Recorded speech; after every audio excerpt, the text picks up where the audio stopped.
Title: You promised to be a caregiver, yet you expect me to be a father? My girlfriend treats me as an ATM? I decisively moved into her brother's house, inheriting everything from him, including her.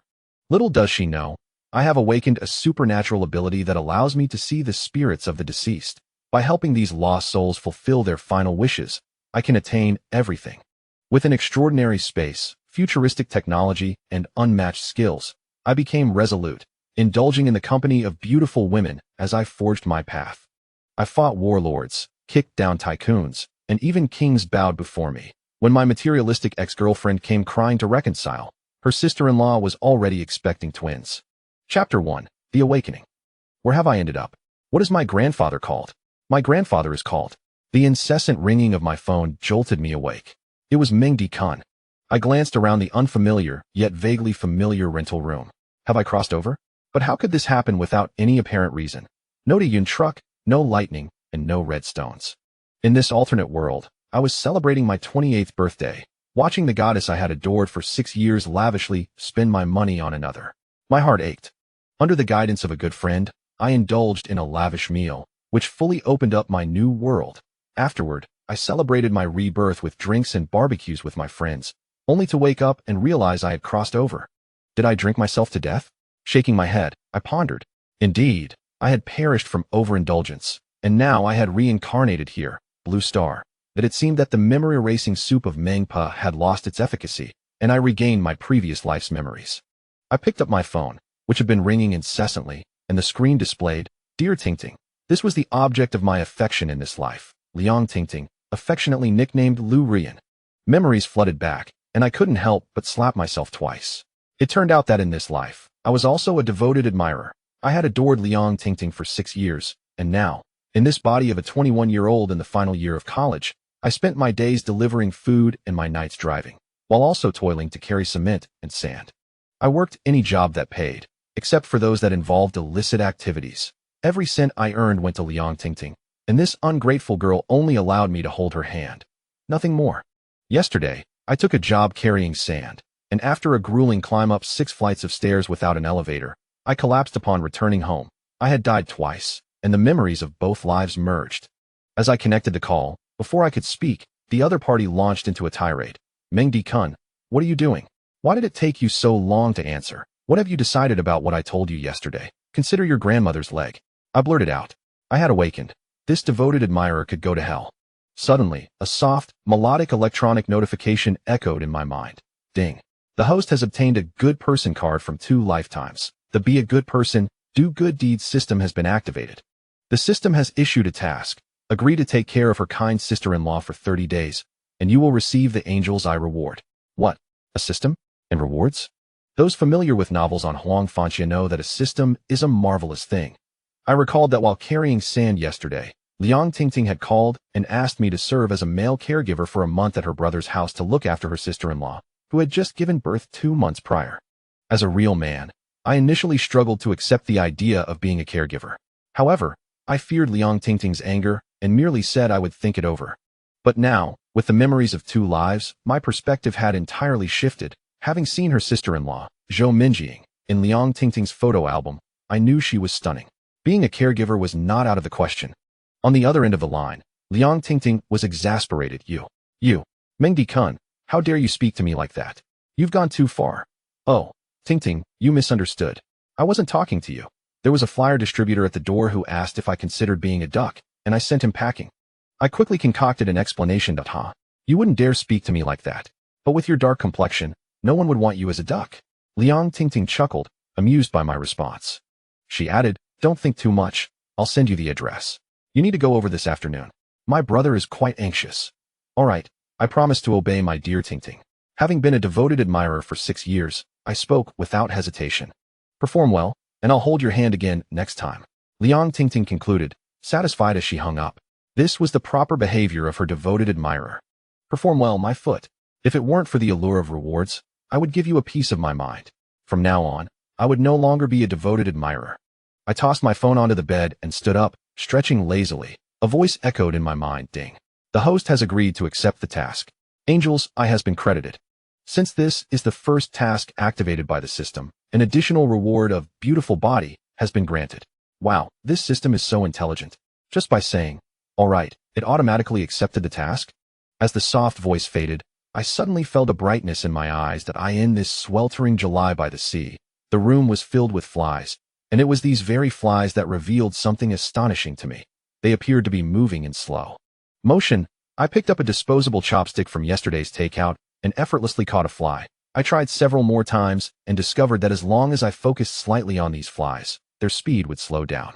After numerous successful attempts, I was utterly astounded, and a sense of joy blossomed in my heart. Recalling the system's additional reward, I hurried to the mirror and noticed that my sunburnt face, a result of prolonged outdoor labor, had transformed into a smooth, fair complexion. As I lifted my shirt, the lines of my abdominal muscles became distinctly visible, and I had regained my former handsome appearance. Of course, my charm was not of the effeminate kind. While I may not have stood at 6 feet 1 inch, I was still quite tall at 6 feet.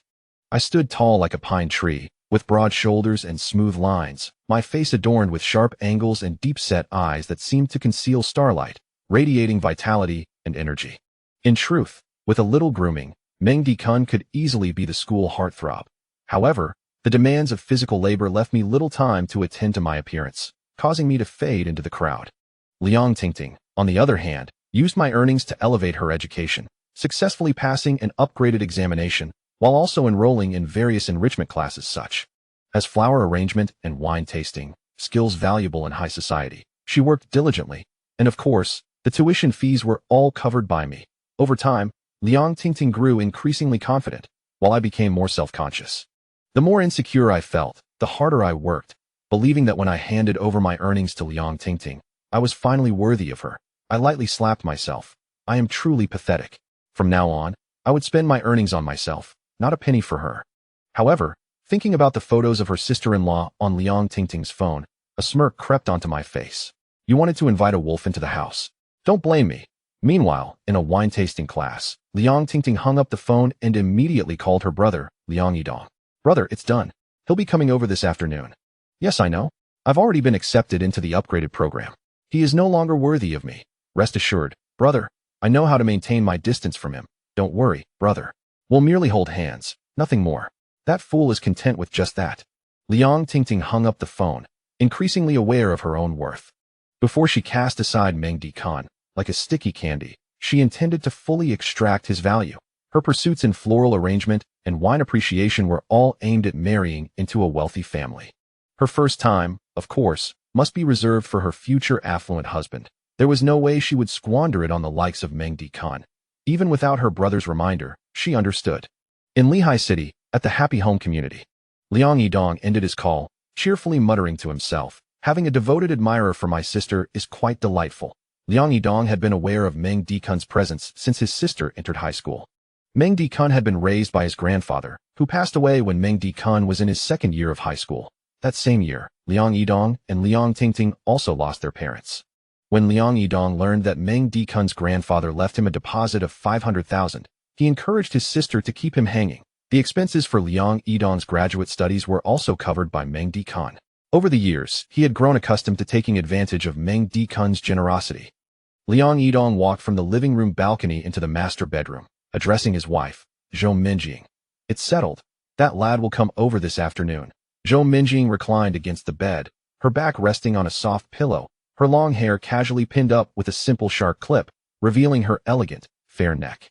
A few rebellious strands fell, adding a touch of lazy allure. From her figure, one could hardly tell that Zhou Minjing had given birth. She gestured for silence to Liang Yidong, then shyly voiced her concern. Darling, is it appropriate to invite little Meng over? Chapter 2. Refreshingly alluring Liang Yidong and Zhou Minjing are graduate students, both aged 27 this year. Gazing upon the enchanting Zhou Minjing, Liang Yidong mused that had it been a year prior, he would have impulsively rushed toward her. However, circumstances have shifted. Once a desire is fulfilled, a man's fervor often wanes. Additionally, the demands of work have left him less physically active, and he finds himself occasionally indulging in secretive escapades. Now, he feels somewhat overwhelmed. Upon hearing Zhou Minjing inquire if it would be suitable for Meng Dikun to serve as a caretaker, Liang Yidong raised an eyebrow in response. Suitable? How could it not be? My sister is stunning, and that tall, foolish boy has the fortune of being able to date her. Asking him to be a caretaker is merely offering him a chance to prove himself. He ought to be grateful to me. He paused, adding with a hint of reproach. Besides, isn't this all because of you? You lost your job and then became pregnant. Now, with our mortgage and car loans, we need every penny. You insisted on having the baby, and now we've got a daughter. If it were up to me, I would have suggested terminating it until you found work and our circumstances improved. But you refused to heed my counsel, despite having received higher education. Liang Yidong harbored a deep-seated preference for sons over daughters. Zhou Minjing, on the other hand, had her own tragic background. Her aunt recounted that her mother had been abandoned by her father during pregnancy. Defying opposition, her mother chose to bring her into the world, and they had relied on one another throughout their impoverished lives. Tragically, her mother passed away while Zhou Minjing was in college. During her final year of graduate studies, she had little understanding of cosmetics, often keeping her head down, with her long bangs obscuring half her face, resembling an inconspicuous gray sparrow. Eventually, when she simply tied her hair into a ponytail, her radiant beauty could no longer be concealed, and it was swiftly noticed by the astute Liang Yidong. They both shared the bond of being parentless, which fostered a sense of resonance between them. Liang Yidong, with his silver tongue, easily charmed the love-starved Zhou Minjing, and she soon found herself enraptured, falling deeply in love. After all, how could such a high-profile beauty be swept off her feet by Liang Yidong otherwise? It was precisely for this reason that when she became pregnant, Liang Yidong suggested she terminate the pregnancy, but she resolutely refused. Had her mother abandoned her, she would not forsake her own child. Noticing Zhou Minjing's expression darken at his words, Liang Yidong moved to sit beside her on the bed, softening his tone. All right, don't be upset. It's not my fault. Your aunt demanded an exorbitant amount of 15,000 for just 2 months of care. My sister mentioned that Meng is quite reliable and a decent cook. Just make do with him for now, and after a month, we can look for a more suitable live-in caretaker. Zhou Minjing, having never met Meng Dikan, expressed her concern about whether his youth as a caretaker might hurt his pride. Given their unique family backgrounds, both lacking relatives, Zhou Minjing had been relying on her aunt in Lehigh for care. But unexpectedly, her aunt had made an outrageous demand for a monthly fee of 15,000. Liang Yidong had blown up at this news, leading to a heated argument that ended with her aunt storming out. However, this did not deter Liang Yidong, as he quickly remembered his sister's devoted admirer. Zhou Minjing bit her lip, nodding in agreement, but adding, "But you need to pay him, right?" Liang Yidong laughed nonchalantly. Rest assured, I would never underpay him. Yet, in his heart, he thought differently. Saving a penny here and there was prudent, especially since that naive boy was easily manipulated with a few kind words from his sister. At Lehigh Vocational Technical College, in a nearby rented room, Meng Dikun was packing his meager belongings. This apartment was initially intended to share with Liang Tingting, whom he had pursued with the sacrifice of attending a vocational school instead of a prestigious university. To his dismay, she had never visited him during the 3 years of college, save for a brief hand-holding session downstairs. This allowed Meng Dikun to take on odd jobs, often returning late to his rented space. Reflecting on his life, Meng Dikun realized he had never truly experienced the world. Liang Tingting, with her modest beauty, could only be described as a department flower, not even close to being a campus belle. Out in the world, he estimated she could fetch a mere 600 yuan per encounter, no more. After gathering his things, the landlord promptly returned his deposit. Following Liang Yidong's directions, he navigated his way by bus and subway to reach Liang Yidong's home. Upon arrival, Liang Yidong immediately began to complain, "Why have you taken so long to get here?" Yet, upon seeing Meng Dikun's handsome appearance, he was momentarily taken aback, feeling a pang of nervousness as he remarked, "Meng, how is it that you've become more handsome after just a month?" Meng Dikun scratched his head bashfully and replied, "Brother Liang, Tingting asked me to be a caretaker. I was worried about losing her, so I washed my face with cleanser before coming here. I usually don't use such things." Liang Yidong, reassured by Meng Dikun's naive demeanor, felt more at ease. He had initially chosen him as a caretaker due to his simplicity, but now that he appeared so dashing, he worried about potential complications. However, with his sister around, he hoped the boy would behave himself. "You'll be staying in that room." Liang Yidong indicated the guest room, then called out to the master bedroom, "Wife, Meng is here. I'm stepping out for a bit, and we'll be back for dinner." His tone was anxious, as if fearing that lingering any longer would result in a loss. Grabbing a bag from the sofa, he prepared to leave, but suddenly remembered something and returned to stand before Meng Dikun. He tapped his phone a few times, and before Meng Dikun could comprehend, a notification pinged. Liang Yidong grinned. "Prepare dinner tonight. I've transferred 500 yuan for this month's grocery expenses.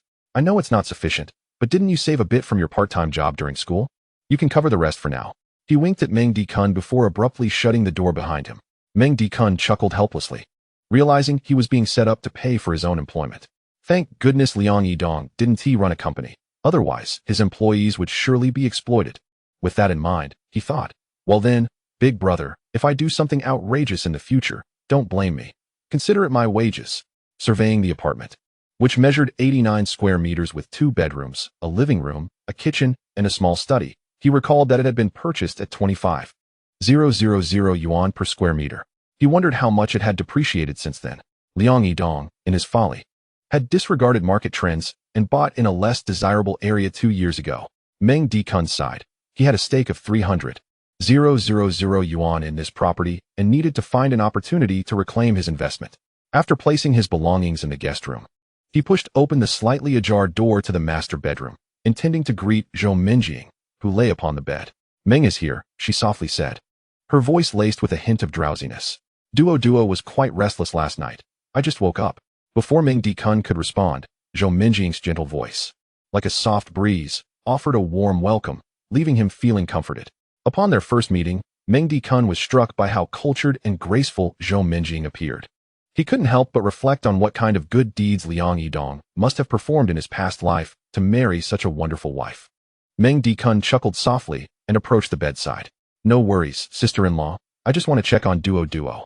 A gentle fragrance, a blend of milk and the delicate scent unique to women, wafted through the air, refreshing and enticing. As he looked down at the sleeping Duo, her small, rosy face was undeniably adorable. He then turned his gaze to Zhou Minjing and remarked, Duo is beautiful, just like you. Sister-in-law, Tingting has been urging me so much that I rushed over without bringing a gift for Duo. He spoke softly, careful not to disturb the sleeping child. Zhou Minjing, hearing his words, gently tucked a stray hair behind her ear, her fingertips casually brushing against her fair neck, a faint blush creeping onto her cheeks. She lowered her gaze and smiled shyly. Thank you, Xiaomeng. There's no need for gifts. I'm already grateful for your help. Suddenly, Meng Dikun felt a surge of energy within him, invigorating his spirit and increasing his strength. A thought flickered through his mind. Could it be that receiving gratitude from those he cared for could grant him more energy? This notion was fleeting, as he found himself gazing intently at Zhou Minjing. Her fair skin, smooth as cream, and her striking features were truly captivating. He swallowed hard. Although he felt a strong attraction, he recognized that this was not the right moment. In the future, he would need her to express her gratitude voluntarily. With a soft voice, Meng Dikun inquired, Sister-in-law, what would you like for dinner? I can prepare something. Zhou Minjing smiled gently. Anything light will do. All right, he replied, and he hurriedly exited the room. As he glanced back at Meng Dikun's retreating figure, Zhou Minjing mused, this Xiaomeng doesn't seem as inept as my husband described. Beneath his youthful appearance lies a sense of maturity. He is quite handsome, quite sunny, and undeniably positive. Once outside, Meng Dikun exhaled deeply, calming his thoughts. He silently resolved that once he understood the capabilities of the awakening system, he would earn substantial money and seek a graduate student as a girlfriend. Drawn to the allure of intellectual beauty, entering the living room, he pulled out his phone and opened a video app to research what nursing mothers should eat. Since he had decided to take on the role of a free caretaker, he was determined to execute the task impeccably, as half-hearted efforts were not in his nature. The various content creators on the short video platform provided detailed advice on the necessity of high-protein foods during the nursing period, such as fish, eggs, and lean meats, particularly for women who had undergone cesarean sections, who needed to pay special attention to replenishing their energy and blood.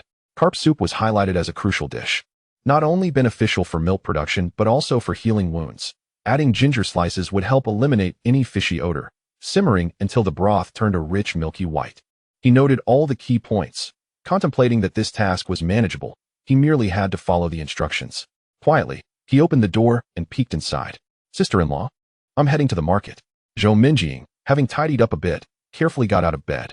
Her long hair was casually secured with a sharp clip, with a few strands falling gracefully beside her neck, exuding an enticing blend of maturity and languid charm. Her thin nightgown clung tightly, accentuating her figure alluringly. She stepped outside and gently closed the door, cautious not to wake the slumbering child. Turning to Meng Dikun, she whispered, Do you know where the market is? Meng Dikun swallowed hard, his eyes darting away as he raised his phone. I have navigation. He continued softly, Sister-in-law, you should rest. I'm grown up enough not to worry about me.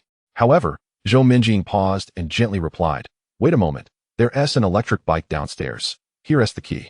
It'll be more convenient for you. She turned back to retrieve the key and handed it to him. As he accepted it, he noticed her slender, delicate fingers. Pale as jade, with faint veins subtly visible on the back of her hand, resembling a work of art. He couldn't help but admire her beauty inwardly. With the electric bike, he found the task much easier and quickly returned from the market. He busied himself in the kitchen, first scaling and cleaning the carp, then frying it until golden brown before simmering it in boiling water with ginger slices. The broth gradually transformed into a milky white, fragrant concoction. As the simmering time neared completion, he prepared 2 vegetable dishes, a plate of stir-fried lettuce, vibrant and refreshing, and a plate of garlic broccoli, rich with garlicky aroma, all neatly arranged, appealing to the senses. Over the years, in his efforts to please Liang Tingting, Meng Dikun had honed his cooking skills. These dishes were a piece of cake. Dinner was served just as the clock struck 6. Sister-in-law, why don't you call brother Liang? It's time to eat. He called softly. Zhou Minjing emerged from the room, casually stating, no need to wait for Liang. He just messaged to say he'll play for a while longer. Meng Dikun raised an eyebrow. What is Liang doing? Zhou Minjing's cheeks flushed slightly as she shyly responded. He went out to play cards. He has been quite busy lately. Since you're here, he said he wanted to unwind a bit. Meng Dikun thought to himself, how bold of him to leave his wife home alone. Does he see me as a mere eunuch? Yet he replied, sister-in-law, you seem quite concerned for him. However, gambling is not a good habit. Zhou Minjing chuckled softly, a hint of affection in her tone. I know, a little gambling can be fun. He doesn't have many hobbies, and when the pressure builds, he needs to relax somehow. Meng Dikun sighed internally. A woman who cares for her husband like this is worth far more than Liang Tingting could ever comprehend. As Zhou Minjing approached the dining table, her eyes lit up at the sight of the dishes. You made all this in such a short time? You're even more impressive than my aunt, she exclaimed in surprise. Meng Dikun smiled casually. Sister-in-law, give it a try. I specially made carp soup. Perfect for you right now. Unintentionally, Zhou Minjing's cheeks flushed at his words, and she bit her lip. She sat down and took a sip of the carp soup. The tender fish melted in her mouth, with a rich yet not overwhelming flavor. This is delicious, Xiaoming. It seems you're not as foolish as your brother claimed, she praised. Zhou Minjing realized that a man who could cook well couldn't be all that foolish, and her doubts about her husband's disparaging comments regarding Meng Dikun began to wane. Meng Dikun smiled slightly, remaining silent. It seemed Liang Yidong had spoken ill of him behind his back. As they chatted back and forth, Zhou Minjing learned about Meng Dikun and Liang Tingting's romantic history. It turned out that Meng Dikun had a chance to attend a better university, but he chose to enroll in a vocational school alongside Liang Tingting to pursue her. Zhou Minjing couldn't help but envy their love. Looking at Meng Dikun's handsome face, she thought that her sister-in-law had indeed found a remarkable boyfriend. Although her husband looked decent, he was not as tall as Meng Dikun and had a bit of a rogue air, lacking the uprightness that this young man possessed. Her sister-in-law was truly fortunate. Zhou Minjing lowered her gaze and took another sip of soup, her voice soft as she asked, Xiaoming, I still don't know your full name? Oh, my full name is Meng Dikun. Meng from Mengda, and Kuan is just that Kuan. Zhou Minjing blushed at the revelation, and Meng Dikun feigned innocence. Sister-in-law, what is your full name? Zhou Minjing, she replied, biting her lip. What a lovely name. From now on, I shall call you Sister Minjing, he said, wearing an innocent, harmless expression. After dinner, Meng Dikun tidied up the kitchen and cleaned the house. At that moment, Liang Tingting's call came through. Meng Dikun stepped onto the balcony to answer.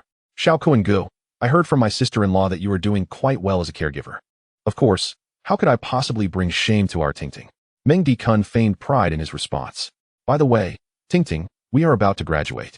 What are your thoughts on cohabitation? Meng Dikun sought to probe Liang Tingting's conscience. Meng Dikun, how many times have I told you? Although you have graduated from college, I am still in school. Why is your mind preoccupied with such trivial matters? Is it shameful? We can discuss this later. With a decisive click, she hung up. Meng Dikun smiled briefly, reaffirming his resolute intention. Don't blame me for what follows. At 9 that evening, Liang Yidong returned, beaming with joy. He had had a fortunate day at the gambling tables, winning quite a sum. The first night passed in serene tranquility. The next morning, Liang Yidong hummed a cheerful tune as he pressed the accelerator, driving his modestly priced vehicle towards the company. Having won a significant amount of money the previous day, and with the added benefit of a free male caregiver to assist at home, his luck seemed to be exceptionally favorable. Gripping the steering wheel, he squinted, calculating. If I win a few more rounds, I could exchange this clunker for a luxury car. In the eyes of a man, a car is akin to a second wife, a symbol of status and prestige. Once wealth is attained, the first priority is undoubtedly to acquire a flashy vehicle. Upon parking in the compound, Liang Yidong stepped out of the car and was greeted by two familiar faces, Zhang Fugui and Lu Dehai. Both men were in their 40s, rotund and shiny-faced, with cigarettes dangling from their lips, exuding an air of seasoned gamblers. Zhang Gu, Lu Gu, good morning. Liang Yidong greeted them with a radiant smile. Zhang Fugui squinted, releasing a puff of smoke, casually resting an arm on Liang Yidong's car roof. Oh, Xiao Liang, you were quite lucky yesterday, huh? You cleaned out the brothers' pockets. Are we due for a night out to make up for it? No problem. Tonight at the Jinzuan Club, it's on me. I'll message Lily to make arrangements. Liang Yidong replied with remarkable ease. As he spoke, he retrieved his phone and unblocked Lily from his WeChat blacklist, scheduling the evening's outing in front of the two men. He also sent a quick message to his wife, Zhou Minjing. Wife, I'm working late at the company tonight. Don't wait for me for dinner. Liang Yidong was well acquainted with Zhang Fugui and Lu Dehai from their shared gambling experiences, their camaraderie deepening over time. He had won at least 100,000 yuan from them recently. Zhang Gu, Lu Gu, I've set the time. I need to head to work now. I'll call you when I finish. Liang Yidong waved goodbye.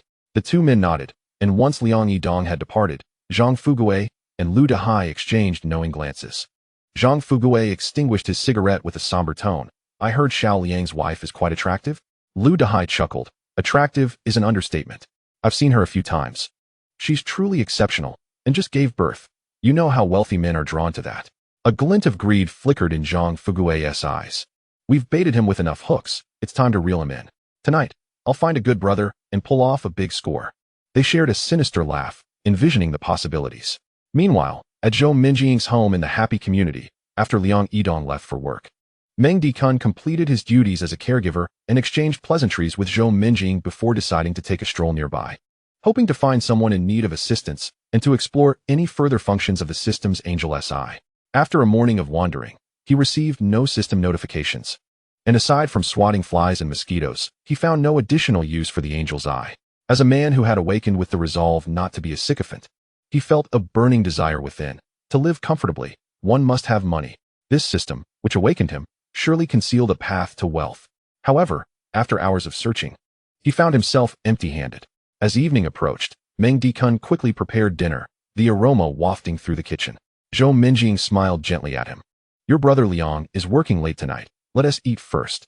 Meng Dikun was taken aback. Working late? He recalled Liang Yidong boasting about being notorious for slacking off at work, avoiding any extra effort. When had he become so diligent? Nevertheless, he said nothing more and nodded in agreement, focusing on securing his reward after a month of work.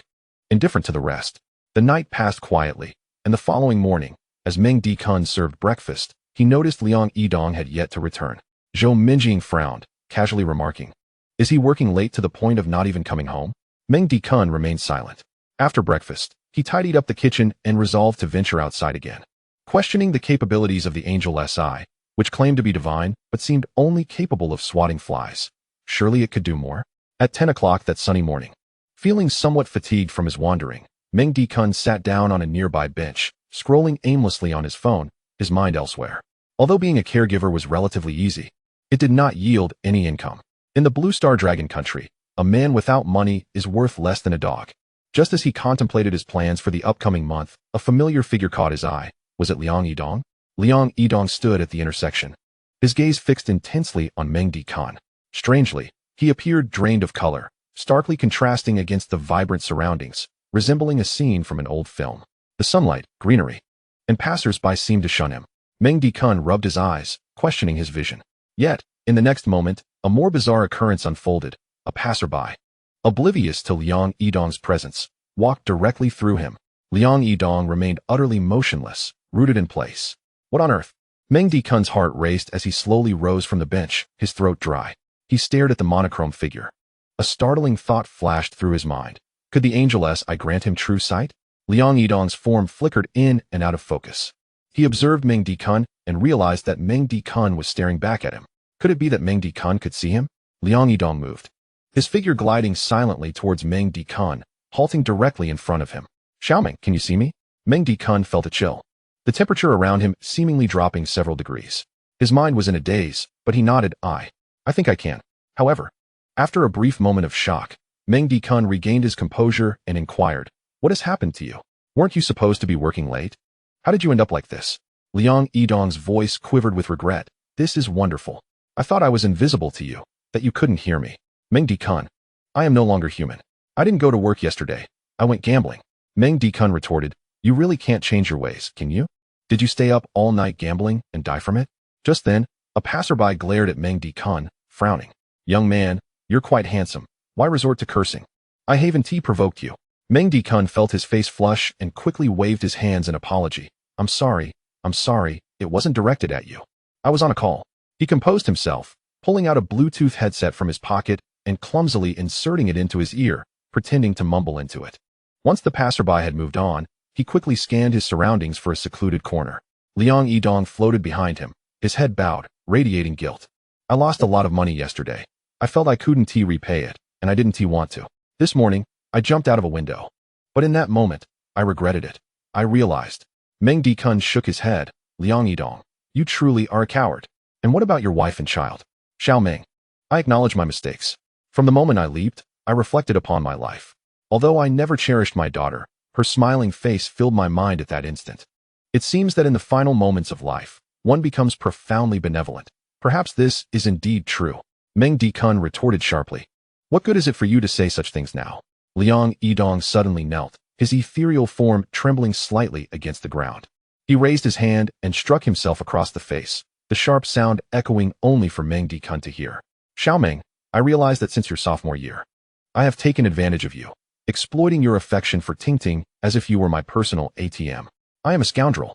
With another 2 resounding slaps to his face, he lamented, I am not human, but I have one last request. Could you please take care of my daughter Duo and Tingting?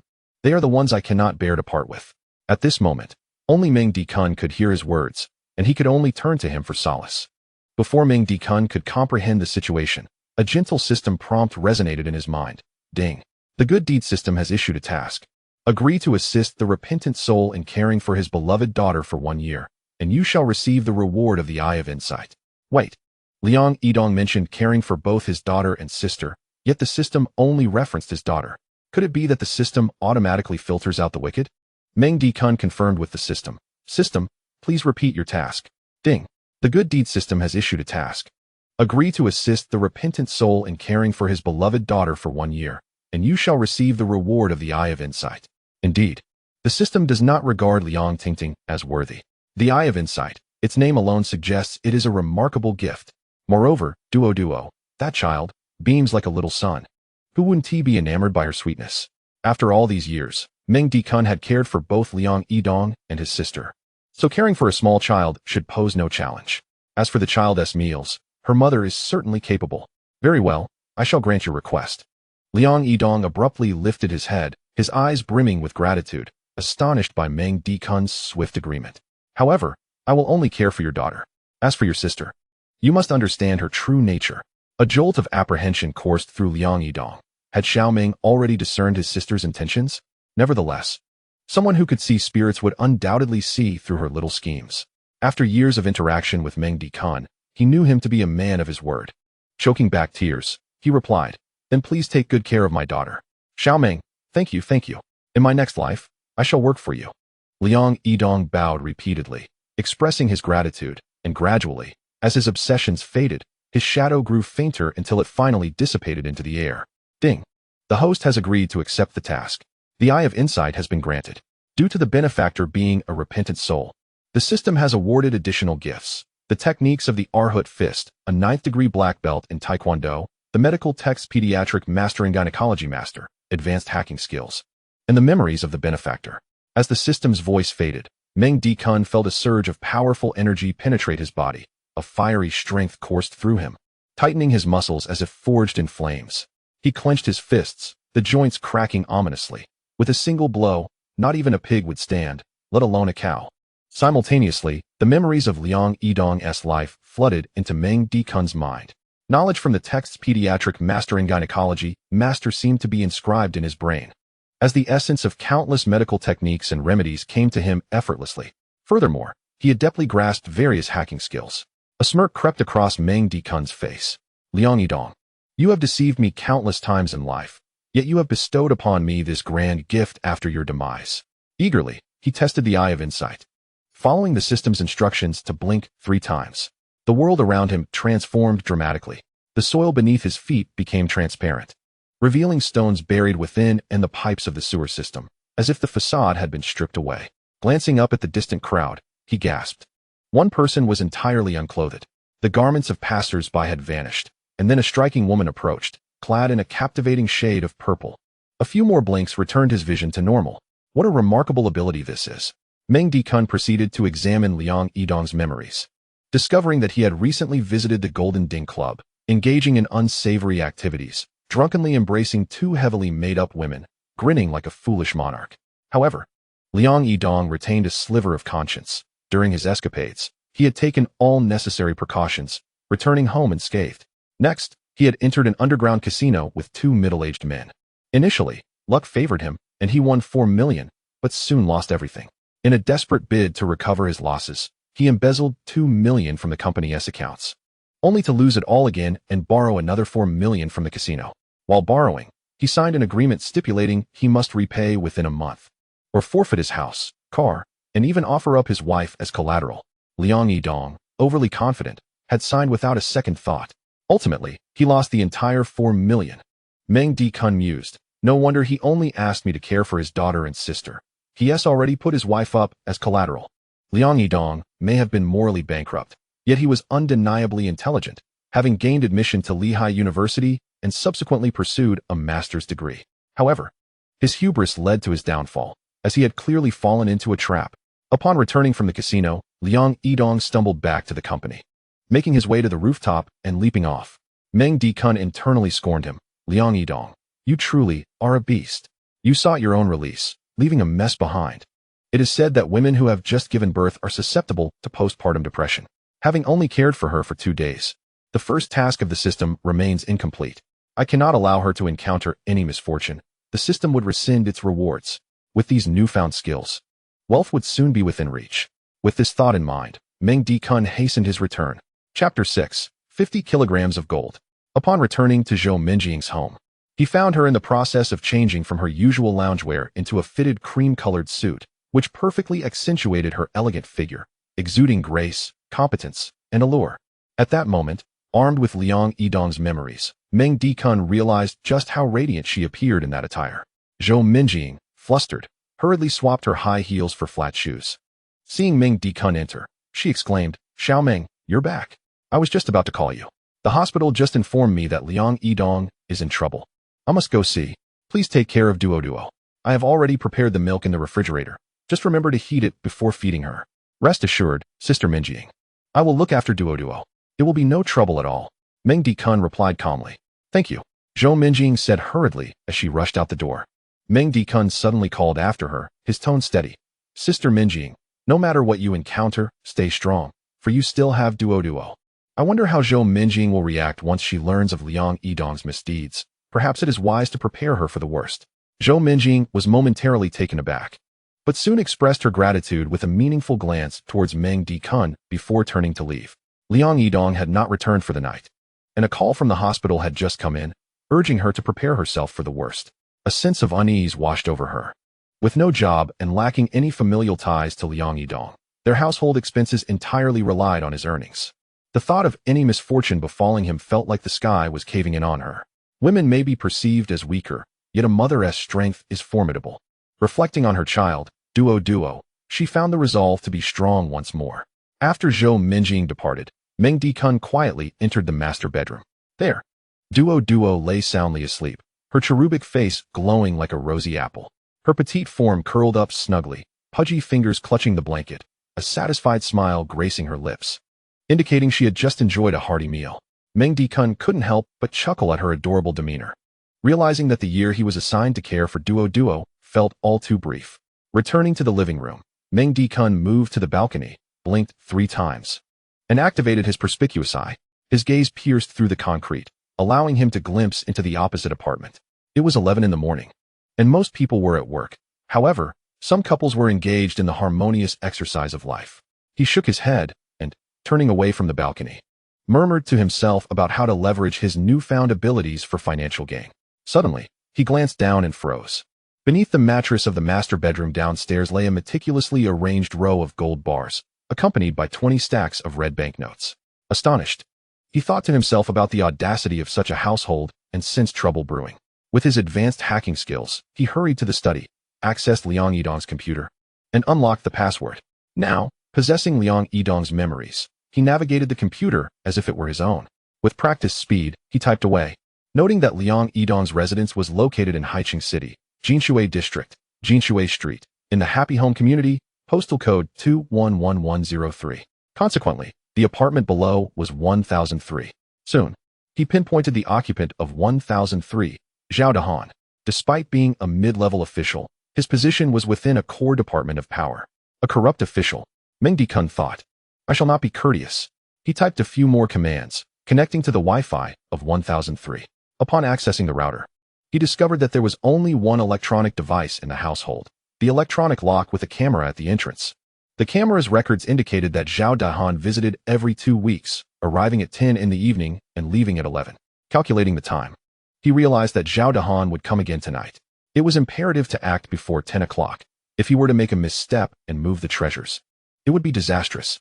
Meng Dikun quickly went to the supermarket downstairs and purchased 2 large, sturdy bags. Returning home, he gathered a pair of white gloves, a black cap, and shoe covers left behind by the renovation crew. Employing his hacking skills, he disabled the electronic lock at 1003. Using perspicuous eye, he scanned the master bedroom, assured that Duo was blissfully asleep and unlikely to wake soon. With peace of mind, he donned the shoe covers and descended the fire escape to 1003's door. After ensuring the coast was clear, he gently pulled the doorknob, and to his surprise, the door opened effortlessly. Swiftly closing the door behind him, he entered the master bedroom. Although the curtains were drawn, the lights were on. Meng Dikun lifted the blanket to reveal rows of glimmering gold bars, perfectly aligned and reflecting the light in a dazzling display. Beside them lay 20 neat stacks of crimson $100 bills, each bound with bank seals, quietly resting nearby. Although he had seen anti-corruption scenes on television, witnessing such a sight firsthand was profoundly shocking. He picked up a gold bar, engraved with exquisite cosmic insignia and the 09999 purity mark. After a brief moment of admiration, he hastily placed all the treasures into the bags. Weighing the contents, he estimated a staggering 50 kilograms. Perhaps due to his enhanced physique, he felt capable of lifting 100 kilograms without difficulty. He then stuffed the 20 stacks of cash into the bags as well. Peering outside with perspicuous eye, he noted that it was noon, and most people were at home resting. The hallway was deserted. With 2 heavy bags in hand, he stealthily exited the room. Upon returning to 1103, he blinked 3 times to deactivate perspicuous eye, noticing that prolonged use had left his eyes red and his body agitated. However, the angel's eye function seemed to have no adverse effects and remained operational. He stored the 200,000 in cash within his suitcase, then took out his phone to rent a Volkswagen Passat via an app, advertisement space available. The service was excellent, and by 1 o'clock, the car was delivered to the community. Once the rental agent had departed, Meng Dikun placed the bags filled with gold into the trunk. The more perilous the situation appeared, the safer it felt. With 50 kilograms of gold secured, he looked forward to a brighter future. When Zhou Minjing returned, he planned to exchange the gold for clean money. Back at Zhou Minjing's residence, he fed Duo a few times. The little one ate and slept, obediently following the routine. In the evening, Zhou Minjing messaged him, indicating that she would be handling some matters with Liang Tingting and would not be returning. The milk in the fridge would suffice for Duo, and Meng Dikun reassured her that Duo was behaving well. During this time, Meng Dikun hacked into 1003 again, only to discover that Zhao Dahan had not shown up today. He was quite eager to see Zhao Dahan's reaction upon discovering his gold was missing. At 10 o'clock that evening, feeling somewhat bored, he idly flipped through a book on the shelf. To his astonishment, he realized that his eyes not only captured speed, but also possessed an extraordinary photographic memory.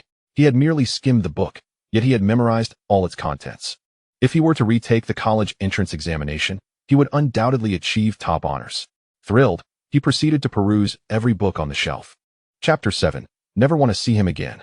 At the 3rd People's Hospital of Haiqing City, in a patient room, Zhou Minjing stood before the hospital bed, tears streaming down her face, unable to utter a word. Liang Yidong lay there, cold and lifeless. She could not comprehend why her husband had jumped from the corporate campus after a night shift. Was it workplace bullying, or some other hidden truth. With the sound of sharp heels clicking against the floor, a youthful and radiant girl appeared at the door. It was Liang Yidong's sister, Liang Tingting. Sister-in-law, how is my brother? She asked anxiously. Zhou Minjing's gaze was vacant as she stared at Liang Yidong's still form, choking back her sobs. Your brother jumped off the building this morning. Tears flooded her eyes once more. What? Liang Tingting exclaimed in shock, rushing to the bedside, her voice breaking as she cried out, Brother! Upon learning that Liang Yidong had jumped from the corporate campus, her first thought was compensation. She began to shout loudly, abandoning any semblance of decorum. Resembling more a shrew than a lady. Where are the people from his company? They must compensate. Compensate. At least 6 million. In her mind, she calculated that with a 6 million compensation, she could pocket at least 3 million, freeing her from the clutches of Meng Dikun, that sycophant. In order to meet Meng Dikun's monthly financial demands, she finds herself feigning affection, a demeaning act that diminishes her self-worth. What if her future affluent boyfriend were to witness such a spectacle? Yet, with 3 million at her disposal, her circumstances would transform, allowing her to indulge in a comfortable lifestyle. In the hospital room, Liang Yidong's colleagues, noticing Liang Tingting's agitation, attempt to offer consolation. Miss Liang, please accept our condolences. We promptly contacted emergency services and the authorities upon discovering Dongdong's fall, but alas, it was too late. However, Liang Tingting reacts like a powder keg, her fury unmistakable. She leans toward Zhou Minjing and whispers, Sister-in-law, we must demand 6 million. 3 million from you, 3 million from me. Zhou Minjing, taken aback, grapples with the disparity in their concerns. While she ponders if Liang Yidong faced any injustices in life, her sister only fixates on the financial compensation his death might yield. Turning abruptly, Liang Tingting confronts a male colleague, seizing his collar with the ferocity of a street thug, gritting her teeth. Where's your superior? Bring him here to discuss compensation. Otherwise, I shall drag my brother's remains to your company's entrance and create a scene.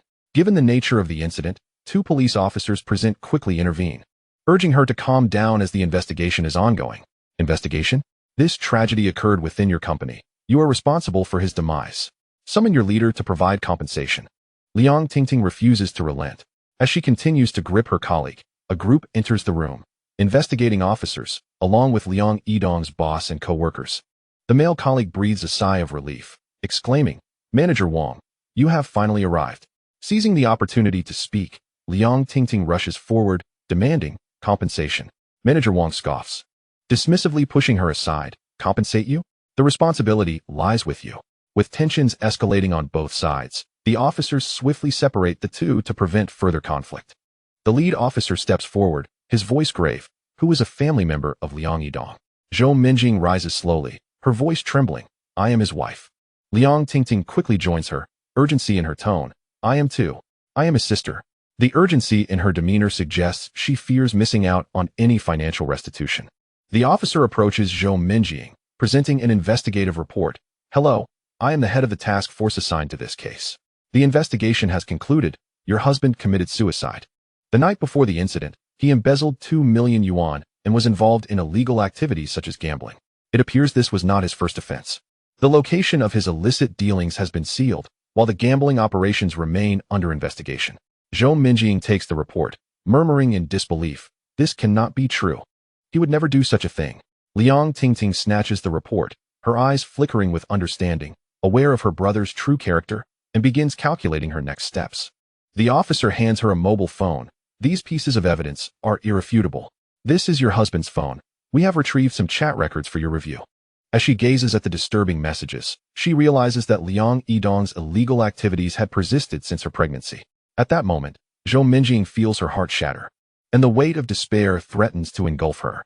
Almost breathless, she recalls Meng Dikun's earlier words and reminds herself, Zhou Minjing, be strong. You still have your daughter, duo. This thought anchors her amidst her turmoil. Manager Wang, witnessing Zhou Minjing's distress, approaches her with a hint of compassion. Ms. Minjing, please accept my condolences. The company is aware of your situation, but we too are facing financial difficulties. The embezzled 2 million only requires a repayment of 180,000. And it need not be immediate. You have 3 months. Zhou Minjing fights back tears, nodding. Thank you, Manager Wang. I will repay the debt on his behalf. In the presence of the officers, both parties sign to confirm the agreement, and once the matter is settled, Manager Wang and his team depart. Liang Tingting and her brother share no bond of mutual support. Since their second year of high school, they have relied on Meng Dikun's financial support, with her brother teaching her nothing but manipulation. As she stands by, realizing she will receive no money and must repay debts instead, she contemplates slipping away unnoticed. Liang Tingting. Stay put. Zhou Minjing's voice is calm.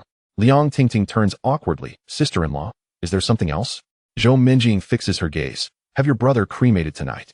I will settle his debts, but his ashes are yours to carry away. I never wish to see him again. The next morning, after addressing Liang Yidong's affairs, Zhou Minjing and Liang Tingting part ways. Liang Tingting, eager to leave, fears Zhou Minjing may suddenly demand she share in her brother's debts and seeks an opportunity to escape. Zhou Minjing walks along the road, lost in thought, her heart heavy with sorrow. She recalls that summer in the study room when she first learned to adorn herself. A simple ponytail attracting the attention of numerous male classmates. A boy approached her, asking, "May I know you, classmate?" Thus began her relationship with Liang Yidong. Their shared backgrounds fostering a connection that quickly blossomed into love. Reflecting on their brief time together, from romance to marriage, then motherhood in less than 3 years, Zhou Minjing wonders how he could betray her so. Was she not beautiful enough? Was her figure insufficient? She had acquiesced to many of his unreasonable demands. Was that not enough? Despite earning a monthly salary of 30,000 yuan, he deceitfully claimed it was only 20,000, squandering the rest. Overwhelmed by Liang Yidong's betrayal and neglect, Zhou Minjing finds herself at a crossroads, contemplating the end of her own life. Suddenly, a little girl across the street smiles at her, jolting her back to reality. Yes, she has her daughter, Duo, waiting for her at home. With this thought, Zhou Minjing hurriedly hails a taxi to return. Upon opening the door, she finds Duo in Meng Dikun's arms, wailing. Seeing Zhou Minjing return, Meng Dikun breathes a sigh of relief. Sister Minjing, you're finally back. Duo has devoured all her food and has been crying from hunger. Zhou Minjing quickly takes Duo into her arms, realizing they must stock up on baby formula. Mommy needs to find a job tomorrow. Weariness etched on her face. She gazes at Duo, her eyes brimming with love. With no one else to confide in, she speaks to Meng Dikun, who, though aware of the events, chooses to listen quietly as she pours out her heart. How could he do this to me? Zhou Minjing's voice trembles, and Duo seems to sense her mother's distress. Contentedly nibbling on her food, silent and calm, Meng Dikun offers a tissue, preparing to provide comfort when suddenly, the door swings open. Auntie, you're here, Zhou Minjing exclaims, her eyes lighting up at the sight of a relative amidst such turmoil. Meng Dikun glances up to see a middle-aged woman, approximately 47, wearing a tight leopard print dress that reveals her well-groomed, yet slightly sagging legs. A sheer black cardigan partially obscures her figure, creating an air of suggestiveness. She dons striking red high heels and heavy makeup. Meng Dikun recalls Liang Yidong's remarks, recognizing her as Zhou Minjing's aunt, Lu Zuolan, the woman who demanded a monthly caregiver's fee of 150,000 yuan. The door to Zhou Minjing's home is electronically locked. Lu Zuolan had previously cared for the child and recorded her fingerprint, allowing her to enter freely. The sight of Meng Dikun made one feel nauseated, surrounded by the numerous lively middle-aged women reminiscent of yellow tomatoes. Reality, it seems, paints a different picture. As Lu Zuolan entered, she promptly unplugged Meng Dikun's charging phone from the coffee table, replacing it with her own. With an air of familiarity, she plopped down on the sofa as if she were home. Ying, I am fully aware of the situation. I am here to assist you. Lu Zuolan cast a glance at Meng Dikun, clearly recognizing him as the young man Liang Yidong had arranged to take over her nanny duties. Meng Dikun quietly picked up his phone, inadvertently catching sight of Lu Zuolan's screen, which still displayed an active WeChat chat window. The content sent a chill through him, prompting him to feign understanding and retreat to the study, where he began typing fervently on the computer. In the living room, Lu Zuolan sat back on the sofa, crossing her legs and disregarding the child in Zhou Minjing's arms, lit a slender lady's cigarette. Look at you now, Ying. She exhaled a cloud of smoke. I told you long ago that a woman ought to marry a wealthy man, but you wouldn't listen. You took after your late mother, insisting on giving birth despite being pregnant. And now, you're left with a little burden, your man gone, and debts piling up. Wasn't this a self-imposed dilemma? Zhou Minjing sniffled. Auntie, Duo is my most precious treasure in this life, and I have no regrets about bringing her into the world. It's just that Liang Yidong. Her voice faltered as she continued softly. He misappropriated 1.8 million from the company. I just checked his credit card, with various debts amounting to 200,000. The house could sell for at most 5 million. After accounting for the money my mother left me, I am still short 180,000, which is why I hope to borrow some from you to get by. Zhou Minjing had only recently called her aunt on the way back. She had no other relatives left. In the study, Meng Dikun listened, pondering how kind Zhou Minjing truly was, willing to assist Liang Yidong despite his treatment of her. In the living room, Lu Zuolan's eyes glimmered as she extinguished her cigarette, donning a facade of benevolence. Ying, I am here to help you solve your dilemma, she declared, retrieving her phone and scrolling through it. Look at this. A big boss. Though he is 50, he is quite vigorous. He favors educated and beautiful women like you who have just given birth. He has stated that if you accompany him for 3 years, he will provide you with 500,000. Lu Zuolan extended her hand, showcasing her 5 fingers spread wide. Zhou Minjing's face turned pale, her lips trembling. Andy, what are you saying? How could I do such a thing? Stop pretending to be virtuous. Lu Zuolan's expression darkened. You are now a widow with a child. Who else can you rely on for help? 500,000. 3 years. This deal is very lucrative. She scoffed, casting a sidelong glance at Zhou Minjing. Besides, you are no innocent maiden. Who are you trying to fool? Zhou Minjing's eyes widened, tears welling up. Auntie, how can you say such things? At that moment, Meng Dikun emerged from the study, clapping his hands. Bravo, what a loving aunt. Here to sell her niece. Lu Zuolan crossed her arms defiantly, scoffing. What business is it of yours, outsider? A poor student dares to meddle? Zhou Minjing attempted to defuse the tension. Auntie, Meng is just a bit outspoken. He means well. Well meaning? Lu Zuolan laughed coldly. Ying, don't blame me for not warning you. In this world, good intentions cannot substitute for money. What you need now is hard cash. I have already made arrangements with Boss Wang. If you do not agree today, you will return my 30,000 salary. She had put in considerable effort caring for both Zhou Minjing and Duo for 2 months. There would be no evading this debt. Zhou Minjing panicked, her voice tinged with desperation. Auntie, please don't do this. Let me think it over. I beg you. Think about what? Lu Zuolan jumped up, her demeanor aggressive. 500,000 is right before you. And you still hesitate? You are nothing but a worn-out shoe. I dare say this price is already generous. Meng Dikun could no longer bear to listen. What a fine job of pandering. You claim to be helping your relative, yet you are merely securing your own interests. I see you are angling for that 100,000 intermediary fee from Boss Wang. Having previously hacked into Lu Zuolan's phone, he now found her devoid of secrets. That Boss Wang had promised her a 100,000 fee upon successful completion of the arrangement. Lu Zuolan's expression shifted instantly, resembling a cat with its tail stepped on. She leaped up, pointing at Meng Dikun, her voice rising in a furious shriek. What nonsense are you spouting? You little brat, do you dare to threaten me? Frantically, she turned to Zhou Minjing. Enough. I am sincerely here to help you. Yet you allow this outsider to muddle things. Today, you must pay me my 30,000 salary. Zhou Minjing's tears finally fell uncontrollably. Fearing her aunt's wrath would leave her without any option for help, she hastily turned to Meng Dikun. Meng, please go inside. I will talk to Auntie. Meng Dikun remained unmoved, facing Lu Zuolan coldly. Is it just 30,000? I will give it to you. He retreated into the next room, emerging with 3 stacks of 100 yuan bills, returning to the living room and flinging the money at Lu Zuolan's face. Taken aback, Lu Zuolan could hardly fathom that a student who had yet to graduate could produce 30,000 in cash, flung at her face. She felt deeply insulted. You little brat. You think you can play the hero? Smacking me in the face, is it?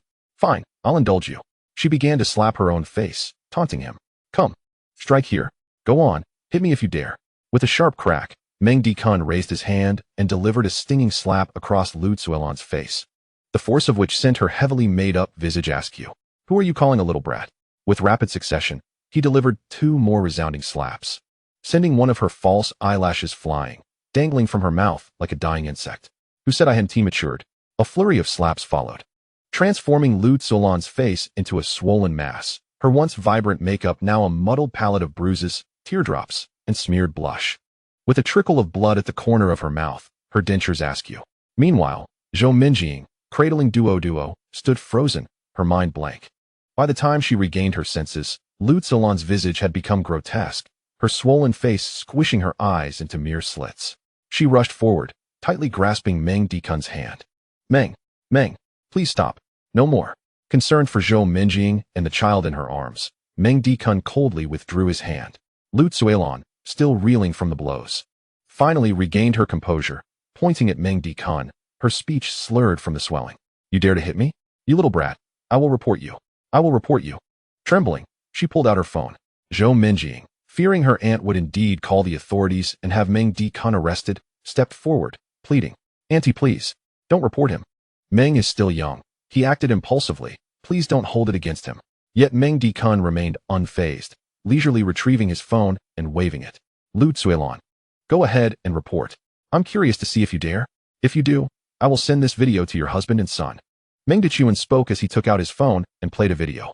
In the footage, Lu Zuilan was entangled with a young man. The scene was unsightly, and her cries were akin to that of a pig being slaughtered. It turned out that Lu Zuilan had been supporting her son's classmate. During this time, she pretended to be wealthy, exhausting the family's savings. In her pursuit of money, she befriended a businessman with peculiar tastes, one who enjoyed freshly squeezed coconut juice. Lu Zuilan immediately thought of her niece. Just days ago, she was pondering how to broach the subject, only to find out her nephew-in-law had passed away. At that moment, her niece called, seeking to borrow money, and Lu Zuilan seized the opportunity to clinch a deal, hoping to earn a handsome referral fee of 100,000 yuan, which would also allow her to indulge with her young lover. Upon seeing the video, Lu Zuilan was momentarily stunned, unsure why Meng Dechuan possessed such footage. Yet it was indeed recorded by her. At this juncture, the police hotline was already connected, and a voice on the line inquired, Hello, this is the reporting center. What seems to be the problem? Panic-stricken, Lu Zuilan stammered, No, it's nothing, a child accidentally pressed the wrong button. I'm sorry, officer. She hurriedly hung up the phone. Tension, anger, and despair surged within her, and she burst into tears. With a resounding slap, Meng Dechuan admonished, Stop your wailing. Your cries are as grating as a pig's. You'll frighten the child. I will send this video to your husband. He threatened. At that moment, Zhou Minjing's little one, Duo, was wide-eyed and giggling. The child was remarkably untroubled. Lu Zuilan, enduring the stinging pain on her face, sobbed and waved her hands. No, please, spare me. I don't need that 30,000 yuan. Can we leave it at that? Meng Dechuan retorted. Humph, just get out. Grabbing her bag and phone, Lu Zuilan exclaimed. I'm leaving. Young man, please, do not send that video to my husband. Without a moment to spare to greet Zhou Minjing, she hastily retreated to the door. After a moment's thought, she bowed her head to Meng Dechuan, pleading with him not to send the video to her husband. Upon receiving his confirmation, she scurried away, crestfallen. Had it not been for her being Zhou Minjing's aunt, Meng Dechuan would not have let her leave so easily. Zhou Minjing remained in a daze until her aunt vanished from sight. Stop looking, Minjing. Your aunt has squandered all her husband's money on a young man. She has no funds to lend you, Meng Dechuan remarked, surveying Zhou Minjing with a quick glance. He then cleared his throat and averted his gaze. At that moment, Zhou Minjing looked down to find that Duo had fallen asleep in her arms, yet her own clothes were still disheveled. Coming back to her senses, her face flushed crimson as she hurriedly straightened her attire and carried Duo back to the main bedroom for a nap. After a while, she returned to the living room, bent down to gather the scattered 30,000 yuan in cash, neatly stacking it on the coffee table. Then, she sank into the sofa, her expression vacant, and weakly said, Xiaoming, thank you. Please keep your money for now. She then fell into her own thoughts. Meng Dechuan observed her expression. Sister Minjing, are you upset that I struck your aunt? Zhou Minjing shook her head, a bitter smile gracing her lips. Not really. In fact, I felt a sense of relief when you hit her. I've seen through her character long ago, but She paused, her voice dropping. I simply cannot find anyone to borrow money from. If it comes to the worst, there's that businessman. She mentioned. Meng Dechuan quickly sat beside her. Sister Minjing, you're not really considering renting yourself out for 3 years, are you? If you truly intend to, you might as well rent to me. I can offer 600,000. Zhou Minjing was taken aback, and then, his nonsensical statement made her chuckle. A hint of color returned to her pale face. She shot him a sidelong glance, half-jokingly reproaching. You little rascal, where would you get 600,000? That 30,000 must have taken you ages to save. And you speak of 600,000. If you could actually produce that amount, I might just consider renting myself to you. What do you say? Really? Meng Dechuan locked eyes with Zhou Minjing, causing her to feel a bit bashful. A lone man and woman, alone in a room. Clearing her throat, Zhou Minjing recalled some videos Liang Yidong had shown her before he passed. She coughed lightly, brushing back a stray lock of hair from her forehead. I was merely jesting. Please do not resort to illegal means to make money. You possess great external qualities, but you must also maintain your integrity. Zhou Minjing regarded the handsome Meng Dechuan, who managed to produce 30,000 yuan in cash, something rare in an era dominated by electronic payments. Ordinary people rarely carried such large sums unless. Sister Minjing, you're not mistaking me for a gigolo, are you? Meng Dechuan bluntly voiced her unspoken concerns. No. Zhou Minjing waved her hands, hastily changing the topic. By the way, how did you come by those videos of my aunt? Reflecting on the indecent images, her face flushed even more. Oh, I learned some computer skills at school, and when your aunt came in, I inadvertently glimpsed her chat contents, so I hacked into her phone. Oh, didn't you mention yesterday that you were studying construction management? Well, I have diverse interests. Besides, it's always good to have multiple skills. I also know a bit about traditional Chinese massage, he replied. Noticing Zhou Minjing's weary gaze, Meng Dechuan rose from the kitchen, bringing a bowl of congee, a plate of side dishes, and a bowl of Crucian carp soup. Sister Minjing, you've had a long night. Eat something first and take a break. As for the money issue, I will find a way to help you. Don't overexert yourself. If you collapse, what will happen to Duo? I cannot produce the food she needs. Upon hearing Meng Dechuan's words, Zhou Minjing chuckled softly, realizing the truth in his statement. Even if she were to starve herself, she wouldn't amass that much money. Her daughter's well-being was paramount. Given the circumstances, it was best to have a meal first. As she looked at the warm, charming, and sunny young man who was her former aunt's boyfriend, Zhou Minjing felt a warmth in her heart. After finishing her meal, she returned to the main bedroom, lay down, and fell asleep, breathing softly, while Duo, clutching her food, slept soundly. Meng Dechuan quietly approached, covering Zhou Minjing with a blanket. His gaze inadvertently fell upon her long, shapely legs, and memories of Liang Yidong surfaced in his mind. After retreating from the room, Meng Dechuan gently closed the door. Earlier, when he heard Zhou Minjing conversing with her aunt, he learned that she still needed 180,000 yuan. He initially considered giving her the 200,000, but upon seeing her doubtful expression, he thought better of it. Now, Zhou Minjing was a woman shaken by recent events, susceptible to paranoia. Since the system required him to care for her for 30 days, it was best to keep her spirits high.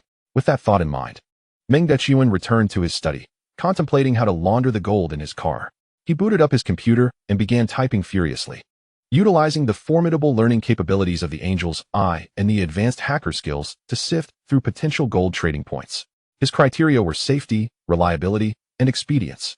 In Linhai City, at the Tianhao International Hotel, in a spacious office on the top floor, a man resembling a boss sat behind a desk, smoking a cigar.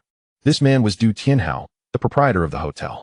He not only managed the hotel, but also operated a casino, a money exchange, and a security company. Before him sat a middle-aged man in a suit, eagerly awaiting instructions. The boss spoke first. Lao Zhang, our underground casino in the Jinshui district was raided by the police. What happened? Lao Zhang, known as Zhang Weilong, was in charge of the underground casino for Du Tianhao. Boss, it was because a patron jumped off the building while at our casino that the police got wind of us. However, Deputy Zhao Dehan managed to smooth things over. Why is it so dirty that we need Deputy Zhao to intervene? Mr. Du, I actually intended to provide Director Zhao with something he desires. I heard that he has recently developed a penchant for married women. Coincidentally, someone offered a photograph that seemed to please him. Thus, a trap was set. But I did not anticipate that the gambler would exhibit such a fragile mental state, leading him to jump off a building. As Zhuang Weilong spoke, he handed the photograph to Du Tianhao. Holding the photograph, Du Tianhao exhaled a puff of smoke, acknowledging the woman's undeniable beauty. It was rumored that Wang Jinting from Zhenting Real Estate was also assisting in the search for such women. Has Director Zhao's taste shifted? I recall him favoring university students in the past. Zhuang Weilong chuckled, remarking, university students cannot indulge in both work and pleasure. Du Tianhao understood the implication and inquired. The loan agreement is still in our possession, correct? Indeed, Zhuang Weilong confirmed. Send someone to visit the gambler's home and inform his wife about this matter. Encourage her to facilitate this transaction. In a society governed by law, it would be prudent to amend your methods of intimidation. Use your intellect instead of creating further complications for me. Understood, Mr. Du. Zhuang Weilong nodded and exited the office. Once outside, Zhuang Weilong retrieved his phone and called a subordinate. Hello, Xiao Zue. Take Liang Yidong's loan agreement and visit his home. Inform his wife that repayment is due, otherwise, we will enforce the agreement. And ensure your approach is as gentle as possible. The boss wishes to avoid trouble lately. Meanwhile, Xiao Zue was in a karaoke room with several companions, enjoying the company of a group of hostesses. Upon receiving Zhuang Weilong's call, He quickly exited the room, answering the phone with urgency. Yes, yes. Understood, Brother Zhuang. After hanging up, he mumbled to himself, I'm part of the underworld, yet I am told to be gentle? Ridiculous. Pushing open the door to the room, he shouted, Brothers, we've got a job to do. Once outside, Xiao Zui glanced at Liang Yidong's information in hand, thinking him a coward for jumping off a building over a mere debt. However, his wife was indeed attractive. Perhaps he could leverage this situation to his advantage, often pressuring the wives and sisters of debtors to fulfill certain requests. The prospect of this task intrigued him. Let's south go to Jinshui Street, Happiness Community, Unit 211103. Chapter 11. The cries of despair echoed through the hallway. In the Happiness Community of Lehigh City, Meng Dikun, utilizing his hacking skills, had infiltrated numerous computers linked to money laundering, compiling a list of transaction locations. He selected the most suitable one, planning to drive there the following day to liquidate some gold. Leaning back in his swivel chair, he rubbed his eyes. He realized that after prolonged focus while employing Angel's Eye to absorb knowledge, his eyes began to ache, and he felt increasingly restless. He sensed the need for an outlet. Peering through the study door towards the master bedroom, he hesitated, shaking his head. Not unless she makes the first move. Meng Dikun decided to complete the first task assigned by the system before anything else. Checking the time, he resolved to buy some groceries first. Utilizing X-ray vision, he assessed the master bedroom's situation and noticed that Zhou Minjing and Duo were sound asleep, opting not to disturb them with a message for fear of waking them. Instead, he left a note on the table and quietly exited the house. Riding his scooter, Meng Dikun swiftly arrived at the market. Based on previous online research, he visited several vegetable stalls, purchasing fresh spinach, known for its blood-nourishing properties. He then moved to the meat stall, buying pig's trotters, planning to make a stew that evening. Rumored to be a potent aphrodisiac. After gathering a bag of groceries, he returned, passing by a lottery shop when a bold idea struck him. X-ray vision urged him to go inside. Of course, he wasn't there to buy a lottery ticket. Everyone knows how that goes. His target was scratch-off tickets. 10 minutes later, he exited the lottery shop with an additional 100,000 yuan in his WeChat wallet after spending 200 yuan on 20 scratch-off tickets, each yielding a prize of 5,000. For winnings under 10,000 yuan, payments could be made via WeChat or Alipay. However, for Meng Dikun, this was merely a pastime. Relying on such luck would inevitably attract unwanted attention. At that moment, he noticed some discount coupons designed to resemble American bills on the ground. An idea sparked in his mind. Tonight, it shall be done, he mused, humming a tune as he rode his scooter back to the building. Suddenly, he spotted a black SUV parked downstairs, its license plate strikingly familiar. After recalling its appearance in Liang Yidong's memories, he realized it belonged to the underground gambling den. Alarmed, Meng Dikun thought, they've arrived so soon. Liang Yidong only jumped yesterday, and already they're here. He hastily dismounted and rushed towards the elevator, only to find it stuck on the 22nd floor. Damn it, no time to waste. He cursed internally, pivoting to enter the fire escape. With swift, practiced steps, he ascended to the 11th floor, his black belt in Taekwondo allowing him to scale it without breaking a sweat. Through the slightly ajar door of Zhou Minjing's home, the sounds of a woman weeping, a baby crying, and a man's voice were audible. Inside the living room, four thugs in flamboyant shirts lounged nonchalantly, exuding an air of menace while carelessly surveying the surroundings. In the center stood a short man, known as Xiao Zui, clad in a tight white tank top that showcased his bulging muscles, a thick upper lip resembling a sausage, and a handlebar mustache. He was leering at Zhou Minjing, stating, Madam, your husband's debts must be settled. You can either pay up, or you understand the alternative. Zhou Minjing, gazing at the loan agreement signed by Liang Yidong, wept uncontrollably. She had believed the debt was merely 2 million yuan, unaware that an additional 4 million was owed to the casino. And the agreement included a clause that effectively sold her off. That wretched creature, Liang Yidong, she thought, biting her lip in anguish. At that moment, Meng Dikun, standing at the doorway, cursed under his breath, How dare you make my clients cry? You must be tired of living. He silently stepped inside, placing the groceries on the table, and, with an impassive expression, declared, This family is under my protection. Any matters must be discussed outside. Due to the soft sound of Meng Dikun's entrance, the 5 individuals had not noticed him initially. When his voice pierced the tension, they jumped in surprise. Turning around, they beheld a youthful man, strikingly handsome, seemingly in his 20s. Zhou Minjing, now aware of his presence, worried for Meng Dikun's safety and urged him, Little Meng, this does not concern you. You should leave. Yet Meng Dikun remained steadfast, reiterating, "This family is under my protection. Any matters must be discussed outside." One of the younger thugs scoffed, "You think you're so tough, huh? Do you even know who you're speaking to? Go ask around the various establishments in Lehigh about Xiao Zui's reputation. It will surely frighten you." Meng Dikun did not flinch, responding coolly, "I said, let us discuss this outside. We wouldn't want to frighten the children, would we? Do you not understand?" Another thug was about to advance on Meng Dikun when the short Xiao Zui halted him.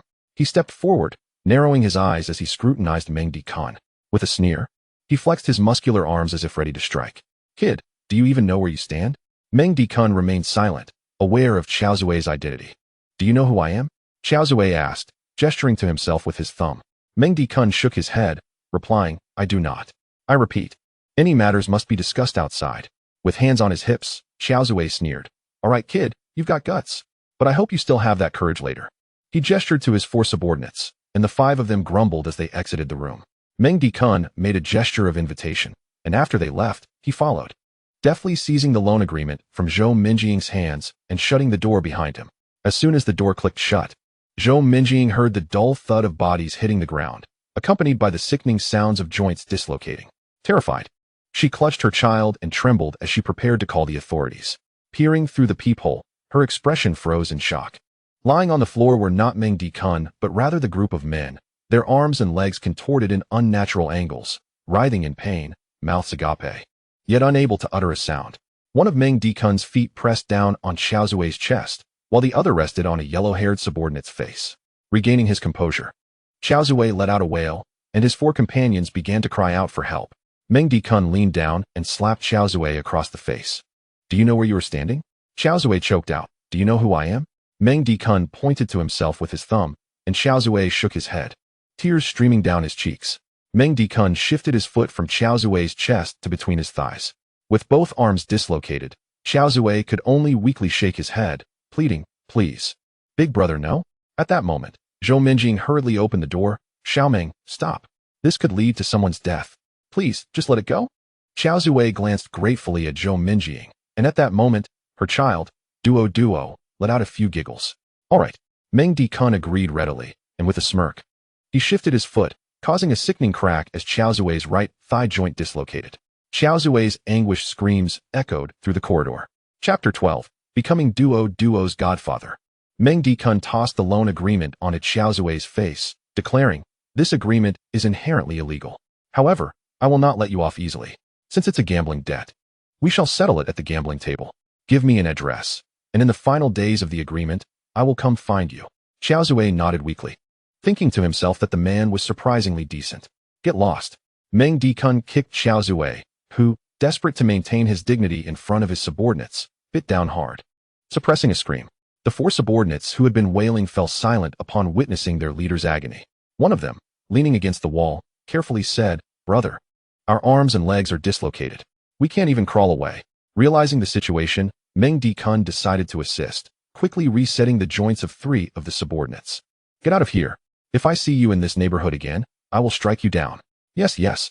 The 3 subordinates scrambled to their feet, helping Xiao Zui and another subordinate out of the doorway, limping away. Once outside, they hastily climbed into their vehicle, and one of the subordinates burst into tears. "Brother Xiao Zui, this is so humiliating. Let's report this." Spitting on the face of the crying subordinate, Xiao Zui retorted, "Look at your pitiful self. Have you forgotten what we came here for? If you report this, how can we continue our business on the streets? I won't rest until I avenge this." As the car started, Xiao Zui's phone rang. It was his superior, Zhuang Weilong. Panic gripped him. He had failed his mission. Taking a deep breath, he motioned for his subordinate to answer the call and held the phone to his ear. "Hello, Lao Zhuang." On the other end, Zhuang Weilong's voice was urgent. "Xiao Zui, where are you?" "Oh, Lao Zhuang, I just hit some traffic. I'm downstairs at the creditor's building." Xiao Zui lied smoothly. "That's good. Listen, according to rumors, the woman you were supposed to find may be the illegitimate daughter of the new mayor. We need to change our target." "What? Why didn't you tell me sooner?" Zhuang Weilong was taken aback. "Xiao Zui, you idiot. What have you done to her?" Xiao Zui felt exasperated, thinking, how could I have done anything? Yet he maintained a smile, saying, "Lao Zhuang, I just arrived and haven't even gone upstairs. It would be a waste of the company's gas money if I did anything."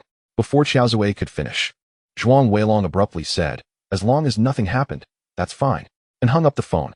Frustration boiled within Xiaozue. He had been preoccupied with thoughts of revenge, only to find himself on the receiving end of an unprovoked beating. Back at Zhou Minjing's home, Meng Dikun watched as Xiaozue and his group descended the stairs. He then took Zhou Minjing, who appeared dazed, back into the room. Sister Meng, it's all over now, let's go inside. At that moment, Duo was nestled in Zhou Minjing's arms, fast asleep. Wiping away her tears, Zhou Minjing's voice trembled as she expressed her gratitude. Thank you, Xiao Meng. Truly, if it weren't for you today, Duo and I. She couldn't continue, simply holding her daughter tighter, her eyes welling up again. Meng Dikun waved his hand dismissively. Oh, it's nothing. Sister Meng, you and Duo are like family to me. No, you are my clients, my relatives. He felt a bit awkward even saying that. Suddenly, an idea struck him. Sister Meng, you see, I just went grocery shopping and passed by a lottery shop. I bought a few tickets and won 100,000. He opened his WeChat transaction record to show Zhou Minjing. Wow, really? Xiao Meng, you have such incredible luck. Exactly. That is why I think you and Duo are my lucky charms. I want to adopt Duo as my goddaughter, Sister Meng. Do you agree? Meng Dikun was determined to establish a connection with Duo, especially since he needed to ensure that her care would be flawless for a year. And the child was simply too adorable. Zhou Minjing hesitated momentarily. What's wrong? You don't want to? No. It's just that we have a mountain of debt, and you and Tingting. You should be Duo's uncle. Meng Dikun waved his hand nonchalantly. Uncle is fine, but I can also be a godfather. Sister Meng, do you want Duo to grow up without a father's love? Zhou Minjing bit her lip. Conflicted. She didn't want to burden Meng Dikun, especially since she was uncertain if her sister-in-law would allow him to continue helping. However, considering that her child had lost her father just 2 months after birth, she realized the necessity of having someone to protect them. Looking into Meng Dikun's sincere eyes, she finally nodded. Having you as Duo's godfather would be wonderful. That's the spirit. I'll go make dinner and prepare some pig trotter soup for you. Meng Dikun declared, grabbing the groceries and heading into the kitchen. Watching him bustle about in the kitchen, Zhou Minjing no longer viewed Meng Dikun as a mere youthful lad. His silhouette appeared strikingly tall. A young man in his 20s had single-handedly brought a gang of ruthless gamblers to their knees. It reminded her of when she and Liang Yidong had yet to purchase a car and would squeeze into the subway, where someone had taken advantage of her in the chaos. Liang Yidong had been too afraid to intervene, pretending not to see. What a stark contrast. Zhou Minjing felt a sense of security for the first time, realizing how comforting it was to have a strong man to rely on. At the Seaside Vocational and Technical College, in the girls' dormitory, Liang Tingting had been busy all night dealing with matters concerning her brother, Liang Yidong. After returning to the dormitory in the morning, she carelessly placed her brother's ashes aside, collapsed onto her bed, and slept until now, only rising at 6 in the afternoon. Her stomach growled with hunger, and she was infuriated by Meng Dikun, who hadn't bothered to order her takeout since he went to his girlfriend's house. Initially intending to vent her frustrations at him, her overwhelming hunger led her to decide to order food herself first, and once satiated, she would call that sycophant. It was likely he already knew about her brother's passing, and with just one phone call, he would probably scurry back to the vicinity of the school. When her brother had asked Meng Dikun, this sycophant, to act as a caregiver, Liang Tingting had hesitated. Knowing that Meng Dikun earned a decent income delivering food during the day, driving at night, and occasionally hauling sand and delivering cement, his absence would result in a significant financial loss for her. However, her brother had insisted that if Meng Dikun, this free labor, did not come, the cost of hiring a caregiver would fall to Liang Tingting. Thus, she reluctantly agreed to let him go. Now that her brother Liang Yidong was gone, Zhou Minjing, who was no longer connected to her, had to ensure that Meng Dikun returned to continue earning money. Yes, that was the plan. She would call him after dinner. Chapter 13. Indeed, it was a challenge for him. After a satisfying meal, Liang Tingting dialed Meng Dikun's number.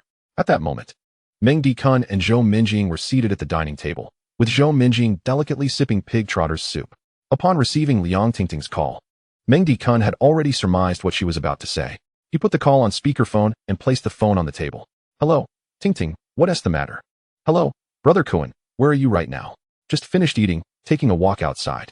Meng Dikun, speaking to Liang Tingting, concocted a lie effortlessly. Brother Kun, when will you return to the rental house near the school? Hearing her sister-in-law's inquiry, Zhou Minjing's heart sank. Her worst fears had materialized. She had been worried earlier that her ungrateful sister-in-law might send her boyfriend back. If Meng Dikun truly left, managing with a small child would be exceedingly difficult for her. Zhou Minjing lowered her head, pretending to be absorbed in her meal while attentively listening to their conversation. What do you mean? I've already vacated my place. Meng Dikun replied nonchalantly. You, Meng Dikun, are you unaware that my brother has passed away? Liang Tingting's tone began to turn impatient. Of course I know. Then you're also aware that he owed a substantial sum of money. My sister-in-law is likely to sell the house soon. I know that too. Then why are you still there? Didn't you ask me to look after your sister-in-law for a month? I've barely been here a few days. And now you want me to leave. Am I a dog to you? Meng Dikun's tone remained calm. On the other end of the line, Liang Tingting thought to herself. Isn't he merely my sycophant? What is wrong with this dog today? She took a deep breath to calm herself. Brother Kuan, you don't understand. Zhou Minjing is a jinx. My brother died because of her. Now that he is gone, she is no longer my sister-in-law. You need to understand that. At this, Zhou Minjing froze. The spoon she was using to drink soup caught between her teeth, tears welling in her eyes. Although she rarely met with this sister-in-law, she had treated Liang Tingting well. How could she say such things about her? Her brother had clearly committed suicide. How could she claim he had been killed by her? Meng Dikun glanced at Zhou Minjing, then continued speaking into the phone. Liang Tingting, even if Zhou Minjing is no longer your sister-in-law, Duo is still your niece. Having just lost her father, she and her mother need someone to care for them. Don't you care? If it were a nephew, I might consider it. But a girl? What is there to care about? Influenced by her brother, Liang Tingting harbored a slight bias against females, believing women were merely vessels for childbirth. She aspired to find a wealthy partner, as that would elevate her status. A girl? Aren't you also a girl? Meng Dikun replied calmly, and upon hearing this, Zhou Minjing cast a grateful glance his way. On the other end, Liang Tingting grew agitated. You, Meng Dikun, are you feeling rebellious today? I'll ask you one last time. Will you come back or not? No. Meng Dikun's tone was resolute. Liang Tingting was stunned. What was with this obstinate sycophant today? Reflecting on how she hadn't held his hand for a month, she pondered if he was throwing a tantrum. With this thought, Liang Tingting decided to employ her trump card. Brother Kuan, it's been so long since we strolled hand in hand by the lake at school. Just come back. Get lost. Liang Tingting, do you take me for a fool? After all these years, you think my hand is made of gold? With that, Meng Dikun hung up the phone. In the dormitory, Liang Tingting stared at the dead silence on the line, bewildered. What had just transpired? Had her charms lost their magic? In the past, just holding hands had sent him into a frenzy of excitement. Had his threshold for excitement risen? Surely, Zhou Minjing hadn't he done anything to him? Yet she quickly shook her head. She knew Zhou Minjing was not that shameless. It was undoubtedly Meng Dikun trying to elevate his status, deliberately provoking her. Humph. This lad has learned the art of teasing. Fine, I shall leave him be for a couple of days. The first time should be reserved for my wealthy boyfriend. If only I hadn't allowed this dog to roam free. Alas. At the happy home, after Meng Dikun hung up, he continued eating. Zhou Minjing felt relieved seeing him firmly refuse Liang Tingting. If it weren't for her daughter, she would never share a room with a man other than her child's father. Even if he were 6 years younger, it would be too shameful. However, for her child's sake, she needed a support system. At that moment, a small thrill of joy surged within her. Thank you, Xiaomeng, she said, biting her lip and looking gratefully at Meng Dikun. Hey, Sister Minjing, you're being too formal. I am Duo's godfather. How could I let Liang Tingting speak ill of her? And you and Tingting. Sister Minjing, don't worry. Even if I break up with Liang Tingting, it won't change the fact that I am Duo's godfather. No, that is not what I meant. Zhou Minjing gently shook her head, then shyly added. You and Tingting have been together for so long, and you both only hold hands? Yes. Then doesn't that make you a virgin? Ah, Sister Minjing. Please don't make fun of me. No, I'm not laughing at you. Zhou Minjing quickly lowered her head, thinking, a man in his 20s is in his prime. It must be quite difficult for him. No wonder sometimes he looks at me with such a hungry gaze. The two fell silent, finishing their meal quietly. Sister Minjing, you should go rest. I'll clean up. Zhou Minjing immediately stood up. Xiaomeng, let me take care of it. I am nearly recovered. You've worked hard cooking. I'll wash a few dishes as a way to exercise. Saying this, she took their bowls and chopsticks into the kitchen. Watching Zhou Minjing's retreating figure, Meng Dikun suddenly felt a sense of being the man of the house. After tidying up the kitchen, Zhou Minjing returned to the master bedroom and fed Duo some freshly squeezed coconut juice. The little one ate and then fell asleep, which was a relief. However, thinking of the mountain of debt left behind by Liang Yidong, Zhou Minjing felt a pang of pity for her daughter. Suddenly, she felt her clothes dampen, and a blush crept onto her face. Lately, she had been indulging herself too much. Grabbing a bathrobe, she headed to the bathroom for a shower. When Zhou Minjing emerged, drying her still wet hair, She could hear Meng Dikun typing away at his keyboard in the study. Remembering the conversation between Liang Tingting and Meng Dikun from the previous night, Zhou Minjing glanced around and pushed open the study door, stepping inside. Chapter 14. Where's my gold? Watching Meng Dikun intently focused on the screen, Zhou Minjing pulled a chair beside him, one hand holding a towel to dry her hair. Xiaomeng, what are you busy with? Meng Dikun was deeply engrossed in writing code when a refreshing scent wafted toward him, followed by Zhou Minjing's voice. Perhaps it was the after effects of her shower, but he found her voice unusually melodious, lazily comfortable, a delightful blend of youthful clarity and mature allure. Turning his head, he realized Zhou Minjing was quite close. Also gazing at the screen, her semi-dry long hair cascaded over her delicate pink silk robe, and her fair cheeks, framed by the gossamer fabric, were tantalizingly visible. These garments had all been purchased by Liang Yidong to cater to his own desires. Meng Dikun was momentarily taken aback. Zhou Minjing, accustomed to wearing such attire, didn't he think much of it? Noticing Meng Dikun's silence, she shifted her gaze from the screen and turned to him, quickly regaining his composure. Meng Dikun buried the fleeting desire deep within his eyes. Sister Minjing, what did you just say? You are so dedicated to your work. What are you writing on the screen?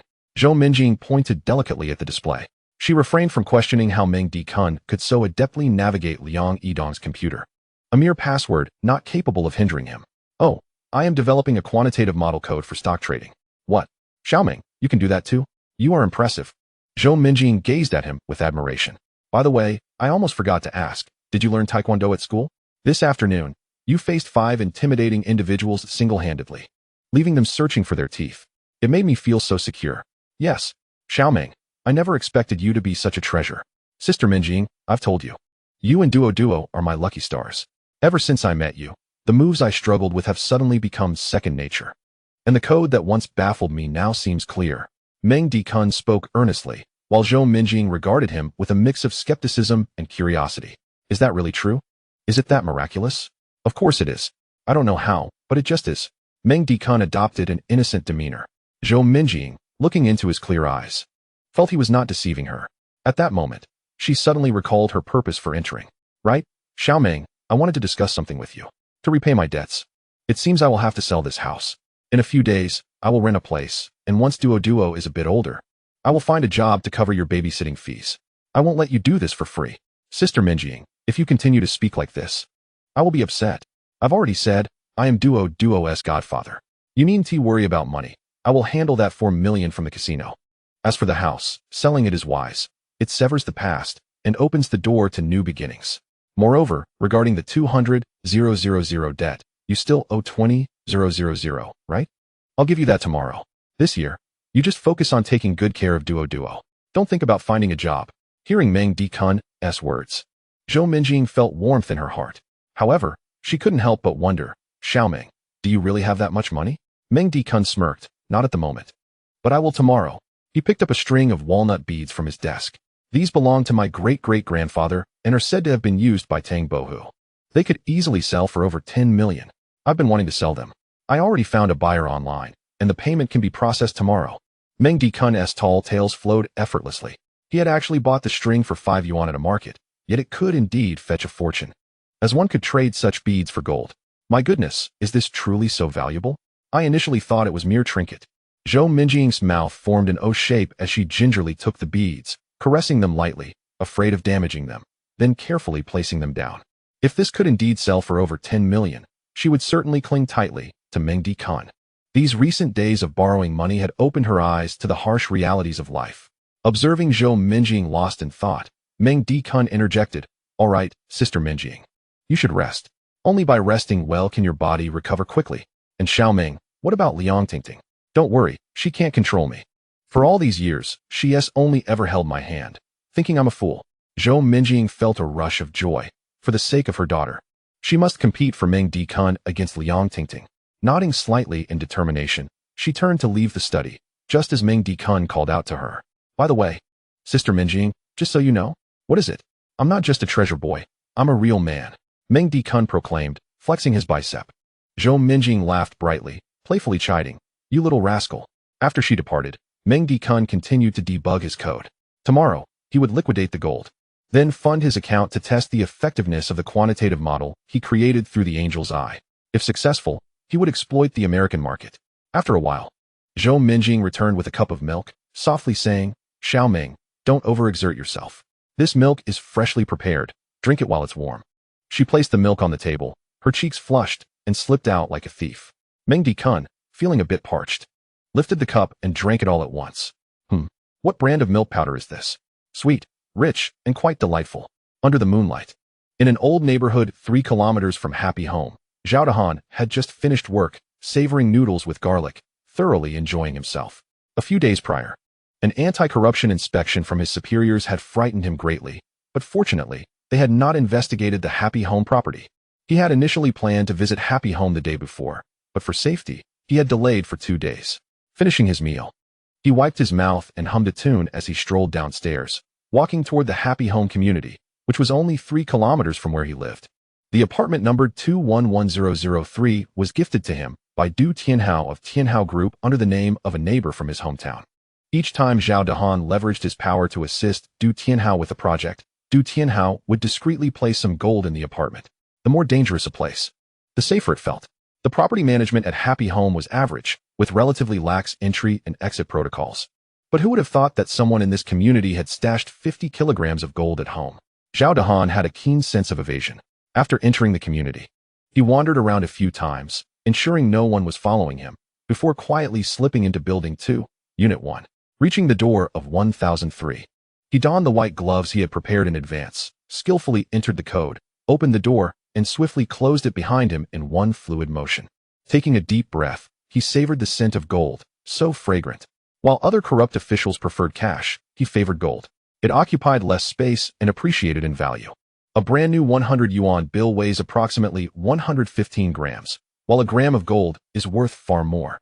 Zhao Dahan sauntered toward the master bedroom, waving his hand to toss aside the bed cover, only to be dumbfounded. Where's my gold? Chapter 15. Duo has a fever, and the relationship grows closer. Where's my gold? Zhao Dahan's mind seemed to be frazzled, as if his CPU had been completely burnt out. Was he perhaps taken away by the investigation team? He swiftly dismissed the thought. If that were the case, he wouldn't be here now. Could it be a thief? He quickly glanced around. The windows were intact, and the door was a customized security door from Du Tianhao's company, equipped with a password lock. Unless it had faced a sophisticated hacking attack, it would be nearly impossible for an ordinary person to gain entry. But why would a hacker target this obscure little house? The only person Zhao Dahan suspected now was Du Tianhao. This house was known only to Du Tianhao, who understood who the true owner was. He promptly retrieved his spare phone and dialed Du Tianhao's number. "Boss Du, your security system is inadequate. My belongings have vanished." On the other end, Du Tianhao was bewildered. It was late, and he thought Zhao Dahan was calling to discuss language learning. "Director Zhao, what have you lost? What do you think? The items you placed inside. Are you unaware? I give you 1 week to provide an explanation, or else, humph." With that, Zhao Dahan hung up, furiously leaving room 1003. In Du Tianhao's villa, he pushed aside the university student in his embrace and sat up. The next project was about to be bid on, and winning depended entirely on Zhao Dahan's word. A project worth billions. Damn these corrupt officials, speaking in riddles, relying solely on guesswork. Du Tianhao meticulously recalled his conversation with Zhao Dahan and soon thought of the house in the Happy Home community. He quickly called his subordinate, Zhuang Weilong. "Old Zhuang, send someone to check the Happy Home property." "Yes, the one belonging to Director Zhao. He claims something has gone missing, specifically, the 50 kilograms of gold we stored there. Our security system is what we installed. I need an explanation within 3 days." In Zhuang Weilong's villa, after hanging up the phone, he cursed under his breath. "Damn those corrupt officials, disturbing my sleep at this hour." However, the boss had given a stern order, and the work had to be done. He immediately picked up the phone. "Hey Xiao Zui, it's me, old Zhuang." At that moment, Xiao Zui and his 4 subordinates had just finished a chiropractic session with an old doctor and were enjoying beer and barbecued food by the roadside. Meng Dikun had not suffered any serious injury, merely dislocations. There were no life-threatening injuries, but the pain was intense. "Hey Zhuang, what's up?" "Well, the last time we installed the door lock at Director Zhao's Happy Home, you were present. He called today saying his house was robbed. Go check it out, and remember, you go alone." Xiao Zui recalled. No wonder the neighborhood felt so familiar during today's collection efforts. He had been there before. Reflecting on his experience at the Happy Home community and Meng Dikun's parting words, "Don't let me see you in the community again. If I see you once, I'll hit you once." Xiao Zui felt a chill. "Old Zhuang, Isn't this the responsibility of the security department? Why not let them handle it? Oh, this matter is sensitive. The fewer people who know, the better. Besides, you're versatile. You understand both collection and security. I consider you my right-hand man. Don't let me down. Xiao Zui was immediately persuaded, holding the phone with a grin. Don't worry, old Zhuang. This is just a small matter for me. All right. I appreciate your effort. The boss wants to know the specifics by tomorrow. Sure, old Zhuang. I'll have an answer for you by tomorrow morning. After hanging up, Xiao Zui addressed his 4 subordinates. Brothers, keep eating. The boss has some private matters for me to handle, so I'm off. Wow, Xiao Zui, that is impressive. The boss's private matters are entrusted to you, which means you've entered the inner circle. You must take care of the younger brothers more often. Of course, we're all family. After bidding farewell to the 4, Xiao Zui got into his car. Old Zhuang wanted results by tomorrow, so it seemed he would be working late tonight. But thinking of Meng Dekun's towering figure, Xiao Zui felt a shiver but quickly reassured himself. How could luck be that bad? If he was careful, he would definitely avoid running into him. At 11 p.m., Meng Dekun finished writing the last segment of code and purchased several high-configuration cloud servers on Tingyun, deploying his quantitative model code to connect to the simulated stock market of Myanmar for a trial run. If everything went smoothly tomorrow, he would invest real money. The Angel's Eye enabled him to learn any knowledge rapidly, and combined with his hacker master proficiency, Meng Dekun now resembled a computer expert. Writing code was 1,000 times better than AI. Meng Dekun stretched lazily, preparing to return to his room for rest. Just then, Zhou Minjing rushed into the study, panic-stricken. Xiao Meng, it's terrible. Duo has a fever. I just checked, it's south 39 degrees. Meng Dekun immediately stood up. Duo was a client he had to care for a year, and nothing could happen to her. He hurried to the master bedroom, where the 2-month-old Duo lay curled up in the pink bed, her little face flushed like a boiled shrimp, eyes tightly closed, and her small mouth murmuring as if in unbearable pain. Her tiny hands clutched the blanket, occasionally twitching. Meng Dekun touched Duo's forehead. It was indeed very hot. Frowning, he recalled the content from Pediatric Master. Based on Duo's symptoms, he quickly made a judgment and spoke softly. It might be a high fever caused by shock. Zhou Minjing thought for a moment. Indeed, there had been too many disturbances recently, first with her aunt causing a scene, and then the gamblers coming to create trouble. It was no surprise that the child was frightened. Seeing the child in such pain, Zhou Minjing's hatred for Liang Yidong intensified. It was one thing to hurt her, but now his actions were causing her daughter to suffer as well. With tears in her voice, Zhou Minjing exclaimed, "What should we do? Poor Duo. We need to go to the hospital. Right now?" She moved to pick up Duo, but Meng Dekun held her back. "Minjing, don't panic. The emergency room at the hospital has long lines. Duo can't handle the weight. I have a solution." He gently placed Duo in the center of the bed, moving cautiously. Taking a deep breath, Meng Dekun's warm palms followed the methods outlined in Pediatric Master, lightly pressing on Duo's forehead and massaging her temples with a slow and steady rhythm. He moved his fingers down to her chest, tracing circles around the middle dantian point. Duo's breathing gradually calmed, and then he pressed on the Shinkei point. Before long, fine beads of sweat appeared on Duo's forehead, the redness in her face receding, her brow unfurling, and her breathing becoming steady. Zhou Minjing took the thermometer and checked. 37.4 degrees, normal. Duo opened her eyes and let out a soft sound, as if she were being spoiled. All better. Meng Dekun wiped his brow. Duo. It's a good thing you have your godfather here. Tears welled up in Zhou Minjing's eyes again as she suddenly threw herself at Meng Dekun. Crying like a child, "Xiao Meng, thank you.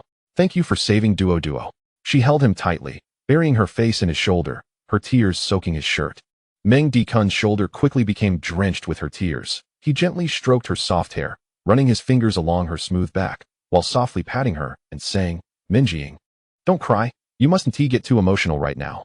If you want to thank me, just focus on recovering your health." "Recover my health?" Zhou Minjing's heartbeat faltered for a moment. Her face flushed. She released her grip and lowered her head, tugging at her nightgown, her cheeks burning like fire. She stole a glance at Meng Dekun, noticing his ears were also flushed, yet his gaze was gentle as water, warming her heart. "Yes, I will recover as soon as possible." Zhou Minjing bit her lip, her voice as soft as a whisper, her eyes sparkling as she looked at him. "All right, you both should rest early. If there are any issues tonight, feel free to contact me." Meng Dekun turned to leave the room, knowing that if he lingered even a moment longer, he might lose control. If the system deemed him negligent in his care, he would lose substantial rewards. Yet, if the other party were to take the initiative, it would certainly be without issue. Meng Dikun tossed and turned, feeling restless and unable to sleep. He sensed that when the ones he cared for, Zhou Minjing, Duo, expressed gratitude towards him, his own strength seemed to amplify. Moreover, the heat within his body intensified. Unable to sleep, Meng Dikun decided to go for a run. At 4 in the morning, after completing his exercise, he felt as though he had been washed clean. He was too lazy to take the elevator and opted for the fire escape instead. Suddenly, he sensed someone descending from above. Who could it be at this hour? Upon looking up, he was taken aback to find the very gambler he had beaten earlier in the day, the one known as Qiao Zui. Chapter 16. Qiao Zui transforms into fathead fish. Just as Qiao Zui emerged from room 1003, he had been fumbling inside for quite some time. Yet he had failed to identify any issues with the access control system. Within the Tianhao group, he was renowned as a tech-savvy debt collector. Yet this trivial problem eluded him, leaving him disheartened. In the dimly lit corridor at 4 in the morning, only the sound-activated lights in the fire escape flickered faintly. Exhausted and bruised from his earlier encounter with Meng Dikun, Qiao Zui sought a moment to rest. He deliberately chose the fire escape to avoid running into Meng Dikun at this late hour. However, to his dismay, while others might encounter love around the corner, he found himself face-to-face with his nemesis. Qiao Zui froze in place. Meng Dikun smirked and spoke slowly. It appears you have disregarded my words. I told you I do not wish to see you in this community again. Qiao Zui waved his hands frantically. Brother, it's a misunderstanding. I'm not here to find you. I was just fixing the access control. He forced a sycophantic smile, his thick lips quivering with fear. Meng Dikun, uninterested, narrowed his eyes, realizing that his previous warnings had fallen on deaf ears. Clearly, the last beating had not been sufficient. With a surge of anger coursing through him, Meng Dikun declared, You're called Qiao Zui, aren't you? Today, I shall bestow upon you a new name, Fathead Fish. Before the words had left his lips, he swiftly moved, his palm striking Qiao Zui's left cheek with a resounding slap. Qiao Zui stumbled sideways, crashing against the wall with a dull thud. Smack, smack, smack. Meng Dikun unleashed a flurry of blows, each slap echoing like a thunderstorm, transforming Qiao Zui's visage into that of a swollen pig. His left cheek was bruised, while his right was red and swollen, his eyes squinting to mere slits. And blood mixed with mucus flew far away as his crooked mustache hung askew like a battered broom. Clutching his head, he whimpered, Please, stop. Why are you awake at this hour, brother? If you have energy to spare, go find a woman. What does beating me prove? Smack. Meng Dikun struck again. Whether I seek a woman or not is none of your concern. Qiao Zui, tears streaming down his face, lamented, Are all the bodyguards around the mayor so unreasonable? Meng Dikun paused, squinting. What mayor's bodyguard? Stop pretending. We received word at the higher-ups that the one named Zhou Minjing is the illegitimate daughter of Zhou Yunting. Do you think the Tianhao group is a fool? 4 million in gambling debts, and they haven't even pressed for payment.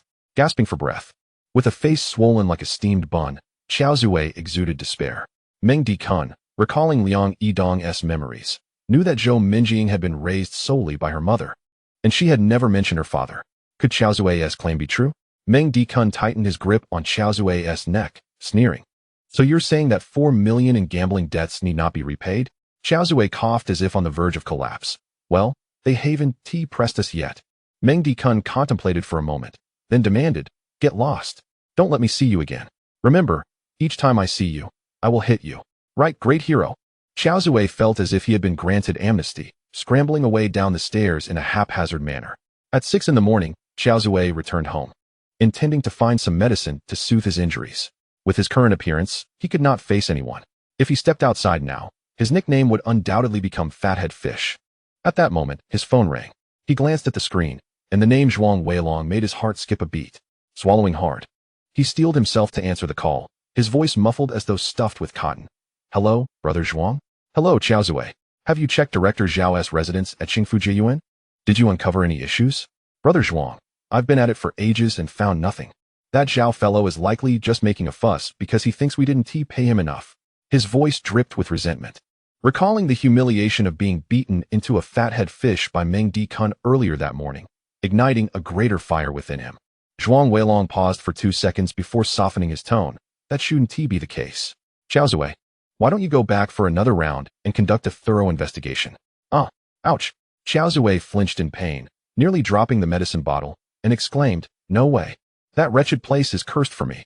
Brother Zhuang, let the security department handle it. I truly can't go back. With that, he abruptly hung up the phone. What mattered more, a promotion or his life? Xiao Zui was now clear on that. Xingfu Jiyuan, 211103. After finishing with Xiao Zui, Meng Dikun felt a significant alleviation of the pent-up frustration within him. After returning and lying down for 2 hours, he felt refreshed. He got out of bed, tied on an apron, and began preparing breakfast. Today, he intended to handle some gold after his meal, for from this day forth, he would also be a millionaire. Washing rice and boiling porridge, he chopped some spinach from the market, planning to sauté a light dish. He also took out a piece of pork belly, minced it, and prepared to make a warm bowl of minced meat porridge for Zhou Minjing. Soon, the kitchen was filled with a delightful aroma of food. Around 7 o'clock, Zhou Minjing emerged from the master bedroom, cradling Duo in her arms. Dressed in a simple white nightgown, with her hair cascading loosely over her shoulders. She bore a hint of sleepiness on her face, though her complexion had improved considerably. Duo, having risen early, nestled in her mother's embrace. Her big watery eyes sparkling as she babbled cheerfully, her little hands waving as if greeting the world. Zhou Minjing gently cooed to her daughter, then looked up to see Meng Dikun busy in the kitchen, an involuntary smile gracing her lips. Good morning, Xiao Meng, she said softly, entering the dining area and placing her daughter in a nearby cradle. Duo giggled, clutching a small toy, thoroughly entertained. Meng Dikun turned, grinning widely. Good morning, Sister Minjing. Duo seems full of energy today. Her fever has subsided, and she is recovering quite well. He ladled some porridge, blowing on it to cool it down before tasting it. Nodding in satisfaction. The porridge is almost ready. Please have a seat. I'll serve it shortly. Zhou Minjing nodded, standing by the stove, helping to fetch a bowl for the porridge.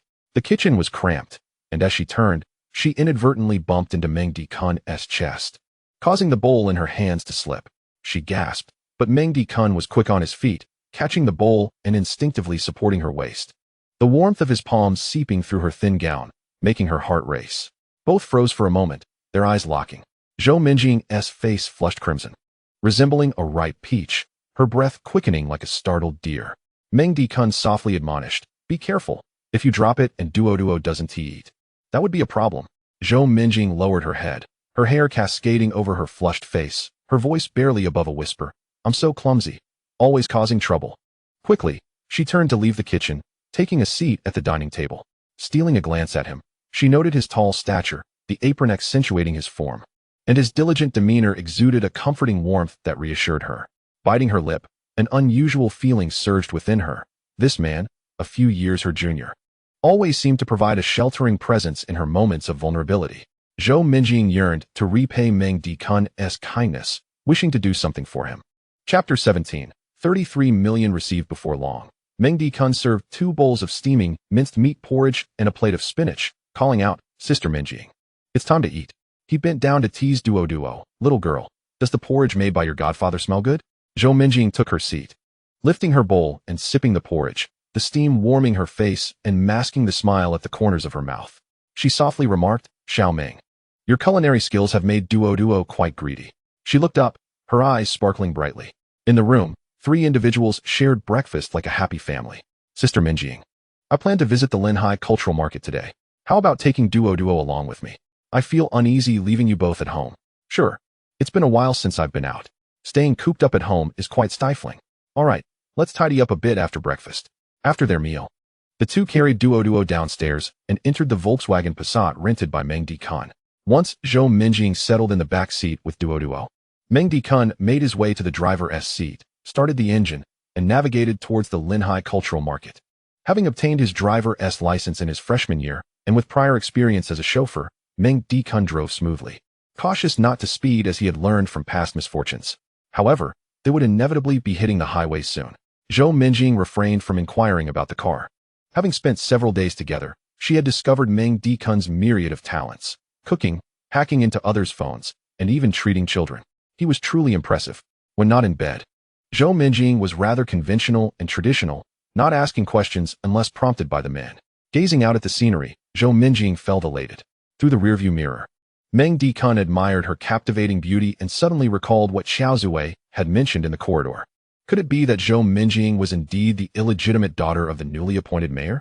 Before long, they arrived at the Linhai Cultural Market, one of the largest of its kind in the Dragon Kingdom, a marketplace and a tourist attraction. They disembarked, placing Duo in a stroller. And Meng Dikun found a picturesque spot by an artificial lake for her to rest. Sister Minjing, you and Duo stay here for a bit while I handle some matters. Go ahead, don't worry about us, she replied, her happiness evident.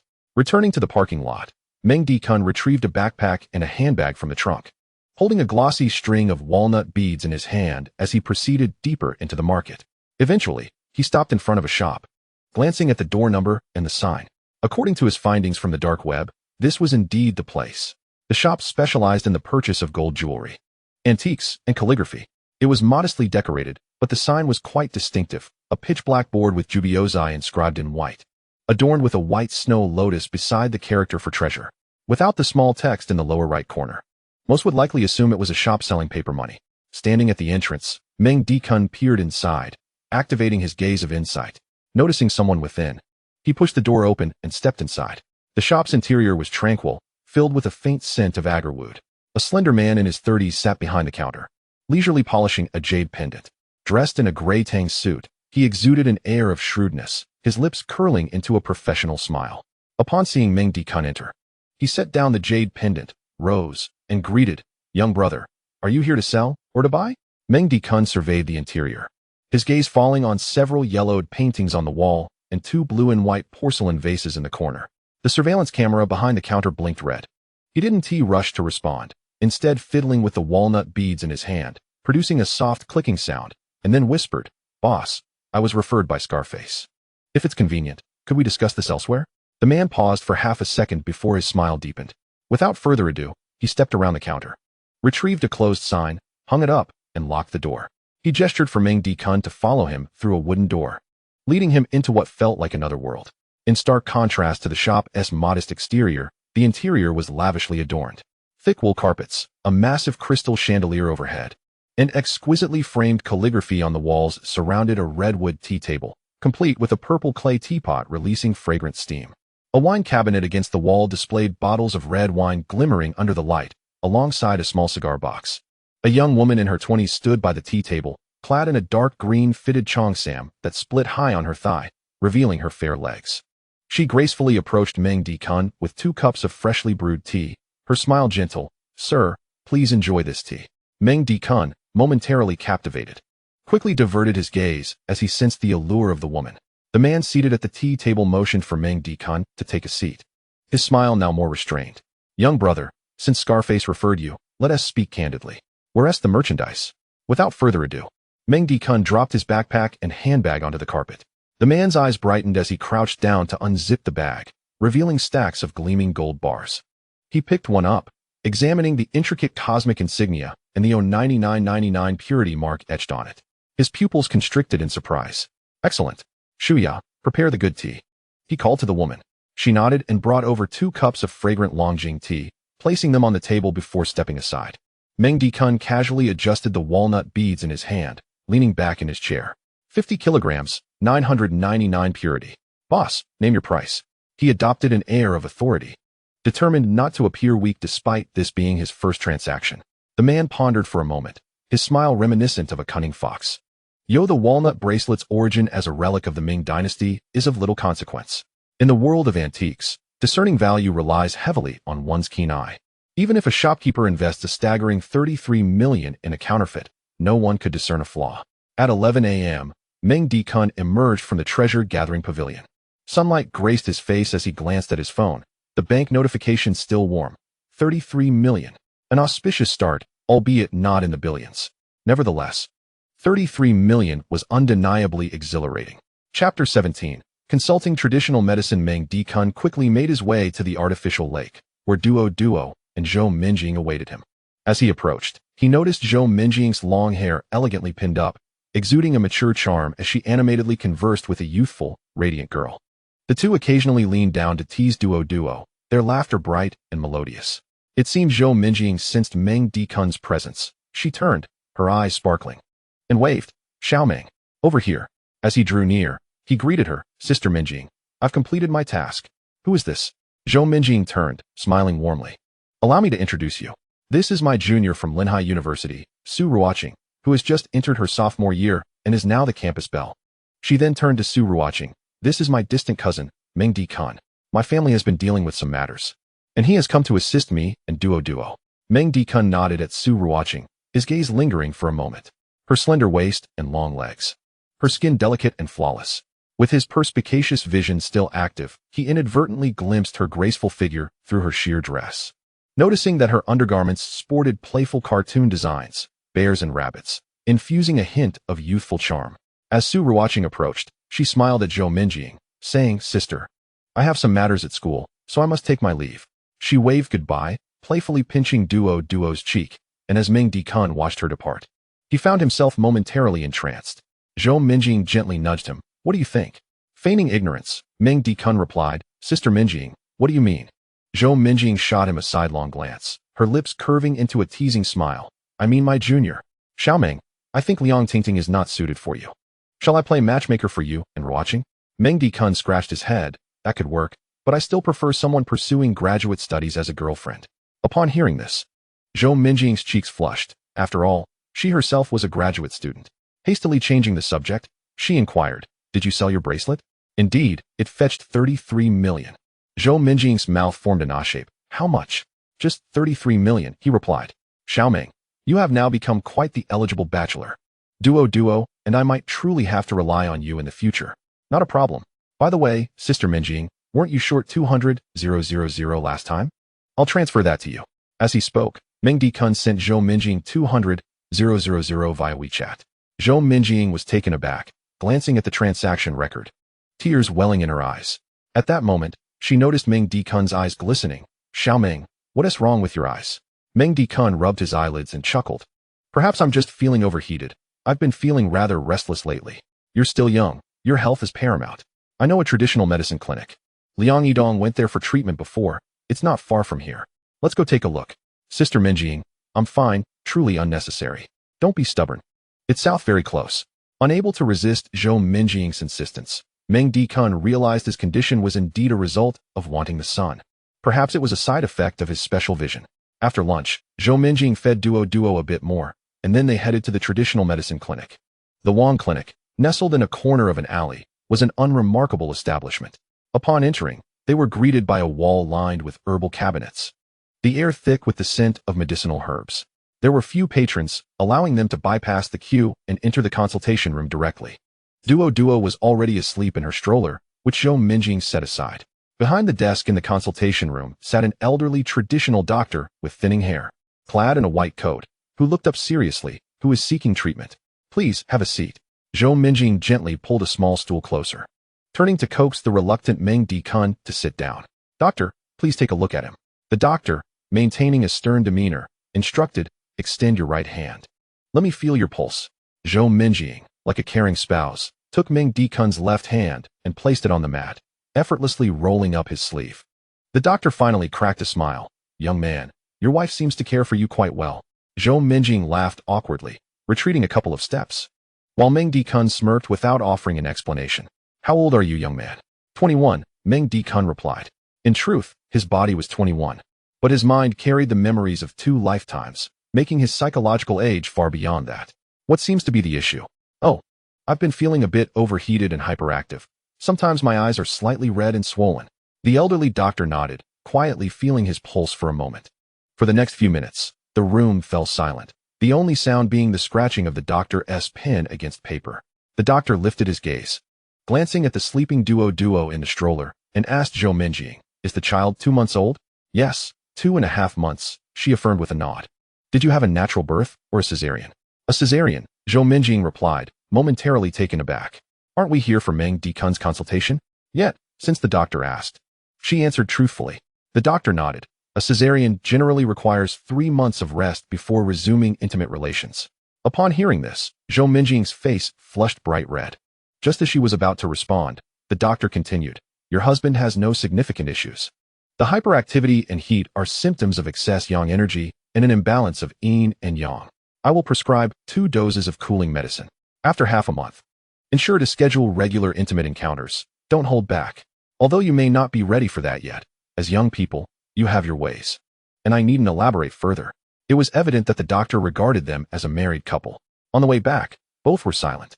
Meng Dikun drove, glancing in the rearview mirror at Zhou Minjing, who was blushing as she gazed out the window, a hint of a smile gracing her lips, thinking, I told you not to come, yet you insisted on dragging me here, and now look at me all flustered. Arriving home at 3 in the afternoon, Zhou Minjing placed Duo on the bed in the master bedroom. Returning to the living room, she spotted the bag of traditional medicine on the table. Xiao Ming, I'll prepare the medicine now. With that, she grabbed the herbal package and disappeared into the kitchen. Meng Dikun, not keen on taking medicine, followed her, noticing Zhou Minjing. Her ears still flushed, staring blankly at the herbal package. Sister Minjing, the smell of the medicine might be too strong for Duo. Besides, I don't want to take it. It's not a serious issue. I could just run more and sweat it out. At his words, Zhou Minjing turned around only to collide with Meng Dikun, who stood mere inches away. Her height of 1.62 meters made her appear almost childlike beside him, barely reaching his throat. The proximity was overwhelming. Chapter 19. In the future, I will guard your girlfriend. Meng Dikun's long arm encircled Zhou Minjing's side. Retrieving the herbal package from her grasp, he smiled gently. There's truly no need for this, Sister Minjing. I'm feeling a bit tired. I'll lie down for a bit. With that, he took the medicine back to the second bedroom and closed the door behind him, leaving Zhou Minjing alone in the kitchen, lost in thought. Reflecting on the doctor's words and considering how Meng Dikun had been tirelessly attending to her and Duo, helping her with her troubles, and even transferring 200,000 to her this morning to settle her debts. For her and Duo, Meng Dikun has sacrificed a great deal. Given the current circumstances, it appears that both she and Duo will rely on him for a considerable period ahead. The crucial point is that Zhou Minjing recently learned through a phone call between Meng Dikun and Liang Tingting that he is still an unblemished blank slate. An innocent young lad. She understands that once he experiences a hint of sweetness, Meng Dikun would no longer be so easily manipulated by Liang Tingting. At present, Meng Dikun likely does not even comprehend the means of emotional release. If he were to bottle it all up, what would become of her and Duo? With this thought, she returned to the master bedroom to glance at the peacefully sleeping Duo. This girl always sleeps for an extended period, rarely waking before 3 hours have passed.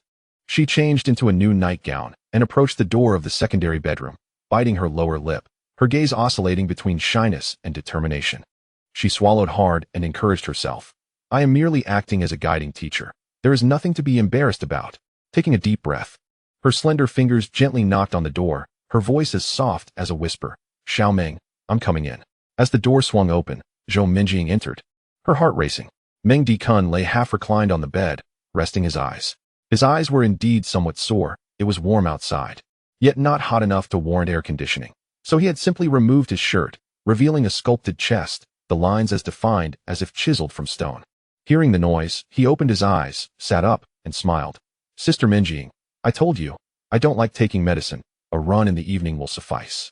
Zhou Minjing stood at the doorway, her fingers twisting the fabric of her nightgown, her face reddening like a ripe apple. She averted her gaze, staring at the floor, her voice trembling like a willow in the wind. Xiao Ming, I believe the doctor is correct. You need to release this heat, just like cupping therapy. It's essential to expel the toxins. She bit her lip, summoning her courage to look up, her eyes shimmering with a hint of moisture, revealing her shyness. However, there is a massage technique that might assist you. The moment the words escaped her lips, her heart raced like a drum. Her face burning as if it could fry an egg, her mind a whirlpool of confusion. Would he laugh at me? Would he misunderstand? But I genuinely wished to help him. She lowered her head, her legs instinctively pressing together beneath her nightgown, as if fearing she might flee at any moment. Meng Dikun feigned an innocent expression. Massage? Sister Minjing, you possess such skills? Wonderful, do teach me. Zhou Minjing's heart skipped a beat, her face growing even warmer. Thinking, he has done so much for me. My assistance in this small matter is nothing. Mustering the last bit of courage, she softly replied, then lie down, and I shall give it a try. Meng Dikun complied. Sister Minjing, don't press too lightly. My skin is tough. This section was edited down by 10,000 words. Zhou Minjing simply assisted Meng Dikun with a brief massage, and upon leaving the room, she quickly washed her face and hair, as sweat clung to her skin and hair. At dinner, Zhou Minjing kept her head down, unable to meet Meng Dikun's gaze. Halfway through the meal, she suddenly looked up, biting her red lip, seemingly summoning immense courage, and said, Xiao Ming, please don't misunderstand today's events. I merely wish to teach you some massage techniques. You need not blame yourself for certain matters. Her voice trailed off, barely audible. Thank you, Sister Minjing. You are far kinder to me than Liang Tingting. Zhou Minjing let out a soft laugh. Stop being so modest. However, if you ever seek a girlfriend, I shall help you screen them. Liang Tingting is truly unsuitable. Meng Dikun nodded, a barely perceptible smile curving his lips. By the way, Sister Minjing, please don't call me Xiao Meng anymore. I am already 21. Not so little anymore. Zhou Minjing's face flushed. What should I call you then? Dekuan, perhaps? I find Dekuan sounds much better. Zhou Minjing nearly buried her face in her bowl. After dinner, she insisted on washing the dishes, claiming that doing some manageable chores would aid in her recovery. Meng Dikun returned to his study to continue adjusting his quantitative model for stock trading. After a while, Zhou Minjing, her cheeks flushed, brought him a glass of milk, urging him not to work too late and to rest early. Meng Dikun downed the milk in one go, muttering under his breath, using a glass is quite bothersome. Upon hearing this, Zhou Minjing's ears turned crimson, her neck flushed with embarrassment. She hurriedly took the empty cup from Meng Dikun's hands and swiftly exited the study. After she left, Meng Dikun refocused his attention on the report generated by his quantitative model. Having spent the day outside, the model had connected to the Myanmar stock market. And after a day of simulation, there were both gains and losses, but an overall profit of 5 was still too modest. He began typing vigorously on the keyboard. Energized, Meng Dikun worked tirelessly until 2 a.m., still feeling wide awake. However, his stomach began to grumble. Recalling the tantalizing aroma of lamb skewers from a roadside vendor during his run last night, rising from his swivel chair, he opened the window to inhale the cool night air, deciding to venture out for some barbecue. He activated his perspective eye, allowing his gaze to penetrate through the walls. Glancing into the master bedroom, Zhou Minjing lay on her side, her nightgown slightly slipping down, revealing her fair shoulder, sleeping soundly. Duo nestled in her small bed, her mouth moving slightly and a dribble of saliva at the corner of her lips, appearing like a little pig.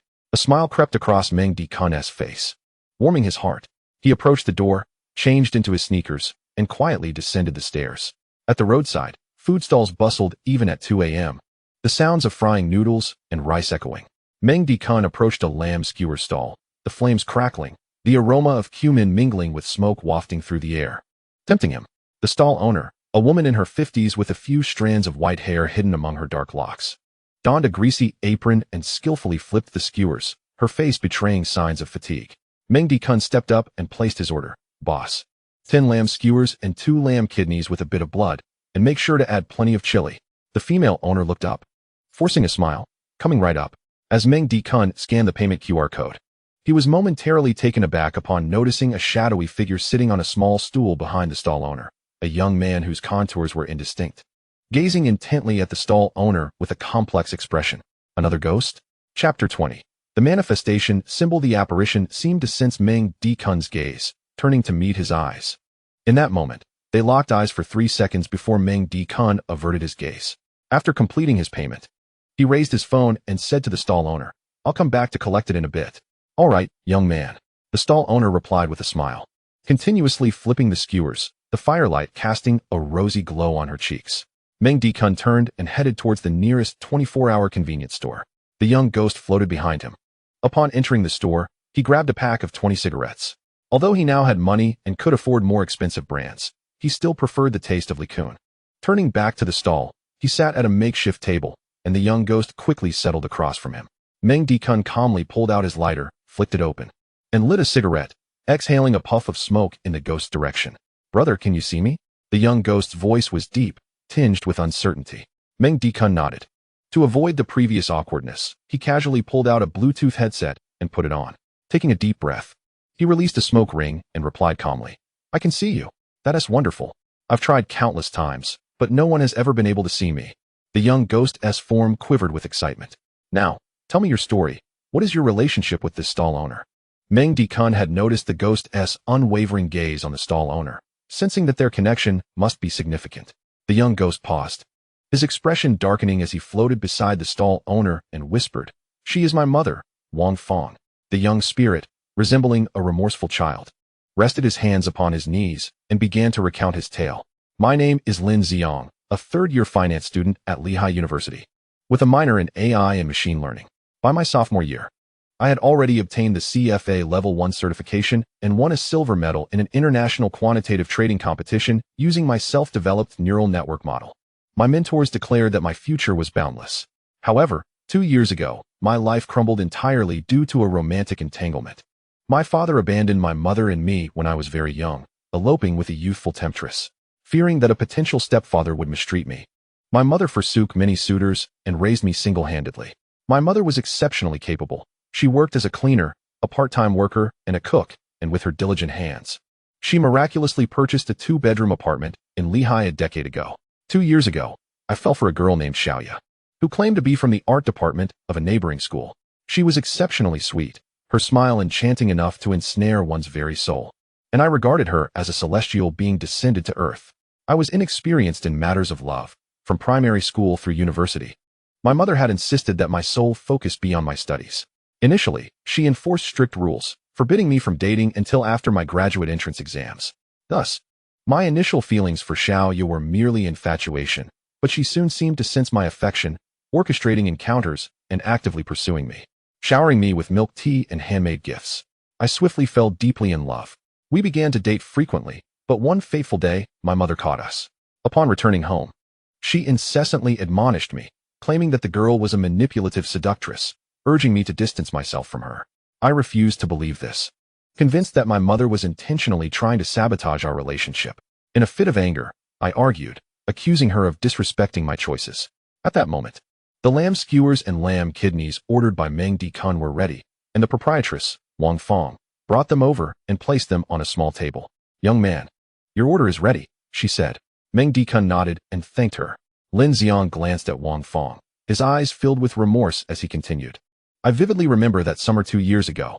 That night, the argument escalated fiercely, with my mother smashing her bowl and berating me, accusing me of being like my father, chasing after temptresses. In a fit of rage, I packed my belongings and ran away. For so many years, I had lived under her oppressive rule, and I was exhausted, overwhelmed by the pressure." Lin Xiang chuckled bitterly, reflecting on his past foolishness. "Armed with my scholarship and the money I saved from internships, I took Xiaoya on a trip to Southeast Asia. It wasn't too long before I exhausted my funds. She claimed to know a boss who could lead us into financial projects for quick profit. I believed her and followed her into a van, only to find myself blindfolded halfway through the journey." Meng Dikun frowned, exhaling a puff of smoke. Lin Xiang continued, "When we arrived, I discovered it was a development zone. Later, I realized that Xiaoya was not a student at all. She was a con artist who specifically targeted naive, love-struck individuals like me to exploit. After pocketing the money, she vanished, leaving me trapped in a dilapidated factory, forced daily to call and extort money.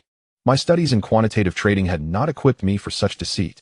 After 2 weeks of failing to con anyone, they tortured me mercilessly until I lost control of my bodily functions. With no other choice, I resorted to scamming my mother. When I finally reached her on the phone, I employed the con artist script. My mother recognized my voice immediately. 2 days later, she sold our home, and I was able to sustain myself for a while with the 2 million I amassed." Meng Dikun extinguished his cigarette, his gaze turning somber as he took a bite of the lamb skewers. Lin Xiang shed a couple of tears, mockingly addressing Meng Dikun. "Do you think I am a monster?" But under such circumstances, it was unbearably torturous. Meng Dikun shook his head, saying, "One should not hastily judge another without experiencing their suffering." And then my conscience could no longer bear the weight, and I ceased to deceive. For the next year, I could not con a single penny. They saw that I had lost my value and dragged me to a warehouse, where they vivisected me for my organs. With no anesthesia, I fainted from the pain multiple times, until the last time I awoke to find I felt no pain at all, only to realize that I had died. Yet, I discovered that I seemed to be alive. I could see people and hear their conversations. For the past 2 months, I have wandered aimlessly until I returned to Lehigh.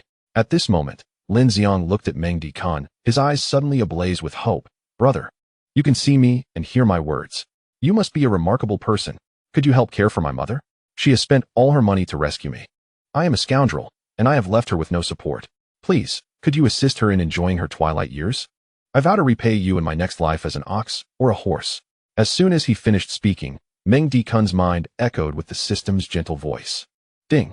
Good Deed System has issued a task.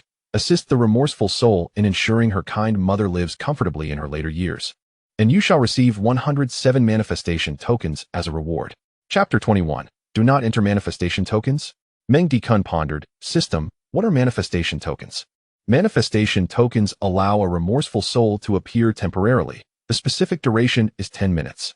This reward consists of 107 tokens, which the host can extract using their will. With the system's soft explanation, Meng Dikun began to grasp the situation. Lin Xiang, seeing Meng Dikun lost in thought, displayed a look of guilt. I apologize, Taoist. I acted rashly. Ensuring the elderly can enjoy their later years is not a simple task. How could I impose that upon you? It is a form of moral coercion. And I am sorry, but only you can see and hear me. Please, can you help care for her? Just occasionally visit her, so she isn't too lonely. Lin Xiang was now nearly incoherent. He had changed how he addressed Meng Dikun, no longer referring to him as brother, but as Taoist. Meng Dikun glanced up at him and replied, very well, I agree to assist you. Ding. The host has accepted the task. 107 manifestation tokens have been credited. The host can extract them using their will, and as this task is not time-limited, there are no compulsory requirements for the host to fulfill it completely.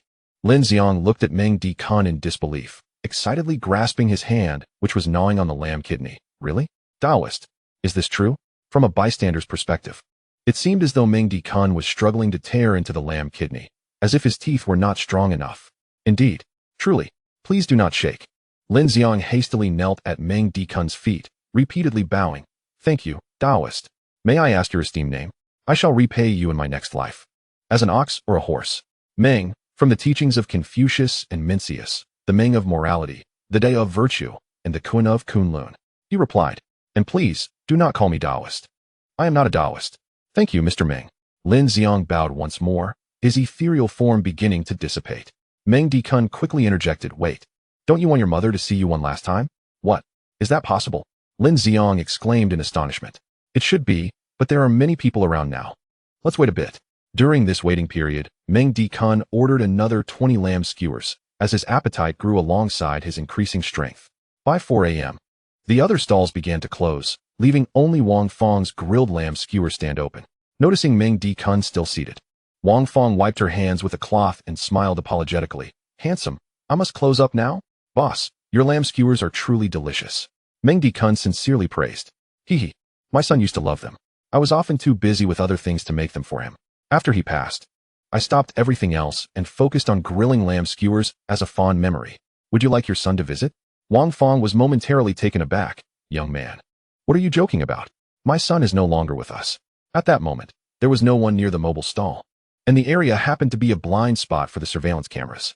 Look who this is, Meng Dikun began slowly.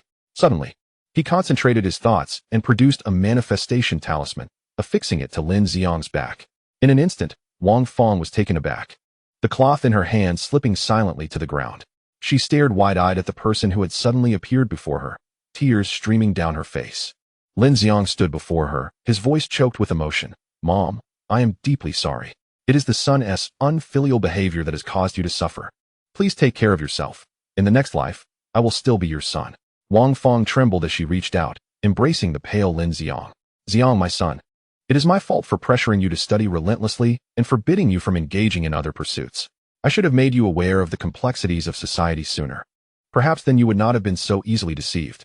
Meng Dikun stood up and distanced himself from the stall, aware that these 10 minutes were invaluable. No outsiders should intrude at this moment. 10 minutes later, the soft, mellifluous voice of his system echoed in his mind once more. Ding. As the beneficiary is a repentant soul, 107 manifestation talismans have been credited. The system additionally rewards you with the golden kidney, health eye, and the memories of the beneficiary. The golden kidney is something readers will likely comprehend, while the health eye allows one to determine another's health status and whether they carry any infectious diseases with just 2 consecutive blinks. He turned to glance at the stall, only to find Lin Xiang had vanished. Wang Feng approached him, wringing her hands, and knelt before Meng Dikun. Mr. Meng, thank you. Meng Dikun hurriedly helped her to her feet. Aunt Wang, please don't do this. We live in a society governed by law. Others might think I am part of a criminal organization. Through the health eye, he observed Wang Feng and noted that aside from some signs of fatigue, her health appeared quite sound. Wang Feng stood up, wiping her tears, and suddenly remembered something. Mr. Meng, I understand that in your line of work, fees are required. How much do I owe you? No need for that. Aunt Wang, you misunderstand. I am not a wandering sorcerer. Then how can I express my gratitude? Wang Feng was a person of gratitude and reciprocity. From Lin Xiang's memories, Meng Dikun learned that she had recently visited him. Living in a cramped basement in a city village to save money, her living conditions quite poor. Aunt Wang, I heard you worked as a nanny and can cook. Would you be willing to help care for children? Meng Dikun pondered. He would undoubtedly become busier, and he could not guarantee timely meals for Zhou Minjing and her daughter. If Wang Fong could assist with the cooking and childcare, it would also ease his burden of looking after her. Mr. Meng, I am quite adept at caring for children. Wang Fong replied eagerly. Excellent. I happen to need a live-in nanny. I will offer a monthly salary of 150,000. What do you think? That sounds wonderful. Helping Mr. Meng is worth more than money. Then it is settled. Please tidy up your affairs within the next few days. I will transfer your first month's salary now. Just wait for my message. With that, Meng Dikun transferred 150,000 to Wang Fong. After discussing a few other matters, Meng Dikun returned to the happy home, Zhou Minjing's residence. The clock had already struck 5 a.m. After washing up and having consumed 2 mini lamb kidneys, he drank copious amounts of water and fell asleep the moment he lay down. At 6 a.m., Meng Dikun was roused by a pressing urge to relieve himself. Struggling against drowsiness, he got out of bed. Just as he was about to open the bathroom door, a voice called from inside. Don't come in. I'm in here. Chapter 22. Comrade Dikun, drink this. Don't waste it. But it was too late. As Zhou Minjing's words fell, she felt a gun pressed to her head. Oh, Sister Minjing, I'm sorry. I didn't know you were inside. I'll step out right away. Meng Dikun rubbed his eyes and retreated. After a moment, the sound of the toilet flushing could be heard. Zhou Minjing, her face flushed, emerged from the bathroom and knocked shyly on the door to the guest room, saying, Little Meng, I'm done, you can come in now. With that, she returned to the master bedroom, burying her head in the blanket, feeling a wave of shyness. Oh, why does it seem like little Meng has grown taller again? Hearing the sound of the master bedroom door closing, Meng Dikun emerged from his room. To avoid the embarrassment of sharing a bathroom, he decided to take care of his own business as well. With only one bathroom, it was indeed quite a hassle. After some commotion, Meng Dikun found himself wide awake. He took a shower, stepping out of the bathroom, shaking his head as water droplets cascaded down his sharply defined jawline. He wrapped a towel around himself and walked into the kitchen. First, to prepare breakfast while digesting Lin Xiang's memories. Lin Xiang was indeed a top student from the finance department of Linghai University, exceptionally capable of learning. Holding a CFA Level 1 certification and having won a silver medal in an international quantitative trading competition. After merging with his memories, Meng Dikun found clarity on several previously puzzling issues. Though the angels endowed him with an extraordinary memory and superior learning ability, no skill could replace the guidance of a good teacher. Lin Xiang's knowledge served as a personal tutor, and Meng Dikun felt as though his mind had been electrified. The previously fragmented pieces of knowledge he had learned now seamlessly connected. The obscure concepts of finance became crystal clear, and the complexities of AI machine learning algorithms transformed into something elementary. Yet, some knowledge still required refinement. After preparing breakfast, Meng Dikun casually ate a couple of bites before sitting by the computer, his fingers dancing across the keyboard. With the aid of the angel's phenomenal memory, his learning speed soared as if he were using a cheat code. He swiftly grasped concepts like portfolio management, derivative pricing, risk hedging, and advanced AI techniques such as deep learning, time series analysis, and reinforcement learning. His mind functioned like a high-speed processor, rapidly integrating information. In less than half an hour, he estimated that his skills had already surpassed those of a CFA Level 3 candidate. Lin Xiang was merely a CFA Level 1 holder. What does CFA Level 3 signify? In simple terms, it is the pinnacle of prestige in the finance world, a top-tier passport in the global financial arena. Achieving this level means one can independently design investment portfolios worth billions, adeptly navigate stocks, bonds, and derivatives, accurately predict market fluctuations, and mitigate risks with the finesse of a master chef. It is said that fewer than 200,000 individuals worldwide hold this certification. Successfully obtaining it means becoming a sought-after commodity on Wall Street, with starting salaries in the six-figure range. Meng Dikun calmed his mind and re-examined the quantitative model he had crafted the previous day, quickly uncovering numerous flaws. The original model employed a basic LSTM network and had not filtered out the noise from high-frequency trading during data preprocessing, leading to deviations in feature extraction and poor robustness against black swan events. Even more problematic was the model's failure to consider the microstructure of cross-market arbitrage, neglecting to optimize trading costs and slippage.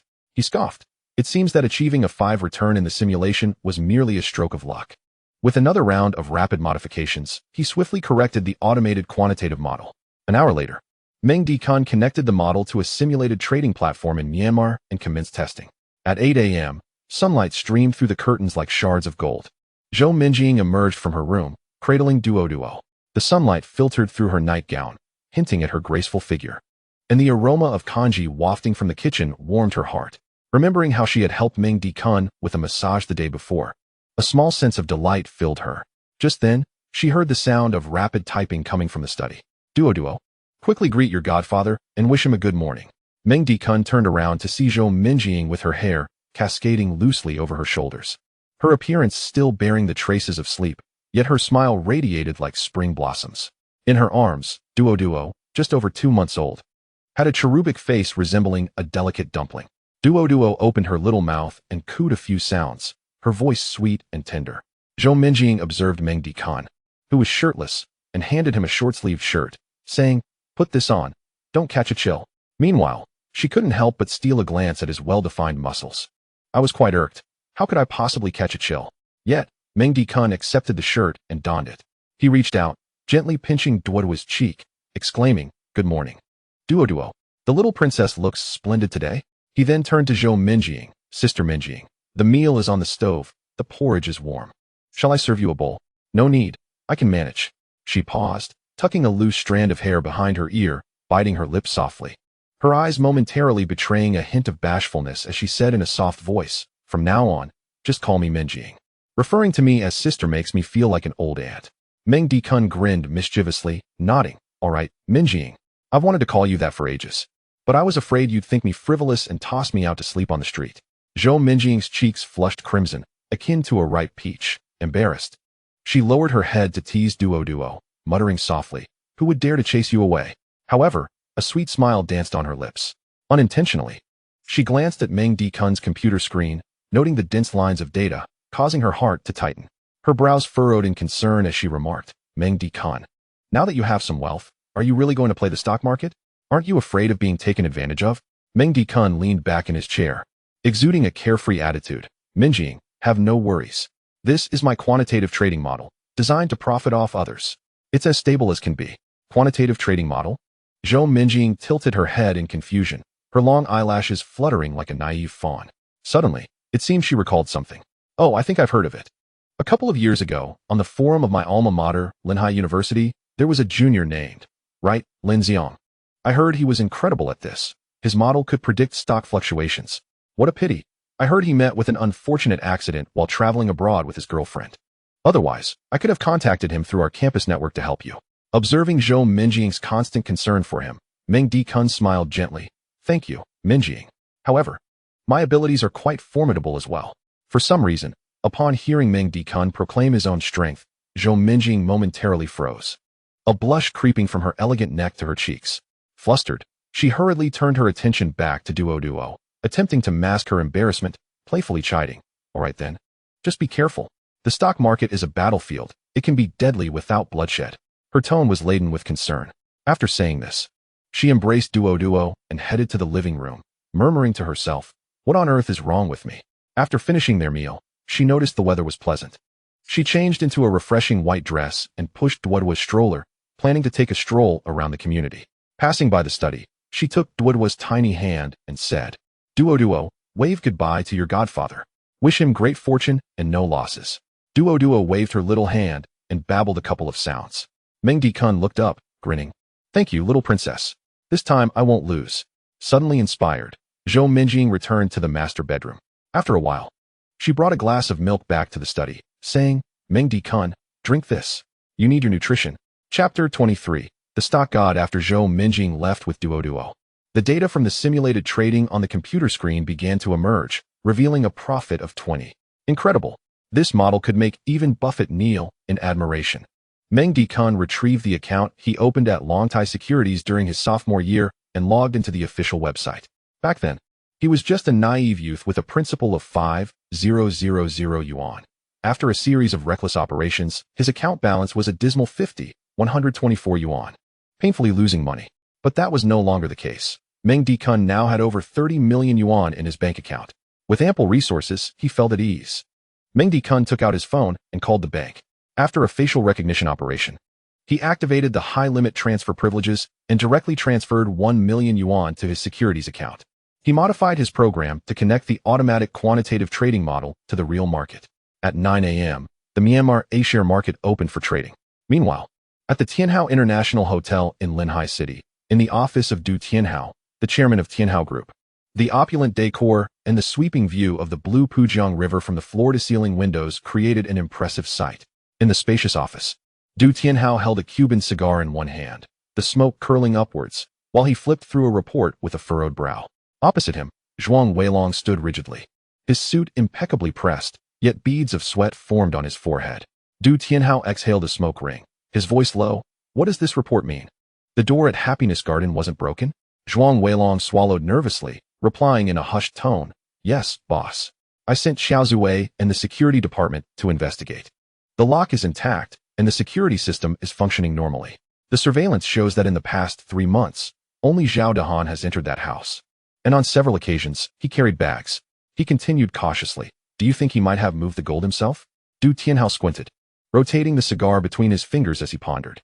Zhuang Weilong, gathering his courage, added, I also suspect that Director Zhao thinks the 50 kilograms of gold we sent is insufficient, which is why he made such claims. After all, these corrupt officials never directly express their grievances. After a moment of silence, Du Tianhao took a deep drag from his cigar and exhaled a thick cloud of smoke. He found Zhuang Weilong's reasoning plausible, considering that the next project was about to go to tender, and it wasn't just a single phase. There were at least 4 billion yuan in profits from subsequent phases. Zhao Dahan was a pivotal figure in the project, and with a decisive gesture, he said, Send another 50 kilograms of gold over. Also, upgrade the security system of that house, and keep an eye on it. Ensure that all my subordinates who know about this are monitored to prevent any internal leaks. Zhuang Weilong nodded. Understood, boss. After he exited, Du Tianhao dialed Zhao Dahan's number. Adopting a sycophantic tone, Hello, Director Zhao? The door at your relative's house has been repaired. It was our oversight. There indeed was a burglary. But the items have been recovered. Please take some time to check it out. In the study of Happiness Garden Community, room 211103, Meng Dikun was intently watching the computer screen as the model operated automatically, precisely capturing the market's minute fluctuations. The model, through high-frequency data analysis, detected a new energy stock, 910, sensing the main force's accumulation signal. Taking advantage of the price drop, he invested 1 million yuan in full. Sure enough, as it reached 940, the stock began to surge, and by 10 a.m., it had hit the limit up. With just this one stock, he made a profit of 20. From a principal of 1 million, excluding fees and taxes, he directly earned 200,000. Meng Dikun grinned widely. If I'm not the stock god, who is? He fiddled with his prayer beads, yet his mind remained remarkably calm. With Myanmar A-shares currently sluggish and the T1 restrictions troublesome, 20 seemed to be the peak. To make substantial profits, he needed to venture into the American stock market for a chance to reap rewards. Their daily trading volume reached trillions, with significant volatility, allowing the model to flourish. Just as he contemplated this, his phone buzzed, and a strange landline number appeared on the screen. A sweet voice came through. Hello, Mr. Meng. I am Su Xiaodong from the VIP Center of Linhai Bank. Your deposits have reached VIP standards, and I am your exclusive customer service representative. The bank organizes regular gatherings and business networking events for high-end VIP clients, along with airport lounges and expedited medical services. Excuse me, Meng Dikun interjected. I would like to open trading permissions for stocks in the United States. Is that possible? Su Xiaotong paused for half a second. The system had just indicated a large transfer for her client, and while she was merely conducting a routine visit, she realized there was an opportunity for new business. Certainly. We support the opening of stock accounts in the United States, including foreign exchange services. However, you will need to handle this at the VIP lounge, as some authorizations require your signature in person. Meng Dikun felt a surge of excitement. The restrictions in Myanmar were too numerous, and with his model, it was easy to attract unwanted attention. The American stock market was different, volatile, and leveraging high. With his model in action, earning multiples in just a few days was not a dream. He pressed on. Is there a margin trading service available? How much can I leverage? Su Xiaodong hesitated for a moment before replying cautiously. Margin trading is available, potentially up to 4 times, but it will depend on your asset assessment. We will perform a detailed calculation when you arrive at the VIP lounge. Great. Meng Dikun tapped his fingers on the table, asking for WeChat to be added in the address to be sent over, so he could figure out when to visit. Just after hanging up the phone, he heard the sound of a door being changed downstairs. Peering through his eye of insight, he observed a worker at the door of apartment 1003, replacing a lock, while a burly man stood watch beside him. Shifting his gaze to the master bedroom, His pupils constricted in shock. Beneath the bed lay an additional 50 kilograms of gold. Incredible, this building truly was a golden goose. A sly smile crept across Meng Dikun's face as he planned for another lucrative evening. He felt no guilt taking money from corrupt officials. Just as he was about to head downstairs to find Zhou Minjing, his WeChat rang. It was Wang Fong calling. Eager to assist, Wang Fong had been impatient, and Meng Dikun, unable to refuse her enthusiasm, sent her the address. Before ending the call, he cautioned, "Aunt Wang, I can see spirits. Please keep this to yourself. In navigating society, one must learn to conceal two things, one's thoughts and one's abilities. Thoughts should remain private. For once spoken, they become stories for others. Abilities too should be kept under wraps, for jealousy is a natural human trait. Failing to do so invites untold troubles." Wang Fong paused, then replied, "Mr. Meng, I understand.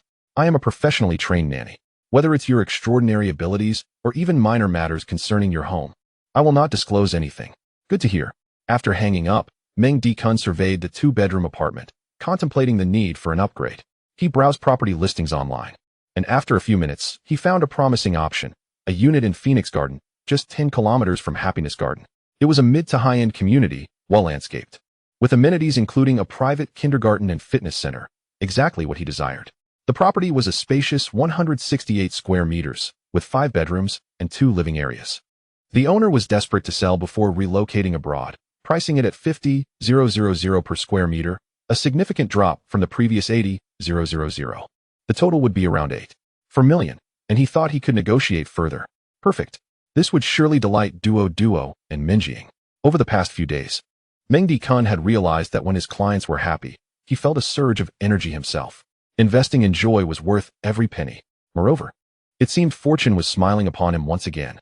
With that thought, he activated his eye of insight, once more to check downstairs, only to find the two men had departed, leaving only the gold glittering in the master bedroom.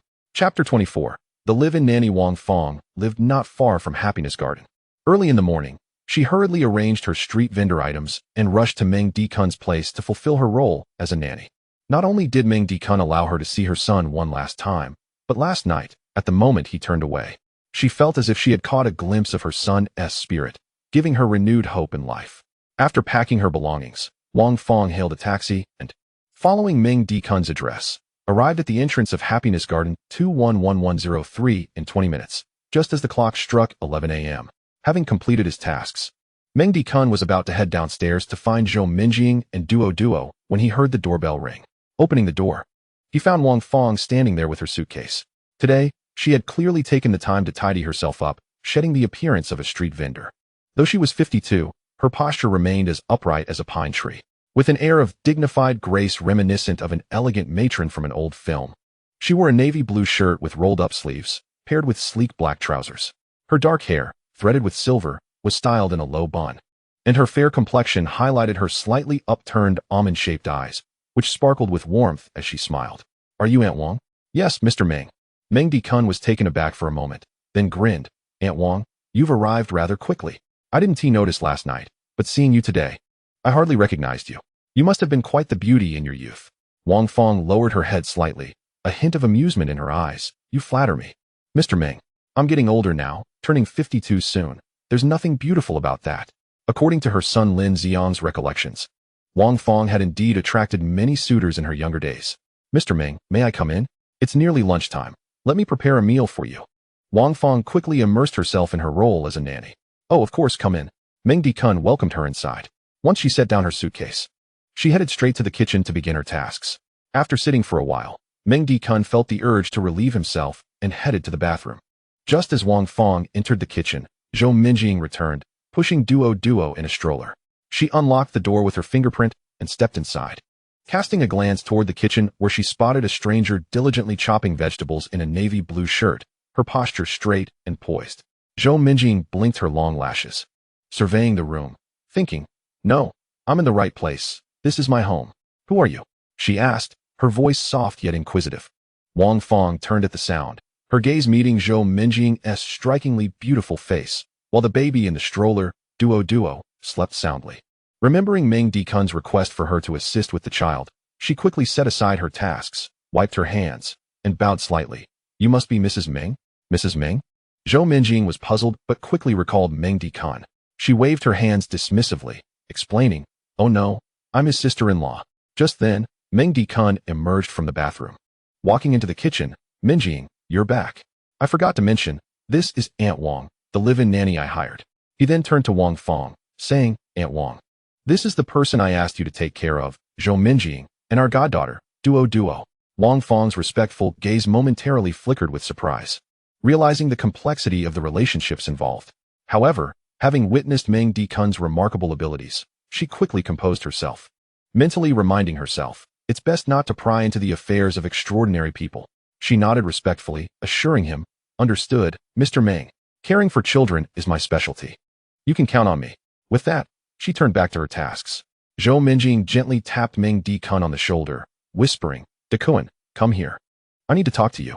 Carefully cradling the sleeping Duo, she stepped into the master bedroom, laying the little one down on the bed. As she did, her nightgown slipped slightly, revealing her fair shoulders and a glimpse of an exquisite landscape akin to a snowy mountain. Meng Dikun stood at the doorway, casting a fleeting glance before quickly averting his eyes. Zhou Minjing closed the bedroom door and turned to face him, her almond-shaped eyes glistening with concern as she bit her lip. "Dikun, now that you have money, do you not wish to care for us any longer?" Meng Dikun was taken aback, hastily shaking his head with a playful grin. "What are you thinking, Minjing? Hiring Aunt Wang is precisely to better care for you and Duo. I've said it before, I intend to support you both for at least a year." Zhou Minjing blinked, tilting her head in confusion. "I saw she had a suitcase. Did you hire a live-in nanny?" Meng Dikun nodded affirmatively, "With just 2 bedrooms. Where will she stay? If she occupies the guest room, will you move into the master bedroom? Will you be sharing a room with Duo and me?" Before he could finish, she suddenly covered her mouth, her face flushed like the evening sky, with a flurry of chaotic thoughts racing through her mind, her heart racing uncontrollably. Meng Dikun's lips twitched, wondering what she was thinking. "I'm not that kind of person who takes advantage of others. I've already scouted a new house. The owner is eager to sell. We can finalize the deal this afternoon. I've seen it. It's a fully furnished place, previously occupied by a newlywed couple, ready for immediate move-in. Besides, you were planning to sell your place to settle debts, weren't you?" Upon hearing this, Zhou Minjing felt a wave of relief wash over her, a glimmer of emotion flickering in her almond eyes as she murmured, "Oh, I see." Reflecting on it, a noble young man aspires to explore the world. Meng Dikun could not possibly revolve around her and Duo indefinitely. Furthermore, he himself is set to seek employment next month. He cannot rely on Meng Dikun to support him perpetually. It is indeed time to find a live-in housekeeper. However, her brow furrowed with concern as she raised her gaze. "I have heard some housekeepers can be quite wicked, even spitting in the food. That is why I only dared to find my aunt before. Is Aunt Wang trustworthy?" "Rest assured, absolutely reliable." Zhou Minjing recalled Wang Fong's respectful demeanor towards Meng Dikun, her eyes filled with reverence as if she had encountered a deity, which quelled some of her apprehensions. "Very well." Subsequently, Meng Dikun sent Zhou Minjing the information about the property he had just seen. "This is the apartment. You should go and finalize it with Aunt Wang this afternoon." Zhou Minjing opened the message and widened her eyes in astonishment. "Phoenix Mansion? The houses here are not cheap. I heard they were previously sold at 80,000 per square meter." She bit her lip and looked up anxiously. "How much will this cost?" "Prices have significantly dropped now. This is the one. We can always change later. By the way, I will transfer the funds to that Linhai Bank card of yours right now." Since Meng Dikun was a VIP client at Linhai Bank, his transfer limits were quite high, allowing for almost instantaneous transactions when not involving other banks. After a few taps on his phone, Zhou Minjing's phone chimed. She picked it up and exclaimed, "Oh my goodness. You transferred me 12 million. Meng, how am I ever going to repay this?" Her eyes brimmed with tears of excitement as she suddenly threw her arms around Meng Dikun, emotions swelling within her. A subtle smile played on Meng Dikun's lips as he softly replied, "No need to repay. Consider the house a gift from me to Duo. Use the remaining funds as you see fit, and don't forget to pay Aunt Wang her salary. I had agreed to 150,000 a month." Zhou Minjing nodded vigorously. An overwhelming sense of happiness washed over her, and she suddenly realized something, releasing her embrace and shyly lowering her head, her eyelashes fluttering as if concealing 1,000 unspoken words. Just then, an unusual surge of energy coursed through Meng Dikun, invigorating his spirit. Indeed, when clients are happy, he feels an infusion of energy within. Meng Dikun chuckled. "Minjing, if you hug me again, I might just ascend to the heavens." Zhou Minjing shot him a playful glare. Her cheeks flushed deeper. "Go? All you do is talk nonsense. A gentle knock at the master bedroom door interrupted their moment, accompanied by Wang Fang's voice. Mr. Meng. Miss Zhou, lunch is ready. At the dining table, Zhou Minjing and Meng Dikun enjoyed their meal. This tastes delightful, Zhou Minjing remarked. Meng Dikun nodded in agreement. Noticing Wang Fang remained in the kitchen, he called out, Aunt Wang, come and eat with us. Wang Fang waved her hands. No, Mr. Meng, you two go ahead. During her training as a housekeeper, one rule was to refrain from dining with clients. However, Meng Dikun did not regard Wang Fang as a mere housekeeper. Aunt Wang, please join us. Otherwise, I might get upset. All right. Wang Fang relented, approaching the table with a hint of shyness in her demeanor, her eyes glistening with emotion. By the way, Aunt Wang, can you drive? Yes. Wonderful. This afternoon, take Minjing to purchase the apartment. Meng Dikun spoke as if buying a house were as simple as shopping for groceries. Certainly, Wang Fang nodded in agreement. The meal proceeded with Zhou Minjing and Wang Fang engaging in light conversation, while Meng Dikun rented a Toyota Alphard through a car rental app. It was not that he could not afford a car, he simply wished to conserve funds for his ventures in America. By the time they finished their meal, the car had already arrived at the community. Meng Dikun handed the keys to Wang Fang. Zhou Minjing, thrilled at the prospect of the new apartment, was filled with bittersweet memories of Liang Yidong. Returning home, she was reminded of past sorrows that dampened her spirits. Eagerly, she embraced Duo and, accompanied by Wang Fang, set off to view the property at Phoenix Mansion. After they left, Meng Dikun activated his X-ray vision to check downstairs. There was no one around. He pondered that there was no need to wait until nightfall. In the middle of the day was the perfect moment to act. He hacked into the downstairs lock system to gain control, retrieved the bag he had previously used to store gold, and swiftly made his way downstairs. Entering the master bedroom, he lifted the bedding and completed his task in one fluid motion. After descending, he tossed the gold into the trunk of the rented Passat, then headed back to his usual haunt, the Linhai Antique Market. Returning to the same shop, this time before entering, Meng Dikun had purchased a replica painting of Tang Bohu titled Ancient Bamboo and Stone for 600 yuan from another store. Exiting the shop, his account swelled by an additional 33 million. After deducting the 12 million transferred to Zhou Minjing and the 1 million sent to his securities account, his current balance stood at 53 million, half of his minor target achieved.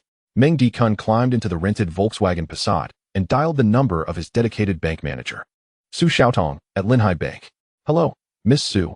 I will arrive in about an hour. The sweet voice on the other end replied, All right, Mr. Meng. Please call me when you reach the bank, and I will come to greet you. After hanging up, Meng Dikun set the navigation to Linhai Bank, Jinhai Road branch. As he approached a traffic intersection, the green light just turned on. Meng Dikun gently pressed the accelerator, and the Passat began to glide forward when suddenly, screech. The sound of tires screeching pierced the air from outside the window. He slammed on the brakes, relieved he had fastened his seatbelt. Otherwise, he would have collided with the steering wheel. Damn it, who was this reckless fool? Meng Dikun looked up to see a Ferrari blocking the crosswalk ahead. So what if you drive a Ferrari? He cursed inwardly, detesting such ostentatious displays of wealth. These spoiled rich kids, flaunting their wealth, had won over countless hearts, leading many decent-looking girls to dream of marrying into affluence. Ordinary men were relegated to the role of sycophants or remained single. Of course, those with advantageous circumstances could indulge in other pursuits. In both of his lifetimes, Meng Dikun harbored a deep disdain for these flaunting rich second generations. However, at this moment, he felt remarkably calm, as he no longer harbored the same insecurities. With his half-target achieved, he felt liberated, no longer rushing through life with a sense of urgency. Just then, the door to the Ferrari's passenger seat swung open, and a stunning young woman gracefully stepped out.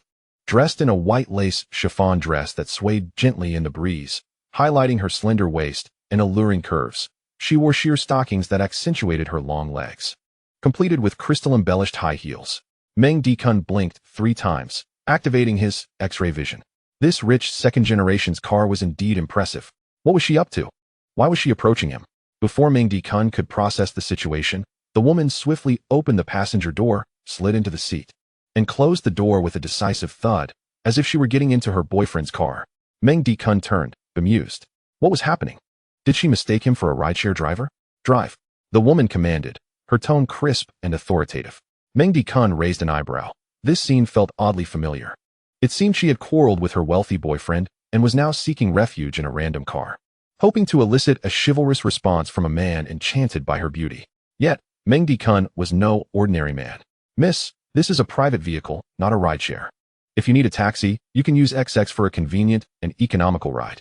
The woman ignored him, her almond-shaped eyes narrowing, her voice growing more urgent. Drive. You regard me as a mere lapdog, commanding me at will. In 2 lifetimes as a sycophant, who would still choose to be a dog upon awakening. Meng Dikun, feeling disgruntled, chose to ignore her. At that moment, a flamboyant figure emerged from the Ferrari, with a round face, adorned in designer attire. An ill-fitting Hermes shirt hung loosely on him, his complexion pale, and his eye bags swollen like walnuts, unmistakably a wealthy second-generation individual whose vitality had been drained. Meng Dikun quickly blinked 3 times, closing his X-ray vision. The rich heir, sporting a round face and hands on his hips, waddled towards the front of the car, tapping on the passenger window, signaling Meng Dikun to lower the glass. With an arrogant tone, he demanded, "Hey, buddy, roll down the window." In a hurry to attend to his affairs, Meng Dikun, uninterested in wasting time with these two, complied and lowered the window. The wealthy scion leaned against the car, casting a sidelong glance at Meng Dikun before turning to the woman, asserting firmly, "Luo Yuan, stop fooling around. Get out of the car. Drive." The woman, pouting her cherry lips, raised her voice, her gaze towards Meng Dikun filled with a mix of defiance and distress, resembling a cornered little rabbit. Was it a matter of not having settled the price? In the past, Meng Dikun would have found such a gaze unbearable. Yet the allure and unconscious charm of Zhou Minjing elevated his excitement threshold. Still, Meng Dikun chose to ignore her, hoping she would exit the vehicle swiftly and not hinder his trip to the bank. He glanced at her calmly, about to turn away when he caught a glimpse of the rich heir, who seemed to bristle with jealousy. He slammed his palm against the window, declaring arrogantly, "Kid, if you dare to drive, I'll ensure you can't survive in Linghai. Drive, hurry up." The woman urged, a mix of desperation and hysteria in her voice. Meng Dikun fixed his gaze on the rich heir. Was he truly impressive? After awakening, he would soon be a wealthy individual himself. The first to dare speak to him with such disdain was the arrogant brat, now transformed into a rotund fish. It seemed the heir aspired to become a second arrogant brat. Suddenly, a gentle chime of the system resonated in his mind. Ding! The good deed system has issued a task. Agree to the request, drive the car, and you will receive the reward of the technique of lifelessness. What a simple task this was. No time constraints. All he needed to do was drive. Nevertheless, even without the system's reward, Meng Dikun intended to confront this feeble rich heir. He turned to face the heir, his gaze sharp. Was his future as a wealthy individual to be intimidated by this second-generation aristocrat? The engine roared, harmonizing with Meng Dikun's fierce demeanor. He had learned to drive a Volkswagen during his lessons, having provided the instructor with a cigarette for a drifting lesson, which he never had the chance to utilize until today. "Hey, what do you want? Can't you see I'm driving a Ferrari Spirit 70, one of only 1,500 units globally?" declared Zhao Baoyu, asserting his status as the nephew of the director of the resource department, Zhao Dahan. "You should inquire about me if you wish to continue in Linghai." Zhao Baoyu, observing Meng Dikun's youth and his Volkswagen Passat, concluded he was likely just a driver for someone else. "Huh, you, a mere chauffeur, probably have no idea. Go ask your boss." "Zhao Baoyu. I thought you were Zhao Baoyu. How interesting. Your uncle is a corrupt official. It seems this rich heir is not of good stock." Before Zhao Baoyu could finish, Meng Dikun smirked disdainfully as the green light illuminated, releasing the brake and pressing the accelerator, causing the Passat to zoom forward, stirring a gust of wind that disheveled Zhao Baoyu's sparse hair. Ding! The host has accepted the task, has begun driving, and the technique of lifelessness has been credited. Accompanied by the system's notification, Meng Dikun heard a shout from behind. "Damn it!" Zhao Baoyu leapt into the Ferrari, pursuing him, with the sports car's powerful engine. It quickly closed the gap on Meng Dikun's Passat. However, they had entered a bustling area with heavy traffic. Thanks to his angel's eye, Meng Dikun perceived the speed around him as sluggish, using X-ray vision to gauge the distances, skillfully maneuvering through gaps. Although the Ferrari boasted strength, Zhao Baoyu's claim to fame was one-handed driving. In terms of intense driving, he was merely a novice. A sports car was a beast to be tamed, and only a ruler with both courage and skill could command its roar. Meng Dikun glanced at the rearview mirror, smirking. With this level of skill, driving a Ferrari was a sheer waste. He cast a glance at the beautiful Luo Yuan in the passenger seat, thinking it was a waste for her to be in this vehicle. At that moment, a gap opened between the two cars ahead. He slammed the accelerator to the floor. Luo Yuan's face turned pale as she gripped the seatbelt, her voice trembling. "Slow down." Yet her eyes sparkled with excitement. However, once they hit the elevated expressway, Meng Dikun's driving advantage diminished as Zhao Baoyu relentlessly pursued him, nearly causing rear-end collisions multiple times. Realizing this was not a sustainable situation, Meng Dikun surveyed the scene outside.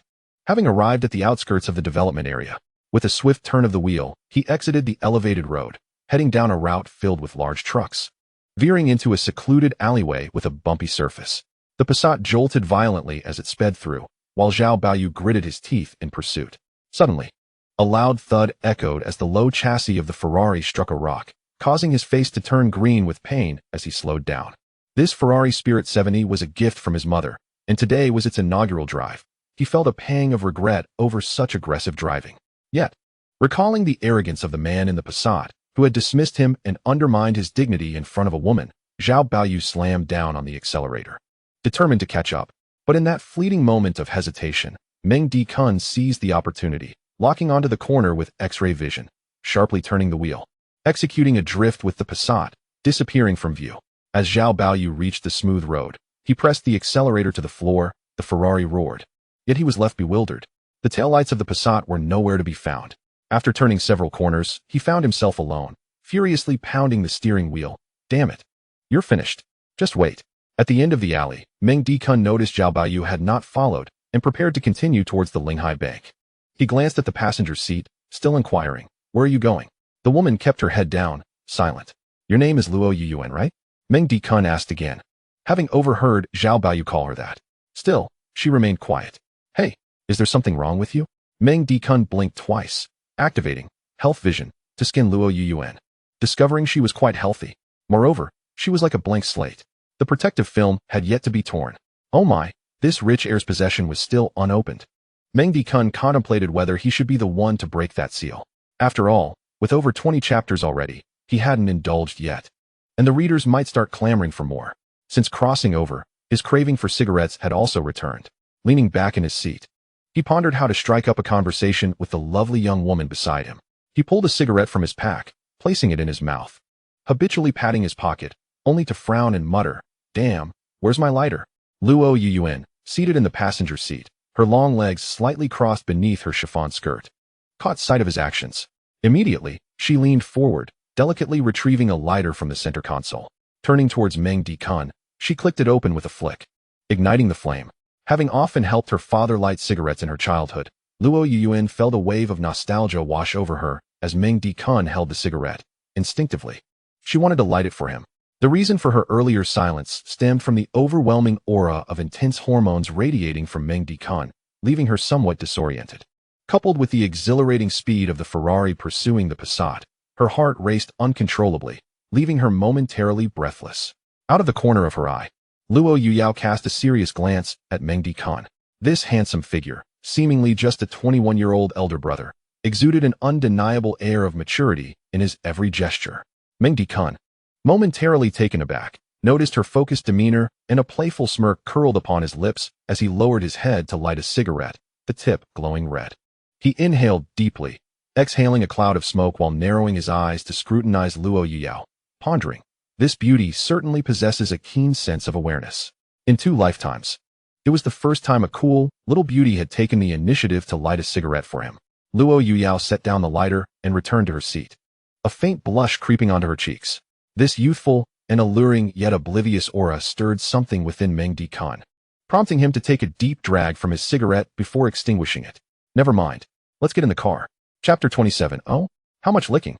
Meng Dikun started the engine. It was merely a rental, and he felt no remorse as he pressed the accelerator to the floor, merging onto the elevated highway. 20 minutes later, he parked in front of the Four Seasons Hotel, turned off the ignition, and a mischievous grin appeared on his face as he turned to look at Luo Yuyao. What was he planning? A hotel room? Luo Yuyao was taken aback, her almond-shaped eyes widening as she turned to him. She hadn't anticipated his directness, assuming he would take her to a cafe or some casual venue before getting to the point. As she gazed at the words Four Seasons Hotel, her heart raced. Noticing her hesitation and silence, Meng Dikun wore a mocking smile, sensing her trepidation as the moment approached. Luo Yuyao abruptly turned to stare at Meng Dikun, realizing that he was indeed quite handsome. Thoughts of her years of strict upbringing and the arranged marriages she had evaded surged within her, igniting a rebellious spirit. Why shouldn't she indulge just once? Losing her virginity to this charming wolf was hardly a loss. With a decisive click, Luo Yuyao unfastened her seatbelt, pushed open the door, and stepped out, her high heels echoing sharply against the pavement. Her captivating figure swayed lightly, her slender waist accentuating her graceful silhouette, captivating Meng Dikun to the point of breathlessness. Suddenly, the beautiful vision halted, turned around, and looked at Meng Dikun with a questioning gaze. She then extended her hand, playfully beckoning him with her index finger. With a voice as melodious as a lark, she teased, "Why aren't you getting out? Are you afraid? Damn, challenging me." Meng Dikun grabbed his bag and exited the car, quickly catching up with her. Naturally, he wrapped an arm around Luo Yuyao's slender waist, guiding her towards the hotel lobby. Along the way, Luo Yuyao furrowed her brows slightly but did not resist, her heels tapping in rhythm with his strides. At the front desk, a decisive motion. Room booking. Meng Dikun placed his ID on the counter, while Luo Yuyao retrieved hers from her small purse and handed it over. Meng Dikun stole a glance at the date of birth on her ID, 19. No wonder she appeared so youthful. The receptionist, smiling brightly, inquired, "What type of room will you be booking? Can't you tell?" "A couple S suite." The room was quickly prepared. 6th floor, room 606, a couple S suite. Costing Meng Dikun a hefty 600. He swiftly scanned the payment with his phone, exuding effortless charm as he accepted the room key and ID. Leading Luo Yuyao towards the elevator, leaving the male attendant green with envy. Upon reaching room 606, as the door swung open, Luo Yuyao stepped inside. Meng Dikun lingered at the threshold and asked, "Beauty, one last question. Are you certain?" Though not a paragon of virtue, he would never take advantage of someone in a vulnerable state. With a provocative smile, Luo Yuyao replied, "If you're afraid, you can leave now." "Damn." Meng Dikun stepped inside and closed the door behind him. This section has been abridged by 1,000 words. 2 hours later, Meng Dikun leaned against the headboard, lighting a cigarette as he exhaled the smoke, his mind drifting to the system-provided groundless life technique. The groundless life technique is a comprehensive modern combat system that amalgamates the essence of commonly practiced martial arts, such as Krav Maga, Systema, Brazilian Jiu-Jitsu, Muay Thai, CQC, Sambo, etc., with elements of Eastern internal energy and Qi. In simple terms, it is a lethal art of combat designed for real-world effectiveness and exceptional adaptability. Previously, Meng Dikun had attained a 9th Dan black belt in Taekwondo, with considerable strength, but Taekwondo primarily emphasizes leg techniques, etiquette, and performance, serving purposes of sport, fitness, or self-defense. However, the groundless life technique is explicitly designed for lethal combat, aimed at swiftly incapacitating the enemy with deadly efficacy. It allows for seamless engagement in any environment, be it on the streets, indoors, in the jungle, or even in an elevator, addressing threats from unarmed confrontations, knives, firearms, group assaults, and even explosive impacts. Incredible, Meng Dikun mused, playfully nudging Luo Yuyao. "Get lost, you're the incredible one." Luo Yuyao shot him a glance, and just then, Meng Dikun suddenly felt a surge of strength coursing through him. At the same moment, his phone buzzed with a notification. Upon checking, he discovered a message from Zhou Menjing, informing him that the house had been purchased and the transfer was successful. Explanation of the increase in strength deemed a violation has been deleted. "What are you doing?" "Your soul pill."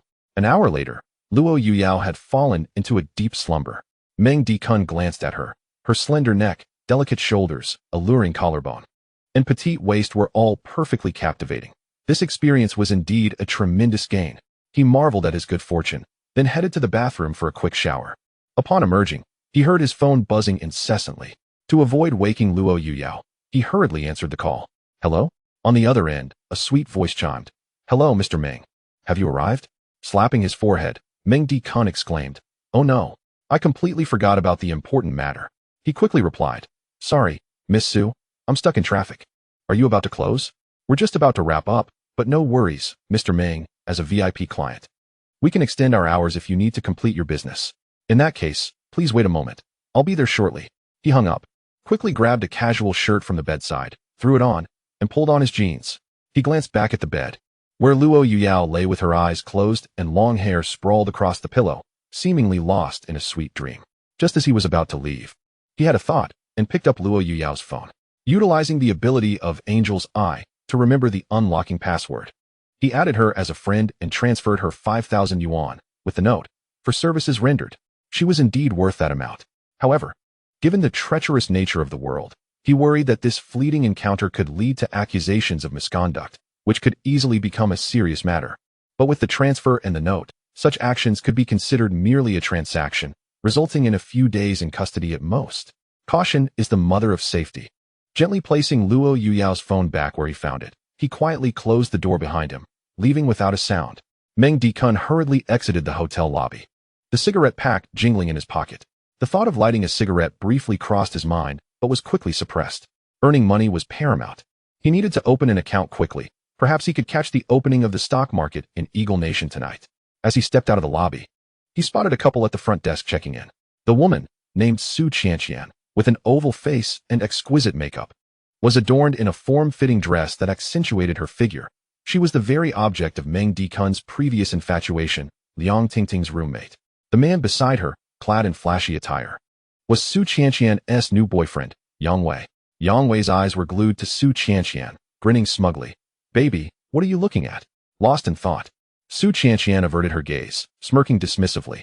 "I think I just saw Meng Dikun. As I previously mentioned, Liang Tingting, that infatuated admirer, is truly devoted to her affection." She spoke with a hint of bitterness, secretly wishing for such an admirer herself.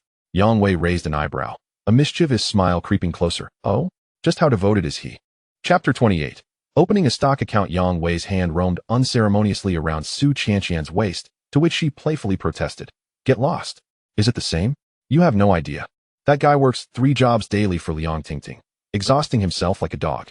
He delivers breakfast, milk tea, and his phone wallpaper is filled with her pictures. It's unbearable to watch." She paused, a frown creasing her brow. "Hey, what's he doing at the hotel? He wouldn't be working as an escort, would he?" Following her gaze, Yang Wei glanced at Meng Dikun's retreating figure. That fellow, with broad shoulders and long legs, wore a shirt that accentuated his athletic physique, exuding charm like a walking embodiment of desire. His expression darkened, a tinge of jealousy surfacing as he commented sarcastically. "Teske. It's likely. With that kind of appearance, it's a waste not to be selling his looks." He tightened his embrace around Su Qianqian, feigning indifference while inwardly seething with envy. Why do so many impoverished souls possess such striking looks? Truly, the heavens are blind. Su Qianqian scoffed. Indeed, who could endure working 3 jobs in a day? He must be utterly exhausted, reduced to being a kept man. As she spoke, an image of Meng Dikun delivering breakfast in his naive manner flashed through her mind, stirring an inexplicable pang in her heart. Nonchalantly, she linked her arm with the man beside her, sweetly saying, "Come on, Weigu, I've missed you so much these past few days." Yang Wei grinned, guiding her towards the elevator. "Tonight, you must outshine that admirer." Su Qianqian laughed playfully shoving him as they stepped into the elevator. A minute later, after Yang Wei concluded his endeavors, Su Qianqian gazed at him with a hint of resentment, yet when their eyes met, a look of satisfaction overcame her features. "Wei Gu is so impressive. I'm left utterly captivated." Yang Wei ruffled Su Qianqian's hair. He knew her desires remained unfulfilled. As he pondered how to extricate himself from the situation, his phone rang. Zhao Baoyu was calling. "Hello, brother Yu, what is up?" Zhao Baoyu cut straight to the point. "Don't you have a cousin at the security bureau? I'll send you a dashcam video shortly. Can you help me check the owner of that Passat?" "Sure. No problem, brother Yu." In school, Zhao Baoyu was regarded as the leader among their group of faux rich heirs, and when he had a task, it had to be fulfilled. Moreover, this provided Yang Wei the perfect excuse to leave. "Qianqian, I have something to attend to. I'll take my leave for today." Just as Meng Dikun climbed into his Volkswagen Passat and started the engine, Zhou Minjing's call came through. "Dikun, when will you be back for dinner? We're waiting for you." Meng Dikun glanced at the time on the dashboard. It was already 6 p.m. "Minjing, I have some matters to attend to tonight, so I want to be back for dinner. By the way, how is the house?" "The house is fantastic. The transfer was completed this afternoon, and you can move in tomorrow." One could hear the excitement in Zhou Minjing's voice. "That's great. For the moving arrangements, let Aunt Wang contact the moving company directly. You two don't need to lift a finger." "Okay, understood." "Oh, Dikun." She hesitated, her voice trailing off. "What's wrong?" Meng Dikun inquired. "Well, our current apartment has only 2 bedrooms. Aunt Wang will stay in your room tonight, and you." "No worries, I might return quite late today. I can sleep on the sofa." On the other end of the line, Zhou Minjing bit her lip, pausing as if gathering immense courage to say, "If you don't mind, you could squeeze in with me and duo. I'll leave the door open for you tonight." With that, she hurriedly hung up. In the car, a smirk crept onto Meng Dikun's lips. Was his client beginning to take the initiative? Disdain? Absolutely not. Since you're taking the lead, I shall not be timid. The feeling of wealth is splendid. What does it mean to have ample resources? He comprehended this phrase fully now. A gem like Luo Yueying. Had she been presented to him in the past, he might have hesitated. Now, he merely had to consider whether it would violate a woman's wishes. Wealth instills confidence and courage. Time to make money. He quickly set off to open an account, ready to reap the benefits from the American market.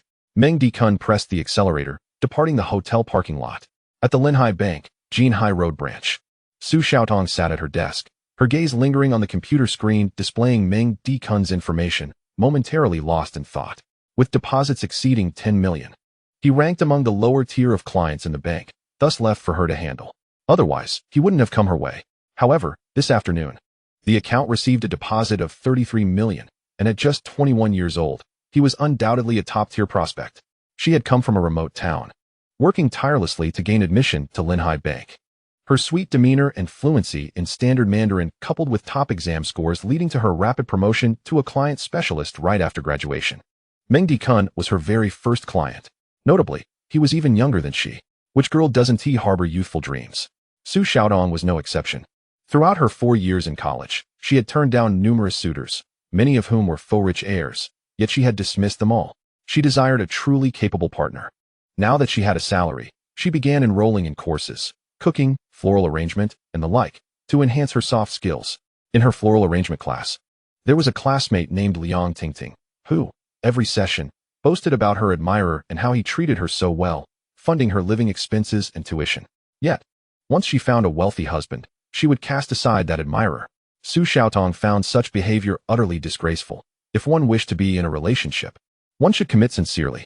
If one looked down upon others, they should not squander their resources or waste their time. Returning to her thoughts, Su Xiaotong looked at Meng Dikun's profile. Could her first client turn out to be her destined partner? The mere thought caused her cheeks to flush. Yet, the lengthy wait throughout the afternoon left her feeling somewhat disheartened. Surely, her first client wouldn't stand her up. After the branch closed for the day, Su Xiaodong decided to wait at the entrance. Half an hour later, just as she was about to head back to her office, a Volkswagen Passat pulled into the parking lot. Meng Dikun stepped out, clad in a white casual shirt, blue jeans, and white sneakers.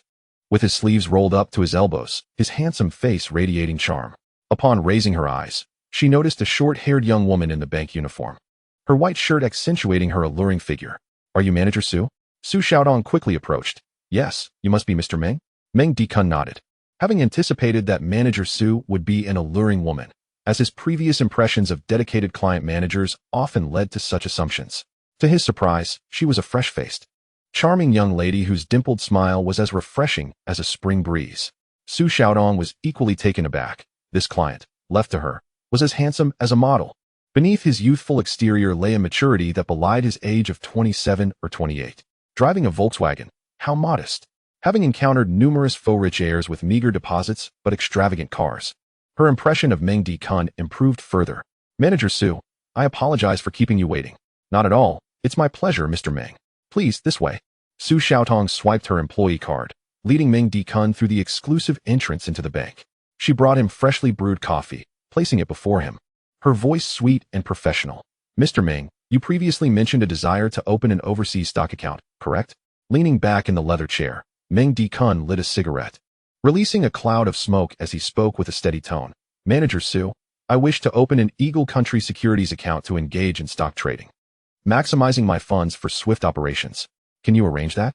Su Xiaotong swiftly positioned herself near Meng Dikun, maintaining a graceful and professional demeanor. She retrieved her tablet and pen. Addressing him, "Mr. Meng, we can assist you in establishing a securities account with Eagle Nation, facilitating transactions in U.S. stocks, options, ETFs, and futures. To activate the account, a cross-border deposit is required, with a standard daily limit of 50,000 and a fee of 1, which encompasses account management, swift wire transfers, FATCA compliance reviews, and clearing costs. Should you desire a higher limit, this can be arranged through third-party financing institutions, with no upper limit on funds, although fees may rise to 15, which includes additional risk control, data encryption, and cross-border clearing costs. The maximum leverage for financing is 5 times, with interest calculated at the bank's current LPR rate of 3.85 annualized, approximately 0.0105 daily, plus a 0.2 annual account management fee, with detailed contractual terms provided.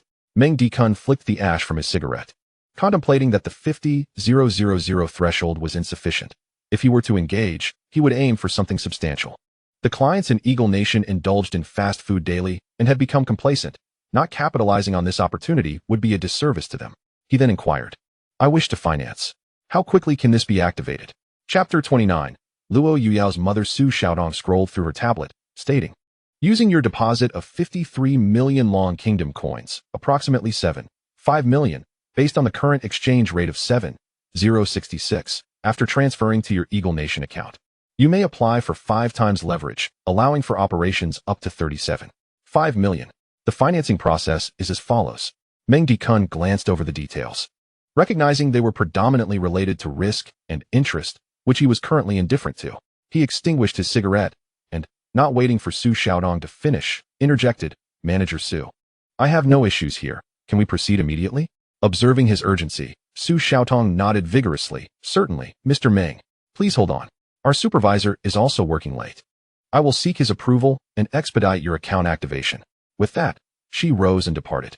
20 minutes later, she coordinated the opening of the overseas account, facilitating the wire transfer of 53 million Long Kingdom coins to the U.S. account with T0 settlement, signed the financing agreement, and activated the 5-fold leverage, granting real-time access to 37.5 million in trading authority.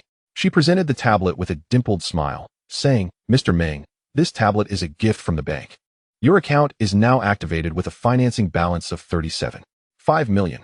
The trading software has been downloaded for you, and the details of fees, interest, and SIPC insurance have been sent to your email for your confirmation. This meant that Meng Dikun could now access a total of 45 million. He nodded in satisfaction, accepted the tablet, and warmly remarked, Manager Su, your efficiency is remarkable and truly professional. By the way, have you had dinner yet? I have already eaten. Su Xiaodong immediately regretted her response, realizing she had squandered an excellent opportunity. Oh, well, it is rather late. Let us plan for a meal next time, she concluded, preparing to take her leave. Mr. Meng, allow me to escort you downstairs. Su Xiaodong thought that the next opportunity might be a long time coming, so she wished to leave a favorable impression on this young client. Upon reaching the ground floor, Meng Dikun started his car, waved goodbye, and accelerated away. Through the rearview mirror, he noticed Su Xiaodong standing gracefully, a smirk crossing his lips as he mused, this girl appears quite innocent, rejecting even the opportunities presented to her. Exiting the bank parking lot, Meng Dikun pondered whether to return home or to the hotel. However, he deliberated for merely a second. While home was always there, today, he felt compelled to drive his luxury vehicle with vigor. Navigation, take me to the hotel. The Four Seasons Hotel, room 606, a couple suite. Luo Yuyao's head finally felt less dizzy. In truth, she had not truly slept. With Meng Dikun beside her, taking calls, borrowing her phone, dressing, and leaving, she was aware of his every movement, but her eyelids had been too heavy to open. Upon hearing Meng Dikun receive a phone call and depart, she huffed in discontent, thinking he looked like a pure-hearted older brother, but was surprised to find him anything but innocent. However, the thought of his chiseled abs and formidable presence still stirred a flutter in her heart. Yet, upon recalling that the person he had called appeared to be a woman, she felt a surge of irritation and angrily thumped her pillow. Humph, men are all the same. She glanced at her phone to check the time, realizing it was already 8 p.m. Habitually, she opened a messaging app to find a new contact and a transaction record.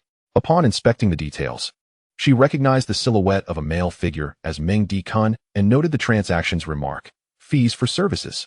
Fuming, she bolted upright in bed, hurling her pillow to the floor, resembling an irate little tiger. How dare he treat me like this? I am the daughter of a company owner, albeit one on the verge of closure, and one of the top 10 beauties of Linhai University. To insult me in such a manner is intolerable. Clearly, this is not the first time he's done this. What a pig-headed player. With her anger simmering, Luo Yuyao dressed with difficulty, exited the elevator, and forced herself to stand tall, resembling a sapling bent by the wind yet refusing to break, embodying a stubborn delicacy. At the hotel entrance, she hailed a cab and returned home to the Zhaoxiang Villa area. The Zhaoxiang Villa area, a haven for the affluent middle class in Linhai City, housed the Luo family, who were considered third-tier wealthy in the region. Upon arriving home, Luo Yuyao stepped out of the car, discreetly concealing her torn stockings with her clothing. Taking a deep breath, she opened the front door to find her father, Luo Mingyuan, seated on a leather sofa, perusing the Financial Times, his glasses perched on his nose, graying at the temples, exuding an air of refined elegance. Noticing his daughter's return, he glanced up and inquired with a neutral tone, "You're back? How did your conversation with the son of the Huan Yu group go today?" Luo Yuyao kicked off her crystal heels, the sound echoing sharply on the floor, and retorted with irritation, "Not much to speak of." A flash of anger sparkled in her almond-shaped eyes. Luo Mingyuan set down the newspaper, frowning as he adjusted his glasses. "What kind of attitude is that? Is this how you address a father who is trying to arrange a beneficial union for you? Is this what I get for having a father who sells his daughter?" Luo Yuyao shot back defiantly. With that, she changed into her slippers, swayed her hips, and ascended the stairs. Feeling wronged, Luo Yuyao reflected on her childhood. When she had perceived her father as a towering figure, a true man. When he smoked, she would personally light his cigarettes. However, after a business trip to Chengdu when she was 15, she sensed a change in him. He seemed less masculine, and his affection for her mother appeared to have waned. Since that moment, her fondness for him had diminished. Meanwhile, Luo Yuyao's mother, Bai Jia, had just emerged from the greenhouse, her hands still glistening with dew from rose petals. At 38, the passage of time had left only faint lines on her face. Her oval visage remained as striking as ever, her graceful demeanor still captivating. She wore a white silk blouse that accentuated her elegant figure, akin to a blooming white orchid, exuding both grace and warmth. Upon witnessing the tense exchange between father and daughter, Bai Jia furrowed her brows and approached gently, asking, "Mingyuan, what is the argument about this time?" Luo Mingyuan replied curtly, "It's your indulgence that has led to this. Our company urgently needs funding from the Huan Yu group. This union is a strategic partnership that must occur. You need to persuade her to be reasonable." Chapter 30, 46. $7 billion Bai Jia sighed, slipping on her soft-soled slippers as she ascended the stairs and pushed open Luo Yuyao's bedroom door. Inside, Luo Yuyao resembled a wounded little rabbit, curled up in bed with her head buried in the blanket, revealing only a slender portion of her waist. Bai Jia sat down beside her, her heart aching as she spoke softly. "Yao Yao, don't argue with your father. He is under a lot of pressure lately." Luo Yuyao abruptly threw off the blanket. Her almond eyes reddened, her voice choked with emotion. "Is selling my daughter the solution to his stress? All you see is money." Bai Jia gently stroked her hair and responded soothingly, "It's not about selling you. You're already 19. I was pregnant with you at 19. Isn't it better to find someone suitable and experience a loving relationship?" Luo Yuang rolled her eyes. Previously, she had been admonished against associating with boys, yet now, at the age of 19, she was presented with a boyfriend? A match made in heaven? Zhao Baoyu. That scoundrel, is he truly worthy? The image of Zhao Baoyu's pretentious round face flashed through her mind, his flippant tone as he shamelessly held her hand in the car, proclaiming that once he married Luo Yueying, he would have her mother come to serve him too. Those words infuriated her, prompting her to slam the door and leap into Meng Dekun's Passat. Bai Jia, overhearing her daughter's condemnation of Zhao Baoyu, furrowed her brows in confusion. "A scoundrel? I've met Zhao Baoyu. Apart from his round face, he carries himself quite decently, doesn't he?" She recalled the banquet where Zhao Baoyu, impeccably dressed, exhibited polite conversation. How could her daughter describe him so derogatorily?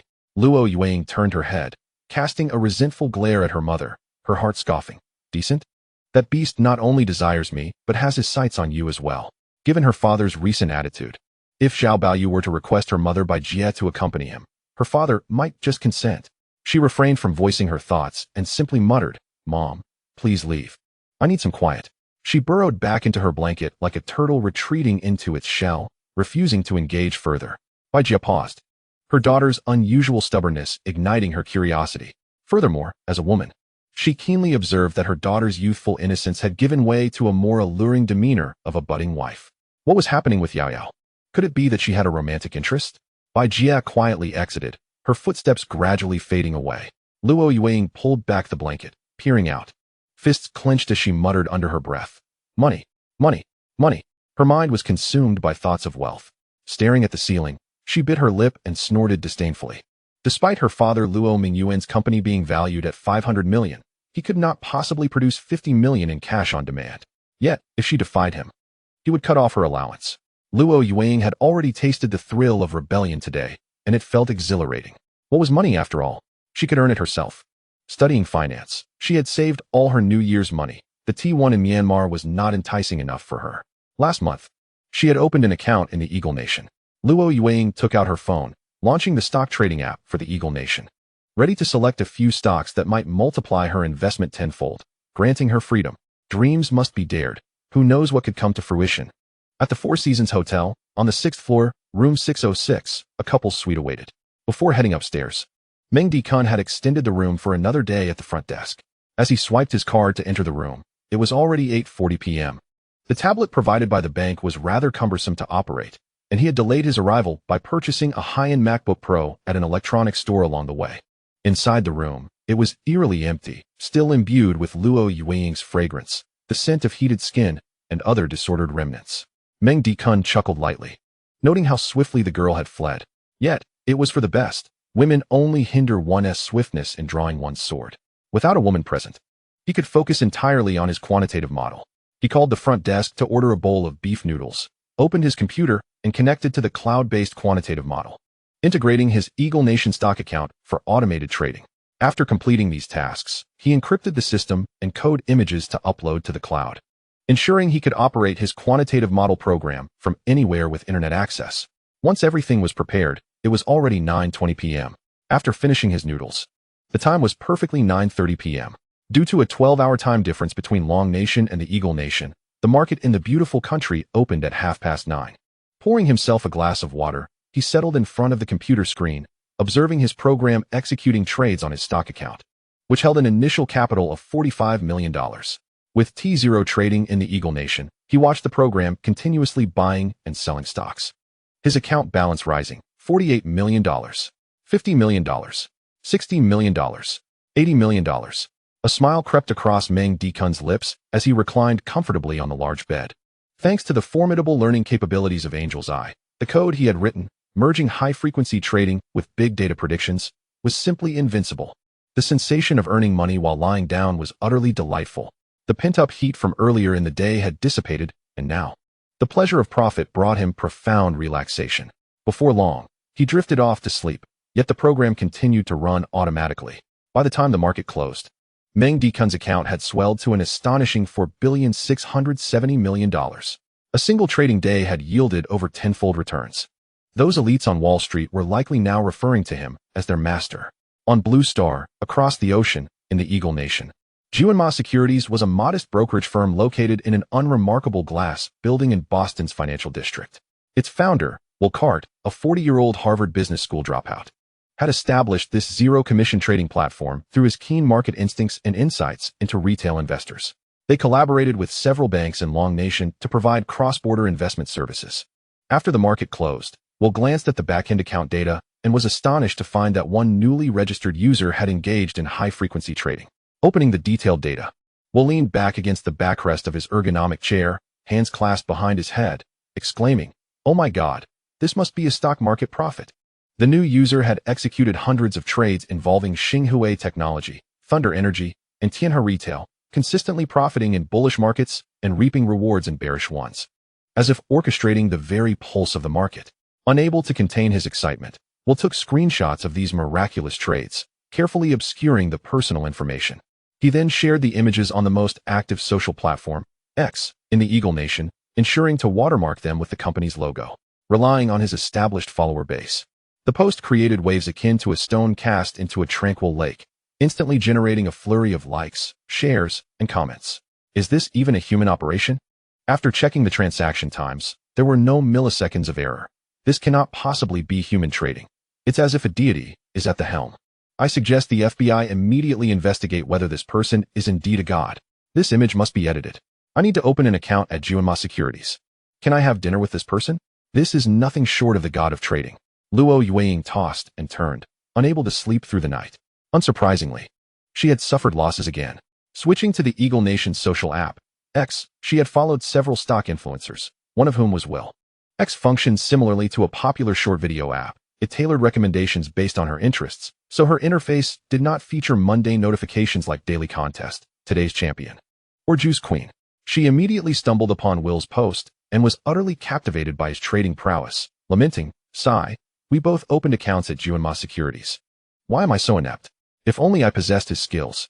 Perhaps it was best to catch a quick nap, as she still had to attend school today. Meanwhile, in a luxurious apartment near Linhai University, Zhao Baoyu was equally restless, having spent the entire night in agitation. Whose driver dared to be so brazen? Flaunting their authority before him? His mother's company, Huanyu Group, ranked among the top 50 enterprises in Linhai. Furthermore, his uncle, Zhao Dahan, held a prominent position. Although Zhao Dahan had skillfully maintained a facade of separation between their families, such matters were an open secret among the affluent elite of Linhai. These high society figures generally extended Zhao Baoyu a measure of respect. Today, having been humiliated by a mere driver, Zhao Baoyu was determined to reclaim his honor. Matt, why hasn't that fellow Yang Wei sent over the investigation results yet? Chapter 31. A warm harbor. The next day, at 7 a.m., in the Happy Home Community, 211103.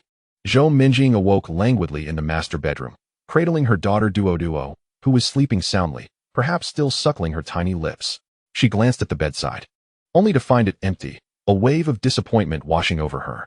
Did Tycoon not return last night? Quietly rising, she stepped out of the master bedroom and into the living room, where she found it also vacant. In the kitchen, Wang Fong was already busy. Upon seeing Zhou Minjing, she kindly smiled and said, "Miss Zhou, breakfast will be ready shortly." "Thank you, Aunt Wang," Zhou Minjing replied, nodding. "By the way, please don't call me Miss Zhou anymore. It feels too distant. Just call me Minjing." "Of course, Minjing," Wang Fong replied with a slight smile as she served breakfast on the table. Zhou Minjing made her way to the bathroom to brush her teeth and wash her face. After conversing with Wang Fong yesterday, she discovered that Wang Fong was the mother of Lin Ziyong, the brilliant junior from Lehigh University. What a strange world it is, so vast, yet so small. Moreover, Wang Fong seemed to hold Meng Di-kun in high regard, which made Zhou Minjing quite at ease in trusting her and Duo's care to Wang Fong. After finishing her morning routine, Zhou Minjing approached the dining table and began to savor her breakfast. "Aunt Wang, your cooking is truly delightful, even better than what Tycoon makes." Wang Fong quickly waved her hands. "I can manage cooking, but my skills cannot compare to Mr. Meng." Zhou Minjing chuckled softly. "Aunt Wang, please refrain from calling him Mr. Meng so often. If someone didn't know better, they might think you were referring to a Taoist priest. From now on, you can call him Tycoon." Wang Fong's hands waved even faster. No. Mr. Meng is indeed a person of great capability." Just as she was about to continue, she suddenly recalled Meng Di-kun's request for confidentiality, halting abruptly. After a brief pause, she added, "Mr. Meng is someone of great ability. Who knows what kind of extraordinary skills he may possess in the future? I cannot address him casually." Zhou Minjing burst into laughter at Wang Fong's anxious demeanor. She was well aware of Meng Di-kun's talents, and as her thoughts wandered, a blush crept onto her cheeks, her heart racing. Quickly changing the subject, she said, "Aunt Wang, after breakfast, let us tidy up our belongings and prepare for the move. Minjing, Mr. Meng has instructed me not to let us tire ourselves with packing. He has arranged for a moving company. I know a few reliable and diligent movers from my previous work as a cleaner and nanny, and I have already contacted them." Yesterday, Meng Di-kun had specifically sent Wang Fong a message, emphasizing that if something could be handled with money, they should not be burdened with the task. "All right then, Aunt Wang, you certainly follow Mr. Meng's instructions to the letter." "Haha, Mr. Meng's words must hold wisdom. Whatever he says, we shall follow. It cannot be wrong." Wang Fong chuckled modestly. Zhou Minjing smiled softly, her expression tranquil and graceful, as she continued her meal. Wang Fong had meticulously arranged everything, allowing her to feel at ease. Meng Di-kun had provided her with 12 million to purchase the Phoenix Mansion, a spacious 16,862 square foot apartment with 5 rooms and 2 halls. Due to the owner's urgency to sell and the fact that it was a cash transaction, she secured it for 8 million. Yesterday, she had settled the 2 million Liang Yidong owed her in life, and with her savings, she still had 2.4 million left. The house in Happy Home was now listed online for sale, and Zhou Minjing's life was finally escaping the clutches of crisis, improving at last. After breakfast, the movers Wang Fong had called arrived. Except for Liang Yidong's belongings and furniture, everything else was categorized and packed under Zhou Minjing and Wang Fong's guidance. Soon, the group departed from Happy Home, heading toward Phoenix Mansion. At Phoenix Mansion, 311101, Wang Fong had already contacted a reputable cleaning service for a thorough cleaning of the new apartment. The moving company was efficient, quickly organizing everything neatly. Zhou Minjing had specifically requested that the study be tidied well. After settling the payments for the moving and cleaning services, she held Duo in her arms and approached the expansive floor-to-ceiling window of the large balcony, gazing at Phoenix Lake within the community. The sunlight danced upon the water's surface, creating a mesmerizing shimmer, lifting her spirits. Duo giggled in her embrace, and she leaned down to plant a kiss, her smile warm as a spring breeze. After everything was done, she sent Meng Dikun a video and pictures of their new home, followed by the specific address and door lock code. She also sent a voice message, reminding him to take care and rest, as Zhou Minjing inherently adhered to a more traditional view, never inquiring about the affairs of men outside. In the afternoon, she and Wang Fong took a stroll to a nearby mall, purchasing several outfits and shoes for Meng Dikun, which they hung in the wardrobe. Wang Fong noticed that although Zhou Minjing verbally denied it, her actions clearly indicated that she had already begun to treat Meng Dikun as her partner. However, Wang Fong felt quite pleased. Meng Dikun was capable, and at times, she could sense a trace of her son's essence in him. Zhou Minjing's gentle temperament made her feel secure within this home. Zhou Minjing periodically glanced at her phone. By 3 p.m., when she had yet to receive a reply from Meng Dikun, a hint of disappointment flickered within her. Suddenly, she realized that after these days of interaction, she had developed a sense of dependence on Meng Dikun. Yet, reflecting on it, she was 6 years his senior. Moreover, Meng Dikun had already provided her with such substantial financial support. Even if he was out enjoying life, surrounded by revelry, it would not change the fact that he was a benefactor to her and duo. If she wished to win his heart, perhaps she was being a touch too greedy. She glanced down at her phone. The screen paused on Meng Dikun's WeChat conversation. Biting her red lip lightly, her beautiful eyes glimmered as she contemplated. Then sent a message. Dikun, no matter how busy you are outside, just remember that this new home will always be your warm harbor. Duo, and I will always welcome you. At this moment, in the Six Seasons Hotel, on the 6th floor, room 606, in a couple's suite, Meng Dikun remained fast asleep, dreaming of Zhao Baoyu. The various techniques of the system's reward, the no-life technique, unfolded in his dreams, where he seemed a heroic figure, facing numerous foes with lethal precision. At 3 p.m., in a luxurious apartment near Lehigh University, Zhao Baoyu, who had been furious, finally fell asleep at 3 a.m. Suddenly, he jolted awake, realizing he had just experienced a nightmare in which he was beaten to a pulp by that fellow driving a Passat. He jumped out of bed, exclaiming, "This is infuriating. Absolutely infuriating." Zhao Baoyu stomped heavily, calling out to the sky. That useless Yang Wei, despite his repeated inquiries about the results, kept claiming it was still under investigation. Initially, he considered calling his mother to leverage her company's connections, but remembering that he was now a third-year college student, he thought it unnecessary to trouble her over such trivial matters. After a brief nap, his mind cleared somewhat, and he decided to find suitable muscle first. He increasingly felt a commanding presence within himself, recalling his mother's teachings about strategizing. Thus, he resolved to start with this minor task of dealing with those who had wronged him. Suddenly, he recalled someone he had met while playing at TV, who was said to possess formidable skills and had a gang of followers. He picked up his phone and dialed the number. "Hello, is this Zhao Zue?" Chapter 32. Pulling Your Strings, Zhao Xiao. What's the matter? In a rented room within an urban village, Xiao Zue answered the phone with confusion. He had encountered Zhao Baoyu a few times and had seen his extravagant behavior at TV, while also hearing about his connections to Zhao Dahan, thus trying to ingratiate himself.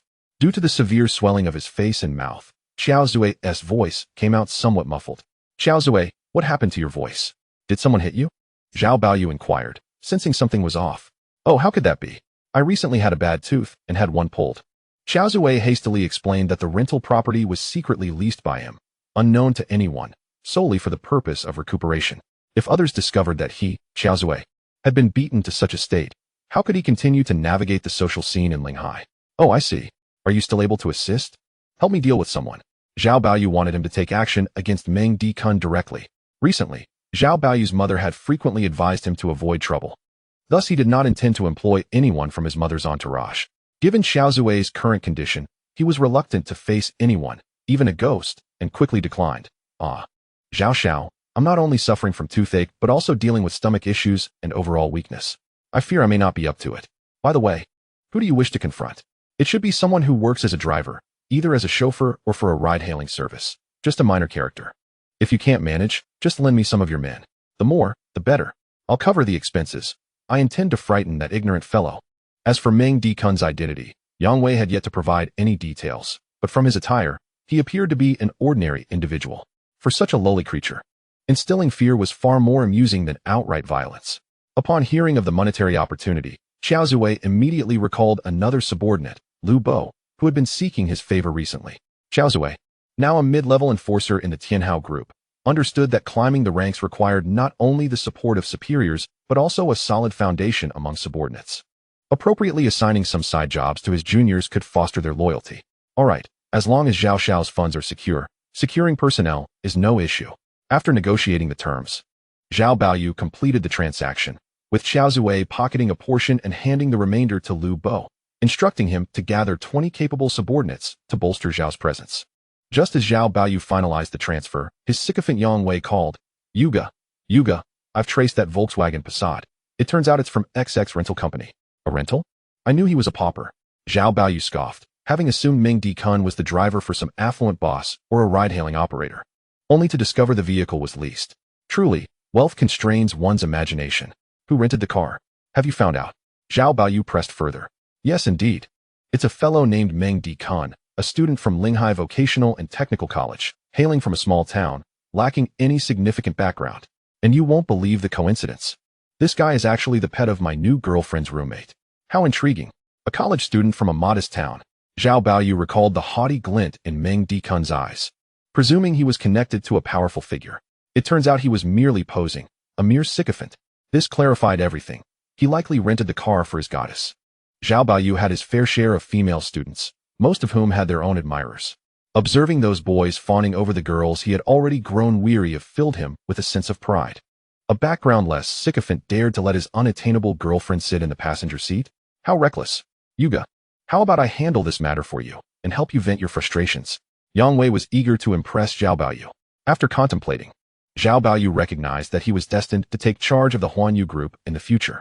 His mother had advised him to strategize carefully, and a mere insect without connections was hardly worthy of his direct intervention. Thus, he replied, Fine, I've already arranged for someone. You can take my place. But ensure you document the entire process and send it to me. Absolutely. Yang Wei assured enthusiastically. His capabilities in this regard mirrored his name. Yesterday, he had clearly failed to earn Su Qianqian's submission and overheard her jealousy directed at her roommate Liang Tingting's admirer, causing him some irritation. Yang Wei was somewhat petty. Since Meng Dikun had incited his jealousy, he resolved that the latter would not have an easy time.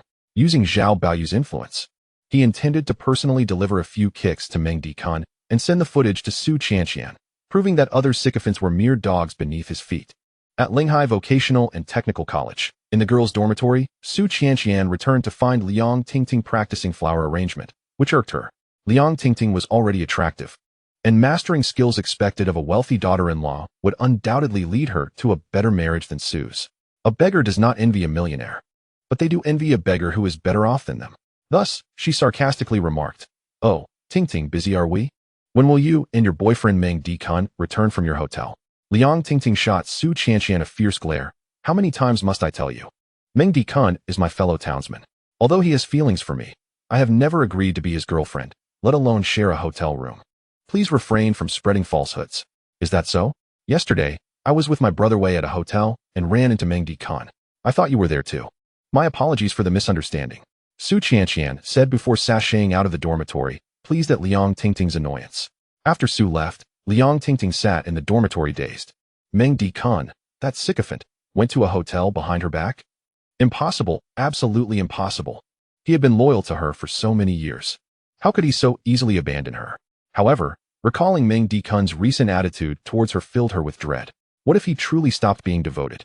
How would she manage her living expenses and tuition? She still needed to pay for piano lessons next month, a hefty sum. If he didn't pay, who would? She hadn't found a new benefactor yet. Seizing the moment when the dormitory was empty, she prepared to call Meng Dikun. After several rings, the call connected. Hello. Who is this? Came Meng Dikun's groggy voice, clearly still half asleep. Meng Dikun, what time is it? Are you still in bed? Liang Tingting. Yes, it's me. I'll ask you one last time. Do you still want to come to the lake on campus and hold my hand? Hold your hand. No way. Meng Dikun abruptly hung up the phone. Hearing the busy tone, Liang Tingting was stunned. Could it be that this sycophant truly intended to change masters? After blinking a few times, she quickly called back. Hello, Kuan Ge. Chapter 33. Testing the Art of Life and Death. Speak your mind. Meng Dikun was awakened from his dreams by Liang Tingting's call. Upon opening his eyes, he realized it was already 5 p.m. He wondered how his stocks were performing. Eager to check his portfolio, he had no interest in idle chatter with Liang Tingting. Kuan Ge, will you really not return to me? Liang Tingting. If you wish to continue this conversation, book a hotel and wait for me. I currently lack the time for idle talk. Meng Dikun hung up the phone and sprang from his bed, astonished at how long he had slept. However, he felt as if he had completely mastered the art of life and death. Now, even if 50 robust men stood before him, he would not fear them. He hoped to encounter some villains soon to test his newfound skills. Logging into his stock account, he was stunned by the numbers on the screen. Wow, it's unbelievable. $467 million. What a thrill. The stock market in this country was like his personal ATM. After a single nap, his account had ballooned tenfold. He transferred $200 million to his overseas bank account, subsequently adjusting his quantitative trading rules. With the remaining $276 billion, he began to allocate positions, allowing his account to grow to $1 billion before entering a phase of gradual increase. Although this amount is trivial compared to the trillions in trades typical of the Eagle Nation stock market, it is prudent to exercise caution for the time being. After shutting down his computer, Meng Dikun's stomach grumbled, perhaps a reflection of his increasing strength that had also elevated his appetite. He tidied up and headed to the hotel restaurant for dinner. After a hearty meal, Meng Dikun patted his stomach and picked up his phone, only to see a message from Zhou Minjing, which gave him a fleeting impression of a devoted wife. Indeed, the description of Zhou Minjing as a virtuous partner was most fitting. Meng Dikun replied with a simple message, stating he would return home later that evening. Upon exiting the restaurant and stepping out of the hotel, he placed his bag in a Volkswagen Passat and was just about to enter the driver's seat when suddenly 5 figures emerged from the shadows, surrounding his car. Their sleeves subtly revealed glinting blades. "Brother, let us have a chat?" Meng Dikun was about to put his invincible technique into practice when fortune smiled upon him, presenting an opportunity on a silver platter. Scanning his surroundings, he noticed numerous surveillance cameras. This was not the ideal setting for him to unleash his skills. Thus, he raised his hands in a gesture of surrender, saying, "Brothers, we can discuss this calmly." At that moment, a black SUV approached, halting in front of Meng Dikun's car. A man in a floral shirt, sporting a buzz cut, emerged. He was the leader of this group, Lu Bo, a subordinate of the notorious Bajia. Lu Bo, cigarette in mouth, scrutinized Meng Dikun before exhaling smoke in his direction, disdainfully remarking, "I thought you were tough. Turns out, you're just a coward. Get in the car, someone wants to speak with you." As he finished speaking, Lu Bo waved, and a Wuling Hongguang roared onto the scene. The doors slid open, and 2 of Lu Bo's henchmen immediately approached Meng Dikun, their hands resting threateningly on his waist. He felt the cold touch of steel against his skin. "Get in the car. Move, and you're dead." One of the henchmen shoved him, but Meng Dikun maintained his composure and calmly entered the Wuling Hongguang. This hotel was located in the development zone, part of the outer ring of Linhai City. After a bumpy ride lasting approximately 25 minutes, they arrived in the suburbs, turning onto a small road. After navigating several twists and turns, they stopped in a dilapidated villa area at a courtyard. Lu Bo, driving the black SUV, soon arrived as well. The door of the Wuling Hongguang swung open, and Meng Dikun was pushed out. 14 other henchmen awaited in the abandoned villa area, armed with steel pipes and baseball bats. Encircling him, Lu Bo stepped out, lit a cigarette, and observed Meng Dikun's calm demeanor, which took him somewhat by surprise. This boy had previously appeared frightened, but now exuded confidence. Such audacity sparked Lu Bo's admiration, yet he knew that mere courage was insufficient without strength. This boy seemed more handsome than capable in a fight, truly a naive newcomer daring to provoke Master Zhao. He would undoubtedly face repercussions. As the leader of the group, Lu Bo did not need to get his hands dirty. He leaned against the SUV, coolly smoking, as if none of this concerned him. Nearby, a man by a large pit beckoned to Meng Dikun. One of the henchmen behind him tapped his shoulder with a baseball bat, urging him to move forward. Meng Dikun glanced at the thug, memorizing his face. This individual would need to endure some punishment later. He then calmly approached the beckoning man, followed closely by the 19 thugs, with Lu Bo leisurely trailing behind. The man standing before the pit was none other than Yang Wei, a sycophant of Zhao Baoyu. As Meng Dikun approached, Yang Wei hastily produced his phone and handed it to one of the thugs, saying, "Come on, record this." He then crossed his arms, smiling at Meng Dikun. "Kid, you're finished." Meng Dikun replied with an indifferent tone, "Oh really? You know who you're dealing with? You've provoked young Master Zhao." Yang Wei, reveling in the spectacle, responded, "Oh, I'm so scared." Meng Dikun's calm demeanor puzzled Yang Wei. Shouldn't he someone expressing fear tremble? How could he remain so composed? Meng Dikun had already deduced that this group was summoned by Zhao Baoyu. He anticipated Zhao Baoyu's arrival, but was met instead by this bumbling fool. Yang Wei's gaze shifted nervously as he registered Meng Dekun's nonchalance. Glancing at the thug recording the video, he thought to himself that he needed to appear formidable. Once the video reached Qianqian, she would surely view him as a man. Perhaps Meng Dekun's calm was merely a facade, masking inner turmoil. Gaining some courage from this thought, Yang Wei continued. Do you see that pile of dog feces in the pit? I see it. Meng Dekun responded without even looking. If you eat that, I can speak favorably of you to young Master Zhao. Perhaps your grudge will be resolved. Meng Dekun, puzzled, asked, just eat the dog feces? Yang Wei nodded, mistaking Meng Dekun's question for hesitation, and laughed. Yes. Look, there's a puddle next to it. If you can't swallow it whole, you can wash it down. Meng Dekun suddenly laughed, thinking, what a splendid idea. The 19 thugs exchanged glances, likely believing him to be a fool. But only Lu Bo discerned that Meng Dekun was about to strike. He quickly discarded his cigarette. Before Lu Bo could reach the scene, Meng Dekun lunged forward, grasping Yang Wei by the neck and lifting him effortlessly. With a swift motion, he hurled Yang Wei towards the ground, where he landed right in front of the pile of dog feces. Yang Wei's thigh crashed against the glass shards, and the sharp pain forced him to open his mouth, resulting in a mouthful of excrement. Gagging from the pain and the stench, he dared not scream. Any sound would mean eating more feces. He could only endure the agony while convulsing. The other thugs stood dumbfounded. What the hell? This kid is so fierce. We're outnumbered, yet he dares to strike. Before Lu Bo could issue any commands, the 19 thugs brandished their weapons, blades, steel pipes, and baseball bats, aiming strikes at Meng Dekun's head. He responded with a cold smile, thinking that since they had come, they might as well experience his invincible technique. With a surge of energy, he darted forward, his movements swift as lightning. He sidestepped, allowing a blade to narrowly miss his ear. Slicing through the air, he seized one thug's wrist, unleashing a burst of energy that dislocated his arm, sending the blade tumbling to the ground. With a swift kick to the knee, he heard the bone crack as the thug screamed and fell to the ground. Meng Dekun grasped the thug by the collar and tossed him towards the pit, where he landed atop Yang Wei. Yang Wei cried out in pain, the dog feces now smearing his mouth, tears streaming down his face.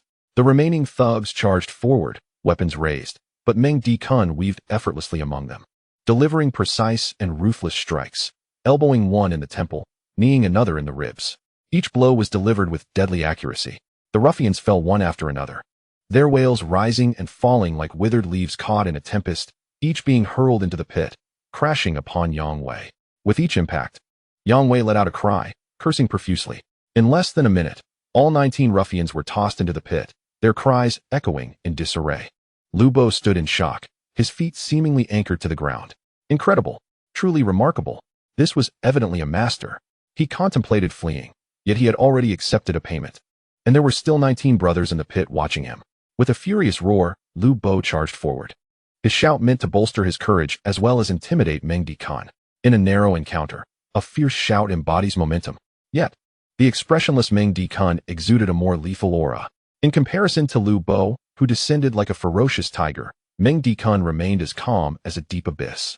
Akin to a scorpion poised to strike in the dark of night, silent but deadly, his murderous intent piercing Lu Bo's core. Lu Bo's pupils constricted in fear. He regretted his decision, but there was no turning back once the arrow was loosed. He swung his fist, but Meng Dekun evaded, seizing his arms with a surge of force, resulting in a sickening crack as both shoulders dislocated.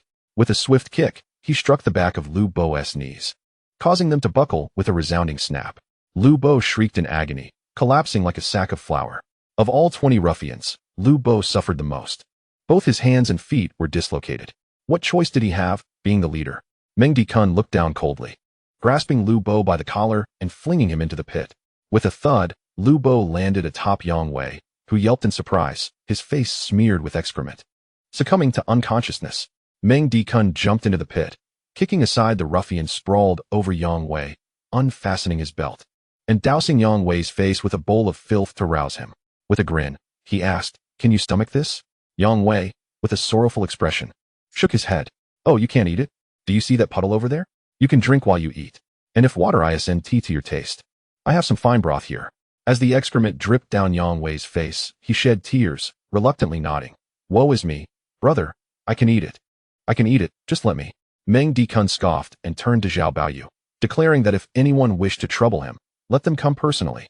Yes, big brother. Yang Wei nodded vigorously.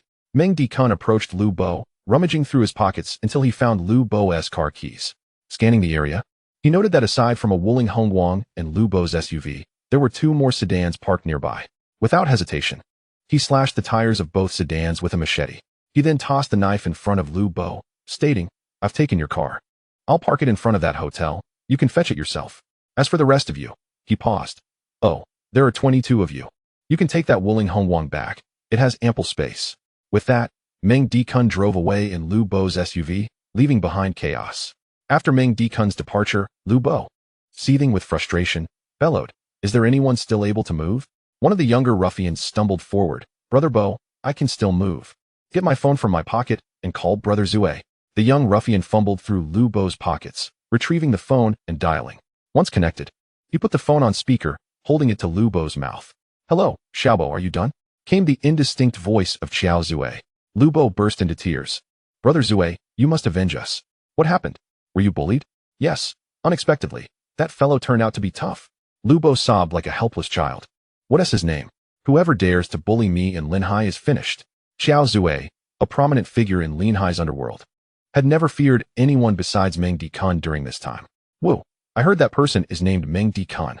"Ah, Meng Dikun. He is the bodyguard of the new mayor. He protects the mayor's illegitimate daughter. Why would you provoke him?" Rumors spread like wildfire. Hearing this, Lu Bo felt even more aggrieved. "Brother Zhe, do you know him? Didn't you take on this job for the brothers?" "Ugh, not exactly. I've crossed paths with him a couple of times. Young Master Zhao only mentioned teaching a young man a lesson. I never expected it to be him." "Are your arms and legs dislocated now?" "Yes, Brother Zue." "How did you know?" "Well, I'm Brother Zue. I can tell from your voice. Go see Lao Lu for some realignment. You'll be fine soon." "But Brother Zue, we've already received the money, and we didn't complete the task for young Master Zhao. What should we do?" Lu Bo, as a hired muscle, still had some professional integrity. On the other end, Xiao Zue pondered for a moment. "I remember young Master Zhao said all he needed was a video of that person being taught a lesson. Just shoot a random one to satisfy him. So go home early, wash up, and get some rest." After hanging up, Lu Bo signaled for the young ruffian to put away the phone. Since Brother Zue suggested it, they might as well comply. Suddenly, Lu Bo realized that during the call, they were on speaker, and Yang Wei had heard every word. At that moment, Yang Wei stared blankly at Lu Bo. With a sly smile, Lu Bo said, "Brother Yang Wei, you heard what Brother Zue said, didn't you?" Yang Wei nodded. I heard. Lu Bo continued, "What do you think of Brother Zue's suggestion?" Very good. I think Brother Zue's suggestion is excellent. We'll just shoot a video and pass it off." Yang Wei wholeheartedly agreed. In fact, Zhao Baoyu had instructed Yang Wei to record the process of beating Meng Dikun and send it to him, even giving Yang Wei 20,000 yuan as a runner's fee. As long as a video was sent, Yang Wei's task would be considered complete. He never anticipated that Meng Dikun was the new mayor's bodyguard. This damned cousin, always boasting about how easily he could open boxes with just an ID number. In the security bureau, he must be a minor character. Otherwise, how could he not uncover such vital information and end up in such a disgraceful predicament? Observing Yang Wei's terrified demeanor, Lu Bo endured his pain, grinning malevolently. "Since you agree, that is splendid." He then signaled to several of his remaining subordinates, who understood the cue and approached Yang Wei with their weapons drawn. Terrified, Yang Wei stammered, "What are you doing?" "What are we doing?" "Filming a video. Cover your face tightly, don't let it slip." Soon, fists and clubs rained down upon Yang Wei, who wailed in despair. This video seems to have shown faces. No, do it again. Be gentler." Meanwhile, in Linhai City, Jinshui District, Jinshui Street, Feng Huangfu Community. In the master bedroom, Duo slept soundly, while in the kitchen, Wang Fong was busy, and Zhou Minjing was aimlessly tidying up Meng Dikun's study. Comrade Dikun mentioned he would return in the evening, though she had no idea when. Zhou Minjing reminisced about Meng Dikun, diligently working at the computer, looking quite handsome. She had moved items from the previous Happy Home study, rearranging some of them. Suddenly, a mobile phone fell from a small box. She recognized it as Liang Yidong's phone. With nothing to do and the phone still charged, she decided to take a look.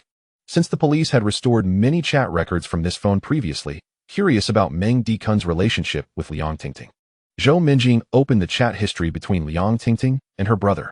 As she read, anger surged within her, her chest heaving with indignation. The chat records revealed how Liang Tingting and her brother planned to deceive Meng Dikun, swindling all the money left to him by his grandfather, manipulating Meng Di-kun into servitude. This brother and sister pair were utterly despicable. Zhou Minjing, in a fit of anger, hurled her phone to the ground. Hearing the commotion, Wang Fong rushed over and asked with concern, "What happened, Ying? Nothing, Aunt Wang. I just saw something disgusting. You can go back to what you were doing." Zhou Minjing replied dismissively. Wang Fong, seemingly contemplative, left to return to the kitchen. Once Wang Fong was gone, Zhou Minjing took out her phone and sent a voice message to Liang Tingting. "I saw the chat history between you and your brother. From now on, keep your distance from Meng Di-kun. Otherwise, you will regret it." At the girls' dormitory of Linhai Vocational and Technical College, Liang Tingting was still calculating how much money she had left. After her phone call with Meng Di-kun that afternoon, he had audaciously asked her to book a hotel room for him. She had considered that to entice this man back, she might need to improve his treatment, such as offering kisses or cuddles, but she never imagined he would demand a hotel room. No way, her first time was meant for her wealthy husband. Just then, Liang Tingting's phone buzzed with a WeChat notification. Upon checking, she saw it was a message from Zhou Minjing. Could it be that the 100,000 yuan her brother had transferred to her had been discovered by this woman? Was she here to demand money? But she had already spent it. Since it was a voice message, she decided to listen to what Zhou Minjing had to say. The message played, revealing Zhou Minjing's furious voice.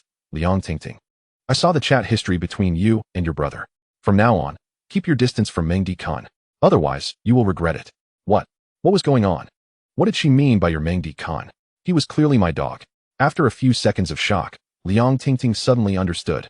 It all made sense. No wonder that dog had the audacity to ask her for a hotel room. It must have been Zhou Minjing, that vile woman, who showed Meng Di-kun their secret chat history, and likely, she had offered something in return. Otherwise, how could Meng Di-kun become so enlightened so quickly? That wretched woman. She had ruined my brother, and was now trying to steal my devoted admirer. What should I do? What should I do? With only 5,000 yuan left, and needing 10,000 yuan for piano class next month, she was living frugally, even resorting to filling a Starbucks cup with instant coffee to appear sophisticated. Should she acquiesce to that dogg's demands? Liang Tingting was in a quandary. At 8 p.m., Meng Di-kun drove Liu Bo's black SUV into the parking lot of the Four Seasons Hotel and switched to his rented Volkswagen Passat. Following the address provided by Zhou Minjing, he returned to the Phoenix Garden community at 9 p.m. Using the access code given by Zhou Minjing, he opened the door to find the living room where Zhou Minjing was cradling her daughter, Duo, who was wailing uncontrollably. As Meng Di-kun entered, Wang Fong hurriedly took the bag from his hands and respectfully greeted, "Mr. Meng, you've returned. What is wrong with Duo? Is she running a fever?" Meng Di-kun asked with concern. "The little one is just hungry," Wang Fong responded. "Hungry?" Meng Di-kun raised an eyebrow. He remembered Zhou Minjing always had ample provisions. Wang Fong leaned in and lowered her voice. "Miss Zhou was inexplicably very upset this evening. How can a mother who feeds her child be angry? It must be blocked. I'm trying to contact a lactation consultant, but unfortunately, several skilled ones are busy." Meng Di-kun activated Health Eye, revealing Zhou Minjing's bodily data. Sure enough, there were nodules in her chest, indicating clogged milk ducts, slightly reddened. The little girl, pouting, cried louder, her rosy face turning crimson. After a couple of sobs, she seemed dissatisfied, tilting her head and attempting to suckle, but finding nothing, she waved her small hands about in a frenzy, crying even more vigorously. What to do? Zhou Minjing gently rocked Duo, her disheveled hair framing her face as she bit her lip and whispered, "I've prepared the formula, but she refuses to eat. It's driving me crazy." Meng Di-kun turned to Wang Fong and said, "No need to contact the lactation consultant. I'll handle it." Zhou Minjing questioned, "You? Can you?" Wang Fong was momentarily taken aback, but recalling Meng Di-kun's remarkable abilities and his earnest expression, she quickly chimed in. "Mr. Meng will surely manage it." Seeing Zhou Minjing's bashful demeanor, she added, "What's that saying again? Right. In the eyes of a healer, there are no distinctions between genders. Ying, don't be shy." Chapter 36. Should I teach you again? Meng Di-kun entered the bathroom to wash his hands, considering the cleanliness essential when dealing with a child's meal. After completing this task, he opened the door to the master bedroom, where the air was filled with a blend of feminine fragrance and the scent of milk. Zhou Minjing sat on the edge of the bed, her ears flushed, fingers trembling as they hovered over the buttons of her shirt, too shy to meet his gaze. Utilizing Health Eye, Meng Di-kun examined the acupoints on her body, recalling the techniques of a skilled gynecologist, gentle yet precise. "Minjing, why were you angry?" Zhou Minjing closed her eyes, her eyelashes fluttering slightly. I saw the chat history between Liang Tingting and her brother. You are such a wonderful person. How could they treat you that way? I'm so angry. Her demeanor belied her age of 27 and the fact that she was a mother. She appeared more like a young girl. Meng Dikun felt warmth in his heart. It was the first time someone had been upset on his behalf for the unfairness he had faced. He spoke softly, remember, never allow the errors of others to inflict anger upon yourself. Zhou Minjing, eyes still closed, murmured in agreement. Feeling that Meng Dikun's tone was far beyond that of a typical 21-year-old, it exuded maturity and provided a sense of security. The warm energy permeated her skin, gradually alleviating the blockages, melting away the clogs like snow in spring. 5 minutes later, Wang Fong carried Duo into the bedroom and placed her beside Zhou Minjing. As the little one caught a whiff of milk, her cry subsided, and her small mouth curled into a satisfied smile. After resolving the issue, Meng Dikun surveyed the apartment, 5 bedrooms and 2 living areas, significantly larger than before. Although it was a second-hand property, it was a marital home with new decor, alleviating concerns about formaldehyde. Standing on the balcony, he admired the view of Phoenix Lake in the community, its shimmering surface under the moonlight evoking a profound sense of tranquility within him. Turning back, he inquired of Wang Fong, Aunt Wang, which room is mine? Wang Fong promptly replied, this one, adjacent to Miss Zhou's master bedroom. Meng Dikun peeked inside the well-organized room, nodding in approval. Mr. Meng, have you had dinner?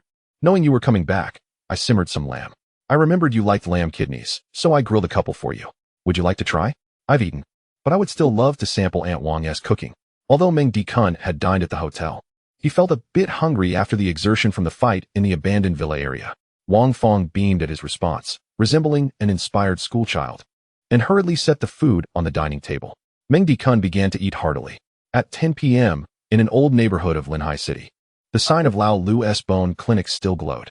The roadside snack stall was still bustling, with a few patrons enjoying skewers amidst the twilight. Suddenly, a silver-gray Wuling Hongguang careened into view, as if laden with 2,000 pounds of cargo, screeching to a halt before the clinic. The doors swung open, and the first to tumble out was Yang Wei, followed by 2 others who landed on the ground, their limbs seemingly unresponsive. Next, a scrawny lackey emerged, his left arm dislocated and hanging in a ragged t-shirt, followed by a curly-haired fellow with a half-broken tooth, leaning on a metal rod. One after another, a total of 21 individuals disembarked, leaving nearby diners in shock, exclaiming, wow, 21 people. Did that car fold space? Indeed, it is a divine vehicle. Having seen it today, its reputation is well-deserved. I must capture a photograph. With a click, the phone's flash illuminated the scene. At that moment, the leader of a group of ruffians, Lu Bo, was being hoisted by 4 of his underlings. Upon noticing someone taking a picture, he exchanged a knowing glance with one of them. The underling, limping slightly, approached the photographer and pointed a baseball bat at his nose, threateningly saying, are you tired of living? Quickly delete that photo. Hey, brother, I mean no offense. I am simply astonished at how many people this car can accommodate. I will delete it immediately. After hastily erasing the photo, the group assisted one another as they made their way into the old Lu bone-setting clinic. A passerby exhaled a puff of smoke and remarked, business at the old Lu clinic seems to be booming lately. At 10:30 that evening, in the residence of Zhou Minjing, Meng Dikun, having consumed 2 lamb kidneys and 3 large bowls of mutton soup, was feeling quite restless and unable to sleep. He stepped out onto the balcony to catch a breeze and smoke a cigarette. At that moment, the door to the master bedroom opened, and Zhou Minjing emerged in her pajamas, feeling somewhat parched and in search of water. Upon noticing Meng Dikun smoking on the balcony, she walked over and asked with concern, Dikun, why are you still awake? Meng Dikun smiled awkwardly. I can't sleep. The old problem has flared up again. Old problem? Zhou Minjing suddenly recalled their previous visit to the traditional Chinese medicine clinic and the practitioner's words about imbalances in yin and yang. Chapter 37.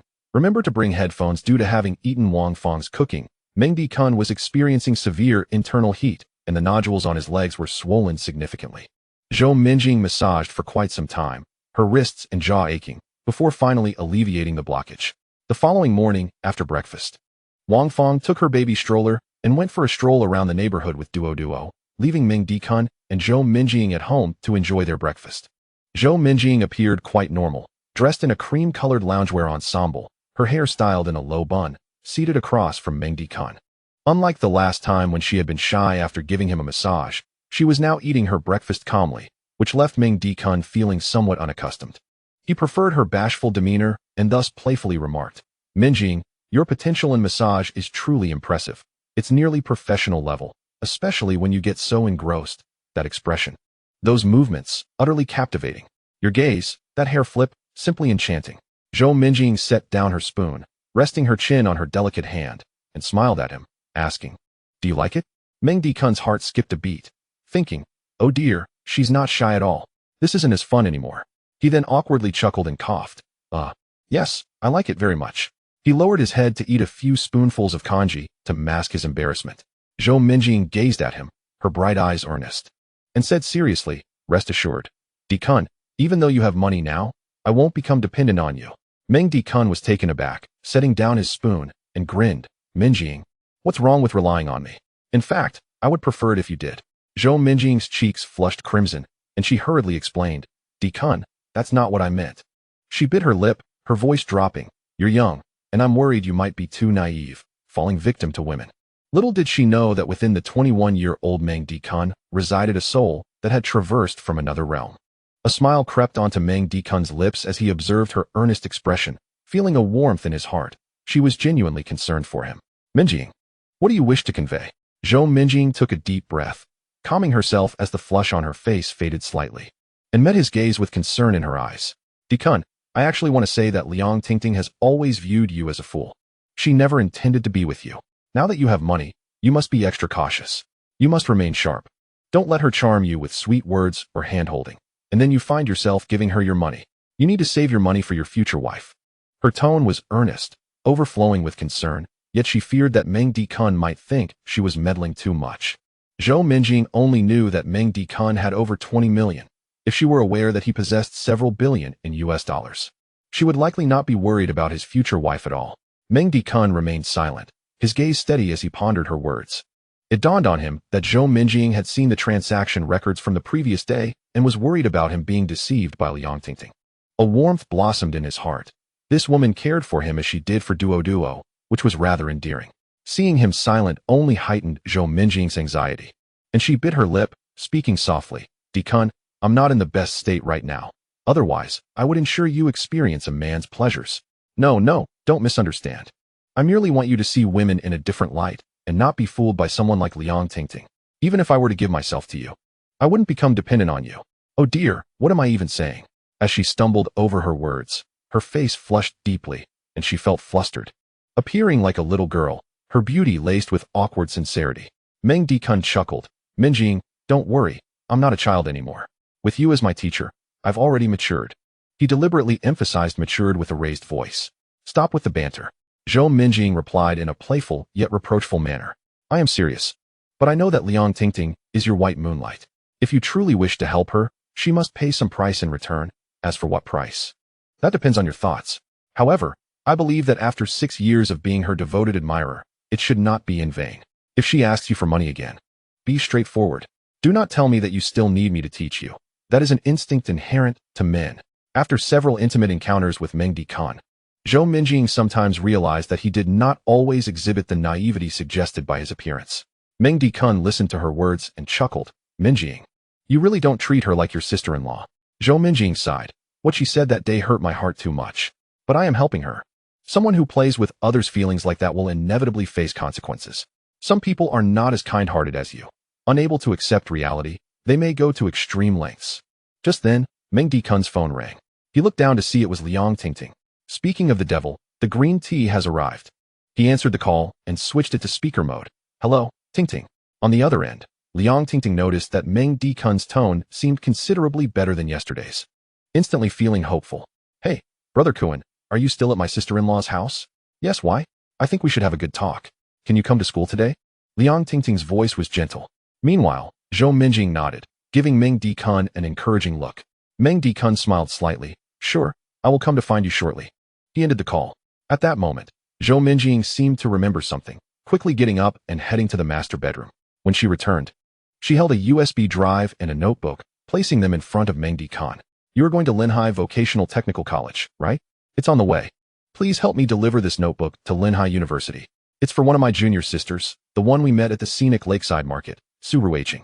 I will share her contact information with you." As Zhou Minjing spoke, She used the green bubble app to send Meng Di-kun a contact card, believing that Su Ruiqing was a good match and wanted Meng Di-kun to get to know her better. Oh, I remember now. Meng Di-kun suddenly recalled the beautiful girl in cartoon underwear he had seen by the lakeside through his X-ray vision. What about this USB drive? Is it for her too? Zhou Minjing's face flushed slightly. This USB drive is for you. It contains some instructional videos. Make sure to study them before meeting Liang Tingting. All right, I will take a look now. Meng Di-kun had finished his breakfast and, saying this, took the USB drive and headed toward the study. Wait. Zhou Minjing hurriedly grasped his arm, her ears flushed with a delicate hue. You should take your computer to the car and find a less crowded place. Don't forget your headphones. Chapter 38. Do not suffer losses again. Observing Zhou Minjing's expression, Meng Di-kun had already surmised the nature of the instructional video. With a smirk, he feigned ignorance and strode toward the study, pondering the lesson on dealing with deceitful women. Why the need to seek solitude and don headphones for such a topic? Learning how to avoid being duped by a femme fatale is akin to acquiring skills to thwart telecommunication scams. It is a knowledge best shared. As he spoke, his fingers moved swiftly. By the time Zhou Minjing arrived at the study, he had already inserted the USB drive into the computer and opened the video, which indeed showcased the teacher's earlier renowned works. Zhou Minjing's face turned crimson as she rushed to unplug the USB drive, her heart racing like a startled doe. I told you to watch it outside. She turned away, stammering, this was shown to me by Liang Yidong before. I thought you were still inexperienced and didn't want you to be taken advantage of. Don't overthink it. Boys must protect themselves too. She hastily pulled the USB from the computer, thrust it into Meng Di-kun's hands, and fled back to her bedroom. Meng Di-kun gazed at the door of the master bedroom, chuckling to himself, recalling the myriad of tricks he had learned in his previous life. What charming little sisters, beautiful English teachers, and mothers of classmates. He stowed away his notebook, gathered the USB and books, and prepared to leave. Just as he opened the door, Zhou Minjing emerged from the master bedroom. Daku, wait. Meng Di-kun paused, glancing back at Zhou Minjing. She made a fist and encouraged him. You can do it. This time, do not suffer losses. Meng Di-kun felt a surge of determination and responded with an okay gesture before closing the door behind him. Not long after he departed, Wang Fong returned from a stroll with Duo, while Zhou Minjing changed into her yoga attire, preparing for practice. She gazed at the scar on her abdomen, lost in thought, and remarked to Wang Fong, Aunt Wang, shall we visit the beauty salon this afternoon? Meng Di-kun settled into the rented Volkswagen Passat, opened his laptop, and connected to his mobile hotspot to check his stock account in Eagle Country. Overnight, the $26.7 billion in his account had dwindled to $500 million. Too slow. It was painfully slow. He had heard that in Eagle Country, Bitcoin was a more lucrative venture, with even the king personally issuing coins. It seemed imperative for him to develop a Bitcoin trading system. Leaning back in his seat, he mused, if there is another task, I hope the system will reward me with an AI computer. Writing code myself is truly tedious. He then accessed the stock trading software for Long Country, liquidating all shares of Myanmar A and transferring the funds to his bank account. This high-frequency trading method could easily attract unwanted attention if conducted in Myanmar A, and the profits were minimal there. Closing his laptop, he glanced at the USB drive in his hand and chuckled. Experience is the best teacher. Wasting time on learning is imprudent. He started the car and departed from the Phoenix Garden community, heading towards Linhai Vocational Technical College. In the girls' dormitory of Linhai Vocational Technical College, Liang Tingting had applied a light makeup, awaiting Meng Di-kun's call. Beside her, Su Qianqian meticulously groomed her eyebrows. Liang Tingting, with a hint of disdain, remarked, Qianqian, is your brother Yang Wei looking for you again? As your dorm mate. Let me warn you, he's just a fake second-generation rich kid. Don't be foolish and fall for his tricks. Though Liang Tingting was not of exemplary character, she had a keen eye for people, having expertly managed Meng Di-kun for 6 years. Yang Wei was indeed a pretender. Su Qianqian set down her eyebrow pencil, responding with a hint of bitterness, I wish I had a devoted admirer, but alas, I am not so fortunate. I don't care if Yang Wei is a fake second generation. As long as he spends money on me, I will treat him well, unlike some who lack professional ethics. What do you mean, Su Qianqian? Professional ethics? Ignoring Liang Tingting, Su Qianqian grabbed her bag, swaying her hips as she exited the dormitory. Downstairs, Yang Wei awaited, having endured minor discomfort from a glass shard the previous day. Yet it did not hinder his plans for the date. Su Qianqian descended, smiling as she linked arms with Yang Wei. Brother Yang, sorry to keep you waiting. No worries. Qianqian, my dad just gave me 20,000 yuan yesterday. Let's go spend it. You're so generous, Brother Yang. Oh, what happened to your leg? Su Qianqian asked, noticing his awkward gait. Oh, it's nothing. Just a little accident yesterday. Don't move. I'll take care of everything. Yang Wei's eyes sparkled. Okay.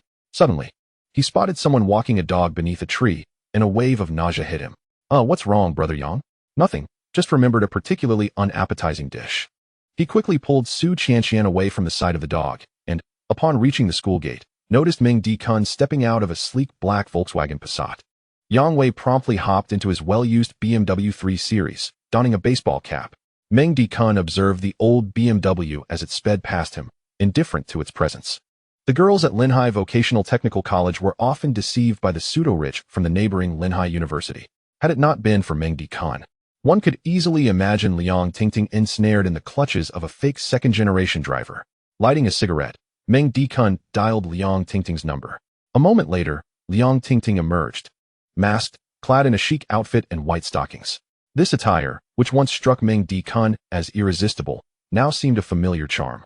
He had previously expressed his fondness for her style, yet she had not donned it since. Today, it was clear she sought something from him. Is this your car? Liang Tingting inquired, eyeing him as he leaned against the car door. Meng Dikun extinguished his cigarette, shaking his head as he opened the door. No. I'm just the driver for hire, earning 50,000 a month. Get in. Understanding Liang Tingting would undoubtedly inquire about his earnings, he chose to disclose the amount up front, avoiding any misconceptions while leaving her with a sense of anticipation. As expected, her eyes sparkled at the mention of his monthly salary, and she eagerly climbed into the car. Chapter 39. 3,000 each time swiftly, Meng Dikun drove Liang Tingting directly to a hotel. Upon entering the room, she embraced him, tears glistening in her eyes. Brother Kuan, you finally came back. Can you please rent a place near the school? Then we can see each other every day? I missed you so much. This was the first time Liang Tingting had thrown herself at him, and as he felt her softness against him, a smile crept across Meng Dikun's lips. Was she hoping to sweeten him up before discussing the terms of their arrangement? The cunning of a femme fatale. He tightened his embrace, his warm hand gliding along her smooth back. Liang Tingting indeed possessed an enviable figure, and it was no wonder he had willingly played the devoted admirer for so long. All right, I'm here now, he reassured her, as Liang Tingting sensed his hand trailing further down her back without any sign of stopping. An unsettling thought crept into her mind. This was not how it was supposed to go. They had not yet negotiated the terms for this rendezvous, and it felt as though he might be taking advantage of her. Liang Tingting tentatively attempted to break free, and Meng Dikun, sensing her struggle, released his grip and moved to the sofa opposite the grand bed, heavily sitting down. He retrieved a cigarette from his pocket, igniting it, and inhaling deeply. Observing this, Liang Tingting approached and sat beside him. Brother Kuan, look at you. After just a few days of caring for Zhou Minjing, you've taken up smoking. It must be the pressure. My heart aches for you. Come back quickly. She reached out to snatch the cigarette from his lips, but Meng Dikun blocked her hand. Slowly exhaling a smoke ring and calmly asking, Tingting, do you truly like me? Oh no. Zhou Minjing, that wretched woman, hasn't she revealed our conversations to Meng Dikun? Does he know everything? Liang Tingting's expression shifted slightly before she quickly regained her composure. Of course I like you. After all these years, with so many suitors, I turned them all down simply because I like you. Then let's undress. Meng Dikun glanced at the grand bed, gesturing for Liang Tingting to come closer. Brother Kuan, you know I take time to warm up, and we agreed before, didn't we? A girl's first time is so precious. It should be saved for our wedding night. Why are you being so casual now? Meng Dikun chuckled, intensely gazing into Liang Tingting's eyes. Liang Tingting, am I being casual? You wish to save it for the wedding night, but the groom may not necessarily be me. That's it. As Meng Dikun uttered those words, Liang Tingting's heart plummeted. Liang Yidong had repeatedly advised her to reserve her first time for her future wealthy husband.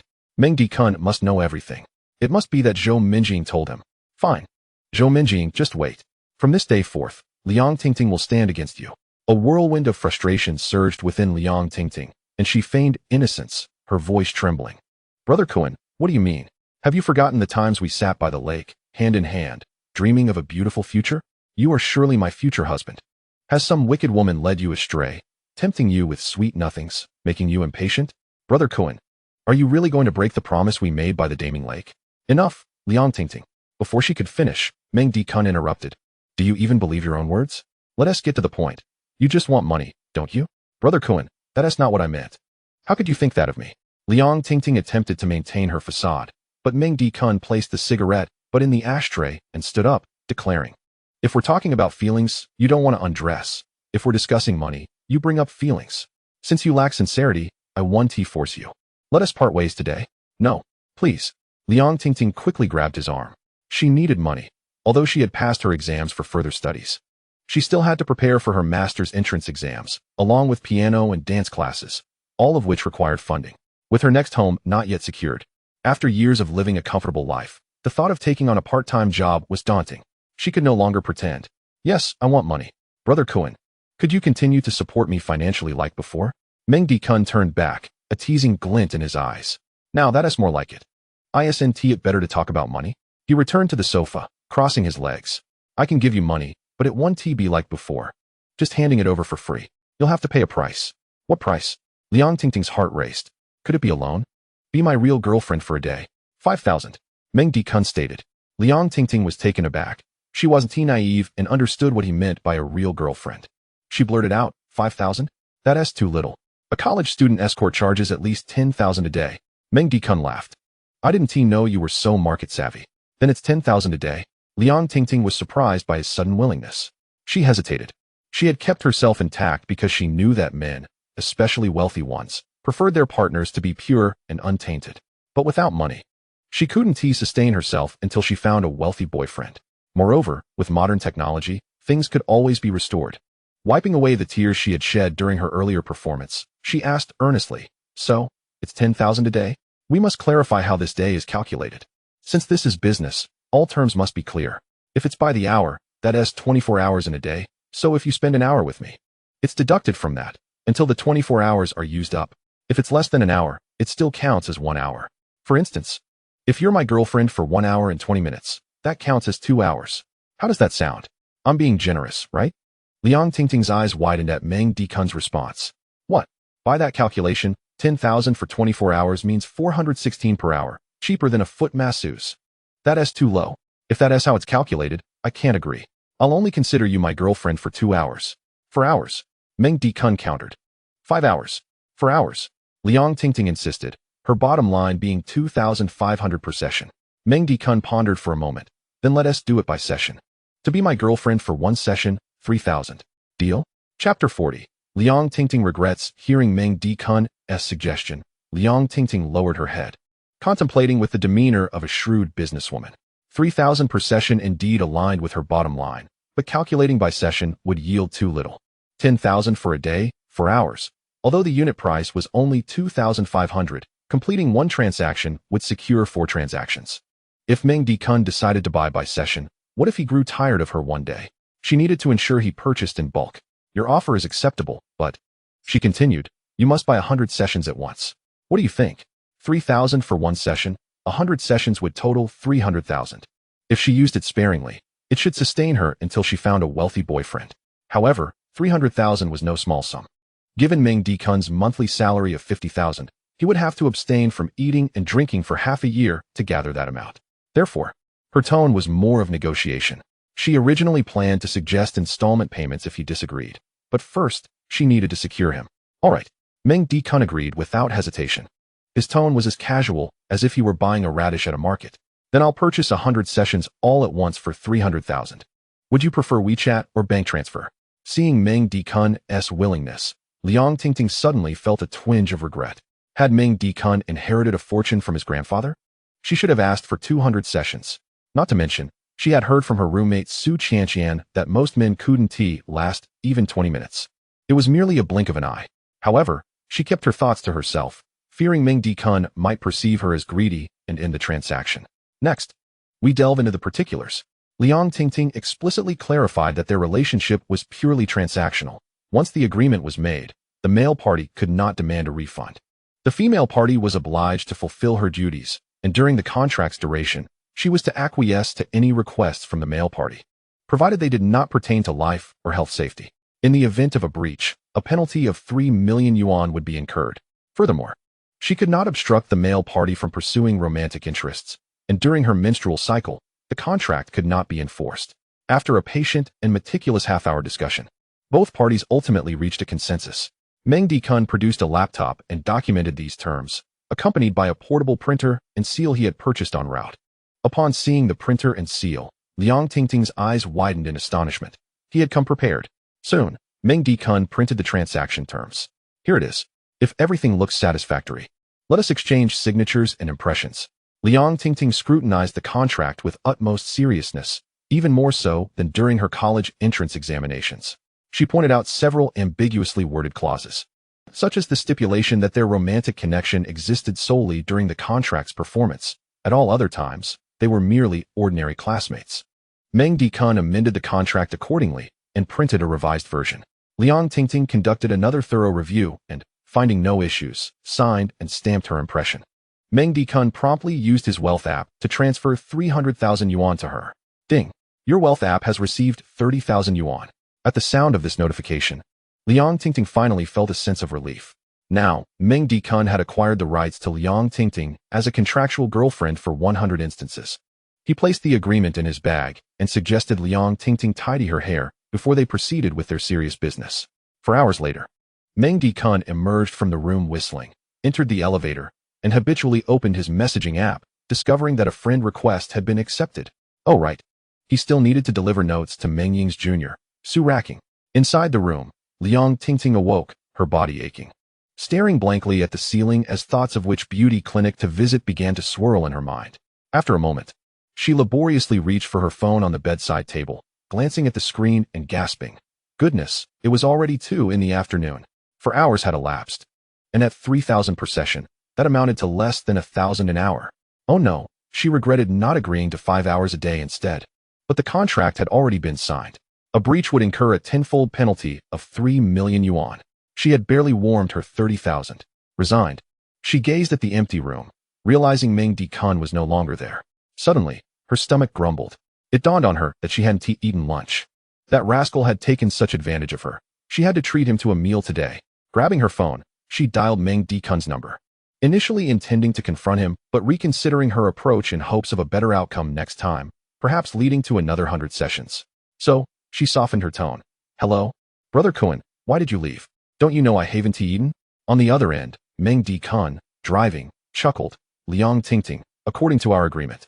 Outside of transaction hours, we are merely classmates, not romantic partners. Have you forgotten that you personally added that clause? What if others misunderstand us dining together? Liang Tingting's mouth fell open, rendered speechless by Meng Dikun's retort. Indeed, she had included that clause to prevent any awkwardness in her pursuit of a wealthy partner. Fine. Go eat by yourself then. As Meng Dikun was about to hang up, he suddenly added, Oh, and from now on, outside of transaction hours, let us simply address each other by our names and not as Brother Kun. I fear others may misinterpret. With that, he ended the call. Listening to the beeping tone, Liang Tingting gritted her teeth. Meng Dikun. Frustration surged within her, and she felt a wave of dizziness, perhaps from hunger or anemia. She needed to replenish her energy. Struggling to rise, pain shot through her. Having not eaten, her blood sugar plummeted, causing a headache. How frustrating. Meng Dikun was insufferable. Liang Tingting collapsed back onto the bed.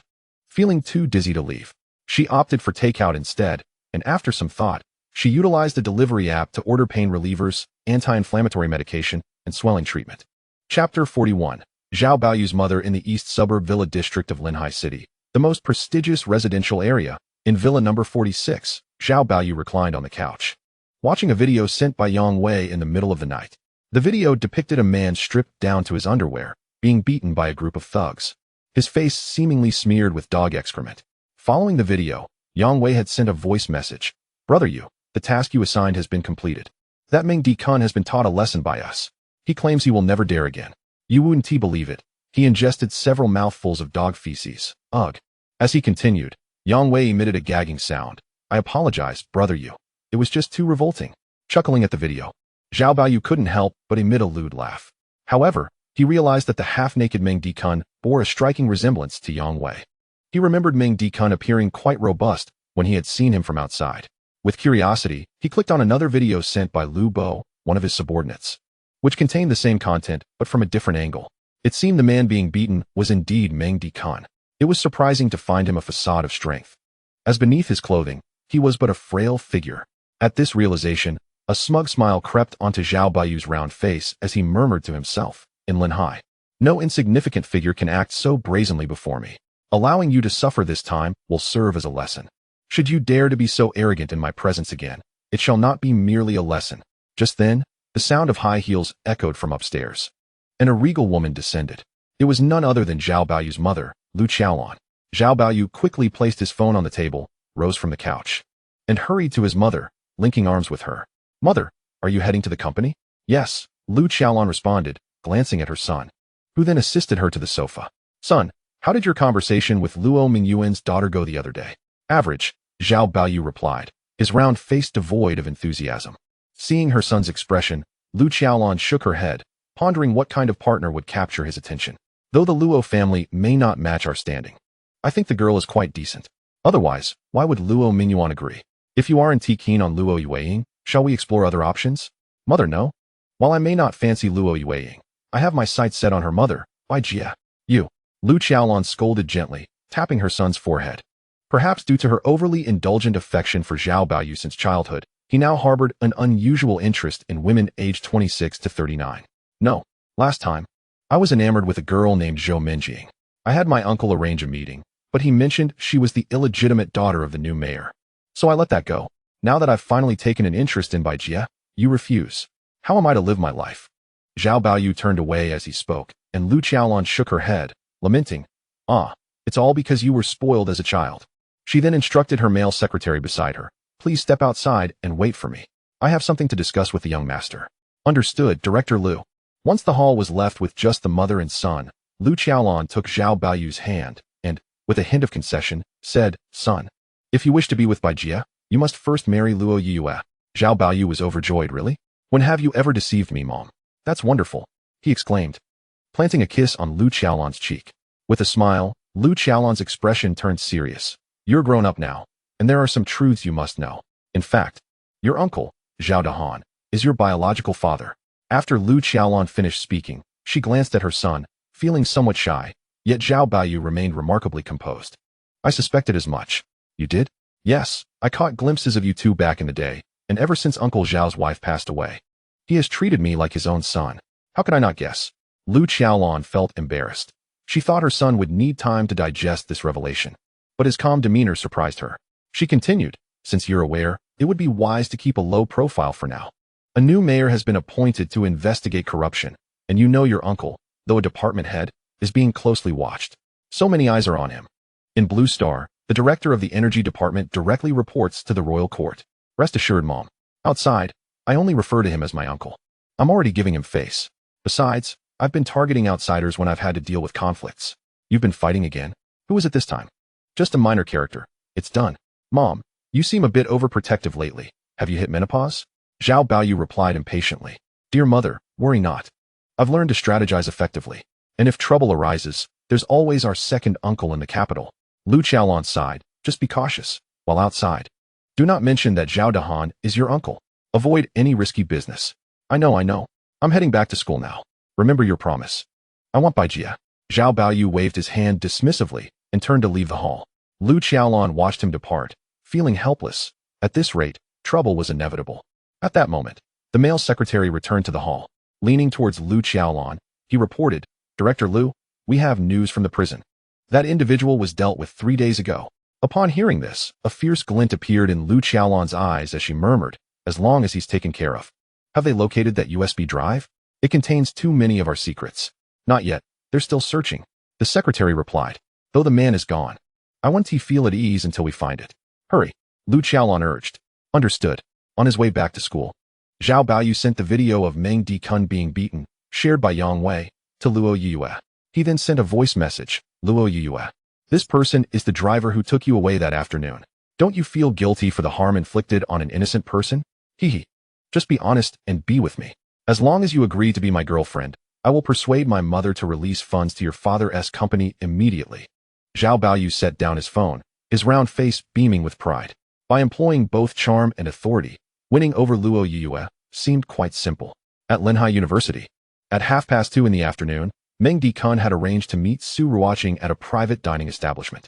Having skipped lunch and feeling his appetite increase as his health improved, he ordered a feast and began to eat heartily before Su Ruoqing arrived. Approximately 20 minutes later, a vibrant young woman entered the restaurant, scanned the hall, and called Meng Dikun via video on WeChat. "Hello, I'm Su Ruoqing. I've arrived." Where are you? Over here, by the window. Meng Dikun answered, glancing towards the entrance and raising his phone. Su Ruoqing spotted him, hung up, and gracefully approached. She wore a white short-sleeved cotton shirt with an open collar, sleeves rolled to her elbows, revealing her delicate wrists adorned with a silver chain featuring a daisy hairpin. Her light blue high-waisted A-line skirt danced gently with the breeze, accentuating her slender waist and long legs. Recalling their previous encounter by the lake at the antique market, Meng Dikun activated his X-ray vision, his focus solely on her cartoon underwear, oblivious to her overall appearance. As Su Ruoqing sat down across from him, she greeted, "Hello. I'm Su Ruoqing." "Hello, I'm Meng Dikun. This is the notebook that Sister Minjing asked me to bring you," he said, retrieving the notebook given to him by Zhou Minjing before his departure. "Thank you." Su Ruoqing took the notebook, her keen nose catching the scent of pine from Meng Dikun, a pleasant fragrance that endeared him to her. Flipping through the pages, her eyes sparkled with delight, her charming beauty illuminated by a smile. "This is fantastic. With Senior Ming's notes, my chances for the postgraduate entrance exam have increased significantly." The notes were from Zhou Minjing's own university preparations. "Would you like to share a meal?" Meng Dikun gestured to the dishes on the table. Watching Meng Dikun devour his food, Su Ruoqing, who was genuinely on a diet, felt her mouth water. They began to chat while eating, and she recounted tales she had read about Zhou Minjing on the school forum. "You have no idea. Sister Minjing is an academic powerhouse at Linhai." Meanwhile, Luo Yue had also returned to school and was shopping with her roommate, Xiao Bai. 2 hours earlier, she had received Zhao Baoyu's video and message. In the video, Zhao Baoyu claimed the person was Meng Dikun, yet she couldn't see the resemblance. She had seen Meng Dikun's physique and knew he could not be that frail. Distracted by the message, she planned to call Meng Dikun later that evening. Suddenly, her roommate Xiao Bai tugged at her arm, exclaiming, "Yue, look, isn't that our dorm strategist, Su Ruoqing?" Following Xiao Bai's finger, Luo Yue spotted Su Ruoqing seated by the window with a boy, though his face was obscured from their view. From a distance, she observed Su Ruoqing's radiant smile, which contrasted sharply with her usual aloof demeanor, indicating she was having a delightful time. "Oh my, is the strategist in love?" Xiao Bai pondered. Su Ruoqing, Luo Yue, and Xiao Bai shared a dorm, and the normally composed Su Ruoqing was regarded as the love guru of their group. Is the strategist finally stepping into the realm of romance? But wait, she never engages in battles. Xiao Bai continued to question. If the strategist enters the fray, she becomes cannon fodder. Let us sneak a peek to see which handsome fellow has enchanted her, Luo Yue suggested, pulling Xiao Bai along as they quietly slipped into the restaurant. Simultaneously, Zhao Baoyu also returned to the school, strolling down the same commercial street with his hands clasped behind his back, his round face exuding an air of superiority. Following closely behind were 3 sycophants, one of whom was Yang Wei. "Xiao Yang, you did a commendable job running errands this time. Tonight, Brother Yu will take you out for some fun." "Thank you, Brother Yu. It's our honor to assist you," came the enthusiastic reply from the others. Indeed, the other 2 sycophants echoed in agreement. Suddenly, another lackey appeared to have discovered a new world, his eyes alight with excitement. Yugu, look over there. Isn't that your beloved's daughter, Luo Yue?" "Yes," he replied. "The girl with short hair and an ordinary appearance beside her is someone I know. She resides in their dormitory and is named Xiao Bai." Zhao Baoyu often boasted grandiosely before his flunkies, claiming that Luo Yue's mother, Bai Jie, was his old flame. "It does seem that way, but why the secrecy?" A hint of delight flickered across Zhao Baoyu's round face as he sent a message to Luo Yue, only to find her unresponsive. Just as he was about to call her, he unexpectedly encountered her. "Come, let us follow and see." Inside the private dining restaurant, Luo Yue and Xiao Bai entered quietly, but they were soon spotted by the keen-eyed Su Ruoqing, who quickly suppressed her smile and resumed her aloof demeanor in front of her roommates. Meng Dikun was puzzled, wondering what had caused this sudden shift in her expression. Then, a familiar voice sounded from behind, followed by the scent of a familiar fragrance wafting through the air. "Our esteemed strategist, you said you'd never step onto the battlefield. Why are you sneaking out for a date today?" Luo Yue stepped forward, placing her hand on Su Ruoqing's shoulder, and upon turning, locked eyes with Meng Dikun. "Is it you?" Meng Dikun noted Luo Yue's floral sundress, the layers of sheer fabric concealing her slender waist and long, straight legs, which gleamed like porcelain. This sight reminded him of that afternoon, prompting a gentle smile as he remarked, "What a coincidence." Now, it was Su Ruoqing's turn to be perplexed. Meanwhile, Xiao Bai looked increasingly astonished, inwardly exclaiming, "Oh my. This juicy tidbit has landed right in Yue's lap, and I was the one to discover it." Good heavens, what is the relationship among these three? In an instant, Xiao Bai's mind was flooded with a series of melodramatic scenarios. Su Ruoqing, with her delicate fingers, gestured towards Meng Dikun and Luo Yue, inquiring, "Do you two know each other?" Leaning back in his chair, Meng Dikun tapped his fingers lightly on the table. His tone casual, yet measured. "I suppose one could say we know each other. We share a history of thrills and spills, though we aren't particularly close." Share a history of thrills and spills, yet not particularly close. What sort of relationship is that? Xiao Bai appeared to have an epiphany, exclaiming, "Oh, I see. You two had a one-night stand." Before Xiao Bai could finish her sentence, Luo Yue swiftly covered her mouth. Her teeth clenched as she whispered urgently, "Xiao Bai, do not make wild assumptions about matters you are unaware of." Just as the atmosphere became awkward, a series of sharp claps erupted from behind Meng Dikun. What a coincidence! What a coincidence! The group turned to see Zhao Baoyu clapping his hands, flanked by two sycophants, striding towards Meng Dikun with a swagger. He approached, resting a heavy hand on Meng Dikun's shoulder, his tone dripping with sarcasm. "Brother, it seems we truly are destined to cross paths." Chapter 43. Zhao Baoyu gets hit. Luo Yue hastily lowered her hand from Xiao Bai's mouth and stepped before Zhao Baoyu, resembling a protective pup. "Zhao Baoyu, please do not make things difficult for others concerning our affairs." "Oh, getting anxious, are we?" "Luo Yue, I never imagined you would develop such a taste. Becoming infatuated with someone who enjoys eating dog excrement." Zhao Baoyu's face radiated malicious delight as he pressed down harder on Meng Dikun's shoulder. Meng Dikun effortlessly brushed off Zhao Baoyu's hand, commanding, "Remove your filthy hand." He then dusted off his shoulder and rose languidly. Standing at an imposing height of nearly 6 feet, towering over Zhao Baoyu, he plucked a napkin from the table, wiped his mouth, and remarked coolly, "Do you not see that I am dining? Is it not disgusting to speak of such filth? If you wish to know its flavor, why not inquire with your lackey Yang Wei?" Zhao Baoyu soon realized that in the video, his companions had been assaulting Meng Dikun, yet the man before him appeared unscathed, without even a bruise on his face or arms. Turning back, Zhao Baoyu queried, "Yang Wei, what is going on?" Only to find Yang Wei absent. "Where is Yang Wei?"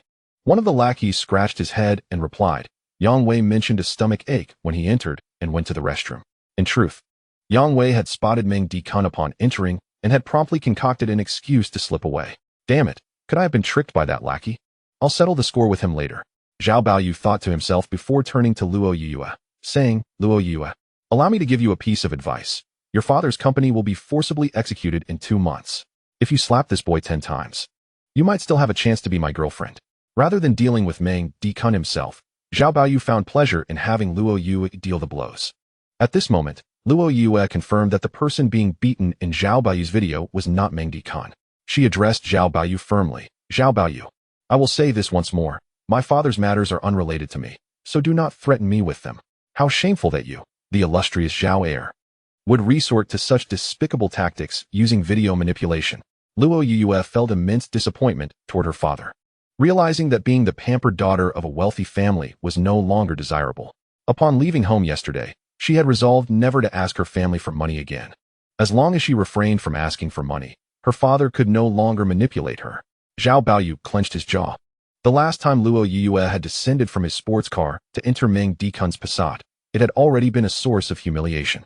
Now, in front of her roommates, she dared to claim he was inadequate. This was intolerable. In a fit of rage, Zhao Baoyu seized a half-full glass of water from the table, intending to splash it on Luo Yue's face.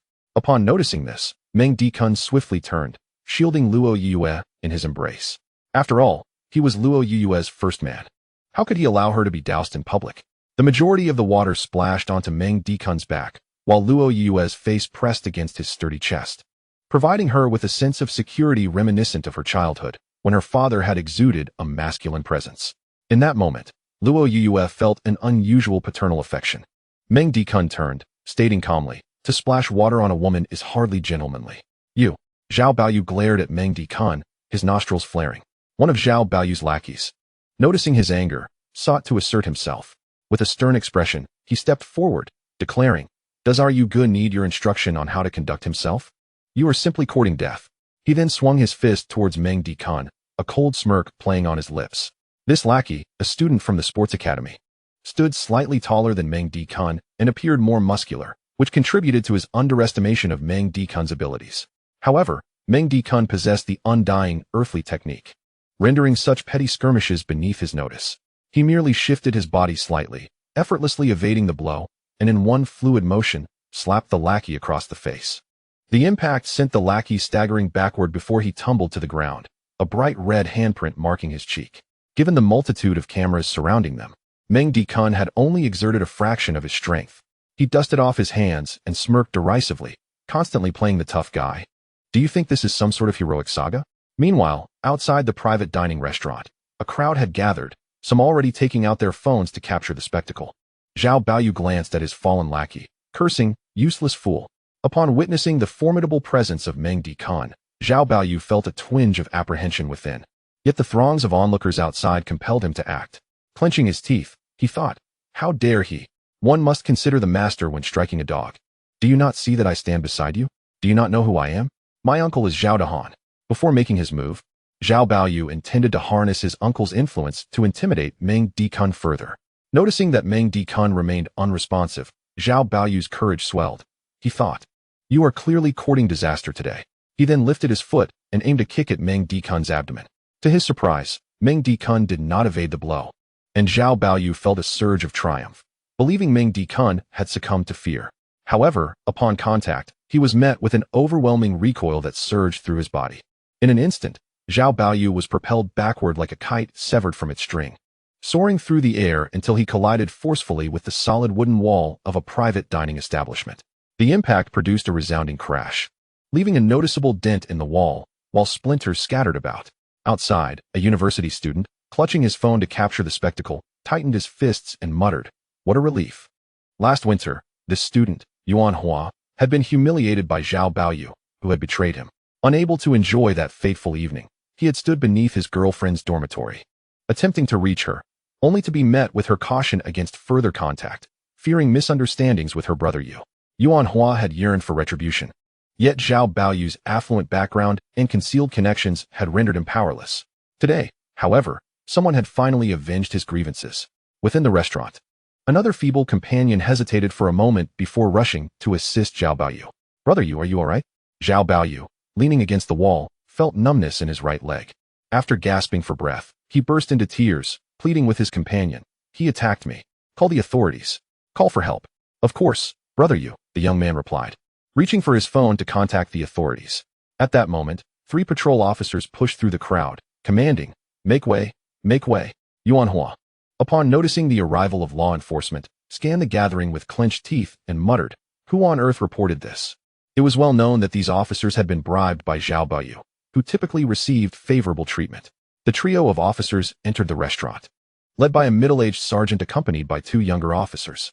One of the younger officers, Yang Qinhui, a local patrolman, glanced at Zhao Baoyu sprawled on the ground, astonishment flickering in his eyes. "Who dares to strike him?" Zhao Baoyu, upon seeing the police, felt a surge of hope. "Sergeant, you're just in time. Arrest him. He assaulted me." The sergeant, without seeking clarification, brandished handcuffs and advanced toward Meng Dikun. Just then, Luo Yiyo stepped in front of Meng Dikun, protesting. "Is there no law in Longwei anymore?" He initiated the violence. Outside, Yuan Hua, the student with the phone, rushed in, declaring, "I have evidence." He struck first, and it was him who crashed into the wall. "This reeks of attempted fraud." On the ground, Zhao Baoyu gritted his teeth, exclaiming, "Am I so desperate to injure myself for a fraudulent claim?" The sergeant reviewed the video on Yuan Hua's phone, and it was evident that Zhao Baoyu had indeed kicked Meng Dikun, only to rebound back. The sergeant, perplexed, thought to himself that Zhao Baoyu had been excessively hard on himself for the sake of a scam. He promptly deleted the video and returned the phone, stating to Yuan Hua, "I did not witness the video you recorded." Yuan Hua smirked inwardly, relieved he had kept a backup. The younger officer, Yang Qinhui, had also caught a glimpse of the video and suddenly found Meng Dikun reminiscent. He scrutinized Meng Dikun's face, and a chill ran down his spine. This was the individual his cousin had tasked him to investigate. Although the Security Bureau's records indicated that Meng Dikun was merely a student at Linghai Vocational College, his cousin had berated him for failing to uncover this man's concealed identity. This individual was the private bodyguard of the newly appointed mayor. Yang Qinhui hurriedly leaned toward the sergeant and whispered, "Li Gu, I've heard this man is the mayor's bodyguard." The sergeant faltered, "Really?" This information had come from a reliable source in the underworld, and it seemed credible indeed. The sergeant reflected on the footage. If Zhao Baoyu was not attempting fraud, then this young man must possess extraordinary skills. Being the mayor's bodyguard was not implausible. Linghai City is a direct-controlled municipality, where the mayor holds a status equivalent to that of a provincial governor elsewhere. Though recently there had been murmurs of discontent among the higher echelons towards the new mayor, he was still the mayor nonetheless. The saying a seventh-rank official in front of the prime minister applied equally to the mayor's bodyguard. A mere word from him could extinguish the life of a lowly patrol officer. It was prudent to tread carefully. After a brief contemplation, the sergeant returned to Zhao Baoyu and helped him to his feet, instructing Yang Qinhui, take Zhao to the hospital. Zhao Baoyu, with his round face and wide eyes, protested loudly, "Officer, are you not going to address that man? My uncle is Zhao Dahan." The sergeant whispered to Zhao Baoyu, "Young Master Zhao, perhaps you should refrain from speaking too much. We have just received word that your uncle has been summoned for questioning by the supervisory agency. This is a sensitive time. It would be wise to avoid mentioning your uncle in public. Moreover, I hear the other party is connected to the new mayor. Escalating the situation would not be prudent." "What?" Zhao Baoyu stared at the sergeant in disbelief. "My uncle has been summoned? This boy is one of the mayor's associates? Have I suffered this for nothing?" However, Zhao Baoyu was not foolish. He recognized that the sergeant was unwilling to assist him, and the earlier encounter had revealed Meng Dikun's formidable strength. The two lackeys at his side were no match for him. Furthermore, his mother had explicitly warned him to avoid trouble recently. "Very well, then. To the hospital I shall go," Zhao Baoyu lamented. "Wait," Meng Dikun called out, gesturing towards the damaged wall. "Are you just going to leave after causing this destruction?" Zhao Baoyu gritted his teeth and summoned the owner, transferring 5,000 Longwei Yuan to him.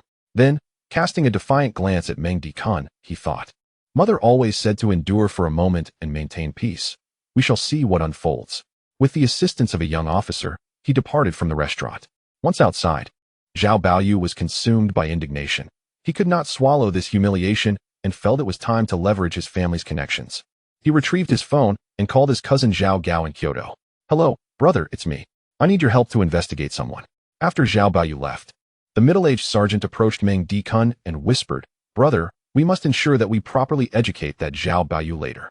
You must speak favorably of us in front of the mayor." Hearing this, Meng Dikun was momentarily taken aback. He had believed the officer was upholding justice, only to realize he was leveraging his rumored status for assistance. The sergeant then addressed the gathered crowd. "Everyone, please disperse. Today's events were a misunderstanding. Anyone who recorded video footage should refrain from posting it online. Spreading rumors could lead to legal consequences." He shook hands with Meng Dikun before departing. As he gazed in the direction the sheriff had departed, suddenly, amidst the crowd, Meng Dikun discerned a shadow clad in black and white, fixated upon him. Could it be yet another specter? Luo Yuyao approached Meng Dikun, her gaze drawn to the shoe prints on his abdomen, timidly inquiring, "Are you all right?" A smirk played upon Meng Dikun's lips. "I'm perfectly fine. You know well how robust I am." Luo Yuyao detected the underlying meaning in his words, her cheeks flushing as she observed the dampness on his back from the spilled water. She continued, "Would you like to change into a dry shirt? I can accompany you to buy one."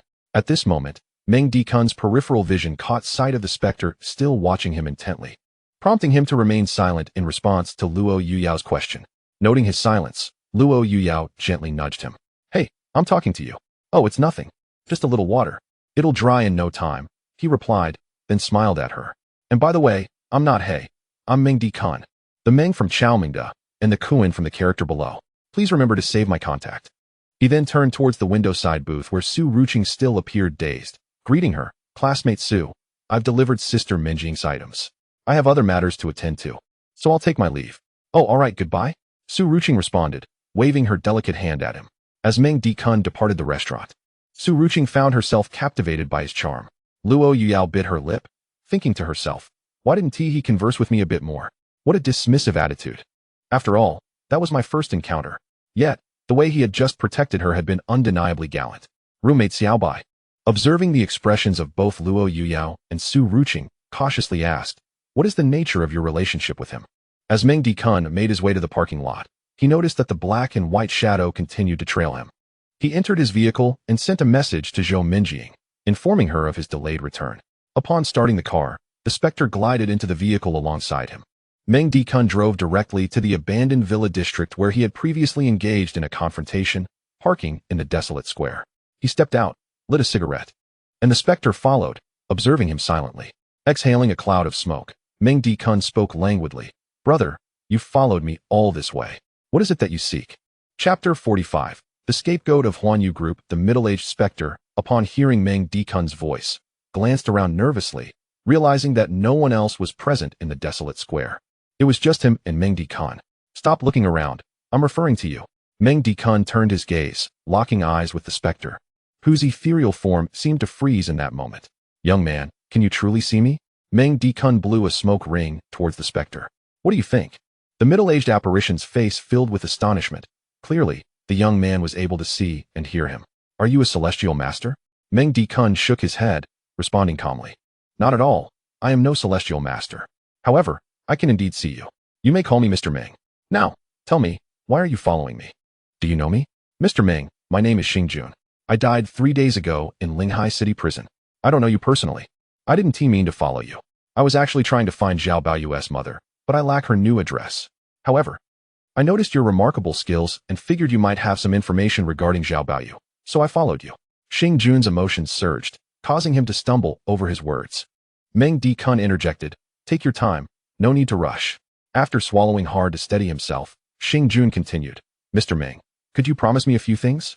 Before Meng Dekun could respond, a soft voice resonated in his mind, ding. The do-gooder system has issued a task. Assist the remorseful spirit in completing certain deeds to receive rewards of an AI computer V10 and a 3 cubic meter personal space. Meng Dekun's eyes sparkled. He had always found operating a quantitative model on a laptop cumbersome. Carrying it daily felt burdensome, and he had longed for a more efficient device. To his surprise, this system reward encompassed just that. Moreover, it included a 3 cubic meter personal space, a coveted asset known to many.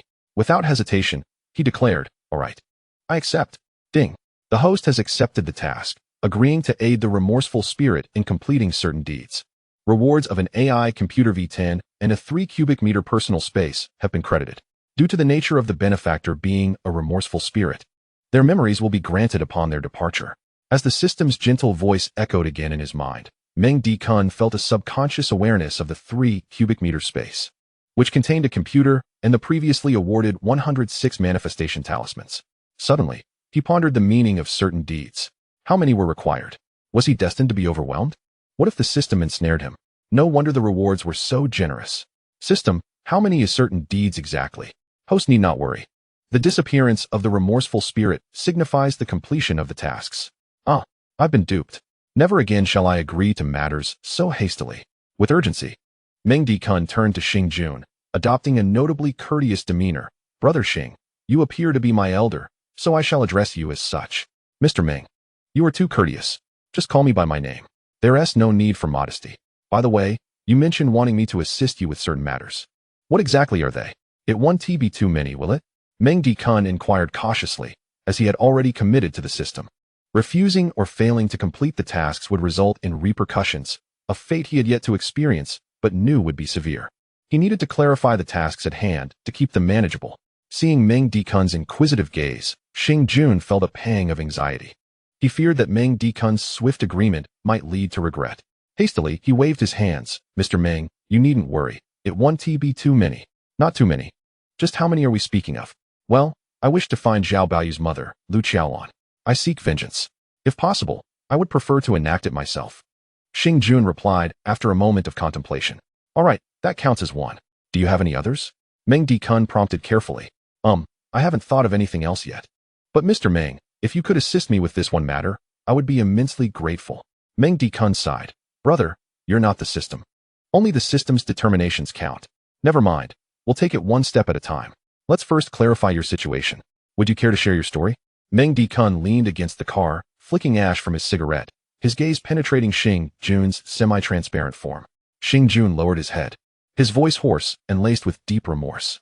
Well, my tale begins 5 years ago. Xingjun recounted his experiences. It turned out that he had been the CEO of Tianxiang Human Resources, a subsidiary of Huan Yu Group. On the surface, they were a high-end recruitment agency, but in reality, they supplied personnel for telecom fraud rings across Southeast Asia. The company's malevolent operations were a descent into the abyss of humanity, luring countless individuals to Southeast Asia's scam hubs through sweet words, coercive violence, and meticulously crafted traps, thereby generating exorbitant profits for Huan Yu Group. Not only in the Dragon Kingdom, but also in the Indian subcontinent, The company has established branches that entice potential candidates through alluring high-salary advertisements on recruitment websites. Positions such as overseas data analysts offer a monthly salary of $50,000, and international trade specialists promise perks like airfare and accommodation.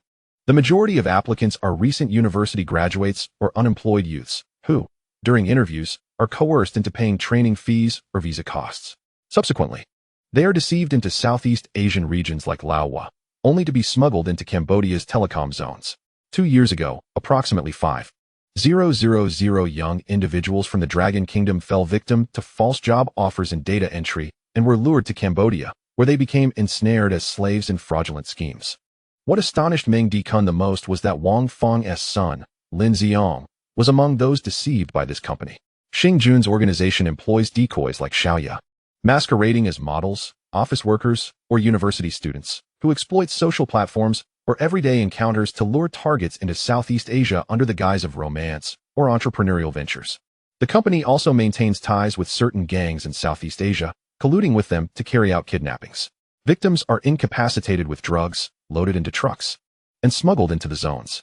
Once inside, these individuals have their passports confiscated and are confined in cages or basements, where electric shocks, beatings, and forced starvation become commonplace. Those who resist the fraudsters face mutilation or even organ harvesting. Over the past 5 years, countless individuals have been sent to such fates. Xing Jun trembled with rage. Recounting dreamers among the waitstaff yearning for fortunes abroad, tall models believing they could achieve fame through advertisements. Software engineers misled by the false promises of skilled immigration, all victims of my own actions. This evokes memories for Meng Dikun of a news report from 2 years prior, detailing how hundreds were thrown into the Mekong River with broken limbs daily. Meng Dikun took a deep drag from his cigarette, the smoke failing to mask the fury in his eyes, lamenting the saying that Dragon Kingdom citizens do not harm one another. Yet so many of his compatriots have been led astray. Xing Jun's shadow drooped, confessing, I know I am a beast, but the puppet master is Zhao Baoyu's mother. Lu Xiaolon, the Huanyu group belongs to her. I am merely a hired hand. Initially, I was unaware of the true nature of this business. But once aboard this ship of thieves, there was no turning back. He paused, resentment glistening in his eyes. A year ago, the law enforcement in the Dragon Kingdom uncovered leads, and Lu Xiaolon had me take the fall, promising to extricate me later with generous rewards. I remained silent in prison. But 3 days ago, she bribed a bigwig inside to silence me with a poison needle. As Xing Jun grew increasingly agitated, his shadow distorted. I have committed numerous wrongs in my life, yet I remained loyal. I kept her secrets, and this is how she repays me. I want her dead. I want her dead. He roared, as a sudden gust swept through, withered leaves swirling around him, his ethereal form refusing to dissipate, surely tied to this obsession. Meng Dikun contemplated. A penitent soul speaks no falsehoods, and if that is the case, Lu Xiaolon indeed deserves to die. Now that he was aware of these matters, even if Xing Jun did not act, Meng Dikun would take it upon himself to deliver justice. Harming compatriots is an unforgivable sin. He crushed the cigarette but beneath his heel and spoke coldly. I can assist you. She truly deserves death, but before I avenge you, you must unveil these crimes to the public. Xing Jun's shadow quivered, nodding eagerly. All right, I will speak. All the evidence is stored on a USB drive, containing 5 years' worth of transaction records, a list of victims, and connections to his protector, Zhao Dahan, along with recorded phone calls. I will lead you to retrieve it. Zhao Dahan, Meng Dikun queried, puzzled by his omnipresence. Do you know Zhao Dahan, Mr. Meng? Xing Jun asked, noticing Meng Dikun's mutterings. Oh, I do not know him personally. Merely heard tales of his fondness for gold. Meng Dikun replied evasively. Xing Jun, accepting this explanation without further inquiry, stated, let me take you to the USB drive. I will explain more on the way. He glided into the back seat of a Volkswagen Passat. Meng Dikun entered the driver's seat, starting the engine. Where to? He inquired. Mr. Meng, navigate to Jingshui District along He River Street, Huiran Garden Community.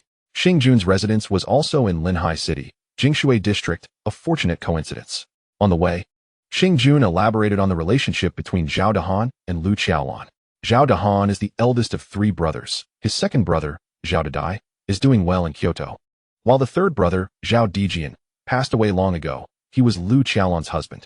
Meng Dikun mused, what convoluted ties these brothers share. This clandestine connection is known only to Lu Xiaolon's confidants within Huanyu Group. The general public remains unaware of Zhao Dahan's siblings. Regarding Zhao Dahan's position as the director of the energy department, it is indeed significant, as he reports directly to the king in Kyoto, managing all resource approvals, including water, electricity, oil, gas, and land. Meng Dikun reflected on Zhao Dahan's role, likening it to the powerful eunuch Yang Jinshui from the Ming dynasty, but with greater authority. However, in this world, there are no eunuchs, only a system resembling that of the imperial household. Zhao Dahan outwardly appears incorruptible, yet privately he is a notorious corrupt official. Furthermore, Meng Dikun learned from Xing Jun that Zhao Baoyu is indeed Zhao Dahan's offspring. Their family dynamics are extremely tangled. On a warm summer night, Meng Dikun drove through the Jingshui district of Linhai City, arriving at Huiran Garden Community at 7 p.m. The neighborhood was old, with dim lighting and peeling walls. The air thick with the scent of vegetables and summer heat. Following Xing Jun's directions, Meng Dikun parked his car beneath Building 4. My home is just upstairs. Unit 501 in Building 4, Xing Jun gestured. At this hour, who else is home? Meng Dikun inquired. My wife, Su Yanqing, and my daughter, Xing Jun replied. Then pointed into the distance. Look, that's my wife. Following his finger, Meng Dikun caught sight of a young woman disposing of trash. She appeared to be around 32, clad in a white dress that swayed gently in the breeze, accentuating her slender waist and long legs. Her hair was styled in a low bun, with a few strands cascading down her neck, and her fair skin glowed. Her features were delicate, yet a lingering sorrow shadowed her eyes, which were slightly reddened as if she had recently cried. She walked with a heavy pace, clutching a garbage bag. Meng Dikun glanced back at Xing Jun. Well, brother Xing, you must be around 42, yet your wife is so youthful. It seems like an old bull has found new grass. Xing Jun's shadow cracked a fleeting smile, but its brightness quickly faded as he sighed. Winning her over took immense effort. When she worked as a flight attendant, many vied for her attention. I kept my job situation hidden from her. Had she known, she would have left me long ago. His voice faltered. A year ago, when I was imprisoned, she sold our house and moved here, tirelessly working to secure my release. I have let her and our daughter down. He gestured, urging, stop lamenting and go upstairs to her. Meng Dikun teased, hold on. If I just follow you in, your wife might mistake me for a stalker. Xing Jun's shadow paused, a faint smile breaking through as he felt a newfound appreciation for Meng Dikun. After a moment, Meng Dikun exited the car, with Xing Jun's shadow following closely behind. They ascended the staircase to Unit 501, where Meng Dikun knocked on the door. It creaked open, revealing Su Yanqing, her face weary, with slightly puffy eyes. Her voice hoarse. Who are you looking for? Brother, I'm a friend of Jun. I left some things at his place and came to retrieve them. Meng Dikun replied gently. Su Yanqing appeared taken aback for a few seconds. Since moving here, few had come to visit Xing Jun. She stepped aside. Come in, please. Meng Dikun stepped into the living room, where the ethereal figure of Xing Jun floated in, surveying the space. The cramped room held a portrait of Xing Jun in the corner. Meng Dikun approached, bowing respectfully before the photograph. In the study, a 7-year-old girl, Xing Jun's daughter named Xing Ruhan, with her hair in a ponytail, diligently worked on her homework, the sound of her pencil scratching the paper reminiscent of a little adult. The spectral form of Xing Jun leaned closer, reaching out as if to caress her hair, only for his hand to pass through. Tears streaming down his face as he choked out, Ruhan, I am so sorry. Unbeknownst to her, she remained engrossed in her calculations. Su Yanqing moved towards the secondary bedroom, pushing open the wooden door and pointing to a cardboard box in the corner. All his belongings are in here. Meng Dikun knelt down, following Xing Jun's spectral guidance, and opened the box to extract an old photo frame. He pried open the compartment and retrieved a black USB drive, cradling it in his palm. Su Yanqing's eyes widened in surprise. Did he hide something? Meng Dikun rose, locking eyes with Su Yanqing. Sister-in-law, brother Jun was harmed in prison. I will ensure that the perpetrator pays dearly. You must not divulge my purpose to anyone. Su Yanqing covered her mouth, tears welling in her eyes as she nodded in understanding. Exiting Xing Jun's home, Meng Dikun descended the stairs, opened the car door, leaned against the vehicle, and lit a cigarette. Xing Jun's spirit followed him outside. Mr. Meng, what are your plans moving forward? Meng Dikun was still contemplating. Based on Xing Jun's account, Zhao Dahan held considerable influence in Linhai, and he understood the intricacies of official dealings. If he reported this matter directly, he might find himself rather than Zhao Dahan facing repercussions. Exhaling a smoke ring, he mused, I must carefully consider this situation. Perhaps I could leverage the internet. He intended to utilize hacking skills as a potential breakthrough. The spectral form of Xing Jun interjected, Mr. Meng, if this information is made public online, it will be swiftly suppressed. Reliable sources indicate that the new mayor is investigating Zhao Dahan. I believe we should present this evidence to him. Meng Dikun was not naive. Accomplishing his mission while avenging his compatriot would be ideal. It was prudent to keep his identity concealed. Providing the evidence to the new mayor might prove to be a wise course of action. That makes sense. I will take note of the mayor's connection. He then turned to Xingjun. Your vengeance may need to wait a couple of days. What do you plan to do in the meantime? Just linger about? Xingjun's spirit smiled faintly. I wish to spend more time with Yanqing and Ruhan, to be with them. His gaze drifted towards the window of room 501. Meng Dikun felt a stirring within. He had initially considered using a manifestation spell to reunite him with his family. However, he was still uncertain about Su Yanqing's background, and it was best to keep his abilities under wraps for the time being.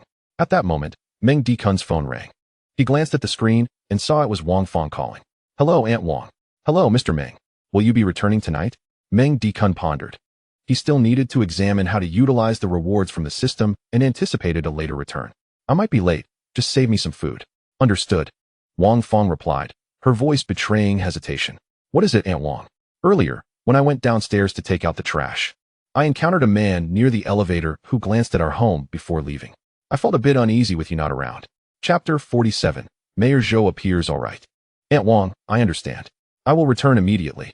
Meng Dikun hung up and turned to Xingjun. I have some matters to attend to. You should spend more time with your family. I will come to see you in a couple of days. With that, he drove away from the Huiran Garden community, heading towards Fenghuang Mansion. Meanwhile, at Linghai City First People's Hospital, Zhao Baoyu had completed various tests under the supervision of Officer Yang Qinhui.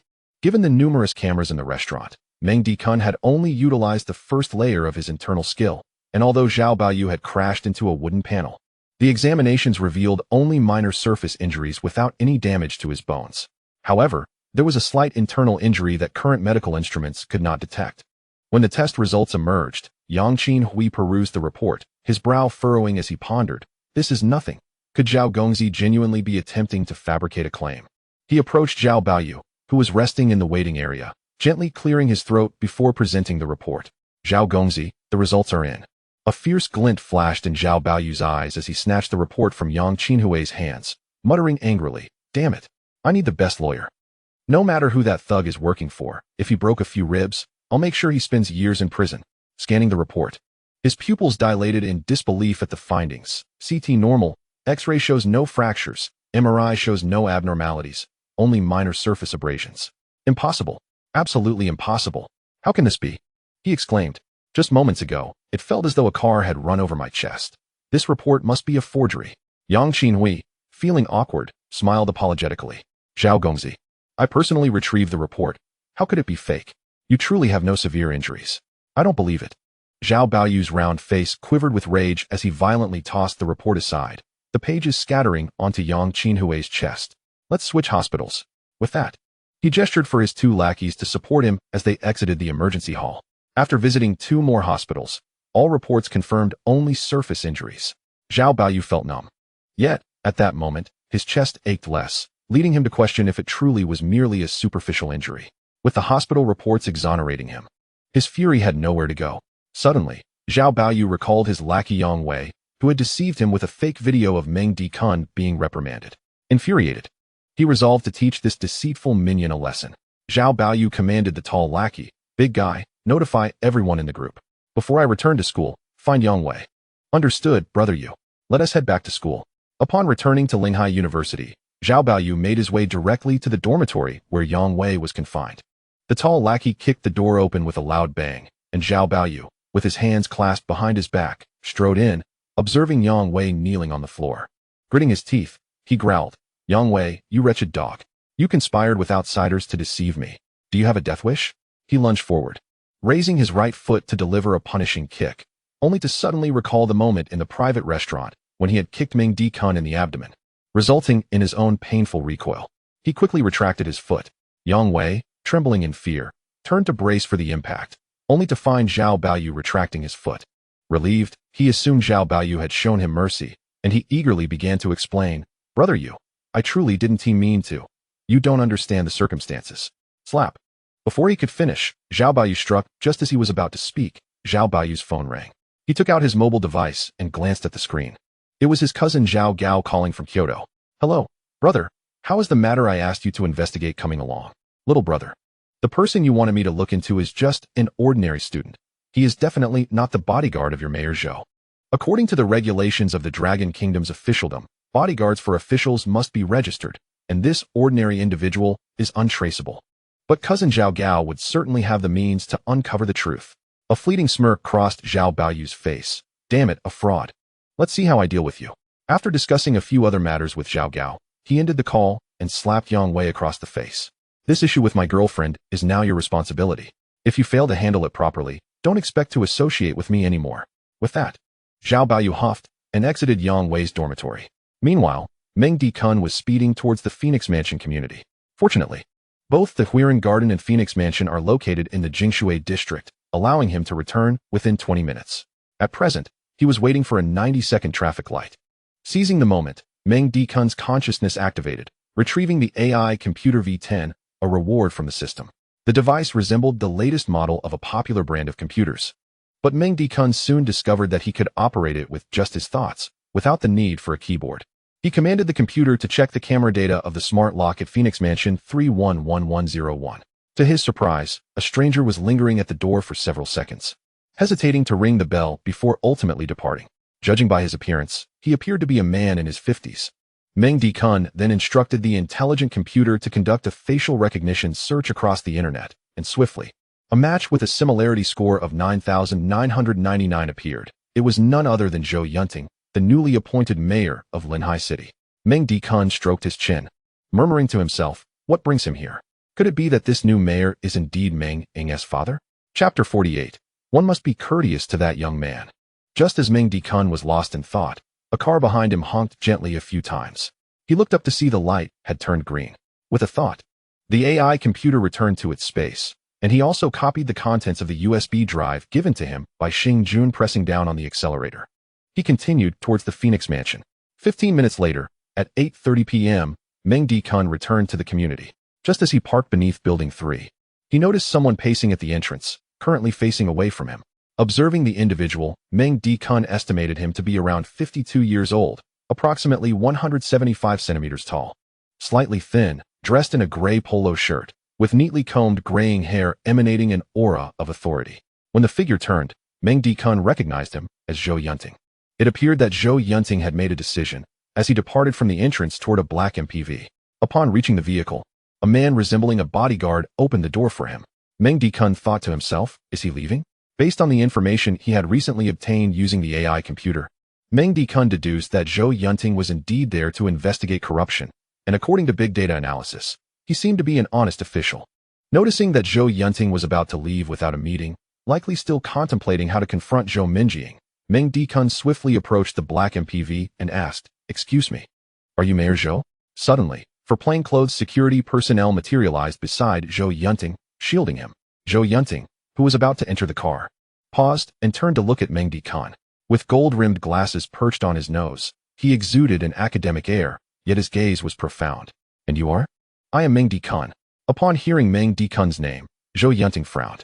At that moment, a young woman dressed as a secretary emerged from the MPV, whispering a few words in Zhou Yunting's ear. After listening, Zhou Yunting's wary expression softened. Young man, I know you. Shall we get in the car and talk? Certainly. Meng Dikun replied confidently and with composure. Zhou Yunting's eyes displayed a hint of admiration at Meng Dikun's self-assurance. The black MPV was an executive model, offering ample space as they sat facing each other. Meng Dikun directly initiated the conversation. I hear you are Zhou Minjing's father? Zhou Yunting was momentarily taken aback by Meng Dikun's straightforwardness but quickly regained his composure, chuckling gently in a scholarly manner. The political landscape in Linhai is more intricate than I imagined. Even before arriving, my background has been thoroughly scrutinized. He paused before candidly admitting, indeed, I am Zhou Minjing's father.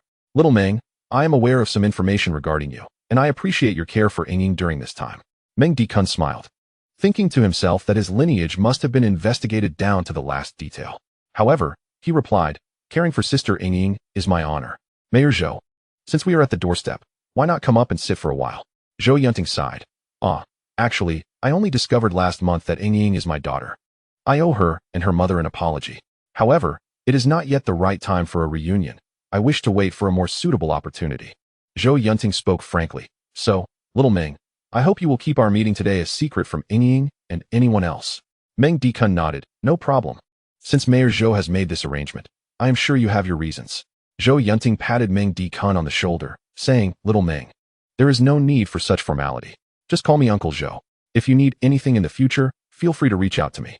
As he spoke, he handed Meng Dikun a business card containing his personal phone number and that of his secretary. Meng Dikun accepted the card, a smirk forming on his lips. Uncle Zhou, it is my pleasure to meet you. I did not prepare anything for our first meeting, so please accept this USB drive as a token of my regard. With that, he produced a USB drive from his pocket and handed it to Zhou Yunting. Though Zhou Yunting looked puzzled, he accepted it nonetheless. All right, thank you, Little Meng. Let us conclude our meeting here today. I hope the contents of our conversation remain confidential. Rest assured, Uncle Zhou, I will not disclose anything to anyone, including Sister Ying. Zhou Yunting nodded appreciatively, tapped on the car window, and the door opened. Meng Dikun waved goodbye as he exited the vehicle and walked into the building. Once inside, he reached into his pocket and felt another USB drive. Meng Dikun was taken aback, exclaiming, What on earth? What did I just give to Mayor Zhou? That was the USB drive containing the study videos Zhou Minjing had given him that morning. Oh my goodness. I'm mortified. He hurried back to the MPV, relieved to find it had not yet departed. Seeing Meng Dikun return, Zhou Yunting instructed his team to open the door. What is it, Little Meng? Is there something more you wish to say? At that moment, Meng Dikun noticed the secretary was copying the contents of the USB drive onto a computer. Wishing he could disappear into the ground. Summoning his courage, he said, Uncle Zhou, that USB drive contains study materials that Sister Minjing gave me this morning. This one is truly a gift for you. As he spoke, he handed Zhou Yunting the USB drive he had received from Xingjun. After retrieving the correct USB drive, Meng Dikun hastily departed from the black MPV. Once Meng Dikun had left, Zhou Yunting ordered the vehicle to start, heading towards the city hall. Along the way, Zhou Yunting's secretary transferred the contents of the USB drive to a computer and scanned it for viruses. By the way, the Meng Dikun you asked me to investigate. Is his background clean? Zhou Yunting inquired casually. Clean. His family has been farming for 3 generations, but there is one point of concern, the secretary replied respectfully. What concern? In his college entrance examination, he scored an impressive 691 points, which should have easily qualified him for a prestigious institution like a 985 or 211 university. Yet, for reasons unknown, he chose to enroll at Linhai Vocational and Technical College. Zhou Yunting pondered this matter and instructed, please look into it later. Understood, Mayor. Zhou Yunting gazed out of the car window, letting out a sigh. If only Zhao Dahan, the head of the energy department, were a farmer's child, things would be much simpler. Have the items finished scanning? He inquired. Yes, it's done. No computer viruses were detected. Everything appears normal. The secretary, upon reviewing the findings, was astonished. Mayor, these documents contain secrets implicating Zhao Dahan and Huanyu Group, along with evidence of human trafficking. Remarkably, the criminal police dispatched from Kyoto failed to uncover these. Yet they are in the possession of Mr. Meng. Observing the amiable exchange between Zhou Yunting and Meng Dikun, the secretary began to address Meng with greater respect. Zhou Yunting eagerly took the computer, examined the contents, and exclaimed, This fellow has indeed presented me with a significant gift. Now, I can provide a satisfactory report to Kyoto. He then calmly instructed the secretary, Please hand these over to our investigative personnel from Kyoto for verification. If they prove authentic, that would be splendid. Yes, Mayor. If this turned out to be true, Zhou Yunting could turn the tides in Linhai and transform his previously passive position. With this thought, his spirits lifted, and he unconsciously reclined in his chair, crossing his legs. Suddenly, he inquired, That young man mentioned the first USB drive contained study materials from Ying. I recall you copied it. What was it? Mayor, I have already copied and scanned it. There are no viruses. Let me take a look. As the secretary opened the video file, sultry music emanated, startling him to the point of nearly dropping the computer. What is this? Zhou Yunting asked, perplexed. The secretary, lowering the volume, awkwardly replied, Mayor, you might want to see for yourself. Zhou Yunting took the computer, glanced at it, and quickly shut it. Is this the study video Ying provided to that young man? Could it be that they considering that his daughter, Zhou Minjing, was 6 years older than Meng Dikun? It was conceivable that he was learning from such materials. The female secretary, her head bowed and cheeks flushed, thought to herself, when I meet that young man again, I must be particularly courteous. He could very well be the mayor's future son-in-law. Chapter 49. Thank you, Dikun. Meng Dikun slowed his pace as he approached the elevator, contemplating. Why am I feeling anxious? Those materials weren't for me. They were intended for his daughter. Even if discovered, the embarrassment should fall on him. With this realization, Meng Dikun reassured himself, acknowledging that perhaps his own composure needed some fortification. Upon returning to Phoenix Mansion, he utilized facial recognition to unlock the door, discovering Wang Fong bustling in the kitchen. Upon seeing Meng Dikun, she hurried over, whispering, "Mr. Meng, I just saw you and that suspicious person get into a car. Are you all right?" Meng Dikun chuckled. "Aunt Wang, there's no need for concern. He is merely an old friend of mine." He fabricated a story about a potential mix-up at the door, leading Wang Fong to relax. And Minjing? She didn't see anyone lingering at the entrance, did she? Given Zhou Yunting's reluctance to acknowledge their relationship at present, it was best to keep Zhou Minjing unaware. Ying is in the master bedroom, putting Duo to sleep.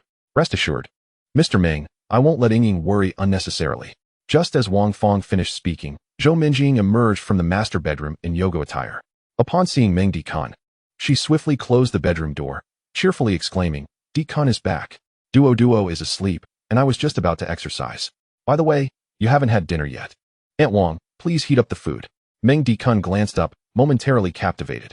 Zhou Minjing's yoga attire clung to her form, her porcelain skin and slender waist accentuating her alluring curves. Her hair was styled in a bun, with a few strands cascading down her neck. Wang Fong, oblivious to Meng Dikun's gaze, nodded at Zhou Minjing's request and returned to the kitchen. Shortly, she brought out the prepared dishes. "Thank you, Aunt Wang. I am indeed feeling a bit hungry." Meng Dikun settled comfortably at the dining table, enjoying the presence of the beautiful woman before him, evoking a sense of homeliness. Zhou Minjing, like an inquisitive kitten, poured herself a glass of milk and sat across from Meng Dikun. The snug fit of her yoga attire highlighted her figure, creating an enticing sight. Propping her chin on her hand, her bright eyes sparkled as she playfully raised an eyebrow. "So, did you fare well against Liang Tingting? That scheming girl?" She stifled a laugh, swirling her glass, exuding a blend of mature allure and youthful vivacity that stirred something within Meng Dikun. Meng Dikun took a piece of braised pork and cheekily replied, "Thanks to the teaching video from Teacher Zhou this morning, I employed all of its techniques." "All of them?" Zhou Minjing inquired. "Indeed. Does Teacher Zhou have any additional teaching materials? I would love to learn more." He raised an eyebrow mischievously, adopting a playful demeanor. Zhou Minjing paused, her cheeks flushing crimson. Initially intending to tease her younger counterpart, she was taken aback by his boldness. Clearing her throat, she shifted topics, her face slightly warm. "By the way, did you deliver the notes to my junior? Did you see her?" "I did. The task you assigned was completed. The notes were delivered," Meng Dikun confirmed, chewing on some greens. However, Zhou Minjing's request for Meng Dikun to deliver the notes was merely a pretext. She sought to introduce him to a more suitable girlfriend than Liang Tingting. Curiosity piqued, she leaned in and asked, "So, what do you think of my junior?" Meng Dikun swallowed his food, grinning, "She's fine, just a bit young." He deliberately elongated his tone. Zhou Minjing paused, her eyes widening as she playfully scolded, "You little brat. You're only 21. Who are you calling young?" Meng Dikun's implication of young was not solely about age. With a grin, he resumed eating, while Zhou Minjing reflected. Realizing this cheeky boy had layers to him, she sensed that Meng Dikun was far more mature than his years suggested. Estimating his mental age to be around 27 or 28, and resolved to avoid teasing him in the future to prevent being caught off guard. Deciding it was getting late, she declared, "I need to practice yoga now. Dikun, you young people should take care of your health too. After dinner, would you like to join me for a session? There are a few things I would like to discuss with you." After finishing his meal and taking a shower, Meng Dikun found that Zhou Minjing had already prepared his clothes. He finally understood the saying about the joys of having a partner to care for one's daily life. There was a certain bliss to it. Clad in workout attire, Meng Dikun's toned abdomen was subtly visible.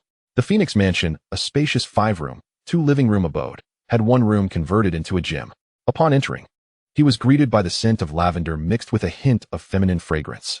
Zhou Minjing, with her back to the door, knelt on the yoga mat, performing a cat stretch.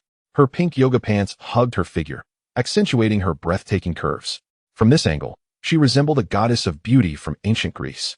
Hearing the door creak, Zhou Minjing turned her head, her crescent-shaped eyes sparkling, her cheeks slightly flushed as she sweetly smiled. "Dikun, you're here." Meng Dikun plopped down onto the expansive yoga mat. "Minjing, what would you like to discuss?" Zhou Minjing sat cross-legged, lightly biting her lower lip, her bright eyes glimmering as she spoke softly. "Dikun, I want to talk to you about something. Next month, I plan to return to work. and I would leave Duo with Aunt Wang. What do you think? Meng Dikun contemplated this. The system had tasked him with ensuring Duoduo's happiness for a year, and without her mother present, the quality of that happiness would undoubtedly diminish. He feared potential repercussions if he failed. Minjing, I believe Duo is still quite young and needs her mother nearby. Perhaps you should reconsider returning to work for now. I'm here to support you.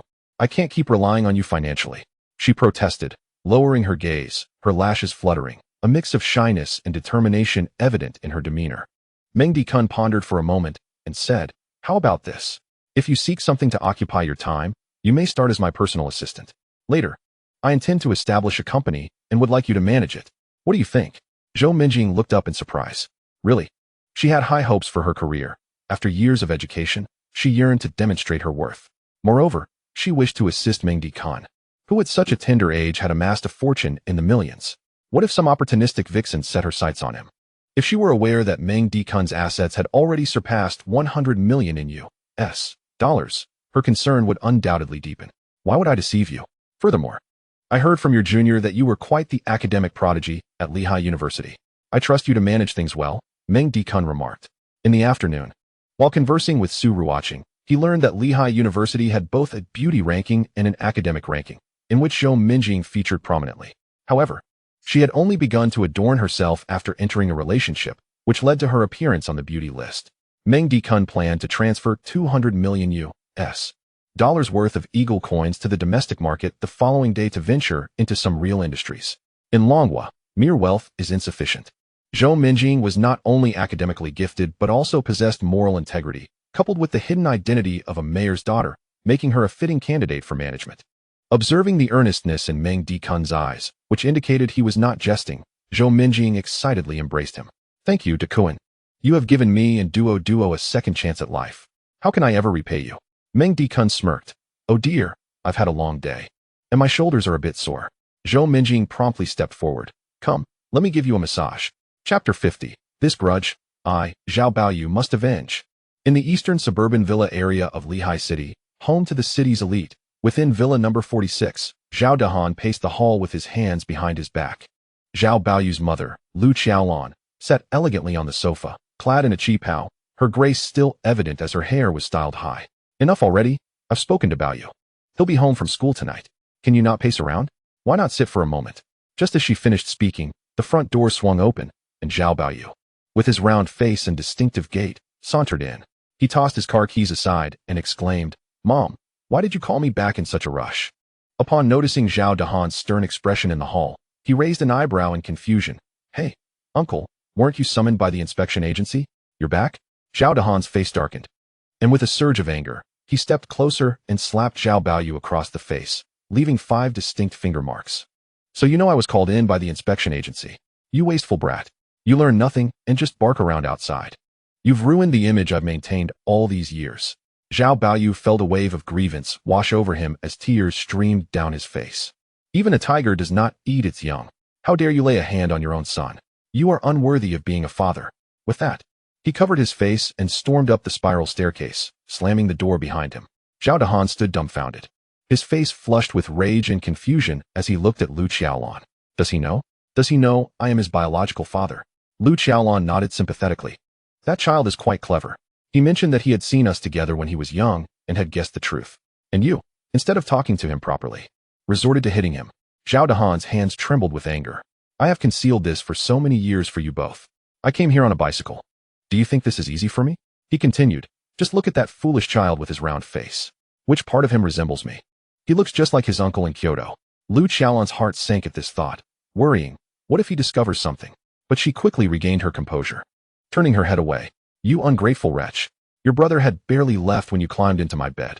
I remember it all. And now you want to deny this son. Hearing this, Zhao Dahan immediately deflated, moving closer to the angered Lu Qiaolan. That is not what I meant. I just wanted him to keep a low profile for a while, but he wouldn't listen. Zhao Dahan pulled out his phone. I just came from the inspection agency. And look at this. He showed her a viral video clip of Zhao Baoyu boasting outside a private restaurant near Lehigh University, defiantly proclaiming, I am Zhao Dahan's nephew. Who dares to touch me? The video had been edited into numerous versions, and each time Zhao Dahan saw it, his nerves tightened. To him, this was not just a video, it was a death knell for his freedom. The title read, My uncle is Zhao Dahan. I walk Lehigh with swagger. Zhao's nephew causes a ruckus at a private restaurant and gets beaten. Lu Qiaolon calmly took the phone and set it aside, reassuring him. I have already arranged for these posts to be deleted. Soon, you won't see them anymore. We have managed to get to some executives at the video company. So you needn't worry about the public opinion. But tell me, why were you suddenly summoned by the inspection agency? Zhao Dahan sighed up. I was reported by Du Tianhao of Tianhao Group, claiming I accepted 100 kilograms of his gold without doing any work for him. But I never received anything. Lu Qiaolon raised an eyebrow. Tianhao Group is no small player. How were you released so quickly? The inspection agency investigated that apartment and found nothing. Plus, a few of my classmates helped out. Lu Qiaolon replied, our family is not without resources. I've told you before not to be greedy for small gains. Yet you wouldn't listen. Zhao Dahan shook his head. In the bureaucratic world, it's common to get things done with money. My outward appearance of integrity is merely for show. And how can this be called greed? It's simply using his money to do his bidding. However, things have indeed been rather unsettled recently. Zhao Dahan suddenly recalled something. I heard that your subordinate, Xing Jun, died in prison? Yes, that was arranged by me. You need not worry about that matter. No one will find out, Lu Qiaolon replied nonchalantly, as if taking a life were no more significant than stepping on an ant.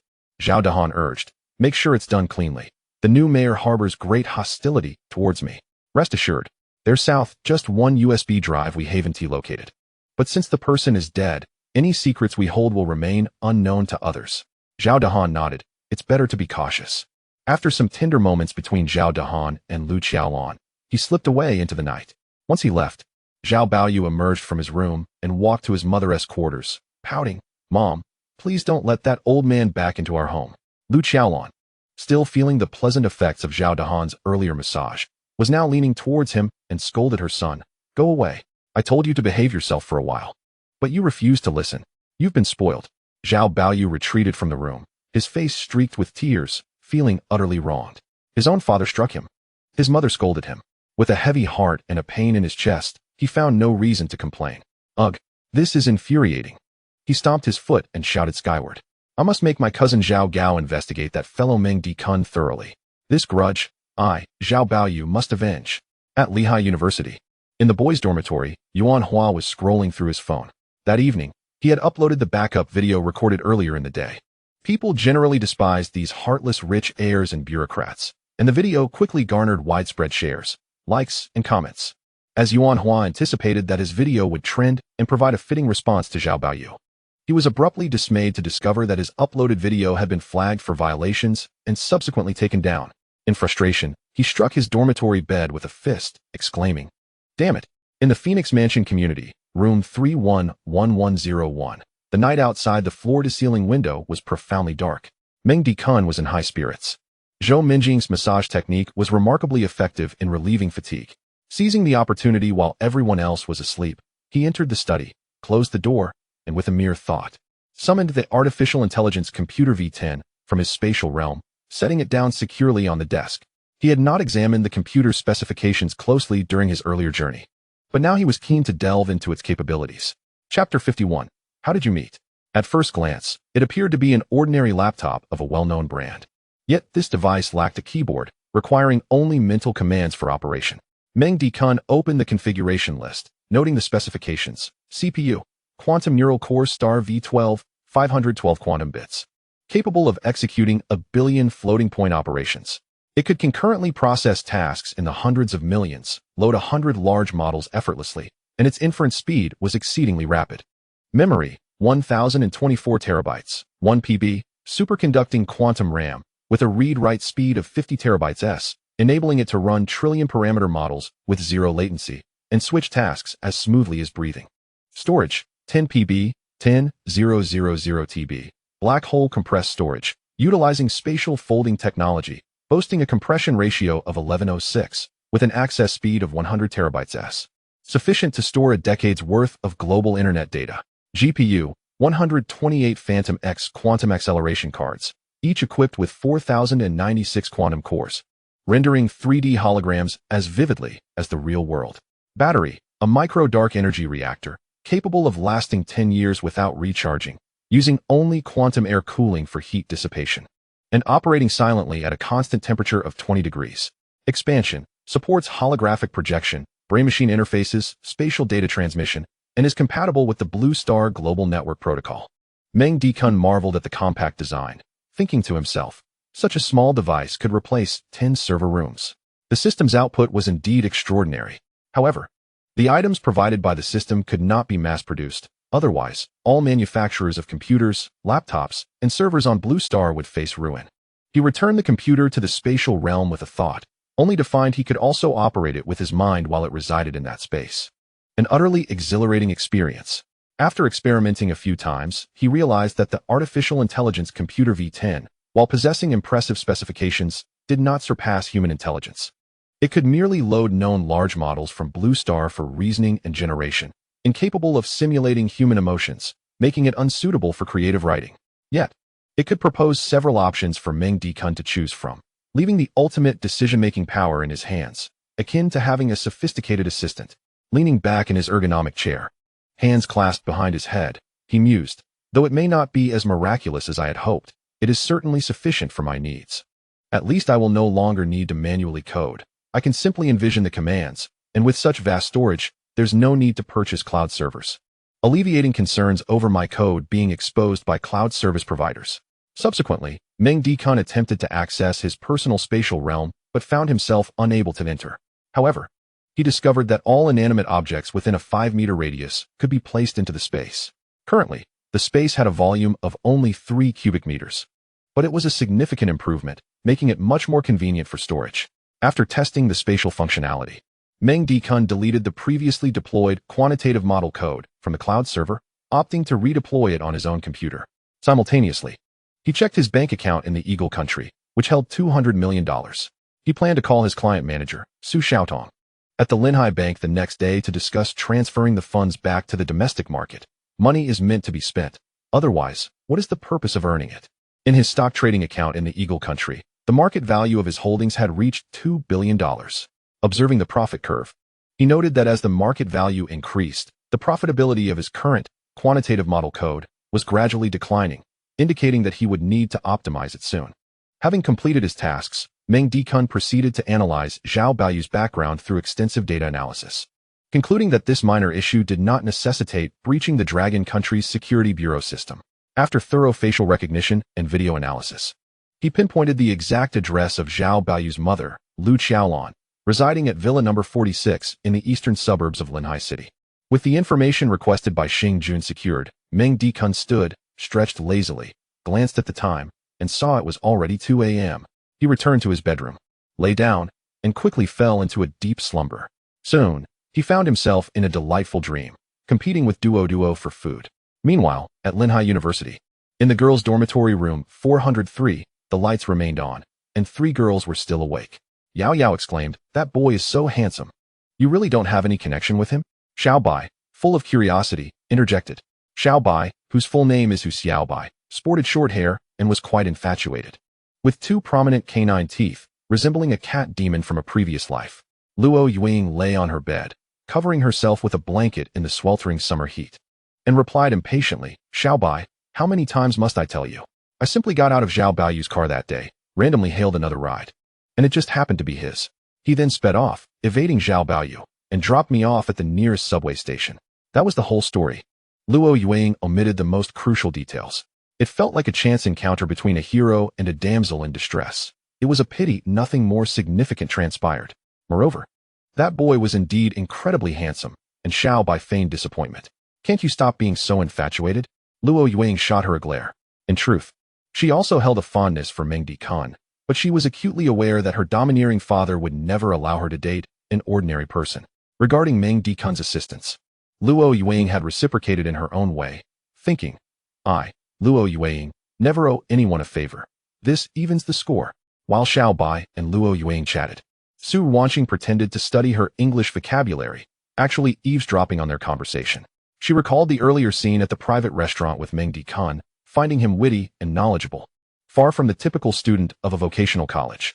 His every gesture exuded a sense of maturity and composure that captivated Su Wanqing, along with a subtle scent of pine that was particularly alluring.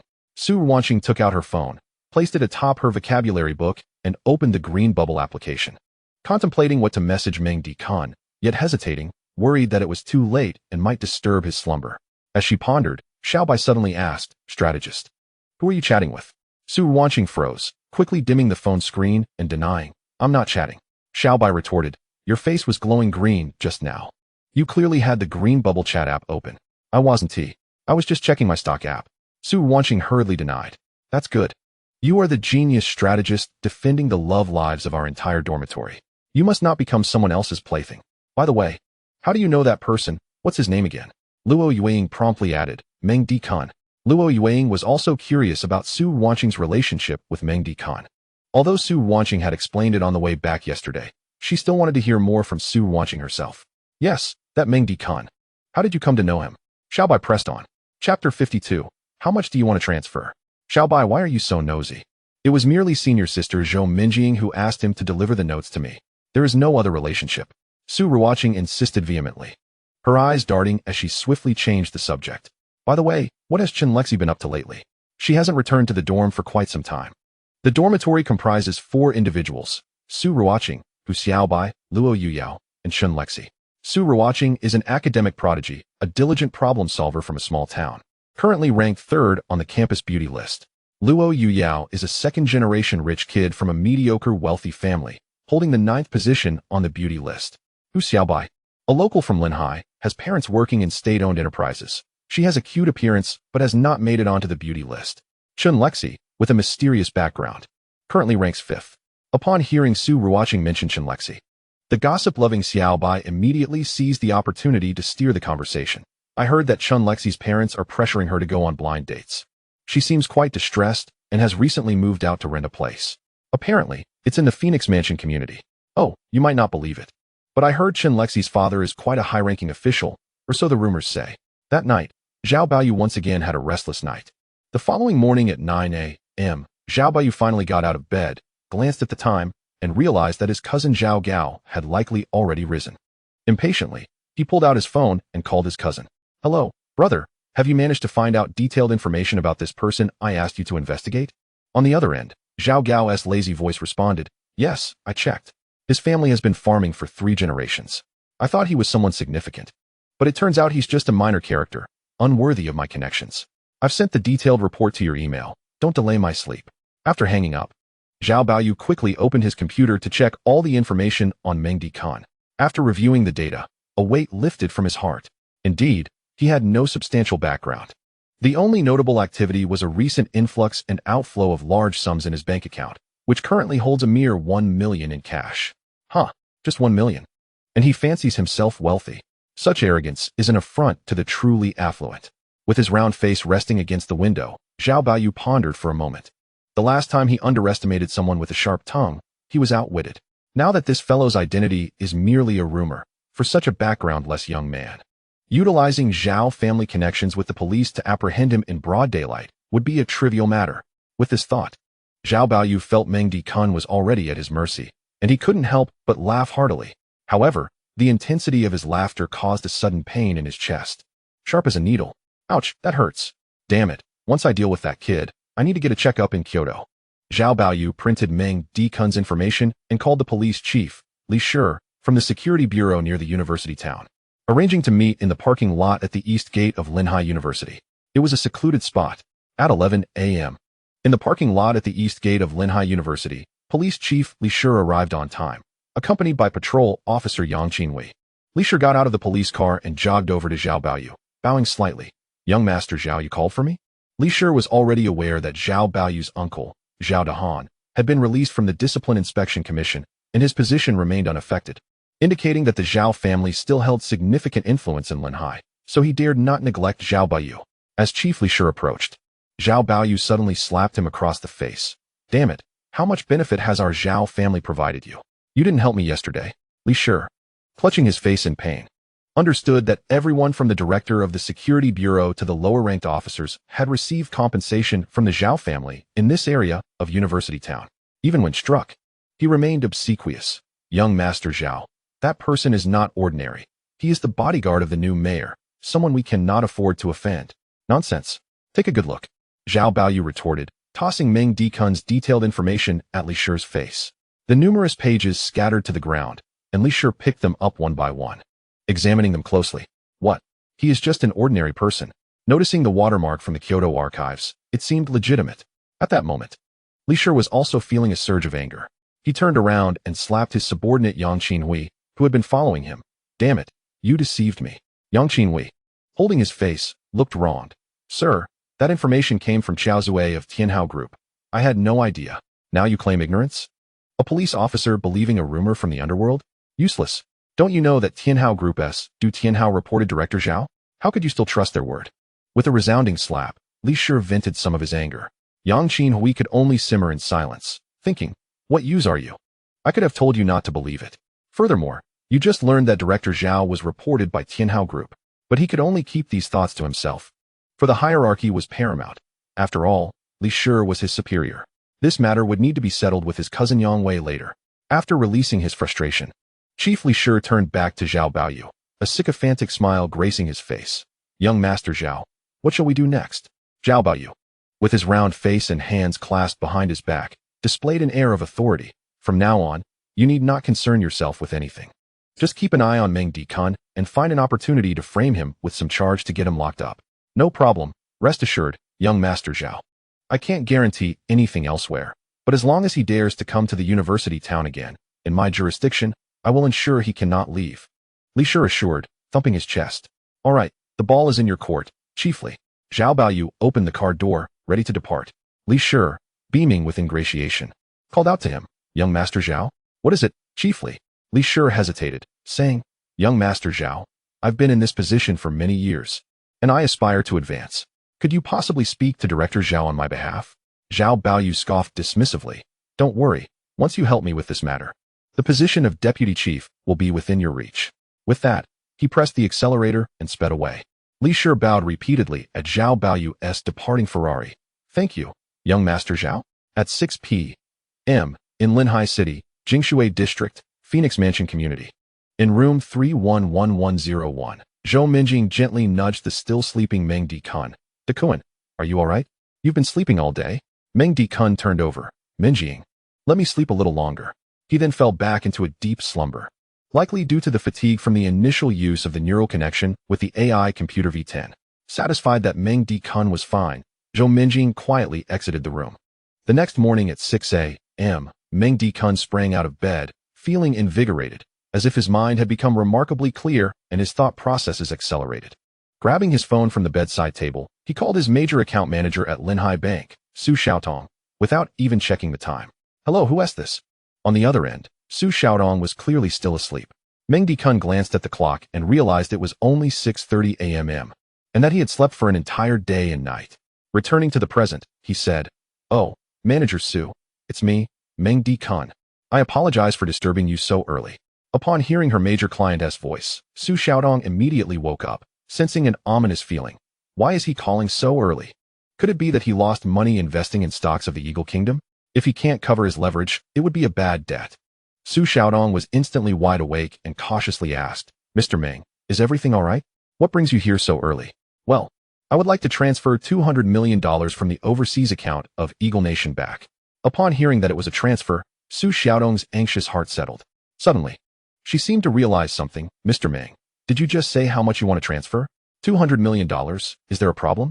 On the other end of the line, Meng Dikun raised an eyebrow, while Su Xiaotong appeared flustered and bewildered, a mixture of panic and excitement coursing through her. $200 million. When converted to Dragon Nation currency, that amounted to 1.4 billion. Recently, the bank president had set targets for each of their major account managers, with each tasked to secure $1 billion in deposits.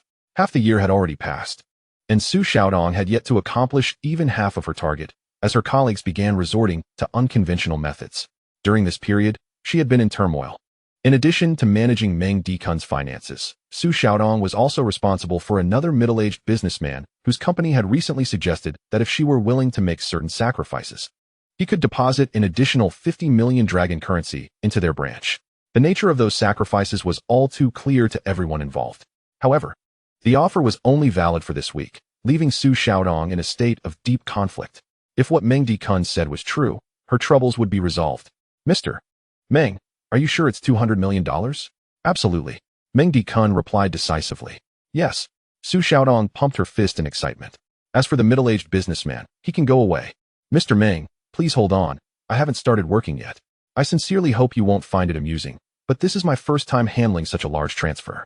I will need to consult the bank president once I'm at work. You can come directly to the Linhai Bank, Jinhai Road branch at 10 a.m. today. Understood. Meng Dikun hung up the phone. After finishing his morning routine, Meng Dikun emerged from his room to find Wang Fong already bustling in the kitchen. Hearing the noise, Wang Fong peeked out, her face lighting up with a smile. Good morning, Mr. Meng. Breakfast will be ready shortly. Before long, Wang Fong brought out breakfast. The porcelain plates brimming with a delightful spread. Steaming soy milk filled the air with its rich aroma, golden fried eggs with crispy edges and a runny yolk. The delicate soup dumplings bursting with flavor at the first bite, and several small dishes of pickled vegetables. Meng Dikun's appetite was instantly piqued. Aunt Wang, this is quite a feast. It looks absolutely delicious. By the way, please don't be so formal. Just call me Xiaoming. Wang Fong, wiping her hands on her apron, smiled gently. All right, Mr. Meng. Meng Dikun chuckled, shaking his head, allowing her to continue addressing him formally. As he savored the dumplings, the hot soup scalding his mouth, a thought struck him. He looked up and said, by the way, Aunt Wang, I noticed your lumbar disc seems to be bothering you. I've ordered a massage device online, and it should arrive today.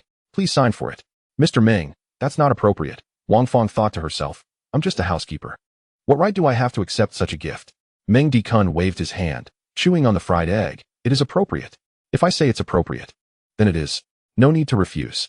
Having promised Lin Xiang to take care of her mother, he did not regard Wang Fong as merely a housekeeper. Hearing his words, tears welled up in Wang Fong's eyes. She wondered what good deeds she had done in her past life to deserve such kindness. Vowing to take good care of Zhou Minjing and Duo. Thank you, Mr. Meng, she said, quickly retreating to the kitchen to conceal her tears. After finishing breakfast, Meng Dikun noticed that Zhou Minjing and Duo had yet to rise. However, he could hear the delightful babbling of his 3-month-old daughter, Duo, from the master bedroom. He decided to check in on his 2 esteemed clients. Pushing open the master bedroom door, he entered without knocking. Inside, the pink curtains swayed gently in the breeze, the air filled with the scent of milk and lavender. With a grin, Meng Dikun remarked, Duo, you little bundle of joy, what a loud voice you have. Come, let your godfather take a look. Zhou Minjing held Duo, her almond-shaped eyes sparkling. Upon seeing Meng Dikun, her cheeks flushed crimson as she hurriedly tugged at her nightgown to cover her fair thighs. She still felt a bit shy in front of him, gently rocking her daughter. Zhou Minjing urged, Duo, say hello to your godfather. Wish him a good morning. Duo seemed to understand, laughing heartily, her tiny fists waving as she tugged at Zhou Minjing's hair, bubbles forming at the corner of her mouth. Meng Dikun leaned in to pinch Duo's chubby cheeks, utterly charmed by the little one. Turning to Zhou Minjing, he said, Minjing, I need to take care of some matters at the bank today, so I want to be back for lunch. Zhou Minjing held Duo close, gently responding, go ahead with your business. Men should prioritize their careers. Suddenly recalling something, she added, oh, my junior sister mentioned she needs a notebook. When do you have time to help me deliver it?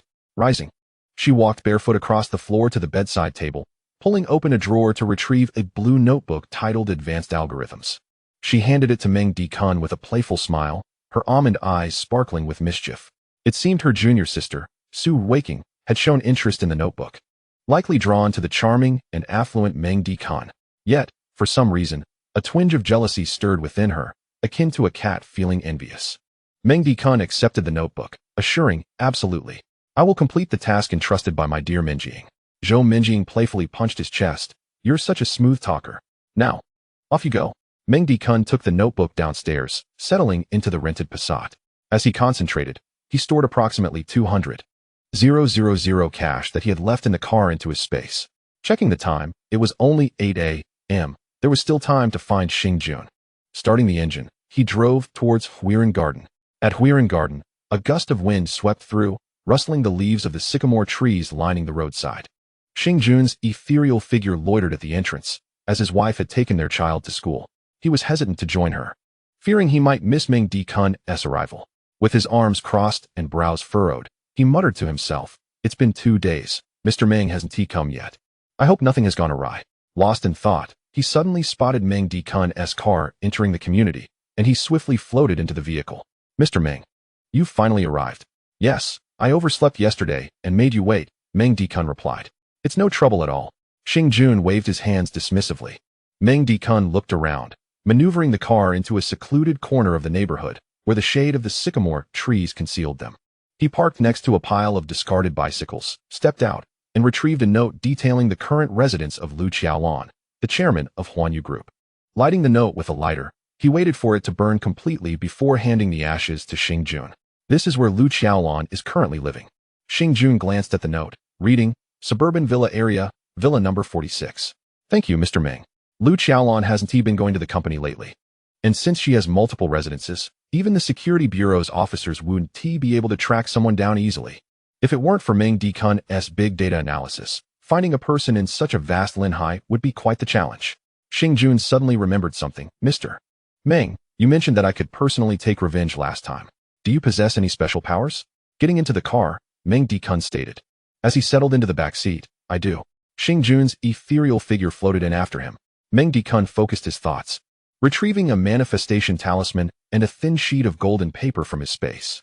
His hands moved elegantly, as if flowing like water, folding the talisman with precision. The thin paper transformed into an exquisite paper ring, which he presented to Xing Jun, his voice low and commanding. Wear this.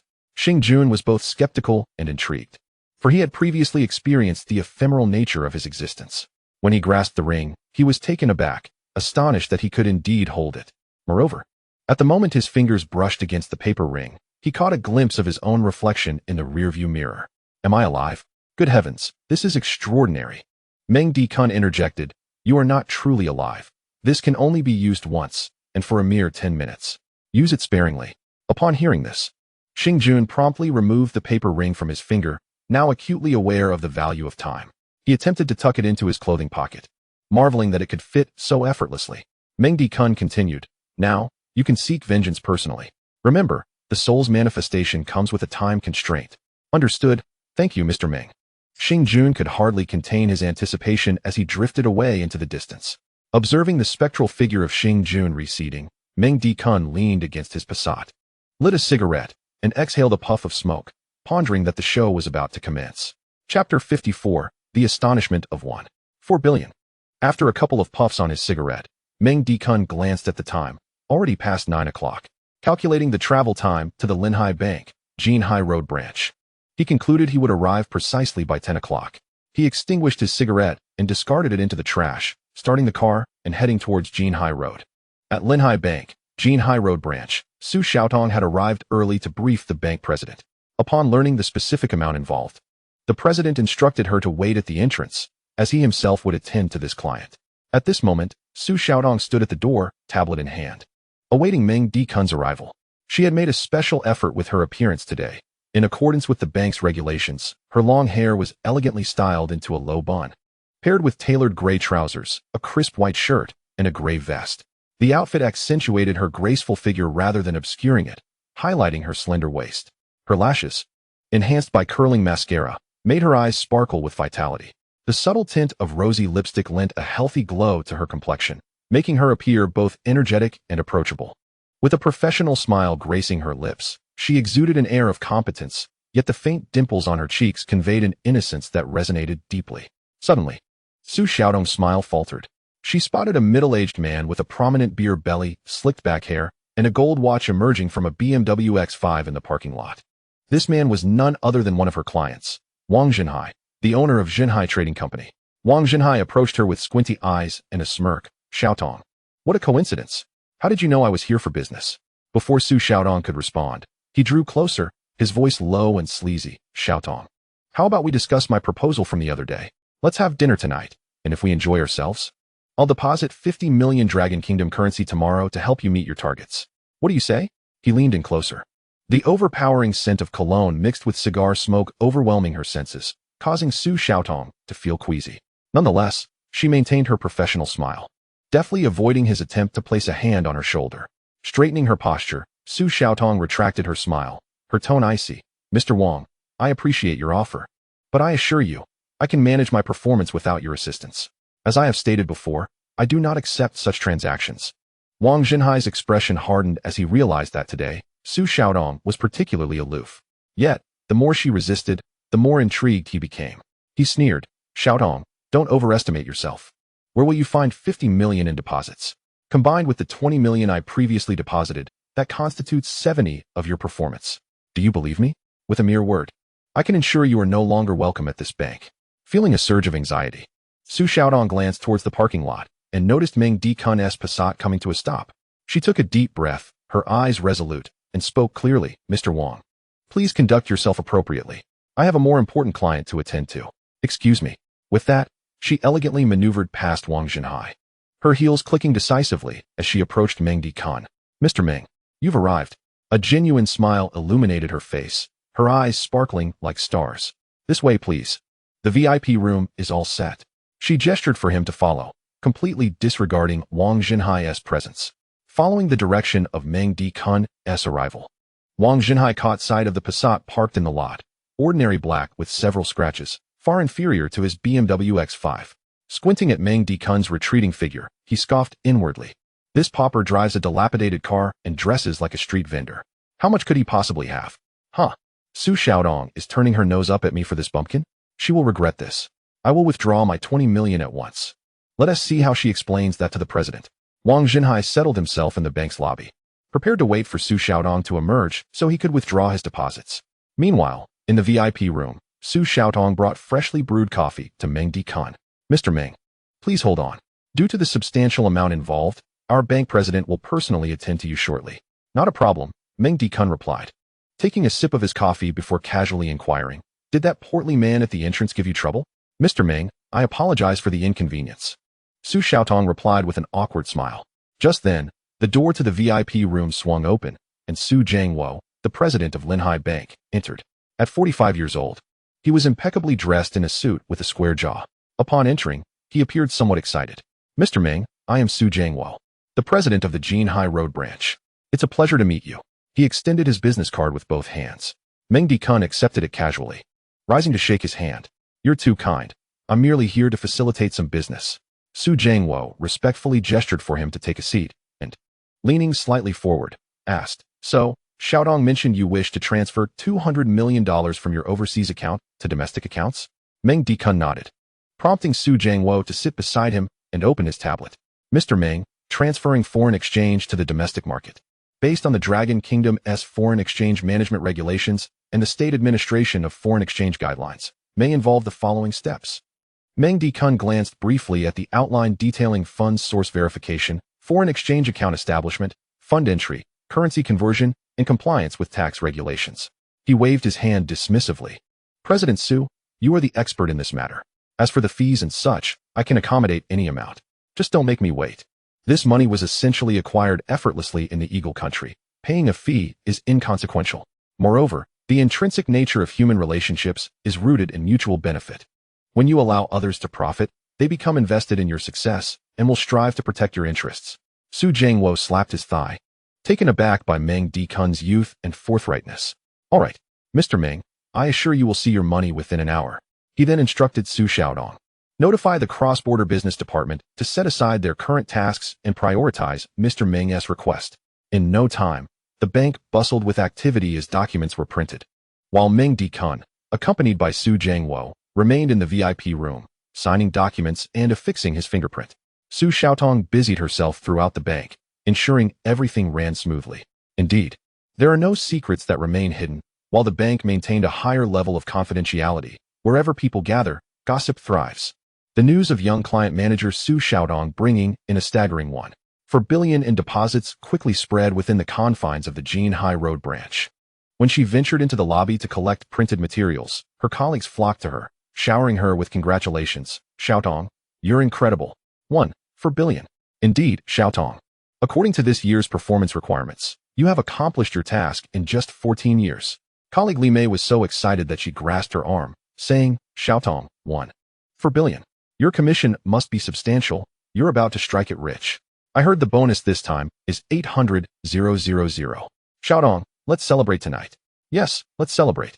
Su Xiaodong's cheeks flushed, her almond-shaped eyes crescenting with joy. Thank you, everyone. Once things settle down, I will definitely treat you all to dinner. Su Xiaodong felt genuinely elated. For the bank president had just announced that she would receive an 800,000 yuan bonus today, with further bonuses each quarter. contingent on her ability to maintain the significant client, Meng Dikun. At that moment, in the waiting area, Wang Jinhai's plump face was rigid with disbelief. Could it be true? 1 for billion. I must have misheard. After decades of hard work, I have managed to accumulate 70 million, of which 50 million must go to the suppliers. In the face of 1 for billion, my 70 million is nothing. Is it truly that young man who brought in such an amount? Impossible, absolutely impossible. Wang Jinhai remained skeptical. How could such an ordinary young man possibly bring 1 for billion in deposits to the bank? Surely, there must be someone else behind this. He decided to wait and see who that person truly was. After about an hour, Wang Jinhai noticed Meng Dikun emerge from the VIP room accompanied by Su Xiaodong. As they stepped into the lobby, President Su Jiangwo rushed in from behind, calling out, "Mr. Meng, please hold on." Meng Dikun halted, asking, "What is it, President Su?" Su Jiangwo approached Meng Dikun, presenting him with a specially crafted card. "Mr. Meng, I was so hasty earlier that I nearly forgot this. This black gold diamond card is exclusive to our top VIP clients at Linhai Bank, limited to those with deposits exceeding 1 billion Dragon Country currency. It encompasses a range of privileges in finance, travel, and lifestyle, valid globally, offering supreme treatment. So we'll provide you with the specifics shortly." Meng Dikun accepted the card. Feeling its heavy, cold metallic texture and intricate dragon design, though Su Jiangwo's voice was low, Wang Jinhai, not far away, heard every word. His heart racing. A black gold diamond card. I've only heard of it. I've never seen one. I heard that the spending limit on this card is 500 million, with no restrictions on the number of transactions. This young man, driving a broken Passat, is actually a super wealthy patron. He truly possesses 1 for billion, and it's in deposits. At that moment, Meng Dikun noticed Wang Jinhai seated in the lobby, his corpulent frame nearly bursting from his silk shirt. He turned to President Su Jiangwo and said, "President Su, I have a small request. Could Su Xiaodong be assigned to handle only my account, sparing her from dealing with other trifles?" Upon hearing this, Su Xiaodong's eyes filled with misty gratitude. Meng Dikun's intention was not only to alleviate her burdens, but also to ensure that his account manager remained in high spirits, as her mood could directly impact his affairs. Su Jiangwo, momentarily taken aback, then smiled broadly. "Of course, Mr. Meng, rest assured. I had intended to arrange this without you mentioning it. Su Xiaodong is exceptionally talented and will exclusively serve you. There will be no issues." He adjusted his glasses and instructed his assistant, Xiao Wang, immediately transfer Su Xiaodong's other clients to someone else. Xiao Wang, a young man in his 20s, quickly checked his tablet. "Yes, President Su. Su's only other client is Wang Jinhai. I will transfer him to Li Mei right away." Meng Dikun smiled faintly, thinking, having spent money, the service is indeed remarkable. So efficient. Having just returned from the Eagle country with $200 million, and at the current exchange rate of 1 Eagle currency to 72.05 Dragon currency, that amounted to 1.44 billion. However, his account showed only 1 for billion, indicating that the bank had charged him over 40 million in various fees for their services. If Su Jiangwo could not manage this minor detail, he would not deserve to be president. Su Jiangwo turned his attention to Su Xiaotong, speaking earnestly. "Xiaotong, Mr. Meng is our top VIP client, and we anticipate even greater collaborations in the future. You must be utterly dedicated, attending to every detail without a hint of error. Provide Mr. Meng with the utmost service." He emphasized the word service deliberately. Su Xiaodong's cheeks flushed again. "President Su, you can rest assured. I will do my utmost to provide Mr. Meng with the highest quality service." Meng Dikun recalled that he had a lunch appointment with Su Ruoqing to deliver a notebook. So he refrained from further pleasantries with Su Jiangwo, accompanied by Su Xiaotong, and under Wang Junhai's watchful gaze. He headed to the parking lot and glanced at the rented Passat, realizing it was time for it to fulfill its purpose. Meng Dikun paused and asked, "Manager Su, does our bank have partnerships with car dealerships? Are you looking to purchase a vehicle, Mr. Meng?" was Su Xiaodong's immediate reaction, as it was common for affluent men to upgrade their phones and cars at the first opportunity. With 1 for billion in hand, surely he would want a Lamborghini. "Oh, no, I intend to buy a car dealership." Meng Dikun directly dismissed her assumption. Buying a car? Too trivial. Acquiring an entire dealership was more fitting for Meng Dikun's current status. With a dealership, he would avoid the hassle of waiting at a 4S shop and eliminate unnecessary pretentiousness. He envisioned driving a limited edition Veneno today, a Chiron tomorrow, and perhaps a Rolls-Royce Phantom the day after, all without spending a dime. He could simply grab the keys and switch cars at will, selling the ones he no longer wanted to those who typically flaunted their wealth. The thought was exhilarating. Moreover, His client Zhou Minjing was always looking for work, and managing a dealership would keep her occupied. When women have too much free time, they tend to overthink. Su Xiaodong initially thought Meng Dikun wanted to buy a car, but was taken aback when she realized he intended to acquire a business, making her even more enchanted by this handsome young man. She sweetly added, Linhai Bank indeed has collaborations within the automotive industry, with several 4S shops and dealerships involved in loan services. I recently heard colleagues mention that the largest dealership, King Vehicle Company, has collateral with us. Its owner suffered significant losses in real estate investments a few years back. If Mr. Meng is interested, it could be a potential acquisition. Very well. Please assist me in gathering information. Your commission will be generous. Upon hearing this, Su Xiaotong felt invigorated. Rest assured, Mr. Meng, I will investigate the details immediately. Meng Dikun nodded in satisfaction. I appreciate your efficiency, Manager Su.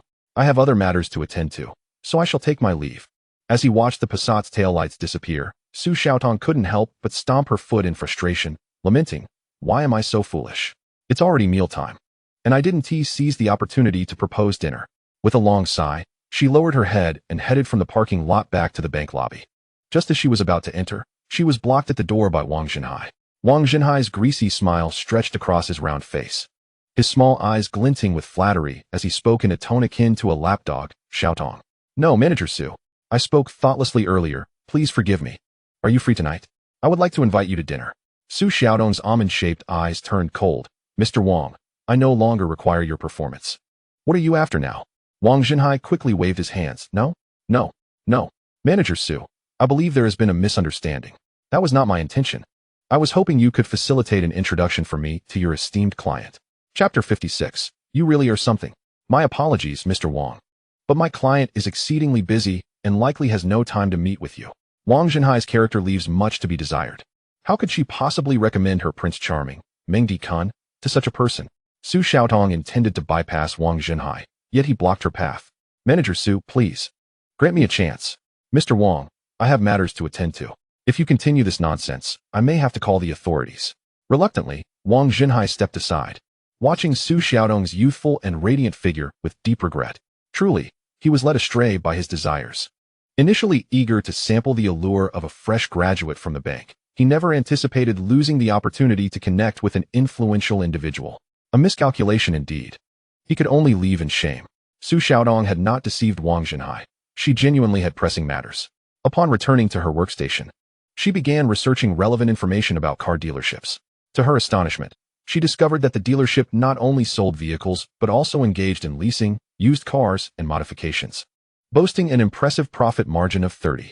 For instance, the Lehigh Jinhai Automotive Group easily surpassed 100 million in annual profits. They could also integrate supply chains, with profits from 4S stores and repair shops being equally astonishing. She had heard colleagues mention that car dealerships were veritable mines of information. In the luxury car circle, one could discern who purchased what vehicle and the source of their funds. The dealership's records were crystal clear. She was taken aback by Mr. Meng's youthful appearance and his remarkable insight. In truth, Meng Dikun merely sought convenience for himself while inadvertently providing Zhou Minjing with some tasks. He had not considered much beyond that. Achoo! As Meng Dikun drove, he unexpectedly sneezed, one hand on the steering wheel as he rubbed his nose. Who is thinking of me now? At that moment, his phone rang. Glancing at the incoming number, he was surprised to see it was the private number of Mayor Zhou Yunting. He connected the call via Bluetooth. Hello, Uncle Zhou. Young Meng. Is this a convenient time to talk? It is. Please tell me honestly, where did you acquire that USB drive, the gift you presented to me? Mayor Zhou had already verified the contents of that USB drive were indeed authentic. Meng Dikun pondered for a moment, then chuckled. Uncle Zhou, I found it on the road. Do you believe me? There was a brief pause on the line before Zhou Yunting laughed. I do believe you.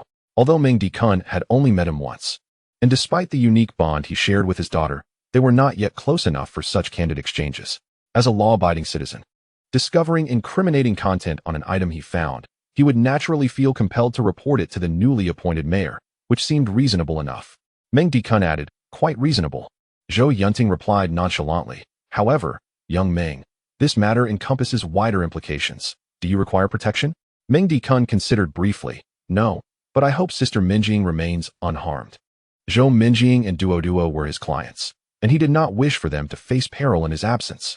Rest assured, she is, after all, my daughter. Zhou Yunting reassured him. Moreover, I hope you will ensure that the wrongdoers face severe consequences. You can count on that. But the adversary's background is not as unassuming as ours. We both come from humble beginnings. To address him, I will need a leverage point. Fear not. Evildoers eventually meet their just deserts. It is merely a matter of time. Meng Dikun remained skeptical that wrongdoers would face consequences. Wealth could be regained, but a tarnished conscience could lead to greater losses. In this society, those devoid of conscience often thrived. Zhou Yunting paused. Young Meng. The primary reason for my call is to advise you to be cautious during this time. Avoid secluded areas. As long as you remain in public view, I will ensure your safety. In truth, Zhou Yunting was overthinking it. Meng Dikun possessed the unyielding earth technique granted by the system, rendering him unmatched in combat prowess within Lehigh. After some light banter, they concluded their call. Meng Dikun mused to himself. It seems being a mayor like Uncle Zhou is quite a challenging role. Zhou Yunting needed leverage to maneuver Zhao Dahan. Meng Dikun was prepared to provide him with such. He glanced in the rearview mirror, noticing a police car trailing him from a distance. Had it been following him since he left the bank? Perhaps they were there to protect him? A fleeting thought crossed his mind, but he dismissed it and continued driving. About 100 meters behind Meng Dikun, Officer Yang Qinhuai was diligently following in his patrol car. As he observed Meng Dikun heading towards the university town, excitement surged within him. He quickly dialed his superior. Li Shi. Hello, Chief. That individual is heading towards our jurisdiction. Based on the route, he seems to be going to Lehigh University. Understood. I will keep you updated on his whereabouts. Yang Qinhuai ended the call and accelerated to keep pace. Meanwhile, at the university town's public security bureau, Chief Li Shi received Yang Qinhuai's call and immediately contacted Zhao Baoyu. For the past few days, Zhao Baoyu had been residing in a luxurious apartment near the school, eagerly awaiting news from Li Shi to exact revenge on Meng Dikun. Upon receiving the call, Zhao Baoyu leaped with glee. This time, I will ensure you don't return. Throughout his life, he had never encountered someone who had bested him so thoroughly. Meeting Meng Dikun felt like facing a worthy opponent, akin to encountering a mini-boss in a game. He eagerly anticipated humiliating Meng Dikun. He quickly donned his attire, descended, and drove his other Ferrari SF90 towards the university. At Lehigh University, Meng Dikun parked his car at the lot in front of the first dining hall, where he had arranged to meet Su Waking for lunch. Glancing at the time, he noted it was 11 a.m., arriving 40 minutes early, and to his surprise, the journey had been completely smooth. Just as he was about to exit the vehicle, a loud crash resounded as someone shattered the rear window. What the hell? Who is so audacious as to vandalize a private vehicle in broad daylight at Lehigh University? Meng Dikun pushed open the car door and turned around to see Zhao Baoyu wielding a baseball bat, his face beaming with arrogance. Hey, kid, we meet again. Was it your car I smashed? Meng Dikun asked coldly. Indeed. I was feeling a bit restless and decided to smash a car. Zhao Baoyu replied, brimming with bravado, devoid of any decorum. As lunchtime approached, more people began to gather at the dining hall entrance. In Longhua, there was no shortage of onlookers. Witnessing someone vandalizing a car drew a crowd, including Yuan Hua, a student who had witnessed Zhao Baoyu being sent flying by Meng Dikun previously. He immediately began recording the incident on his phone. The bystanders exchanged murmurs. Isn't that young Master Zhao? Who is that guy? Not sure. But it looks like he's in for trouble today. Hearing the crowd's chatter only fueled Zhao Baoyu's arrogance. Strutting confidently to the front of Meng Dikun's car, he slammed the bat against the hood with a loud thud. Zhao Baoyu reveled in his triumph, believing that if Meng Dikun did not retaliate, he would thoroughly humiliate him in front of everyone, and if he did, it would play perfectly into his hands. Chief Li Shi had already made arrangements to have him taken to the precinct. Either way, he stood to gain. He was determined to reclaim the face he had lost. Zhao Baoyu sauntered up to Meng Dikun, gesturing with a baseball bat towards a distant Ferrari SF90, proclaiming, "That is my car, if you dare." However, before Zhao could finish his sentence, Meng, unyielding, seized the bat from his hands and strode purposefully to the Ferrari SF90. With a resounding crash, the bat struck the car's hood, instantly fracturing the carbon fiber front bumper and shattering the expensive LED headlights into a myriad of glass shards. Without a hint of hesitation, Meng circled to the side of the vehicle, relentlessly swinging the bat at the door and windows. In a matter of seconds, the once pristine Ferrari, worth over 5 million, was left with shattered windows and a body marred by dents. Zhao stood in stunned silence for a few moments before erupting in fury. "You bastard, you really smashed it. You're finished. I'm reporting this. Prepare for jail time." Chapter 58. Your wealth treasure has arrived. 2. 5 million yuan. Go ahead. Meng Dikun tossed the bat to the ground, contemplating that perhaps Zhao Baoyu was merely another pawn for Zhou Yunting. He clapped his hands and confronted Zhao. Weren't you just saying that your car is over there and that you have the guts to smash it too? Zhao, did I misinterpret your words? Zhao had indeed intended to say that, but he never anticipated Meng would predict his words or dare to act on them so boldly. Zhao had assumed that even if there were to be destruction, there would be at least a moment of hesitation. Yet this audacious fellow showed not even a fraction of doubt. At that moment, the onlookers erupted in excitement. Wow, this guy is truly fearless. Finally, that Zhao, who struts around school, has met his match. This is satisfying to watch. Of course, not everyone echoed this sentiment. I advise you not to rejoice too soon. Zhao's Ferrari SF90 is valued at around 5 million yuan. Do you think this fellow can afford the damages? 5 million. Wow, this guy is in trouble. Indeed. He was a bit too impulsive. Meanwhile, Yuan Hua, who was recording the incident, felt a pang of concern for Meng Dikun upon hearing the spectators' comments. As the crowd murmured, Zhao Baoyu had already dialed Sheriff Li Shi, feeling discontent despite the unfolding events, realizing he had failed to quell Meng Dikun's defiance. Moreover, it seemed that Meng had grown even more brazen. Sheriff Li, already in the vicinity, arrived swiftly upon receiving Zhao's call. What is going on? He barked. His demeanor all business, flanked by 6 officers. Officer Li, this man deliberately smashed my car, Zhao declared, inwardly reveling at the arrival of the sheriff. Huh? You think you can oppose me? Just wait and see what power looks like.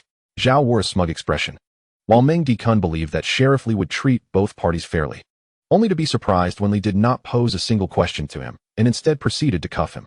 Come with me to the precinct, Li stated coldly. Reaching for Meng's arm, Meng evaded the icy handcuffs, his expression darkening. Sheriff Li, are you not going to inquire about what transpired before arresting me? Li's gaze was piercing as he leaned closer, whispering, Young man, I advise you to be sensible. We have uncovered your background, and you are certainly not the mayor's bodyguard. Stepping back, Li addressed the crowd. Listen, at my age, I could be your uncle. Here's a piece of advice. Those who recognize the times are the true wise ones. Look at the crowd you've gathered because of your actions. Comply with me, or you will be charged with disturbing public order. It became evident to Meng that Li was aligned with Zhao Baoyu. They were in cahoots, a perfect match of corruption. With his hands in his pockets, Meng returned Li's icy stare. Sheriff, at this age, you should refrain from dispensing unsolicited wisdom to the youth. If you truly wish to offer something, how about a sum of money instead? Li gritted his teeth, momentarily speechless. Meng scoffed. Even if I am merely an ordinary citizen of Longhua, you should at least ask for the facts before arresting me. The bystanders began to recognize the obvious bias in the police's treatment of Zhao Baoyu, yet none dared voice their outrage. Yuan Hua, scanning the crowd, finally shouted, Sheriff. It was clearly Zhao Baoyu who initiated the violence. Why are you arresting him indiscriminately? Meng turned to glance at Yuan Hua, committing his face to memory. As if emboldened, the crowd rallied together, voicing their discontent. Exactly. How can officers arrest someone without just cause? It was Zhao Baoyu who struck first. It appeared that justice, when faced with power, was as fragile as paper, easily swayed by the winds of authority. I may not fully grasp the situation, but I am profoundly shocked. It seems that the law indeed has a VIP lane. Observing the rising discontent among the crowd, Zhao Baoyu felt that simply having Meng taken away would not suffice for his satisfaction. He concocted a plan to further humiliate Meng Dikun. With his hands clasped behind his back, Zhao swaggered up to Sheriff Li Shi. Sheriff, I am not one to be unreasonable. I admit, I accidentally damaged this student's vehicle while playing with the bat, but it was purely unintentional. However, he deliberately smashed my car. Yet I am too magnanimous to hold it against him. How about this? I assessed the damages to his vehicle to be around 250,000. I will cover that. As for my car's damages, given his pitiful appearance, let him compensate me too. 5 million. Zhao calculated that the repairs on his car would cost at least 5 million, yet asking for 5 million was exceedingly generous. This act of bravado would surely score him high marks. Indeed, as soon as Zhao finished speaking, his sycophants in the crowd began to flatter him. Who says Zhao is tyrannical? For a car worth 5 million, asking for only 5 million in compensation is remarkably benevolent. Zhao smiled slightly, spreading his hands towards the onlookers. What do you think? Is it fair now? Those who typically opposed Zhao found themselves silenced by his unexpected generosity. For a car worth 5 million, only demanding 5 million in return certainly appeared magnanimous. What more could they say? Zhao Baoyu grinned at Meng Dikun, recalling the information he had received the previous day detailing Meng's account balance. only 1 million. He was confident that Meng could not possibly produce 5 million. Imagining Meng's embarrassment in front of the crowd brought Zhao immense pleasure. He then feigned curiosity, asking sheriffly, "By the way, Sheriff, what happens if the other party cannot afford the compensation?" Li, playing along, donned a mask of justice and stated, "According to Article 275 of the Longwa Criminal Law, deliberate destruction of public and private property, if the value is substantial or there are other severe circumstances, shall be punished with imprisonment of less than 3 years, detention, or fines. If the value is enormous or there are particularly severe circumstances, the punishment shall be imprisonment of more than 3 years and less than 7. Li glanced at Meng Dikhan, a smirk on his face as he continued. The intentional destruction of property valued over 50,000 is considered substantial, too. 5 million far exceeds this threshold, qualifying as particularly enormous. Hearing Li's declaration, Zhao Baoyu felt triumphant. The two seemed to be playing a duet, which elicited a chuckle from Meng Dikhan as he replied, "Fine, let us go with Zhao's proposal. He compensates me 250,000, and I shall compensate him too. 5 million. This rented Passat, a second-hand vehicle, is worth at most 200,000. I will even make a profit of 50,000. As for Zhao Baoyu's Ferrari, he was about to purchase a car dealership soon, and with a bit of repair, it could fetch at least 5 million. With a cost of 5 million, he could still earn a profit of 1 million. By any calculation, he would not incur a loss. When Meng Dikhan readily agreed, Zhao Baoyu was taken aback, quickly finding amusement in his heart. Even at death's door, he still pretends. "I see you want to shed tears until you see the coffin." He approached Meng Dikhan and said, "All right, I'll transfer you 250,000. Is it wealthy treasure or WeChat?" Meng Dikhan replied, "Wealthy treasure." Zhao Baoyu, grinning widely. "Scan the QR code." Ding. 25,000 yuan has been credited to your wealthy treasure. Zhao Baoyu said, "Now it's my turn. Please scan my wealthy treasure payment code." "Sure." Meng Dikhan took out his phone, scanned it, and began entering the amount. As he saw Meng Dikhan input 500,000, Zhao Baoyu's grin widened to his ears, taunting. "Are you out of your mind? Let's not even discuss if you have that much money. Even if you do, large transfers require bank authorization first. Are you sure you won't call the bank first?" Just as he finished speaking, Zhao Baoyu's phone chimed. Ding. 5 million yuan has been credited to your wealthy treasure. Chapter 59. Hurry and rescue young Master Zhao. Zhao Baoyu was stunned. It was impossible, absolutely impossible. His cousin Zhao Gao personally provided him with the materials, which could not be false. How could this kid, who clearly only had 1 million, possess 5 million in deposits? Rubbing his eyes, he carefully examined the wealthy treasure interface. Indeed, 5 million had arrived. Oh, this is infuriating. Zhao Baoyu clenched his fists, stamping his right foot angrily on the ground. It was evident that in this car deal, he had suffered a loss. Yet, this compensation plan was proposed by him. Damn it, he had truly shot himself in the foot. Today was supposed to be an opportunity to humiliate Meng Dikhan, but every time he struck hard, it felt like hitting cotton, so unfulfilling. He yearned to insult the other party, yet every blow he dealt only struck his own face. It was maddening. At this moment, the onlookers exchanged bewildered glances at Zhao Baoyu's expression. What was happening to young Master Zhao? He seemed almost deranged. Indeed, hadn't he just lost money? And the compensation amount had already been credited? Yes, the notification sound from Wealthy Treasure was so loud, they all heard it. Standing nearby, Li Shi observed Zhao Baoyu's expression. Utterly confused. Previously, Zhao Baoyu had assured him that upon arrival, there would be no questions asked, just to apprehend the suspect. Li Shi had followed his request. Yet it was Zhao Baoyu who insisted on adding drama to the scene. Now, with this expression, was he about to stage a new act? Li Shi cautiously approached Zhao Baoyu. "Young Master Zhao, what seems to be the problem?" Zhao Baoyu, through gritted teeth and with reddened eyes, felt utterly toyed with. Throughout his life, he had never been so publicly humiliated. This grudge must be avenged today. He was done pretending and shouted directly at Li Shi. "Officer Li, I suspect this man's money was obtained through fraud. Quickly arrest him." Meng Dikhan's gaze turned icy. "You must speak with evidence. I say my money is from your father. Would you believe me?" If one were to trace the origins, Meng Dikhan's first bucket of gold indeed came from Zhao Baoyu's father, Zhao Dahan. How outrageous! Zhao Baoyu exclaimed, enraged by Meng Dikhan's words. How could his father possibly give him money? In Zhao Baoyu's eyes, it was an affront to his dignity. He stepped forward, pointing a finger at Meng Dikhan's nose and declared, "You are nothing but a descendant of a poor, uneducated farmer. Today, I shall show you that even with money, the offspring of peasants remain mere ants. My father, my uncle is Zhao Dahan.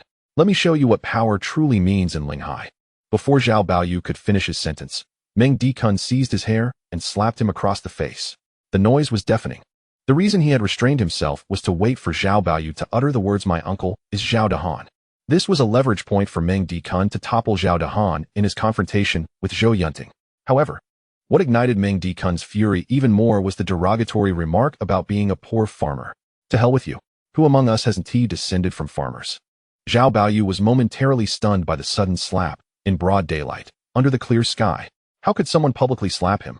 Throughout his life, apart from the time Zhao Dahan had lightly slapped him, Meng Dikun was the first to strike him. Meng Dikun, staring at Zhao Baoyu's bewildered expression, scoffed. This slap is to remind you not to be so verbose. Slap. This slap is to remind you not to insult farmers. Farmers are the backbone of our nation. Without us peasants, could you even be a second-generation heir today? Zhao Baoyu's cheeks turned red and swollen, blood trickling from the corner of his mouth. Slap. This slap is to remind you not to point your finger at me while speaking. In front of everyone, Meng Dikun delivered a third slap, causing Zhao Baoyu's face to tremble, a bloodied tooth flying out. With 3 slaps delivered, the onlooking students, Officer Li Shi, and the 5 officers behind him were all left in shock.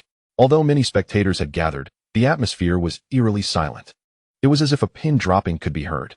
Meng Dikun, unfazed by the surroundings, yanked Zhao Baoyu by the collar and dragged him along the ground. What are you doing? Zhao Bao Li Shi was like a kite severed from its string, soaring uncontrollably through the air, and with a resounding thud, his body collided with the ground, producing a dull sound that was painful merely to listen to. He coughed incessantly, blood trickling from the corner of his mouth. His complexion pallid. Evidently, he had been severely injured by Meng Dikun's kick. The other 3 officers, witnessing their leader being assaulted, rushed forward, attempting to subdue Meng Dikun through sheer numbers, only to be dispatched swiftly by a few well-placed kicks from him. The onlookers were left in stunned silence, initially believing that this young man was merely boastful, only to realize that he possessed genuine prowess. In mere seconds, he had dispatched a police chief and 5 officers, all of whom were trained professionals. My goodness, this student is astonishingly formidable. More than formidable. Even from this distance, I can feel the aura of dominance emanating from him. Meanwhile, some spectators turned their attention to the fallen officers, who were typically quite authoritative when issuing tickets. Little did they know they were merely novices. Honestly, if I donned a police uniform, I would undoubtedly outshine them. Do you believe it? Li Shi, lying on the ground and already suffering from pain in his chest from Meng Dikun's kick, felt his pride wounded upon hearing the whispers of the crowd. Enraged and humiliated, he reached for his waist, retrieving his firearm, the truth, and aimed it at Meng Dikun. Chapter 60. He was taken away by the police. The moment Meng Dikun saw Li Shi's hand move towards his waist, he understood Li Shi's intent. Grasping Zhao Baoyu by the collar with his left hand, he exerted a force akin to hurling a stone, casting Zhao Baoyu towards a distant trash bin, where he landed with a clatter in the red hazardous waste container. As Li Shi aimed the truth at Meng Dikun, ready to pull the trigger and eliminate him, Meng Dikun's expression darkened. With a swift motion, he lunged towards Li Shi, stomping down on the hand that held the firearm. Faced with Meng Dikun, who possessed the annihilation technique, Li Shi had no strength to resist. Thus, his hand, clutching the truth, was pinned to the ground by Meng Dikun's foot, and with a slight exertion, the sound of cracking knuckles echoed. Li Shi's expression contorted in agony, his eyes wide with rage, his eyelids reddening. Unmoved and calm, Meng Dikun rotated his foot, grinding Li Shi's hand further into the ground. Once more, Li Shi howled in pain as the truth slipped from his grasp, sliding away with the motion of Meng Dikun's foot. At that moment, the distant wail of police sirens echoed. A police car approached swiftly, 5 officers disembarking and pushing through the crowd. Make way, police business. Leading the charge was the police chief of the Jinshui district, Qi Tongwei. Earlier that morning, he had received instructions from the district chief to protect Meng Dikun. However, upon pushing through the crowd and witnessing the scene before him, he gulped. Did this Meng student still require protection? Nevertheless, he quickly approached Meng Dikun, whispering in his ear, I am Qi Tongwei, the police chief of Jinshui district, here to ensure your safety. Meng Dikun's eyes flickered with understanding. This police chief was evidently an ally of Mayor Zhou Yunting. Qi Tongwei pointed at Meng Dikun and Zhao Baoyu, commanding, these 2 are disturbing public order. Take them both back to the station. Understood. The officers that accompanied Chi Tongwei sprang into action. Wait. Police Chief Li Shi urgently intervened, painfully rising from the ground. One arm hanging limply, clearly dislocated by Meng Dikan. Chief, if I recall correctly, you oversee the security of Jinshui District. What brings you to the university town? With the newly appointed mayor having just taken office, the city of Linghai had split into two factions, one supporting the new mayor and the other. The Zhao family's vested interests, of course, rallied behind the Zhaos. Yet publicly, everyone professed support for the new mayor. The Security Bureau of Linghai was similarly divided. The West City supported the new mayor, while Jinshui District was located in the West City. The East City supported the Zhaos, with the university town conveniently situated there. Falling under the jurisdiction of the university town's Security Bureau, Chi Tongwei, aware of his precarious position, clumsily fabricated an excuse. I received reports from residents in Jinshui District. But you cannot enforce the law outside your jurisdiction. Li Shi, consumed by anger, failed to consider why Chi Tongwei had suddenly appeared. Let me tell you. This individual assaulted an officer. Even if this is reported to the headquarters of the Blue Star Alliance, he cannot escape the law's retribution. Hearing this, Meng Dikun's mind sparked. Headquarters of the Blue Star Alliance? What a splendid idea. He intended to amplify the leverage against Zhao Dahan. Meng Dikun called out to Yuan Hua, who was filming the scene amidst the crowd. Hey, classmate, did you capture the entire event? At that moment, Yuan Hua resembled an eager student. Raising his hand for an eternity, finally called upon by the teacher, his face brimming with pride and excitement. He replied joyfully, I recorded it all. My phone is of the XXX brand, to be changed later based on the most commented brand, and it captures video without any shake, crystal clear. Meng Dikun inquired, what is your number? Yuan Hua responded, 187XXXXXXXX. With a mere thought, Meng Dikun discreetly sent a command to the artificial intelligence computer V10 in the space, instantaneously infiltrating Yuan Hua's phone. Beside them, Li Shi observed Meng Dikun's calm demeanor as he conversed with the onlookers, feeling his blood pressure rise in exasperation. At that moment, the wail of police sirens returned, for police cars racing towards them. Li Shi glanced at the license plates. A smirk creeping onto his face. Reinforcements from the university town's security bureau had arrived. The 4 vehicles halted, and 20 officers surged forth to Li Shi's side. Officer Li, what are your orders? Take this assailant into custody. Yes. Just as Chi Tongwei intended to intervene, Meng Dikun shook his head. No need to worry, Chief Chi. I have faith in the justice of Longwa's laws. Chi Tongwei was about to inquire further when suddenly, the distant red trash bin toppled over with a crash. Zhao Baoyu, sporting a bruised and swollen face, crawled out from the bin. Having witnessed Meng Dikun's prowess, he had previously hidden inside, but now, emboldened by the arrival of his comrades, he limped towards Li Shi, exclaiming, Officer Li, let me handle him. I want him dead. Li Shi, exasperated, whispered, Young Master Zhao, keep your voice down. There are so many witnesses. With newfound confidence from the presence of his 20-plus subordinates, Li Shi declared loudly, Take him away. Instantly, 2 officers advanced to apprehend Meng Dikun. He shot them a cold glance, asserting, Release your hands. I will walk on my own. With that, he strode towards the police car and entered, casting a knowing smile at Li Shi, silently musing. It may be easy to arrest me, but getting me out will not be so simple. At that moment, Li Shi's gaze met Meng Dikun's, and the latter's enigmatic smile sent a chill down Li Shi's spine, igniting a sense of foreboding he could not articulate. Li Shi scanned the crowd, spotting Yuan Hua. He pointed at him with his still-functioning left hand, commanding his subordinates, arrest that individual as well. Damn it, he's always filming. Seeing Yuan Hua taken into custody, the timid onlookers hastily deleted the videos on their phones. Li Shi led Meng Dikun, Yuan Hua, and Zhao Baoyu away triumphantly. Chief Chi, should we follow them? One officer queried, observing Chi Tongwei lost in thought. No need. This is their territory, and we can do nothing here. Let us return to the Jinshui District Security Bureau and report to the chief. At this moment, the clock strikes 11:40 a.m. in the girls' dormitory, where Su Waking, who has never donned makeup before, meticulously applies a light touch of cosmetics before a small mirror, being her first attempt. She is so engrossed in her task that she loses track of time. Luo Yuyao, still groggy from sleep, rises from her bed.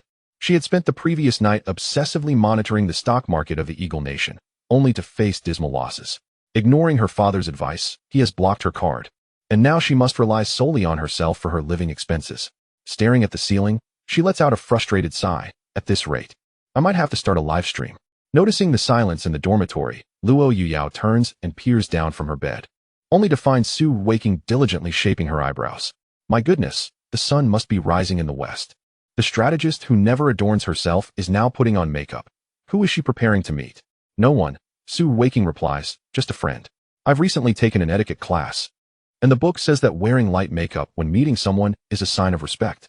Flustered, Su Weiking hastily stows away her mirror, observing her anxious demeanor.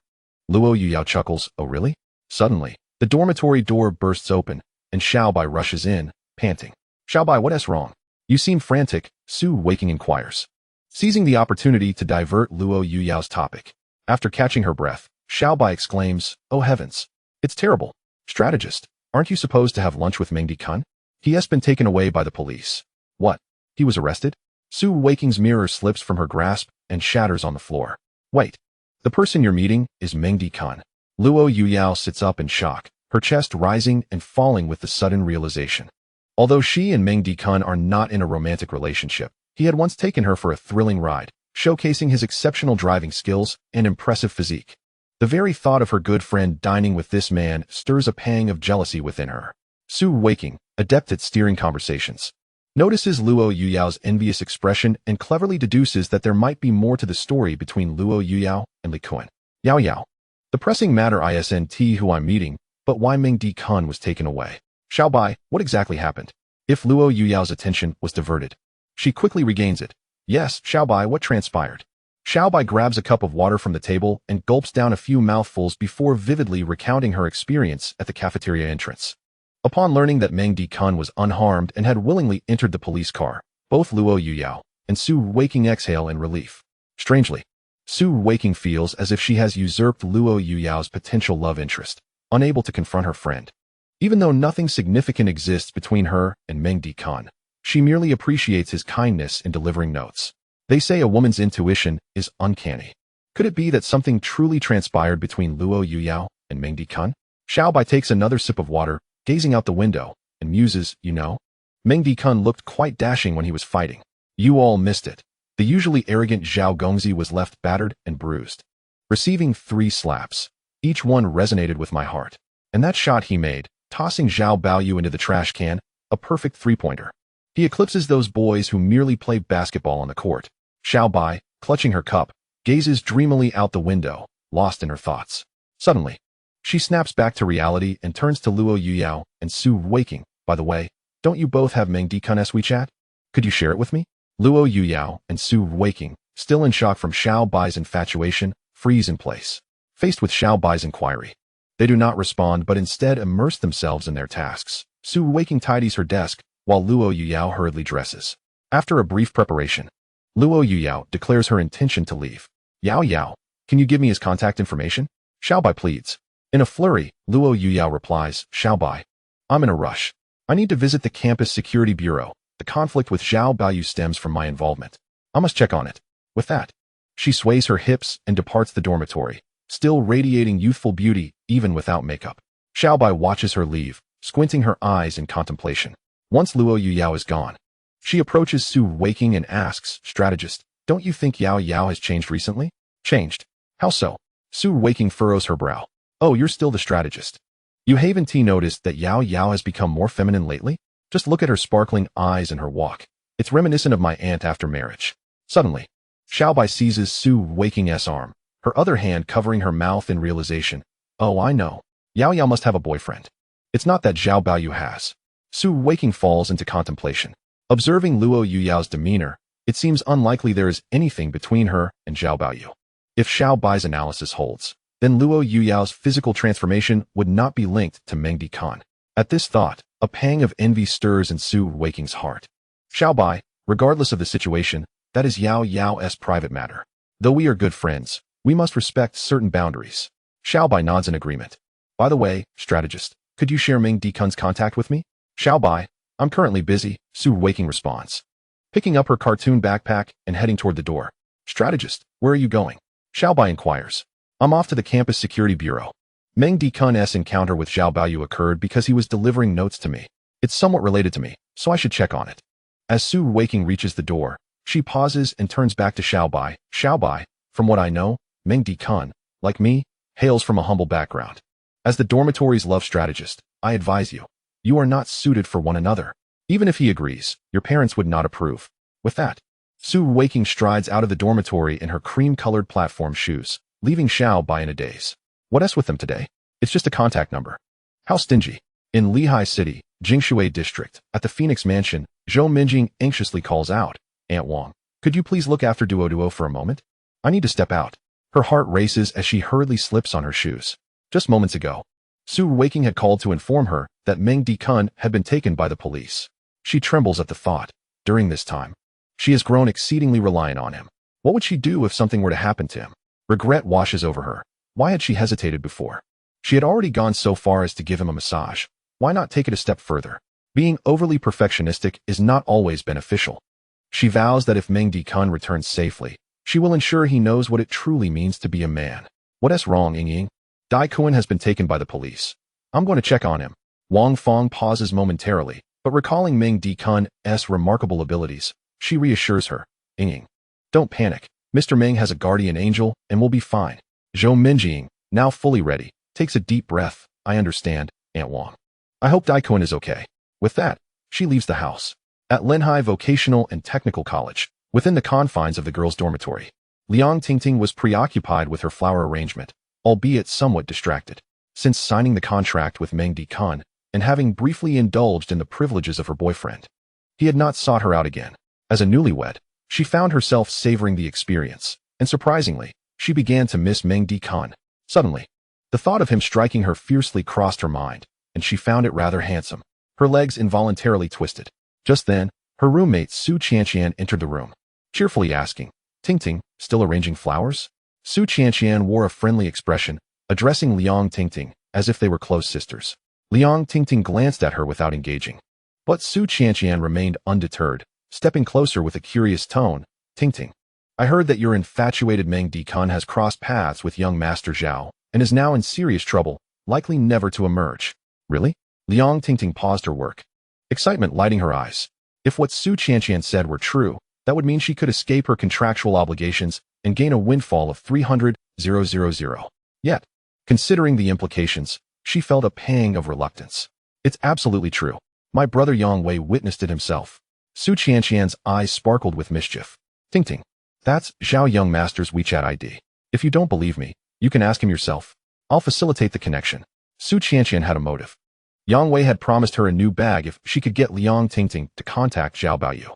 Liang Tingting examined her phone, confirming that it indeed was Zhao Baoyu's ID, and her spirits lifted. Zhao Baoyu was a genuine rich heir. Suddenly inspired, she grabbed her bag and headed for the door. Tingting, where are you going? To the Public Security Bureau of the University City. I must see for myself whether my infatuated fool is truly trapped. She needed to witness the reality for herself, to ascertain whether Meng Dikun would indeed remain incarcerated for life. Chapter 61. Let the bullets fly. For a while on the road to the Public Security Bureau, 5 police cars sped past. Inside one of the vehicles, Meng Dikun sat calmly, crossing his legs, experiencing the sensation of riding in a police car for the first time in his 2 lifetimes. Beside him, Yuan Hua gazed at him with admiration. Classmate, you were incredible back there. Which department are you from? May I know your name? Meng Dikun did not turn around. Replying coolly, Meng Dikun, I'm not from your school. I'm from Linhai Vocational and Technical College. No way. I can't believe such a remarkable person hails from the humble Linhai Vocational and Technical College. I think I might transfer. Meng Dikun stifled a laugh at the remark. What is your name? Yuan Hua. Your name sounds rather green. Hearing this, Yuan Hua lowered his head. Honestly, you hit the nail on the head. I was indeed cuckolded by that Zhao Baoyu. You see, he has a penchant for pursuing girls who are already attached or even married. It's utterly shameless. Meng Dikun pondered this revelation, realizing Zhao Baoyu had such peculiar tastes, yet it seemed he was particularly invested in Luo Yuyao, who appeared to be an innocent blank slate. Noticing Meng Dikun's silence, Yuan Hua continued, when you struck Zhao Baoyu today, it was incredibly gratifying. Brother Meng, I can't thank you enough. I would gladly take the blame for you. Meng Dikun was taken aback that his actions had avenged someone else, prompting Yuan Hua to call him brother. He waved his hand dismissively, assuring, there's no need for that. We'll be fine. Yuan Hua thought Meng Dikun overly confident. After all, Zhao Baoyu wielded considerable power within the university city. He had suffered under Zhao Baoyu's bullying, even once being humiliated in front of his girlfriend. Witnessing someone beat up Zhao Baoyu had ignited a flicker of his masculine pride. They confiscated my phone. Otherwise, I could have posted the video online. For ordinary folks like us, the internet is our only semblance of fairness. Before he could finish, Yuan Hua's expression dimmed. But even if I posted it, they could delete the post or ban my account. We're likely in serious trouble, Brother Meng. I'll insist it was me who hit the officer and Zhao Baoyu. After being humiliated for so long, he was determined to reclaim his dignity. Meng Dikun patted his shoulder, reassuring, "Trust me, we'll be fine." Although Yuan Hua remained skeptical about their safety, he felt a surge of confidence inspired by Meng Dikun. Unbeknownst to him, Meng Dikun had already employed the artificial intelligence computer V10 to hack into Yuan Hua's phone, extracting the video and posting it online, even broadcasting it to the screens at the Blue Star Alliance headquarters thousands of miles away. 20 minutes later, 5 police cars arrived at the University City Public Security Bureau. Chief Li Shi and Zhao Baoyu stumbled out of the vehicles. Li Shi instructed his subordinates, "You two, take young Master Zhao to the hospital." "Yes." As they assisted Zhao Baoyu, he broke free from their grasp and confronted Li Shi, his swollen face contorted with rage. "Li Shi, I have but one demand. Let him die? Let him die? Rest assured, young Master Zhao, the University City Police Station is our territory. Once inside, just watch how I deal with him." Li Shi grimaced, wanting to check on his injured hand, yet he prioritized escorting Zhao Baoyu, recognizing him as his benefactor. "Young Master Zhao, please go to the hospital. If anything happens to you, I want to be able to explain myself to Director Zhao. Remember my words. Let him die?" Zhao Baoyu was nearly driven to madness, being helped into the vehicle by 2 officers. Once Zhao Baoyu left, Li Shi pointed at the police car containing Meng Dikun and Yuan Hua, shouting, "Lock those 2 in the heavy detention room." The subordinate officers hesitated. "Chiefly, they haven't been convicted yet. Isn't it against protocol to place them in heavy detention? Rules are dead, people are alive. Do as I say." Seeing his subordinates hesitate, Li Shi grew impatient and decided to handle it personally. He was eager to rush to the hospital. He feared that if he delayed, his right hand might be permanently damaged. "Forget it, I'll take them myself." He resolved to ensure that Meng Dikun and Yuan Hua were locked away in heavy detention, intending to frighten Meng Dikun to death before he had a chance to escape his wrath. After some negotiation, the prison guards, intimidated by Li Shi's authority, locked Meng Dikun and Yuan Hua in the heavy detention room without proper procedures. As he watched them enter the grim confines, Li Shi felt a wave of relief wash over him. The heavy detention room was typically reserved for extreme criminals, such as murderers and drug traffickers. Inside, the atmosphere was chilling and foreboding. The walls were cold, gray concrete, marred by stains and the remnants of unknown liquids, emanating a pungent, musty odor mixed with a hint of blood.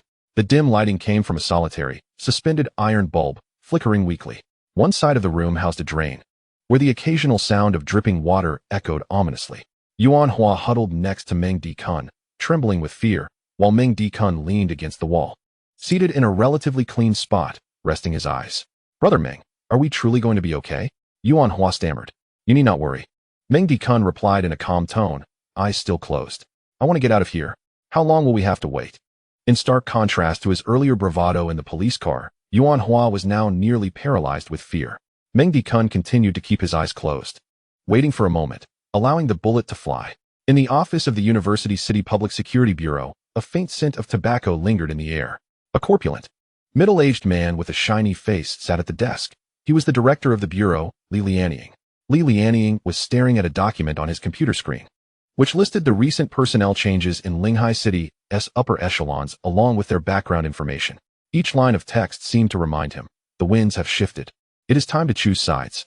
Li Lianying, having ascended to the position of director at the age of 35, owed his success entirely to his keen instincts in the political arena. He rubbed his eyes, puzzled by the persistent twitch in his right eye today. Suddenly, the red telephone on his desk rang, a direct line for emergencies. Li Lianying's heart raced as he slowly picked up the receiver. "Hello, what's the matter?" "Director Li, the ambassador of Longhua to the Blue Star Alliance headquarters is on the line. Shall I put him through?" "The ambassador of the Blue Star Alliance headquarters? Are you certain? What does he want with me?" Chapter 62. Embarrassed at the Blue Star Alliance headquarters. "Director, we have confirmed his identity. He is indeed the ambassador of Longhua to the Blue Star Alliance headquarters, and he is looking for you." This left Li Lianying momentarily at a loss. Why would the ambassador seek him out? Was it perhaps related to a joint anti-fraud campaign? He could not fathom the purpose of the ambassador's call. After a minute of contemplation, the secretary prompted, Director, are you still there? Li Lianying finally responded, please connect the call. As soon as the call was connected, an indignant voice erupted from the receiver. Are you Li Lianying, the director of the University City branch of the Linghai Public Security Bureau? Li Lianying was taken aback by the ambassador's formidable presence, quickly rising from his chair. Yes, Mr. Ambassador, I am Li Lianying. Ah, Li Lianying. What a grand title you bear. You've kept me waiting for so long. Li Lianying forced a smile. Mr. Ambassador, the work at the grassroots level is quite complex. And I apologize for the delay. May I inquire as to why you are contacting me? Why am I contacting you? Don't you have any self-awareness? It's clear you're in for a world of embarrassment. You've brought disgrace to the Blue Star Alliance headquarters. The ambassador's fury was palpable, laced with expletives. Li Lianying frowned slightly. Is this how an ambassador speaks? Still, he replied cautiously, Mr. Ambassador, I assure you, I am unaware of any such disgrace. Humph. Is there an officer named Li Shi in your bureau? Yes, Li Lianying answered honestly. Although Li Shi was of similar age, by hierarchy, Li Lianying referred to him as second uncle. Then it's settled. As officers of Longhua, do you serve the people of Longhua or the Zhao family of Linghai? At this, Li Lianying felt a chill run down his spine. Had anti-corruption and crime fighting now fallen under the jurisdiction of the Blue Star Alliance headquarters? He composed himself and replied with bureaucratic formality, Mr. Ambassador, I do not quite grasp your meaning. Our authority is granted by the people of Longhua, naturally. We serve the people of Longhua. Nonsense. You're just putting on an act. Do you not realize how you've embarrassed us in front of the Blue Star Alliance headquarters? The ambassador's patience had worn thin. 30 minutes prior, at the Blue Star Alliance headquarters in the Eagle Country, ambassadors from Eagle Country, Longhua, Bear Country, Lion Country, and Gallus Country were convening to discuss where to relocate the polar bears in light of global warming. Just as the Longhua ambassador was preparing to present his views with a PowerPoint, a video unexpectedly appeared on the grand screen, one uploaded by Meng Di Khan. He had edited the video and added subtitles in 6 languages, infiltrating the Blue Star Alliance headquarters system. The screens throughout the building displayed Zhao Baiyu boasting about his immense power in Linghai, while also showcasing the biased enforcement actions of Li Shi. In that moment, the entire Blue Star Alliance became acquainted with Zhao Baiyu and Li Shi. The Longhua ambassador watched in horror as his face alternated between red and pale, struggling to delete the video, but the damage had already been done. He promptly reported to the king in Kyoto, who, although promising to dispatch an investigative team to Linghai, berated the ambassador for his ineptitude. Frustrated and feeling unjustly blamed, the ambassador decided to call the University City Public Security Bureau directly. After venting his frustrations, he left a final warning. You will receive the video shortly for your own viewing. Prepare for the rigorous handling by the Kyoto investigation team. With a click, he hung up. In the office, Li Lianying held the red telephone, listening to the busy signal for an extended period, beads of sweat forming on his forehead. His back was drenched. After 5 minutes of stunned silence, he finally shouted, Someone, quickly come here. Outside, the assistant director, hearing Li Lianying's anguished cries, rushed in. Director, what's wrong? Li Lianying gritted his teeth. Where is that scoundrel Li Shi? Officer Li Shi just apprehended 2 suspects for assaulting an officer. He injured his right hand and is on his way to the hospital. The assistant director answered cautiously. Li Lianying slumped into his chair, groaning. Hurry, bring him to me. Of course, I'll go immediately. As the assistant director hurried away, he muttered to himself, wondering what could have caused the director such distress. Given that Li Shi was a relative, perhaps there had been a family tragedy. Meanwhile, Li Shi, whistling as he exited the detention center, felt that his injury from Meng Di Khan was less painful than before. Still, he needed to visit the hospital. A ruined right hand would hinder his ability to wield a firearm as a police officer. Just as he stepped out of the Public Security Bureau's door, he heard the assistant director calling out to him, Officer Li Shi, wait. Li Shi turned around. What is it? Gasping for breath, the assistant director reached him. The director is looking for you. What for? Can't you see I'm injured? The assistant director shook his head. I'm not sure what it's about. But the director seems quite upset. Is it possible something has happened to your family? Li Shi's heart sank. Could it be that his sister-in-law had passed away? He thought of her deteriorating health and feared the worst. Quickly, take me to the director's office. In the office, Li Lianying had regained his composure. Sipping water from a cup, just as he set it down, he heard Li Shi's voice at the door.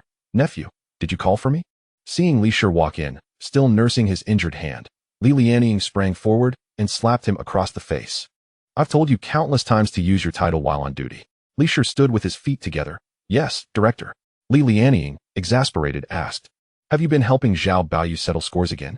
Li Shi looked aggrieved. What's the issue? You're supposed to assist me with my promotion. Are you saying I can't seek help from others? Li Lianying, feeling utterly despondent, spread his hands. Oh, my dear second uncle, you are driving me to despair. Li Shi mistakenly believed that he had outmaneuvered Li Lianying by privately seeking Zhao Baoyu's assistance, which displeased Li Lianying, prompting him to deliberately make things difficult for Li Shi. Thus, he said sternly, Director, please address me by my title during work. Your uncle is not present here. Li Lianying, nearly overwhelmed with rage, almost choked on his own words. Raising his hand, he slapped Li Shi again, exclaiming, Damn it! Li Shi, now with a face resembling that of a pig, gritted his teeth and retorted, Does your position grant you such arrogance? I will file a complaint against you at the Supervisory Bureau. Do you even realize the trouble you have caused? Li Lianying, trembling with anger, was about to explain the situation to Li Shi when the head of the Public Sentiment Task Force rushed in, exclaiming, Director, this is bad. Li Lianying, veins bulging on his forehead, shouted back, What now? The team leader, quaking from the force of the shout, quietly replied, Our accounts on all major social media platforms have been bombarded with negative comments from netizens. Look, as he spoke, he handed over his tablet. Chapter 63. The deletion is endless, truly endless. Li Lianying took the tablet and glanced at the private messages on the official account, all filled with complaints about the University City Public Security Bureau, demanding that the director and deputy chief, Li Shi, make an appearance.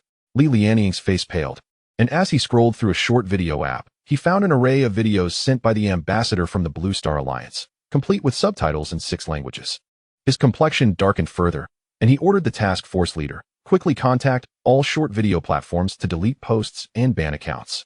Yes, Director. Li Lianying, trembling, pointed at Li Shi. Where are the 2 individuals you brought back? In the heavy detention room. What's wrong? Li Shi cautiously replied, sensing that something significant had occurred. And today seemed to be his unlucky day. Your issues will be dealt with later. Li Lianying coldly scoffed and exited the office. After Li Lianying left, Li Shi, puzzled, inquired of the task force leader, what on earth happened to provoke such a furious response from the director? This matter concerns you, Deputy Chief. The leader replied, handing the tablet to Li Shi. Upon seeing the video, Li Shi nearly lost control of himself, suddenly understanding the source of Li Lianying's ire. He realized the video had been edited. It only featured Zhao Baoyu's outbursts and his own responses, while the footage of Meng Dikun attacking him was conspicuously absent. Look at me. I was clearly assaulted. It was he who attacked an officer. Why does it appear as though I am bullying an innocent citizen? This video is unfair. The task force leader retrieved the tablet, saying, Deputy Chief, didn't you once say that there is no true fairness in this world? I must contact the platforms to delete the posts now. Good luck to you. Li Shi, dragging his right hand, left the director's office in a daze, no longer feeling the pain of his injuries. As he walked, he muttered, Unfair, this is so unfair. At that moment, an officer hurried over, Deputy Chief Li. The vice director is looking for you. The vice director is looking for me? Li Shi could hardly believe his ears. The vice director of the University City Public Security Bureau was over 50 and close to retirement, with whom he had little interaction. Why would he summon him now? However, given the vice director's stature, Li Shi reluctantly slumped his shoulders and followed. Upon entering the vice director's office, Li Shi found the old man seated on the sofa, seemingly oblivious to Li Shi's arrival. He leisurely lifted a white porcelain teacup, taking a sip, his gaze distant, as if reminiscing about a bygone era. Suddenly, his brow furrowed slightly, and he spat out a small piece of tea leaf onto a nearby old newspaper. Unhurried, he picked up the wet leaf with his rough fingers and tossed it into a spittoon. Li Shi cleared his throat. Ahem, Vice Director, you called for me. The Vice Director finally looked up. Isn't this our Deputy Chief Li? I hear you aspire to take my position? Realization dawned on Li Shi. Videos of him and Zhao Baoyu were circulating widely online, particularly Zhao Baoyu's repeated taunt, Revolt. Revolt. Li Shi, are you blind? Why aren't you taking action? Do you still want your Deputy Director position? Li Shi, flustered, waved his hands. Vice Director, please listen to me. It's not as you think. The Vice Director grabbed a hefty volume of the Criminal Law of Longhua, weighing at least 1 kilogram, and brought it down onto Li Shi's head. To hell with you. I have only 1 year left until retirement. You can't wait that long. I want to let you take my place. My student is the Deputy Director of the Public Security Department in Linhai City. Even if I retire, you want to sit in my seat. The office echoed with the sound of the book striking Li Shi's head, accompanied by his yelps of distress.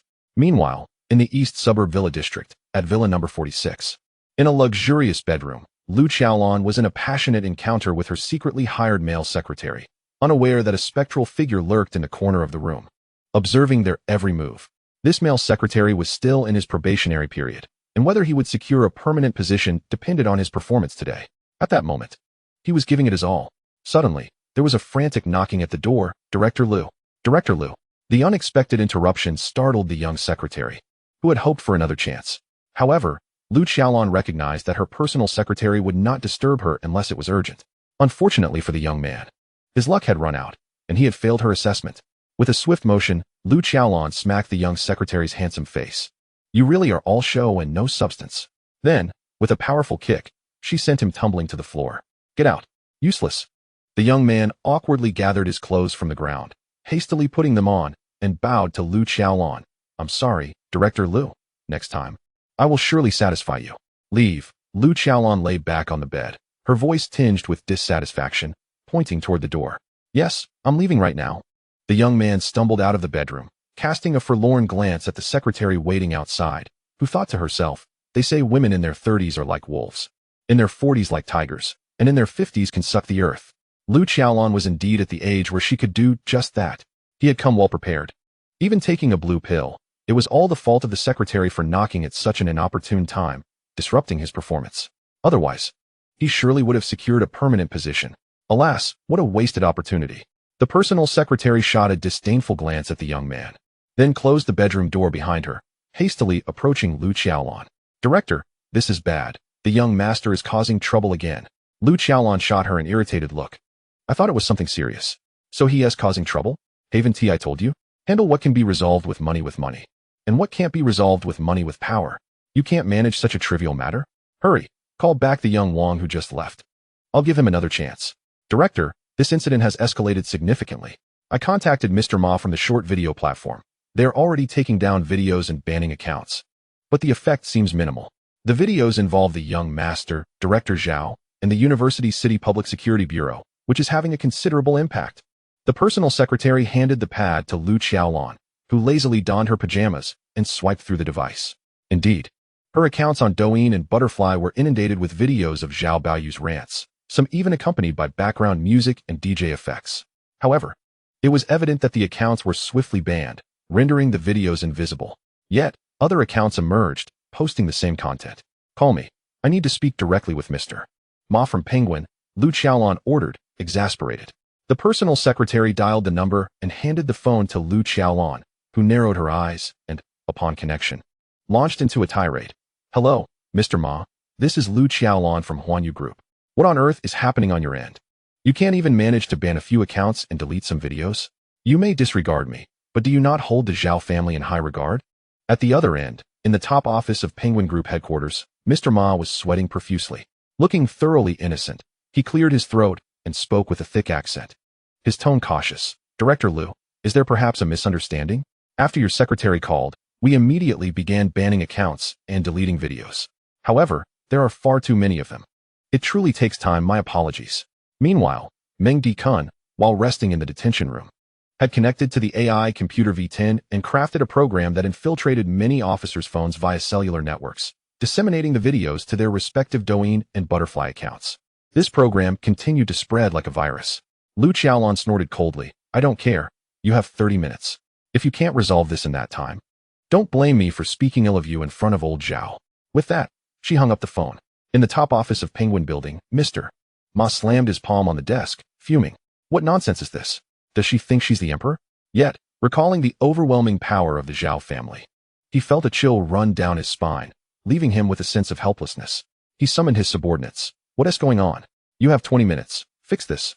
His subordinate, visibly distressed, replied, Mr. Ma, we banned one account, but 10 more pop up immediately. It's impossible to delete them all. Chapter 64, Xing Jun's Revenge. Upon hearing this, Mr. Ma was stunned and ceased speaking in his native dialect. What did you say? What kind of operation is this? I hired you with a 6-figure salary to work. Not to complain. Solve the problem. Do you even have a solution? Mr. Ma pounded the table, and his subordinate, for the first time, faced such direct reprimand. Gritting his teeth, he finally revealed his ultimate plan, which he had hesitated to voice. Mr. Ma, there is another solution, but I'm uncertain if I should mention it. Speak.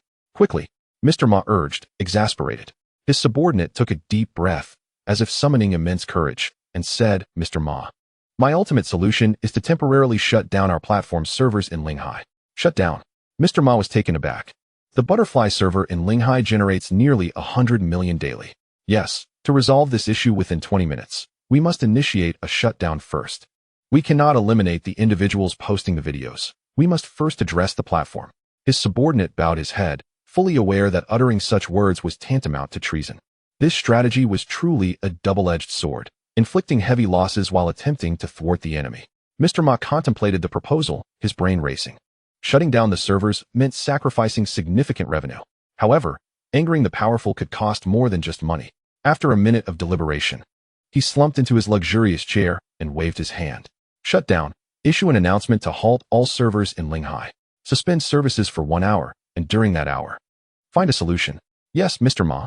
In the upscale villa district of Linghai City, at villa number 46, Lu Qiaolon, fuming, flung the pad at her personal secretary. Leave me for a moment. I need some quiet. Understood, Director Lu.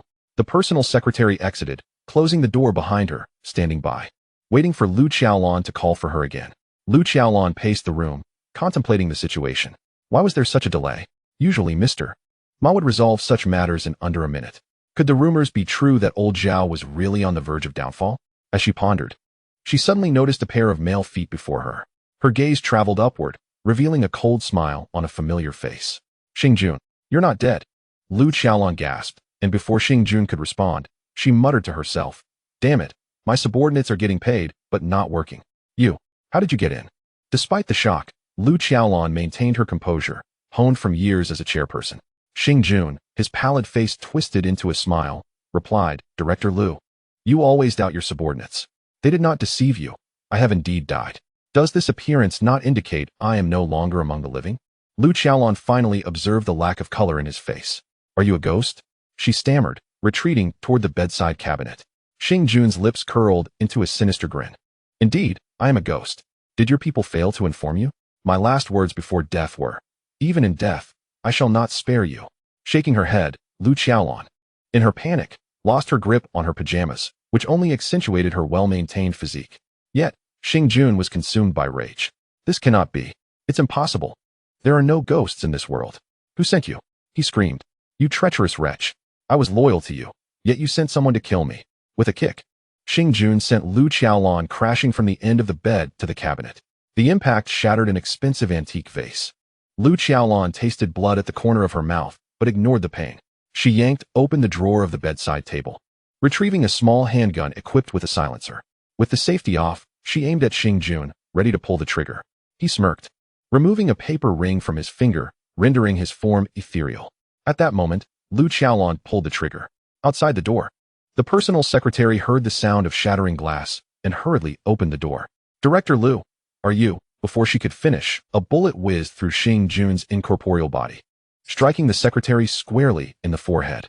The bullet exited through the back of her head, splattering red and white fluids across the lavish bedroom door. The personal secretary collapsed, eyes wide open, staring at Lu Qiaolon. Lu Qiaolon trembled. I didn't mean to kill you. Xingjun donned the paper ring again, his form becoming solid once more. Lu Qiaolon, demonstrating her ruthlessness after taking a life, remained surprisingly composed as she aimed her gun at Xingjun again, firing repeatedly. Xingjun dodged slightly, removing the ring once more, vanishing from sight. Seeing Xingjun disappear again and recalling his ghostly visage, Lu Qiaolon was finally struck by fear. Ah, a ghost. It's really a ghost. Gunshots echoed wildly in the room, the sound of bullets rapidly depleting from the handgun.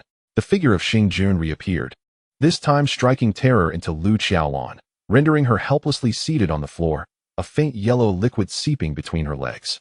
Help! Someone please help!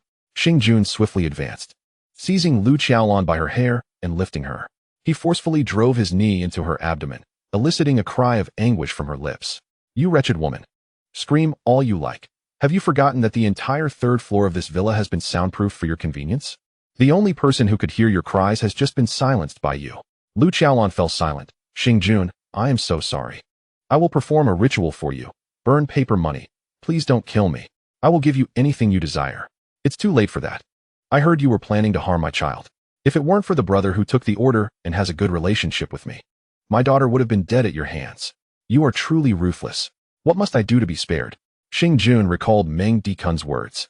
This spell would only last 10 minutes, and Meng Dikun demanded that Lu Qiaolon confess her misdeeds publicly. A sinister smile crept upon Xing Jun's lips. If you wish for me to spare your life, it's not impossible. Write down all the wicked acts you've committed over the years and record a video of yourself confessing. I will write. I will record. Xing Jun released Lu Qiaolon, removing his wristband to conserve time, and vanished from sight. Seizing the opportunity, Lu Qiaolon attempted to flee, but Xing Jun reappeared, yanking her back by her hair with a mocking grin. I advise you to cooperate, or you won't survive the next minute. Write. Please, Brother Jun, I will write. I will record. At this moment, in the office of the Jinshui District Public Security Bureau, Director Gao Yuliang was conversing with Mayor Zhou Yunting when Qi Tongwei strode in. Teacher, the student has failed. Meng Dikun has been taken away by the Security Bureau of the University Town. How many times have I told you to address positions during work? Gao Yuliang feigned reprimand. Qi Tongwei stood to attention.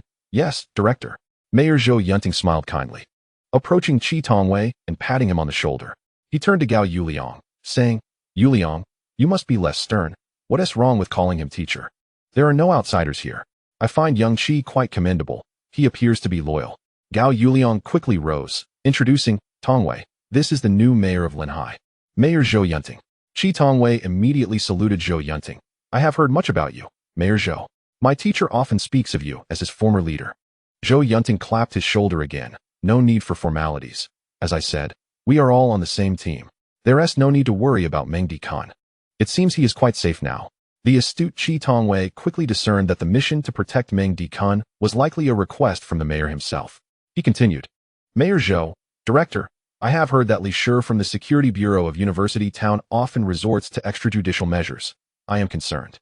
Zhou Yunting waved his hand. Tongwei, I fear I am overthinking. It seems that young Meng has powerful allies. Videos are circulating online, advocating for his justice. Whoever holds him must ensure his safety. Through their conversation, Qi Tongwei realized that in the brief 20 minutes he had been anxious to return to the Jinshui District Public Security Bureau, Meng Dikun's video had already gone viral online. At that moment, the head of the public opinion group hurried in, reporting, Mayor Zhou, Director, the short video platform, Butterfly, has issued a shutdown announcement. Followed by the Douyin platform. Currently, all short video platforms in Linhai are non-operational. The three exchanged glances, immediately understanding the situation.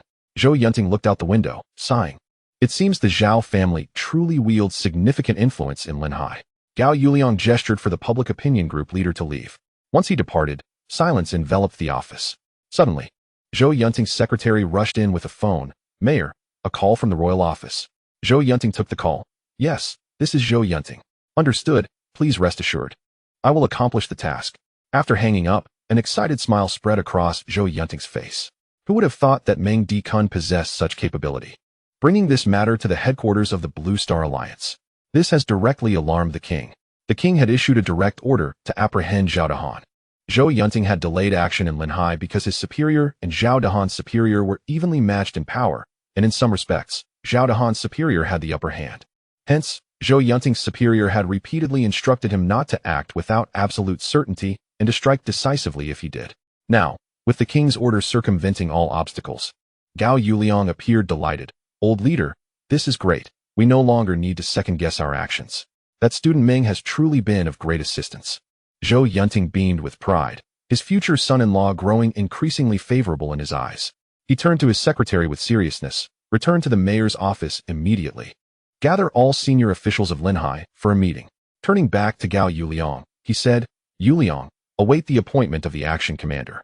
Also, gather trustworthy individuals to secure the area around the city hall.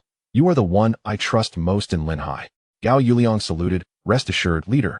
Zhou Yunting hurriedly departed, intending to control the movements of high-ranking officials in Linhai before the king's orders leaked.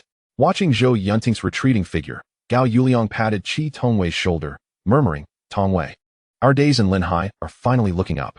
Meanwhile, outside the University Town Public Security Bureau in Linhai, Luo Yiyao arrived first, having hailed a taxi. Taking a deep breath, she straightened her posture, suppressing her anxiety. I am here for a visit. Visiting whom? The officer frowned, scrutinizing her. Meng Dikun, the one you just apprehended this morning. She spoke urgently, as Meng Di-kun might be her first love. Stand 2 meters away from me. Do not move closer. The officer coldly warned, then grabbed his radio to speak quietly. Moments later, he said, I'm sorry, visits to inmates in maximum security are prohibited. What? Maximum security? Luo Yuyao's eyes widened. He didn't kill anyone. On what grounds do you confine him to maximum security? This is clearly an abuse of power. Her chest heaved, her voice trembling with anger. Yao Yao, what is wrong? A sweet voice came from behind. Turning, Luo Yuyao saw Su Waking emerging from a ride-hailing car. Su Waking approached, biting her lip and asking softly, her eyes filled with concern. Luo Yuyao's brow furrowed, a pang of bitterness surged within her, her tone inadvertently sharp. What are you doing here? Su Waking lowered her gaze, replying softly, Minga got into trouble because he delivered a notebook to me. I had to come and see. For reasons unknown, Luo Yuyao felt a surge of hostility towards the strategist of their dormitory. Just as the atmosphere grew awkward, hurried footsteps approached from behind. Liang Tingting arrived, clutching a small handbag, her pale yellow shirt accentuating her figure, exuding youthful energy. She paused, scanning between Luo Yuyao and Su Waking, momentarily taken aback, her brow slightly furrowing. Thinking, they are also here to see Meng Di-kun? After just a few days, that guy has charmed 2 beauties? As Liang Tingting pondered in confusion, Zhou Minjing arrived in her car, parking it in front of the Public Security Bureau of the university town. She stepped out, her expression clouded with concern, the deep blue silk dress clinging to her figure, accentuating her graceful curves. Compared to the 3 college students, she exuded the charm of a mature woman, devoid of youthful naivety. Upon seeing Zhou Minjing approach, Liang Tingting thought to herself, this wretched woman must have given herself to Meng Di-kun, which is why she has ensnared my devoted admirer. Now that Meng Di-kun has been apprehended, let's see how she continues to enjoy the benefits without consequence. Yet, her face remained adorned with a smile as she stepped forward and exclaimed, sister-in-law. Zhou Minjing shot her a glance and retorted, get lost. I am not your sister-in-law. Meanwhile, Su Wanqing rushed forward, her face filled with guilt. Senior, you're here. It's all my fault. If I hadn't asked Brother Meng to bring the notes, he wouldn't have encountered this predicament. Zhou Minjing grasped Su Wanqing's hand, inquiring, what is the current situation with Tycoon? I heard he has already been placed in the heavy criminal detention room. What? The heavy criminal detention room? Zhou Minjing's voice escalated in alarm. Her eyes filled with panic as she disregarded her image and began causing a scene at the entrance of the bureau. Let me in. I want to see Meng Di-kun. Inside the detention room, Yuan Hua trembled in fear while Meng Di-kun leaned against the wall, snoring peacefully. At that moment, hurried footsteps echoed down the long corridor outside the detention room. Yuan Hua tugged at Meng Di-kun's sleeve. Brother Meng, wake up. Wake up. Meng Di-kun groggily stirred. Brother Meng, you are quite carefree to still be sleeping at a time like this. He yawned and replied, Ah, Xiao Yuan, how many times must I tell you not to worry? No sooner had Meng Di-kun finished speaking than Li Lianying, the head of the Public Security Bureau, arrived at the detention room door, commanding her subordinates, open the door. With a clang, the door swung open. A burly officer approached Li Lianying and asked, Director, should we employ severe interrogation methods? Upon hearing those words, Yuan Hua's resolve crumbled. He had long been aware that the punishments within the heavy criminal detention room were not something an ordinary person could endure, and he was instantly terrified to the point of wetting himself. Just as he was about to break down in tears, he witnessed Li Lianying deliver a sharp slap to the burly officer. Enough with the threats. You're just a bully. The officer was left bewildered, wondering what had provoked the director. After all, who left the heavy criminal detention room without a significant toll? Yuan Hua was equally astonished. Having witnessed a police officer being struck before him for the second time that day, he had just prepared to cry, but he stifled it back. Meanwhile, Meng Di-kun remained calm, still leaning against the corner, eyes closed, indifferent to the chaos. Li Lianying approached Meng Di-kun with a smile. Young man, I apologize. We apprehended the wrong person. You may leave now. Great, Yuan Hua exclaimed, filled with excitement as he eagerly agreed and stood to depart. However, Meng Di-kun grasped the hem of his pants, slowly opening his eyes. I'm not going anywhere. Yuan Hua stared at him, his expression bewildered, as if to say, Brother Meng, have you lost your mind? The burly officer was equally perplexed, having witnessed the director being struck for the first time, and now observing a prisoner refusing to leave. Only Li Lianying understood Meng Di-kun's confidence. With a face of despair, she lowered her voice and pleaded. What do you wish to do? Meng Di-kun stood up languidly. As law-abiding citizens, we were brought here for acting in self-defense. Is there no justice left? Is there still a law? Li Lianying began to sweat profusely, realizing that if she did not release these two individuals soon, she would have a difficult time explaining herself when the investigation team arrived. With a hint of desperation in her voice, she said, yes, you are correct. What do you want? Meng Dikun did not respond directly but instead inquired, did I assault a police officer? Li Lianying shook her head. No. Then who is Li Shi? He was merely a temporary worker, and we have already dismissed him. Li Lianying answered with unwavering certainty. Meng Dikun inhaled sharply, noting the swiftness of her response. All right. Have your temporary worker escort us back. Li Lianying felt a wave of relief and commanded her subordinates, quickly, summon Li Shi. However, a police officer behind her bowed his head, delivering the news, Li Shi is unable to come. He has been knocked out by the deputy director and just taken away by an ambulance. Li Lianying's face turned awkward, and suddenly, she knelt before Meng Dikun, pleading, Student Meng, I beg you, just leave. This isn't a place for you. At that moment, another officer called out from outside, Director, the mayor's office is calling for you to attend a meeting immediately. As the officer finished relaying the message, another rushed in, Director, there's a woman named Zhou Minjing causing a scene at the entrance, insisting on seeing Meng Dikun. The two officers who delivered the messages averted their gazes, unable to meet Li Lianying's eyes as they observed her kneeling. Upon hearing both pieces of news, Meng Dikun surmised that Zhou Yunting had likely found leverage against Zhao Dahan. Unaware of the unfolding situation, Zhou Minjing was genuinely anxious. He too felt the urgency. He could not let his client worry excessively. Furthermore, this was a critical moment, and he feared for Zhou Minjing and Duo's safety. Therefore, he waved his hand at Li Lianying, saying, All right, get up. This time, I'll let it go, and we won't hold it against you. Li Lianying's expression shifted to one of relief as she hurriedly rose. Please, you two, follow me outside. Come on, Huazai. Meng Dikun draped an arm around Yuan Hua's shoulder and confidently strode out of the heavy criminal detention room. As Yuan Hua exited, he felt as if he were in a dream, exclaiming, Brother Meng, you're incredible. We actually emerged from the heavy criminal detention room unscathed. This is a tale I could boast about for a lifetime. At that moment, a gentle breeze wafted through, carrying a faint scent that caught their attention. Both Meng Dikun and Yuan Hua involuntarily glanced at Yuan Hua's thigh area. Embarrassed, Yuan Hua covered himself and stammered, Brother Meng, I have something to attend to. I'll treat you to a meal next time. With that, he hurriedly slipped away, as if fleeing from a guilty conscience. As Meng Dikun rounded the corner towards the entrance of the Public Security Bureau, he heard the voices of three women, the most familiar being Zhou Minjing's, sounding quite anxious. Let me in.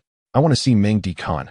A warmth spread through Meng Dikun's heart as he swiftly made his way to the entrance, where a cluster of officers had gathered. He felt a weight on his shoulder and forcefully squeezed through the crowd, causing one officer to stumble. Sister Meng, I'm over here. I'm fine.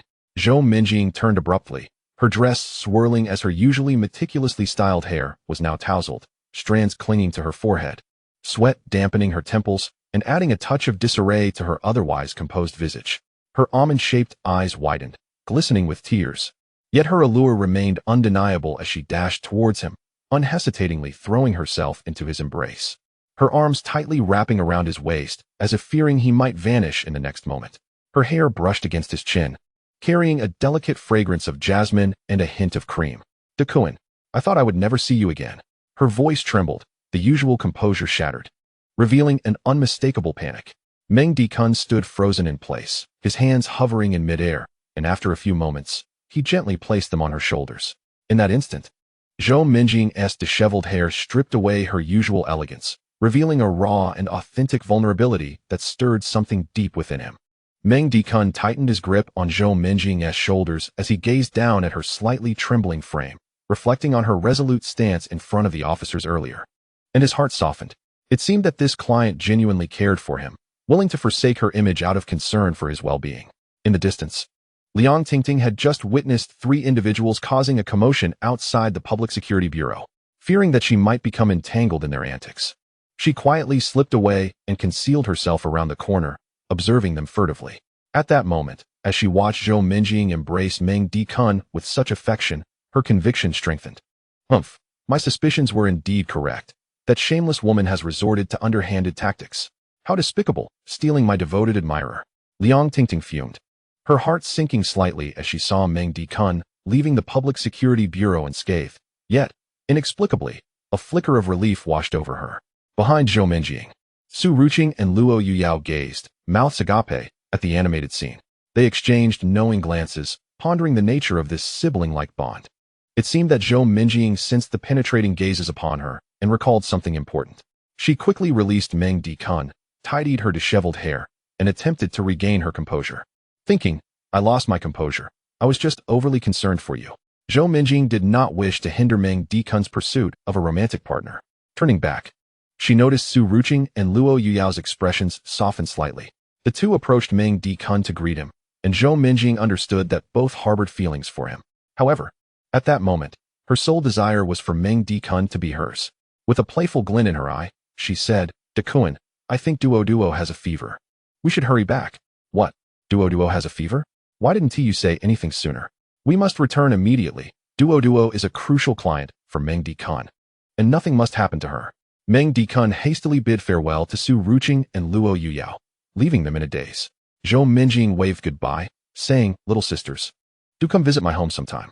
Having just learned about some matters between Luo Yuyao and herself through Su Ruqing's introduction, she was cut short as Meng Dikun pulled her towards the car. You drive too slowly. Let me take the wheel, he insisted, taking the driver's seat. Seeing Meng Dikun's anxious demeanor warmed Zhou Minjing's heart. She knew he was indeed the right man for her. Today, she vowed to fully open her heart and genuinely accept Meng Dikun, unwilling to leave any regrets behind. She could not wait until the next day. Chapter 67. Where is that scoundrel? Concerned for her important client Duo, Zhou Minjing clutched the seatbelt tightly, her palms sweating. Dikun, please drive slowly. I'm scared. Minjing, close your eyes, and you won't be afraid. Zhou Minjing contemplated revealing to Meng Dikun that she had deceived him, that Duo was not actually sick. Yet, she found herself relishing in Meng Dikun's worried and flustered expression. Finally, at an intersection, a red light halted Meng Dikun's car. As the vehicle came to a stop, Zhou Minjing fluttered her eyelashes and opened her eyes, decisively pulling out her phone to send a message to Wang Fong. Aunt Wang, I've brought Xiaoming back. Please take Duo to the playground in the neighborhood. Xiaoming and I have some matters to attend to. Understood, Ying, Wang Fong replied swiftly. In truth, she had long discerned Zhou Minjing's affections for Meng Dikun.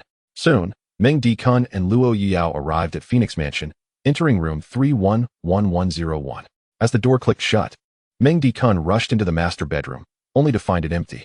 Minjing, didn't you say Duo had a fever? Where is she? He inquired. Zhou Minjing slowly turned, gently closing the master bedroom door behind her with a soft click, as if to isolate herself from the outside world. Taking a deep breath, she faced Meng Dikun, walking towards him gracefully. The deep blue silk dress clung to her figure, accentuating her feminine curves. Her almond-shaped eyes narrowed slightly, their corners lifting with a blend of tenderness and teasing, a smile playing on her lips as she said, Dikun, I'm sorry, I deceived you. Her voice was soft and sonorous, like a feather grazing the heart. Duo is not ill. The one who is unwell is me. She halted, mere inches from Meng Dikun, slightly leaning in, the scent of jasmine mingling with her warmth enveloping him. She lifted her hand, gently placing it on his chest, her fingertips gliding over his clothing. Feel my forehead, is it warm? She tilted her face upwards, locking her gaze with his, her eyes shimmering with emotion, radiating a fragile, yet soul-stirring allure that threatened to drown him.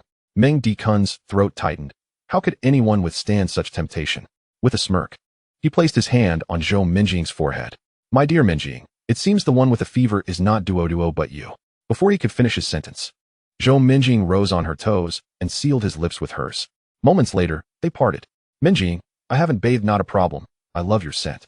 2 hours later, Zhou Minjing traced circles on Meng Dikun's chest with her fingertips, her face radiant with satisfaction, gazing at him with longing.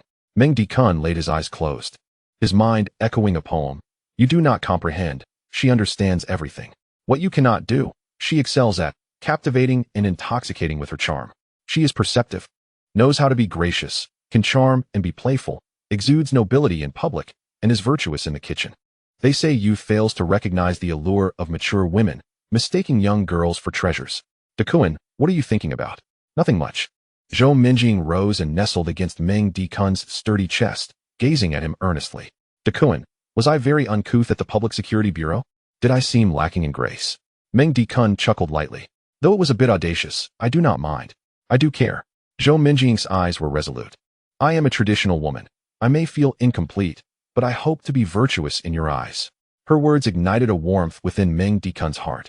He caressed Zhou Minjing's hair, gazing deeply into her eyes as he solemnly said, Minjing, throughout my life, no woman has ever disregarded everything for me as you have. Your boldness is beautiful. Hearing his words, Zhou Minjing's eyes sparkled with joy. Really? Indeed. Suddenly, Meng Dekun recalled something. Oh no, what is it? Zhou Minjing frowned. I forgot to take precautions. Meng Dekun looked at Zhou Minjing with concern. What? You don't want to take responsibility? No, Minjing. I'm merely worried about your health. With a mischievous smile, Zhou Minjing replied, Dekun, don't worry, I won't hold you responsible. I simply wish to repay you. When you find a girlfriend in the future, I will be genuinely happy for you. Minjing, please don't misunderstand. I am serious. Dekun, don't carry any burdens. Just enjoy. Meng Dekun smirked. You are the one who said that. Zhou Minjing gazed into Meng Dekun's fervent eyes. Dekun, what are you doing? Aunt Wang and Duo will return soon. Dekun, as long as we preserve our strength, we need not fear a lack of resources. In Linhai City, the marble long table in the municipal hall reflected the cold white light, while the enormous national flag of the Dragon Kingdom on the wall exuded an air of solemn authority. Linhai City is a directly governed municipality, holding a status far superior to that of ordinary provinces. Mayor Zhou Yunting sat at the head of the table, impeccably dressed in a suit, his gaze sharp as it swept over the assembly of high-ranking officials. The city's top leadership from various departments gathered in the conference room. The heavy wooden door firmly shut. Zhou Yunting cleared his throat, his voice deep and resonant. Ladies and gentlemen, today's meeting is urgent, as I must convey the king's direct orders. He paused, his keen gaze lifting from the documents in his hand, and continued.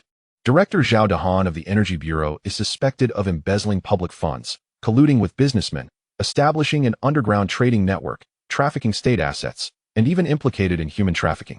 Using his authority to shield an underground human trafficking network that has harmed innocent families. The evidence is irrefutable. Immediate arrest is warranted. As these words fell, the conference room erupted as if a bomb had been detonated, a cacophony of shocked murmurs filling the air. The news was far too sudden. Several high-ranking officials appeared pale and prepared to discreetly rise and leave the conference hall. Zhou Yunting's gaze turned icy as he slammed his hand on the table, causing the teacups to rattle. Silence. Before Zhao Dahan is apprehended today, no one is permitted to leave this venue. At that moment, the door to the conference room was thrust open, and a contingent of officers from a special operations team in black uniforms streamed in, guns holstered at their waists. Their steps synchronized, effectively sealing off the hall. At the rear of the formation, Gao Yuliang, impeccably dressed in police attire, hurried to Zhou Yunting's side, reporting loudly, Mr. Mayor, I have led the team to secure the city hall, and all exits are being monitored by officers. Zhou Yunting nodded, rising slowly, his voice resonating with authority. I hereby appoint Gao Yuliang, the director of the Public Security Bureau of Jinshui District, as the commander of this operation. In collaboration with the Special Law Enforcement Bureau of Kyoto and the Supervisory Office, to apprehend Zhao Dahan with utmost diligence. He paused, scanning the room. This time, we are employing external forces, and there will be no leniency. Anyone who dares to leak information or shield Zhao Dahan will face the same punishment.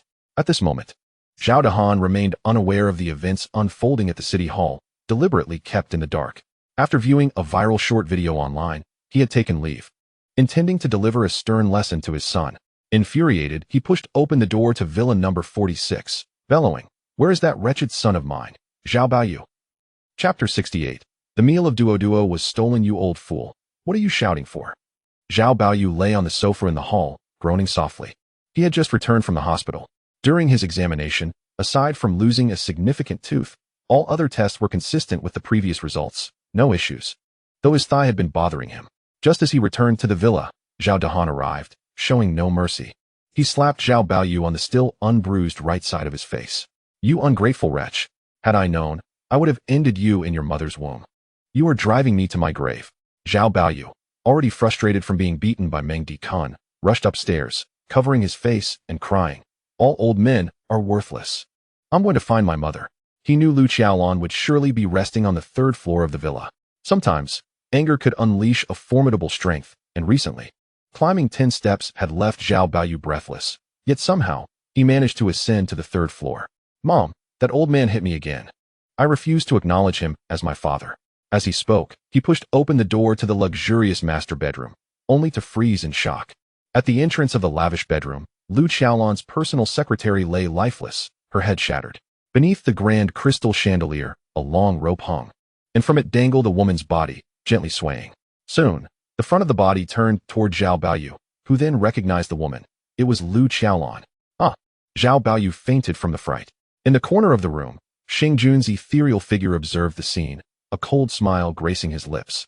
Moments ago, he had been relentlessly striking Lu Xiaolon's spectral form with his paper-ringed fists until she was utterly vanquished, having eliminated a villain and her spirit.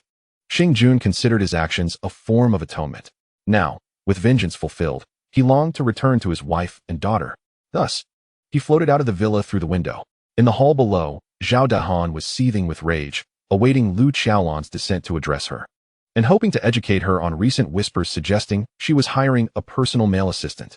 Today was the perfect opportunity to discipline both his wife and son.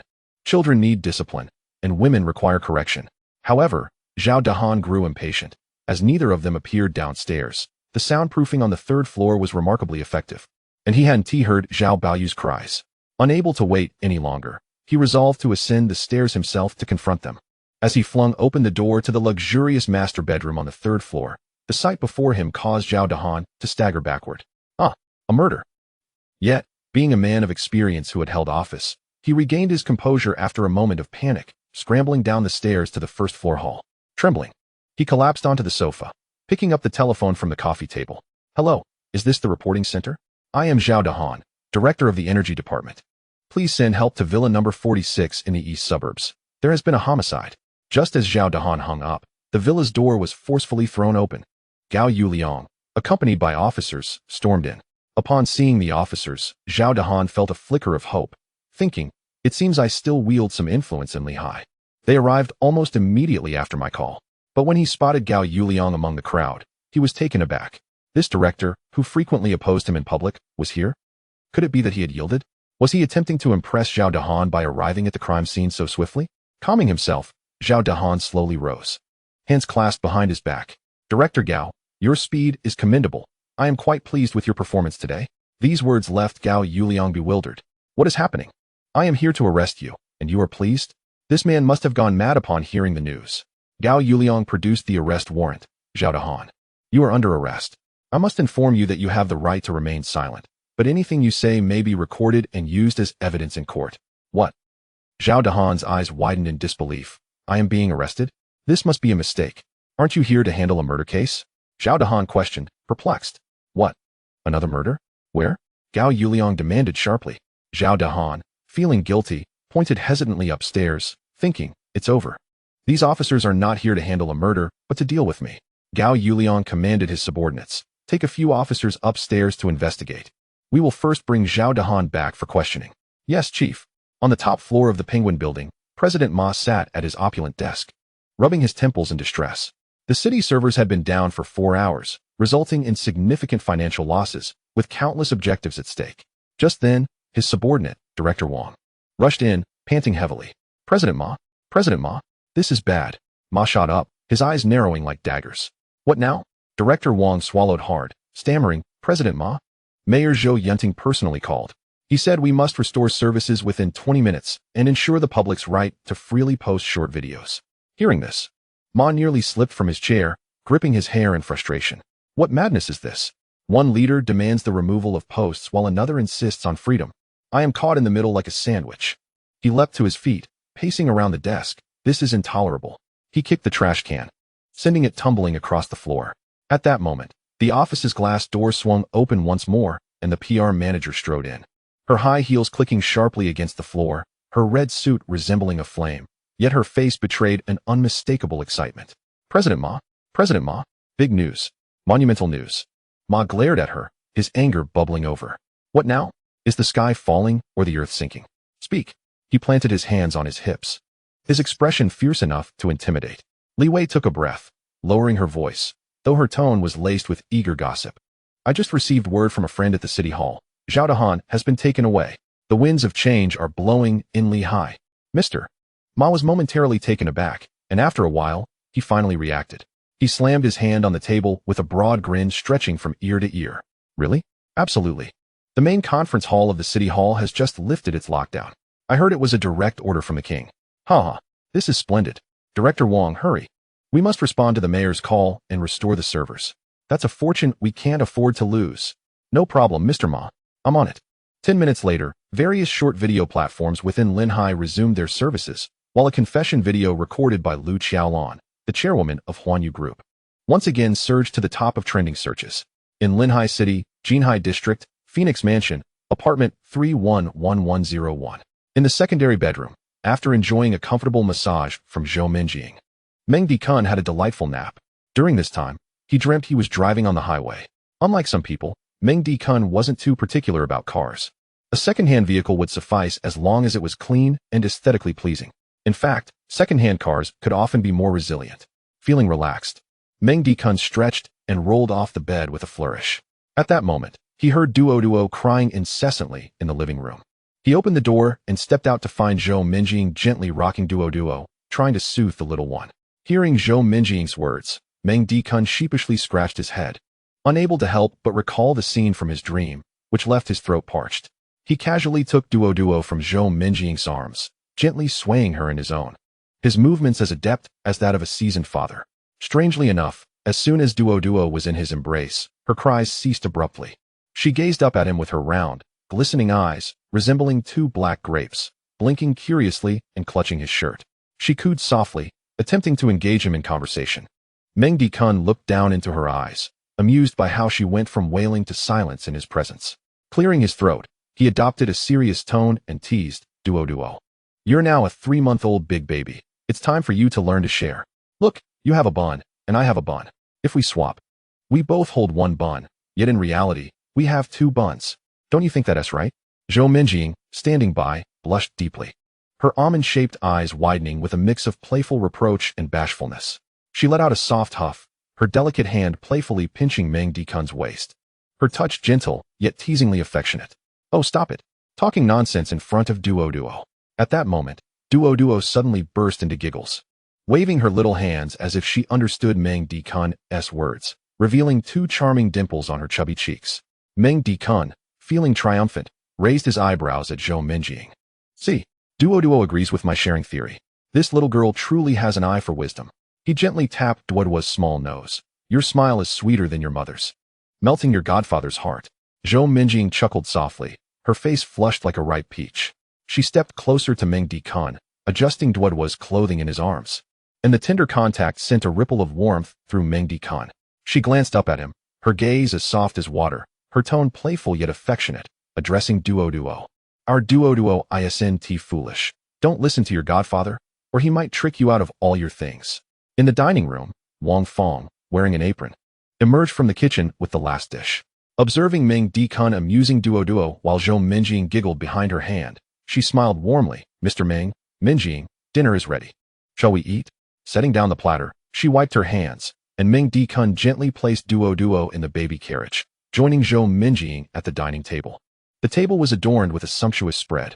The braised pork was a delightful mix of fat and lean, cloaked in a rich sauce. The steamed base was artfully arranged, its flesh snow-white, garnished with scallions and ginger, emanating a mouth-watering aroma. A vibrant dish of garlic broccoli added a fresh touch, while the cold cucumber salad looked crisp and appetizing. A bowl of winter melon and pork rib soup floated with fragrant oil, enticing enough to make one salivate.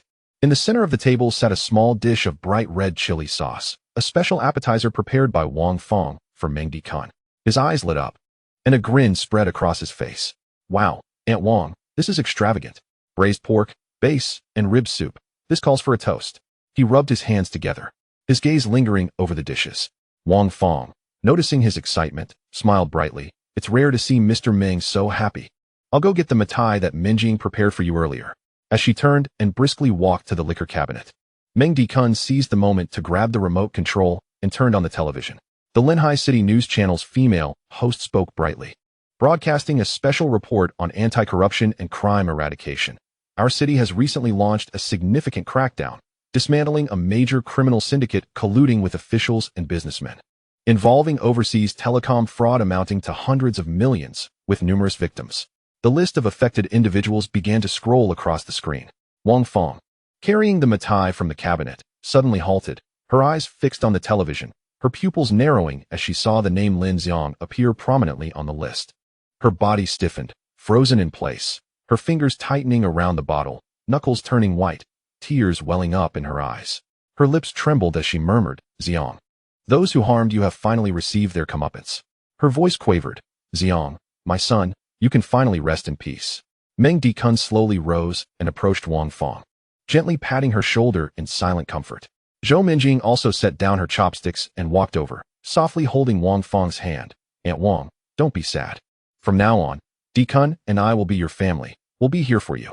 "Yes, Aunt Wang, we'll be your family from now on. And we must live joyfully.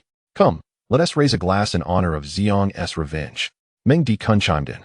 Wang Fong wiped her tears from her eyes, gratitude filling her gaze as her voice trembled slightly. "Thank you both, truly, thank you."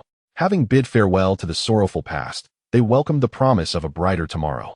Dinner concluded on a harmonious note, and after the meal, Meng Dikun felt a renewed surge of vitality, sensing that one of his clients had found genuine joy once again.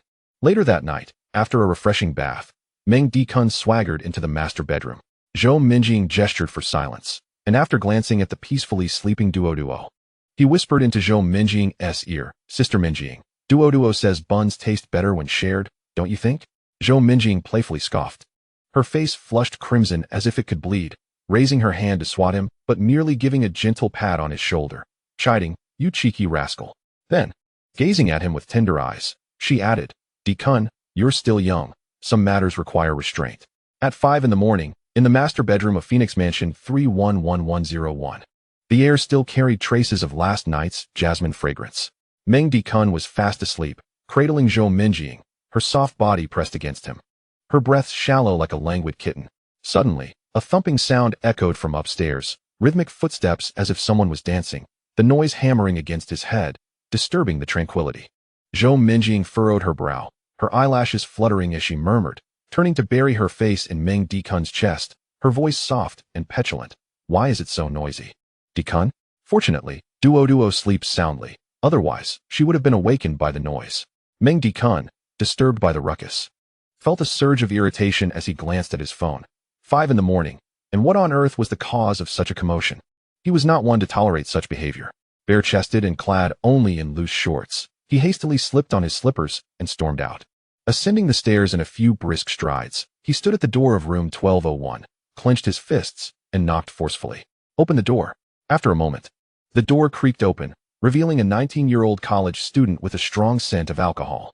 Her figure was accentuated by a tight-fitting dress that left little to the imagination. Leaning against the doorframe, her intoxicated gaze met his, and she languidly drawled, "What's the matter, dude? Knocking at this hour is terrifying." "What's the matter?" he retorted. "I'm from 1101 downstairs. Your noise kept me from sleeping. Dancing at 5 in the morning. Have you lost your mind?" With hands on his hips, he confronted her. "There's a need for some education here." She rolled her eyes, flippantly tossing her hair. "It's only 5 in the morning. What is wrong with singing a little?" "You're quite nosy." Seeing such a beautiful girl speak so coarsely, he refused to indulge her. Stepping forward, he grasped her neck gently yet firmly, lifting her as if she were a mere chick.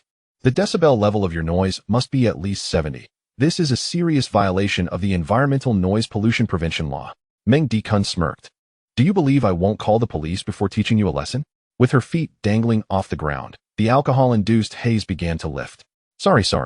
I'll turn off the music right away," she exclaimed. Releasing her, she stumbled back into her room and promptly silenced the music, leaving the space in serene quietude. "If you disturb the peace again, I'll make you move out," Meng Dikun warned. Got it. After he left, the girl picked up her phone. "Hello. Xiao Zui. It's Chen Lexi. Chapter 70 Officer Chi. Would you like to join me for breakfast?" On the other end, Xiao Zui's face had finally returned to normal after a night spent reveling at a club where he had met a girl from Linhai University. Thanks to his relentless charm, he managed to add her on WeChat, and much to his surprise, she called him in the early hours of the morning. It seemed that the allure of Xiao Zui had not waned. With a yawn, he lazily answered, "Hello, beautiful Chun. So early, did something happen? Or is it just that in all of Linhai, there's nothing I can't handle?" On the other end, Chun Lexi smirked and playfully said, "Xiao Zui, someone is bothering me. Aren't you going to help me?" Instantly alert, Xiao Zui sat up, his drowsiness evaporating. He had a genuine conversation with a college girl in a long time, and he had heard from his little brother that Chen Lexi was a blank slate, which excited him even more. Where are you? I'll see who dares to bully my little sister.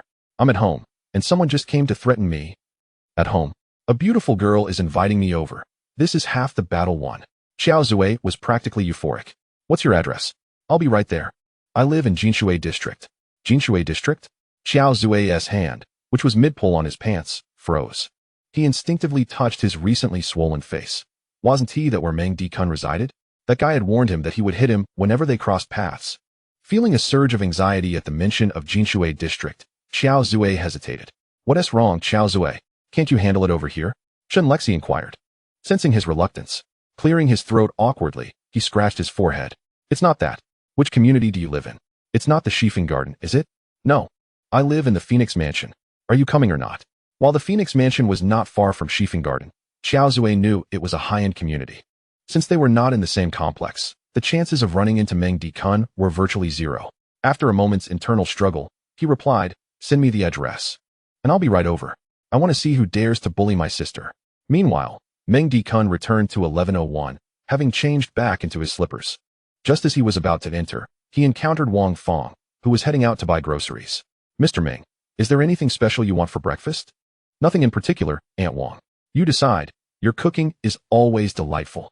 Wang Fong nodded and was about to enter when Meng Dikun called back, Aunt Wang. Please make one less cup of milk in the morning. Sure. Stepping quietly into the living room, Meng Dikun tiptoed back to the master bedroom, where Zhou Minjing lay under a light blanket, revealing a small section of her fair leg.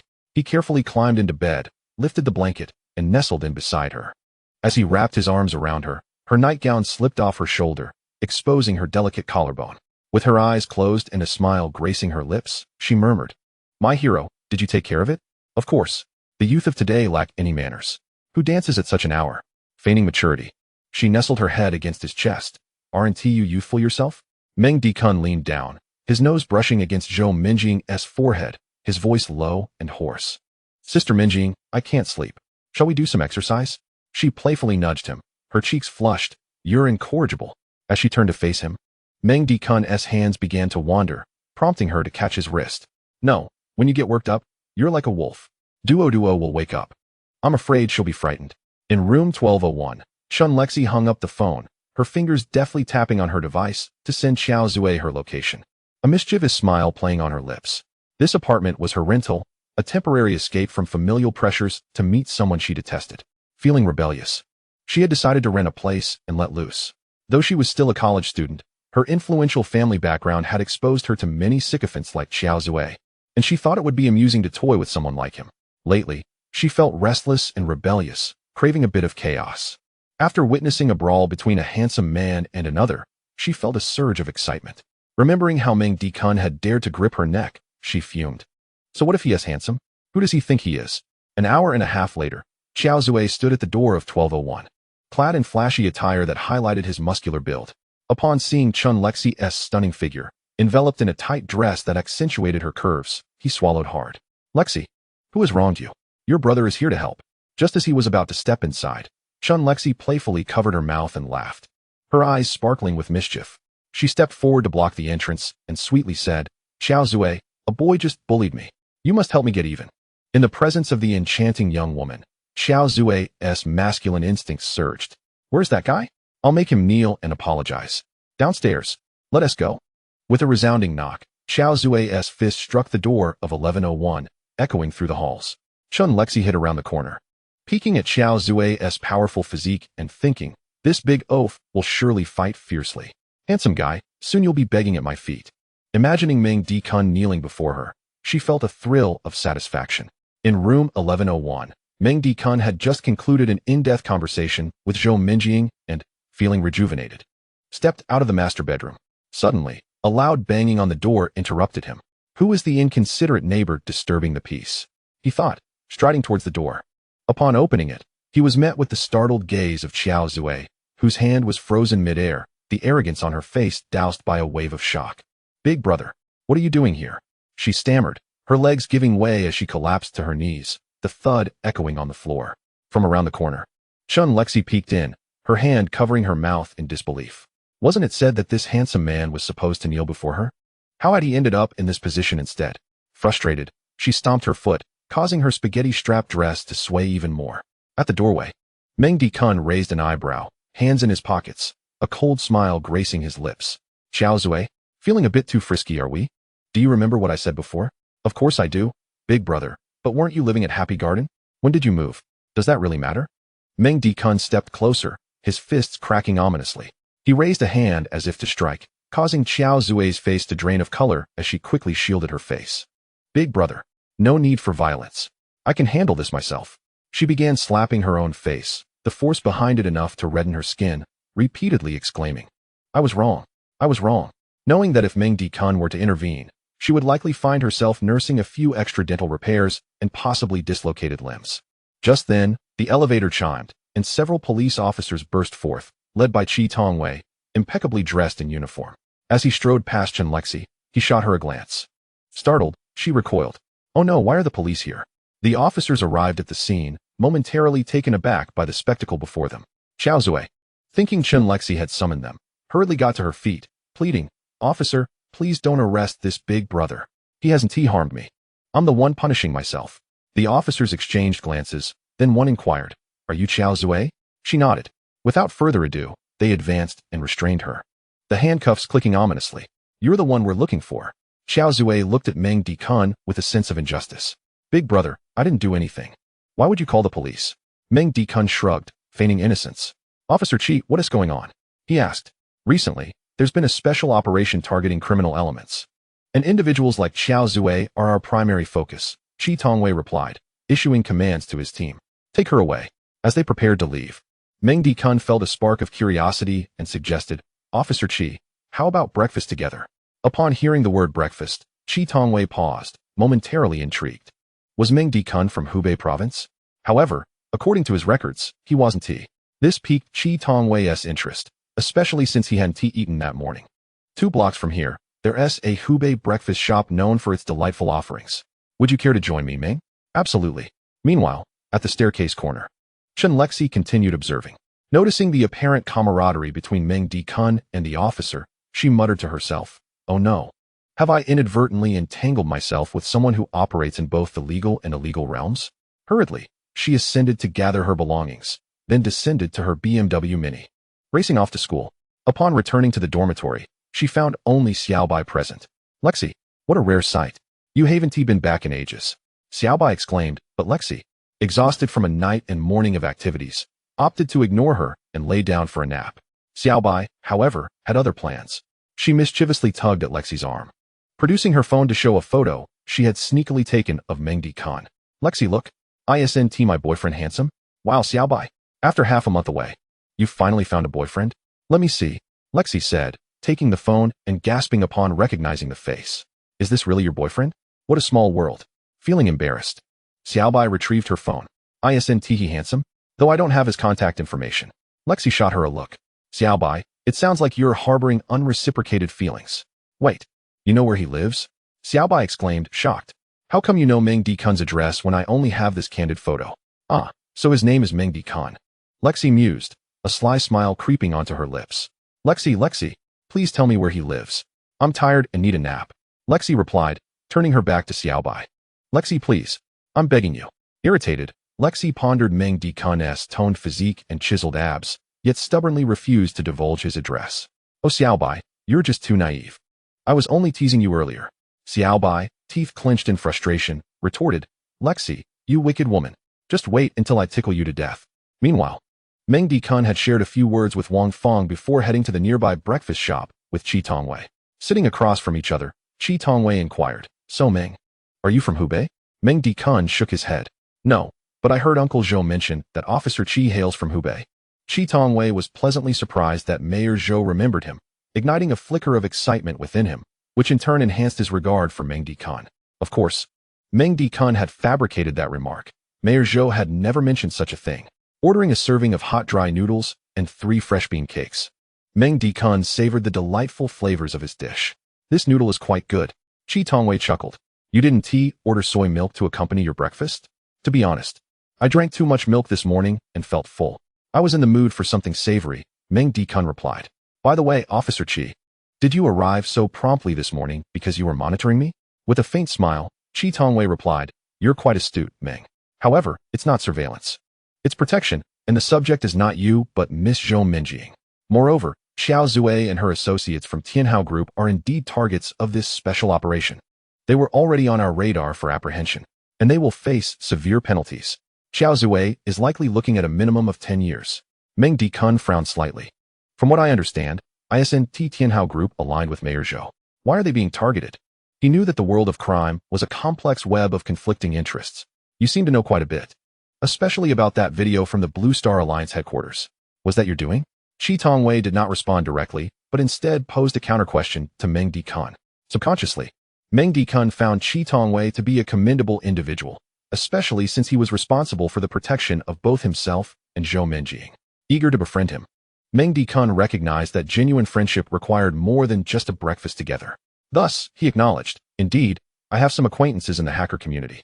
That day, I sent the video to them, and they assisted me. Chi Tongwei raised his thumb in admiration. Impressive. I didn't expect you to have such a wide network. He wiped his mouth with a napkin, dismissing the idea of factions. Only you would dare to speak such words. Although the upheaval in Linhai is significant, the higher-ups will not allow any single force to grow too powerful in Linhai. Therefore, a new commander of the garrison will soon be dispatched to Linhai. Since Mayor Zhou is determined to combat organized crime, he will treat all equally, demonstrating fairness. Meng Dikun nodded, understanding Zhou's concerns about potential vulnerabilities. At that moment, his phone rang. It was Su Xiaodong from Linhai Bank. Hello, Manager Su. Hello, Mr. Meng. I found the vehicle you asked me to look into. When would you be available to come to the bank to discuss it? Meng Dikun pondered for a moment. How about this afternoon at 3? All right. I will be waiting for you at the Jinhai Road branch of Linhai Bank at 3 this afternoon. After hanging up, Meng Dikun recalled Xing Jun and decided to visit the Hui Rin Garden. At that moment, Chi Tongwei also set down his chopsticks, asking, what's up? I can give you a ride back to the community. Yes, thank you, Officer Chi. Chi Tongwei patted his shoulder, no trouble at all. I need to head back to set up defenses myself. By the way, don't call me Officer Chi anymore. I'm older than you. From now on, just call me Old Chi. Sure, Old Chi. Upon returning to room 1101 of Fenghuang Mansion, Zhou Minjing had just finished breakfast, and the air was filled with the aroma of fried eggs and a hint of jasmine. After a few nurturing moments, her complexion had improved significantly. Her cheeks were rosy, and she radiated vitality, her eyes slightly slanted, exuding a blend of languor and charm. Upon seeing Meng Dikun enter, she quickly rose like a nimble kitten, enveloped in the scent of jasmine, and leapt into his arms. She wrapped her arms around his waist, burying her face in his chest like a newlywed bride, playfully saying, "Tycoon, you're back." Meng Dikun glanced out the window at the car below, reflecting, indeed, a well-tuned vehicle is a pleasure to drive. After such intense driving yesterday, the chassis remains so stable today. He looked down at her flushed face, unable to resist reaching out to caress her hair. My dear Minjing, you're being so clingy in broad daylight. There's no one at home, right? Or should we Chapter 72?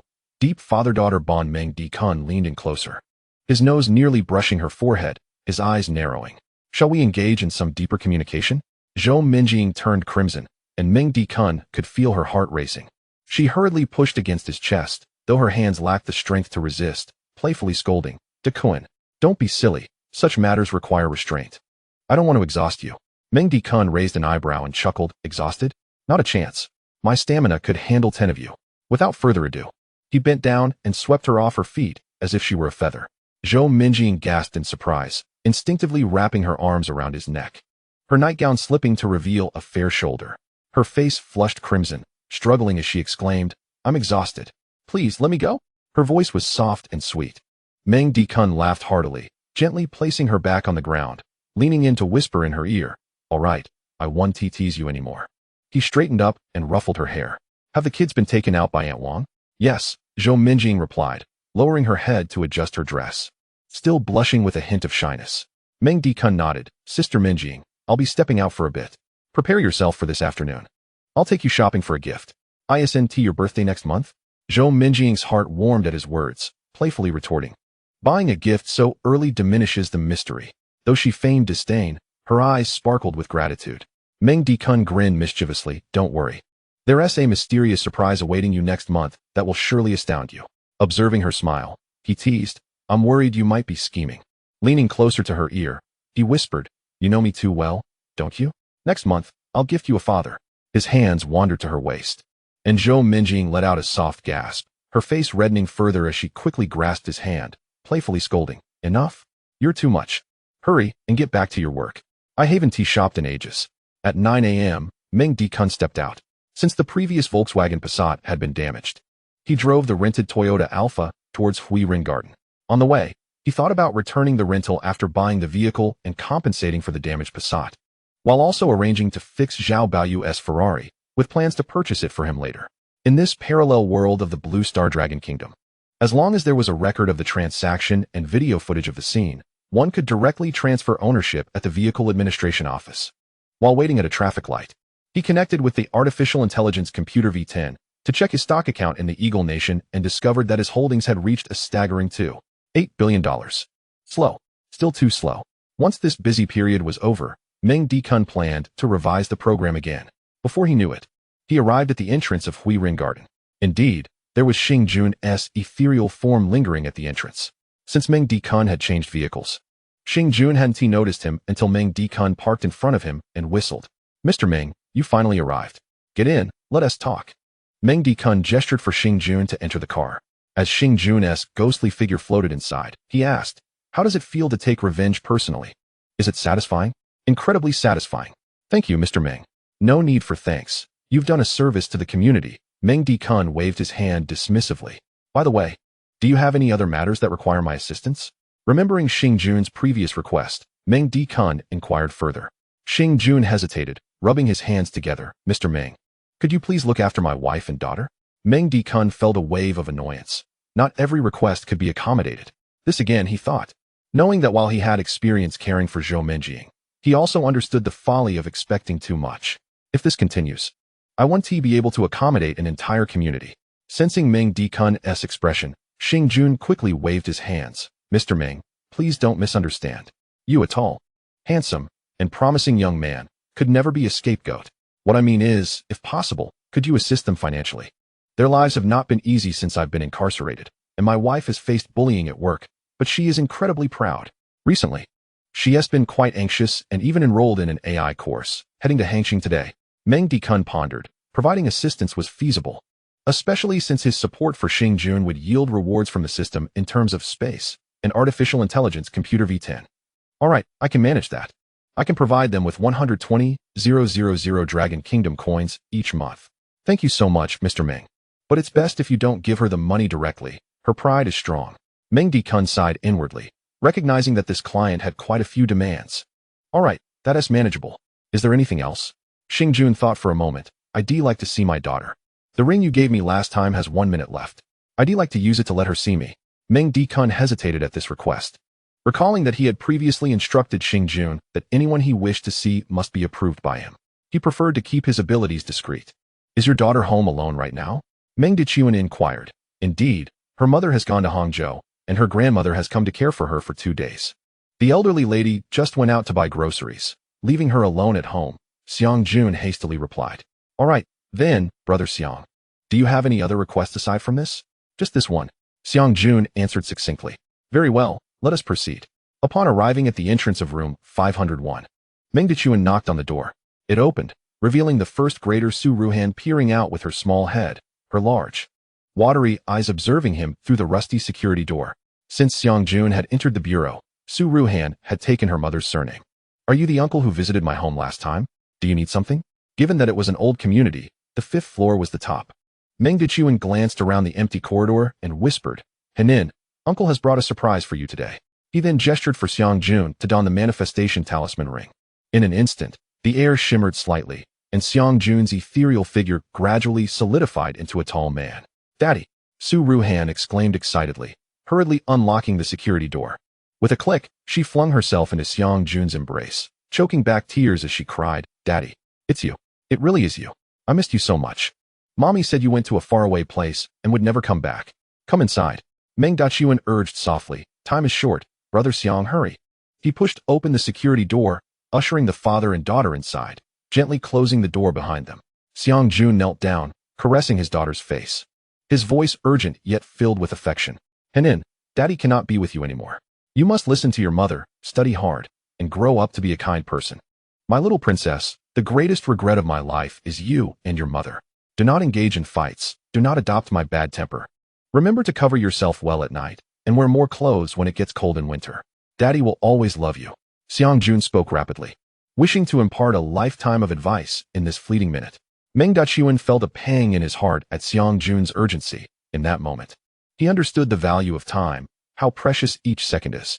He longed to grant Xiangjun another manifestation talisman. But the system stipulated that a soul could only use one.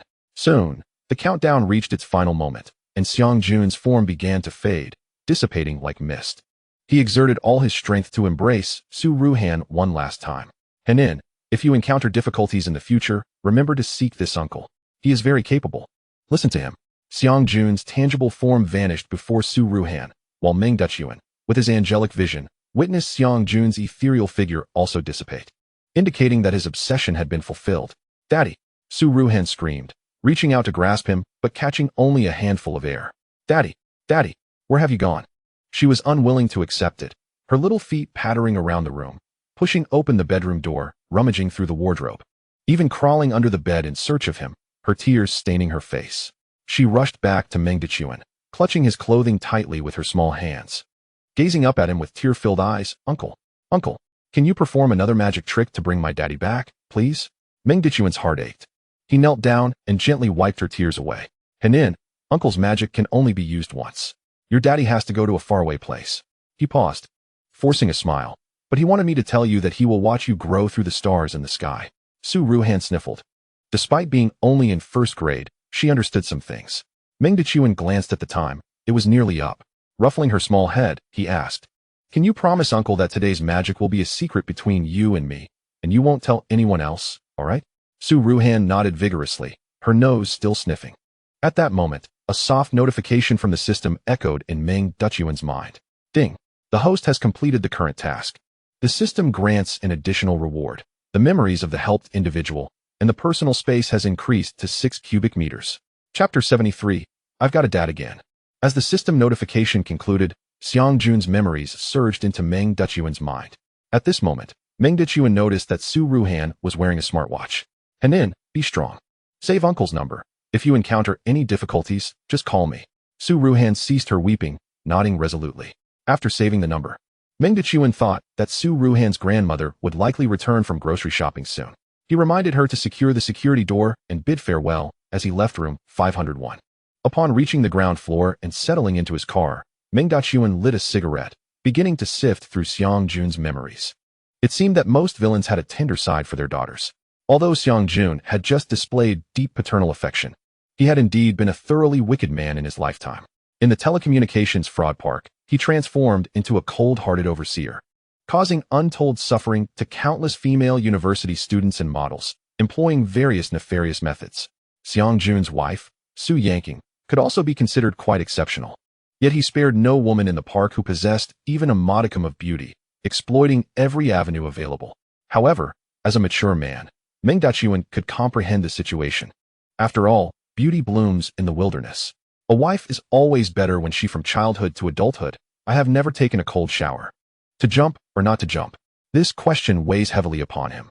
Just as he hesitates, a sleek black Mercedes MPV screeches to a halt beside him, the door flinging open with a sudden force.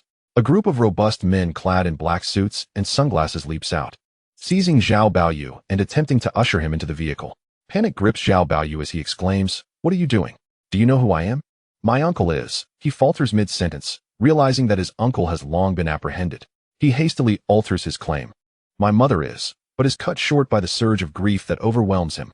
Tears cascade down his cheeks as he cries out, "Help! Help!" Zhao Baoyu's sobs erupt as he is hoisted into the car like a fledgling eagle caught by a predator. Throughout the journey, the men in black fix their gazes forward, ignoring his terrified shivering.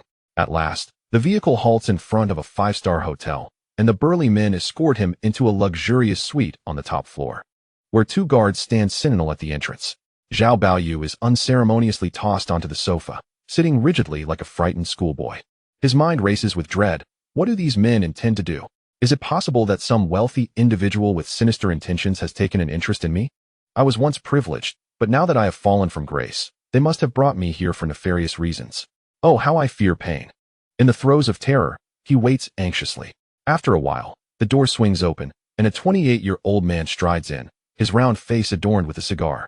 Dressed in a tailored suit that accentuates his tall stature, a glimmering Hermes belt cinched at his waist. Zhao Baoyu's eyes widen in recognition. The newcomer is none other than his cousin Zhao Gao, the son of his uncle, who resides in Kyoto. Known colloquially as Zhao Belt. He approaches Zhao Baoyu with a knowing smile. Cousin, is that really you? Zhao Baoyu exclaims with delight.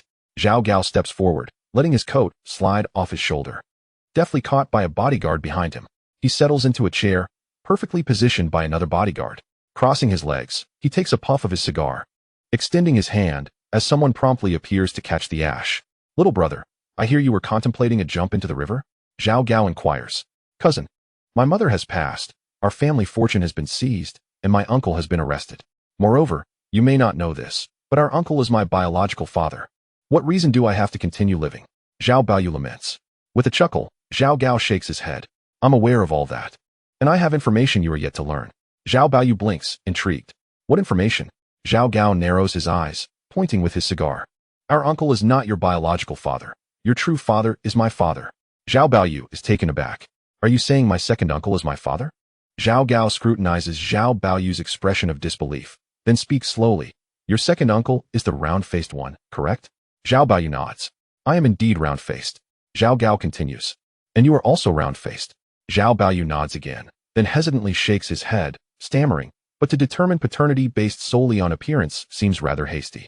Not to mention our differing tastes. I prefer mature women, while you favor, well, you know.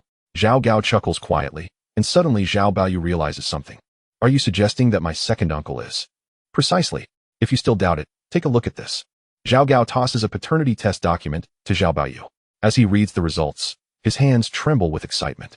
This is incredible. I have a father again. Chapter 74. Is Tycoon really that wealthy? Zhao Baoyu clenches his fists, throwing his head back in jubilant laughter. This is fantastic. Suddenly, a thought strikes him, and his smile vanishes. He glances at Zhao Gao's beaming face, feeling a chill run down his spine. Though he has not read much history, he has seen enough dramas to know of the struggles for power among siblings. His second uncle, Zhao Dadai, is a notable figure in Kyoto. And while Zhao Gao may not be the firstborn, he is the only publicly acknowledged son. Zhao Gao's sudden interest in him cannot bode well. Cousin, I assure you I have no intention of contesting the family fortune. Just provide me with a modest allowance each month. Zhao Gao chuckles, patting Zhao Baoyu on the shoulder. Wise choice, little brother. But fret not. Our father has many affairs, and who knows how many hidden sons he may have. As long as you stand by me when the time comes. Of course, brother. What do you plan to do with me next? Zhao Gao gazes out at the rolling crimson waters of the river. Recently, our father has been making some moves in Linhai, but it's only a facade of tranquility. You should head to Southeast Asia, to Siam, for a while. Conveniently, we have interests there. Absolutely, brother. But may I make a small request? Zhao Baoyu asks eagerly. What request? Zhao Baoyu scratches his head, feeling bashful. Could you help me win over by Jia, the wife of Luo Mingyuan? Zhao Gao chuckles, thinking how fortunate it is that his brother is not overly ambitious. He leans in, wrapping an arm around Zhao Baoyu's shoulder. Brother, that is no issue at all. You may not know, but Luo Mingyuan is merely my subordinate. I will have a word with him. Zhao Baoyu's eyes sparkle with excitement. No wonder I felt something off about Luo Mingyuan last time. He seemed rather effeminate. Brother, this is wonderful. Please arrange for me to go to Southeast Asia this afternoon. I will wait there. By the way, brother, I have another request. Zhao Gao glares at him. Can you not finish all your requests at once? What else do you want? About that Meng Di Kun. Could you? Zhao Baoyu makes a slashing motion across his throat. Ah, I thought it was something serious. That kind of small fry is insignificant. However, the higher-ups are keeping an eye on Linhai. After some time, I'll let you handle him personally. How does that sound? Perfect. Thank you, brother. You truly are my dear brother. Zhao Baoyu beams, but suddenly feels a pang in his chest. What's wrong, little brother? Zhao Gao inquires. My chest hurts a bit, brother. Once I arrive in Southeast Asia, could you arrange for a good hospital to check it out? Of course, leave it to me. In a villa within the Zhaoxiang residential area, Bai Jia, Luo Yueying's mother, is arranging flowers at a table when she suddenly sneezes. Achoo! She sniffs, pondering. Could it be that Yueying is cursing me again? She pays no mind and continues her floral arrangement. Meanwhile, in the main bedroom of the Phoenix Mansion, the air is thick with the scents of milk and the enchanting jasmine fragrance of Zhou Minjing. After a restful morning, The supplies for Do have accumulated somewhat. Zhou Minjing carefully places the food into the refrigerator. In the kitchen, Wang Feng has just finished tidying up. Noticing the meager supplies Zhou Minjing is storing and the hint of worry on her face, she reassures her, Minjing, don't fret. A 3-month-old child can have some solid food now. I'm quite adept at this. That is wonderful, Aunt Wang. By the way, I plan to go shopping with tycoon this afternoon, so I'll leave Do in your care. Wang Feng observes Zhou Minjing's rosy cheeks, reminiscent of a ripe peach. With a knowing smile, she thinks to herself, with such a glow, it's clear what is happening. Not a problem. Do is a good little one. You two can enjoy yourselves. Come back whenever. Seeing the glint in Wang Feng's eyes, Zhou Minjing's cheeks flush deeper. As lunch approaches, Meng Dikun returns, and they share a meal together. Afterward, Zhou Minjing heads back to the main bedroom, changing into a pink dress that flows like clouds, accentuating her slender waist and subtly revealing a hint of maturity.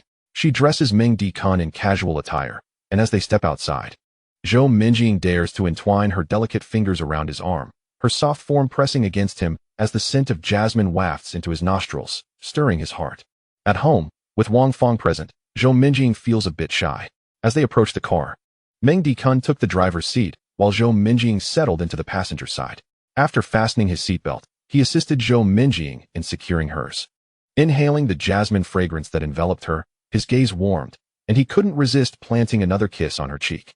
Zhou Minjing gasped softly, playfully pushing against his chest. Though her effort was half-hearted as she teased, "What are you doing? After so many times, haven't you had enough?" Biting her lip, her almond-shaped eyes sparkled with a hint of longing. "Beautiful things are never enough. Stop being silly, just drive.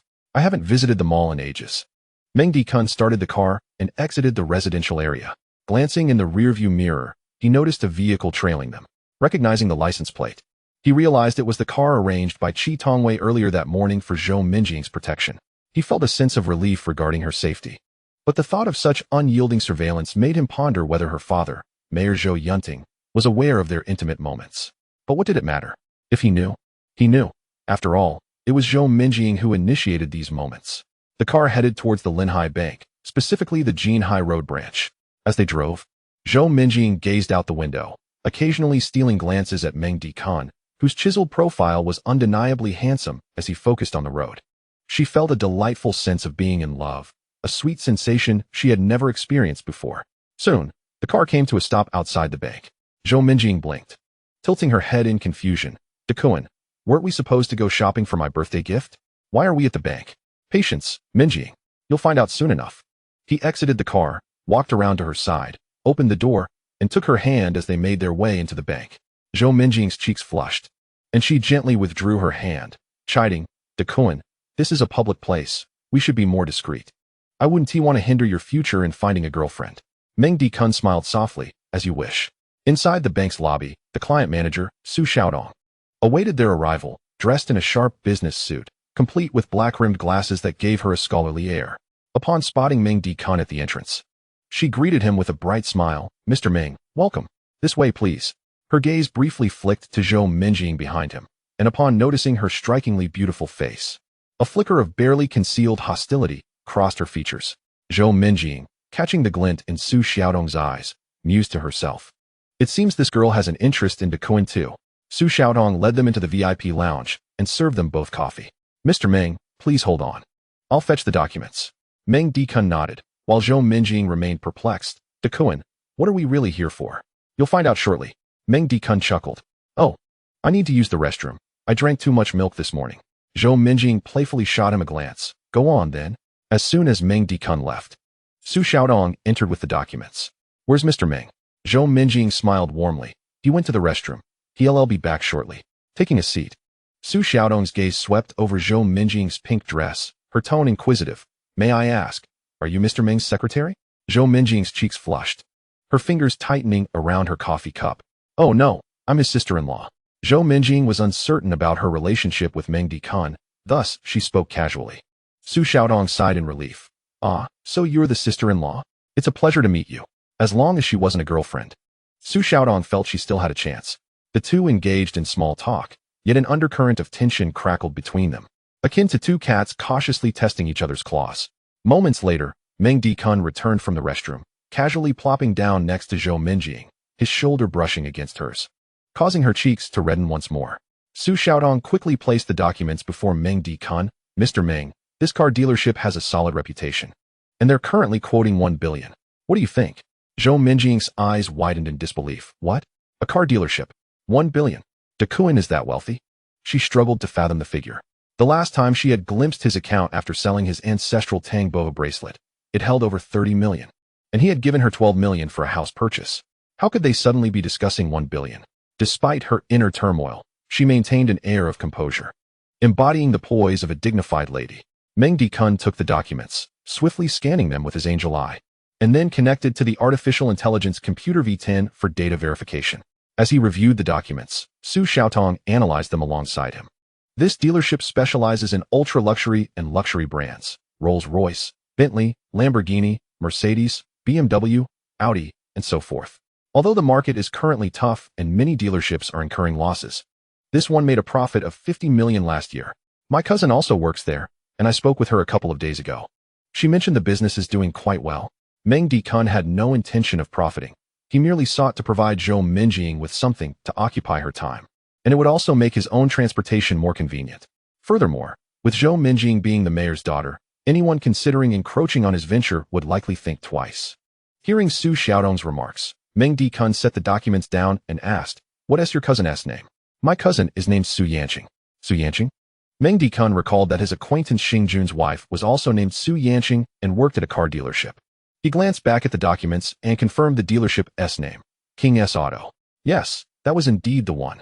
Leaning back against the sofa, he crossed his legs and declared, "All right, I won't look any further. Manager Su, I trust your expertise. Let us proceed with this dealership." After several days of diligent work to find the right dealership for Meng Dikun, Su Xiaodong felt a surge of joy at his approval. "Very well, Mr. Meng. Please hold on. I will consult with the bank president. If he is available, we can complete the transfer today." Meng Dikun nodded. "Additionally, transfer $200 million back into my account in Eagle Country today, following the same procedure as last time." Hearing this, Su Xiaotong felt as though she might leap for joy. With the recent bonus of 800,000 from the previous transaction, and now another 200 million flowing in, her role as Meng Dikun's exclusive client manager would translate into another bonus of 800,000.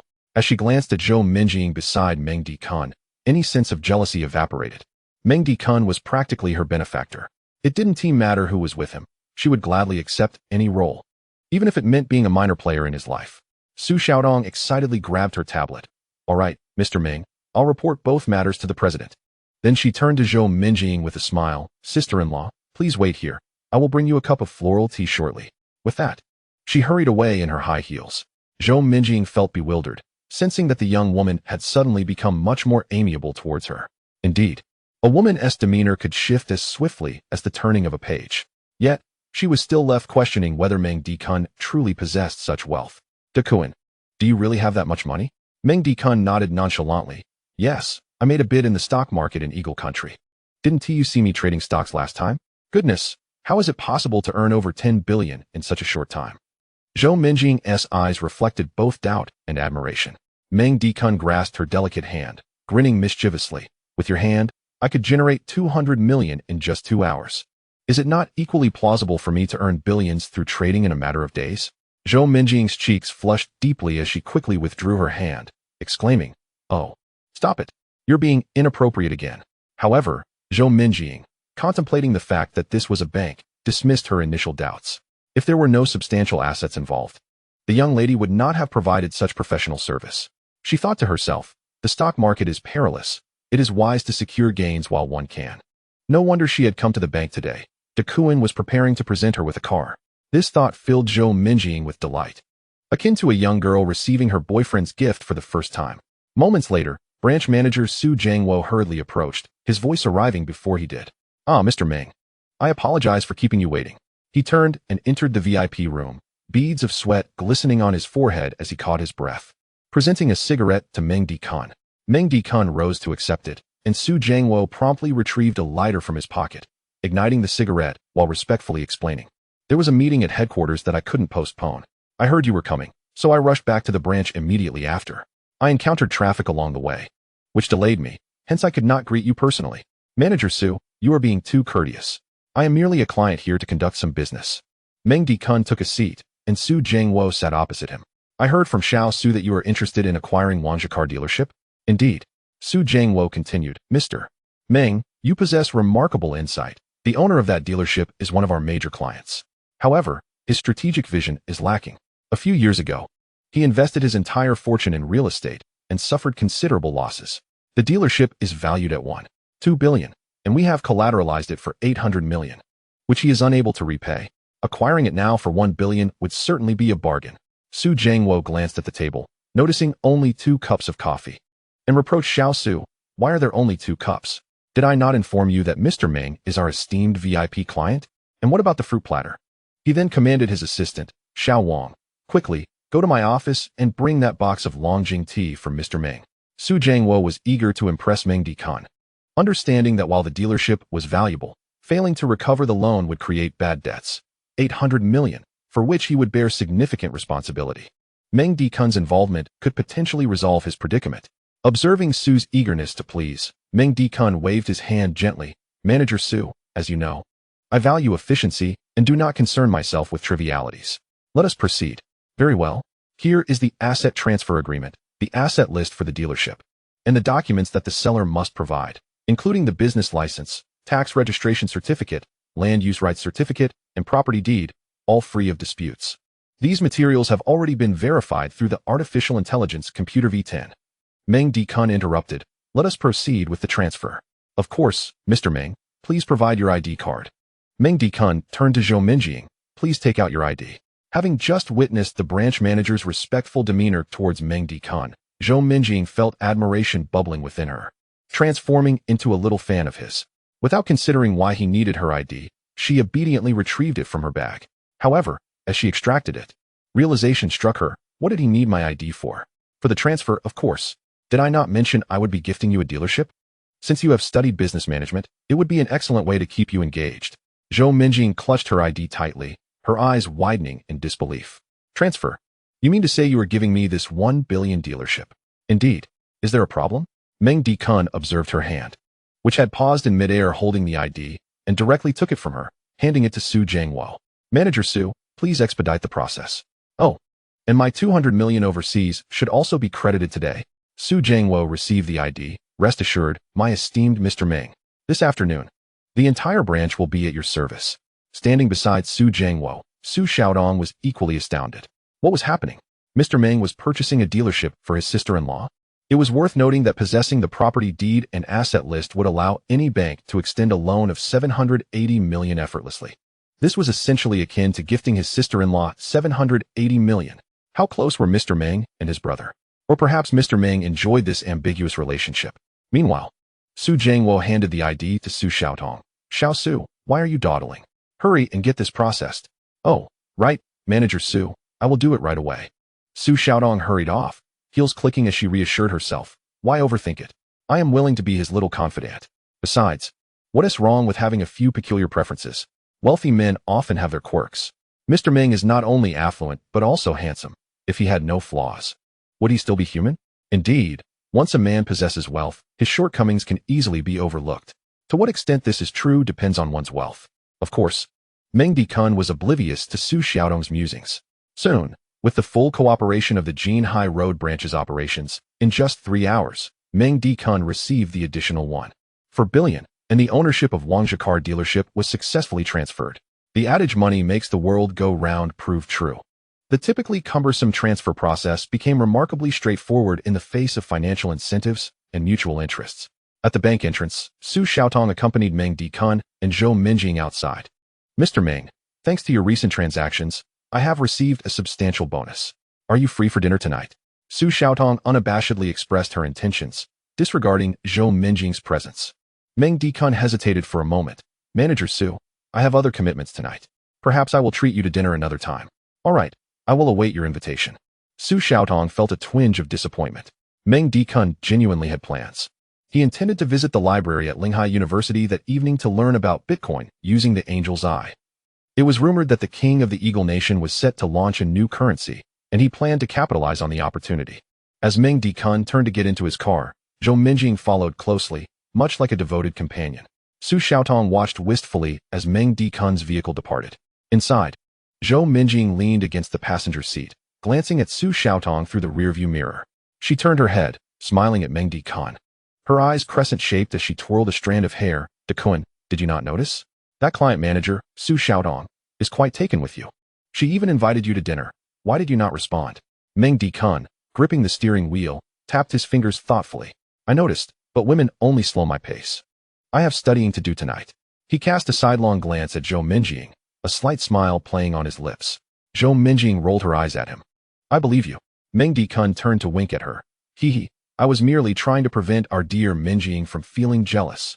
At this remark, Zhou Minjing's cheeks flushed. Her heart felt a jolt. Meng Dikun actually thought of her this way. The sensation of being valued was sweet indeed. Zhou Minjing felt a surge of pride.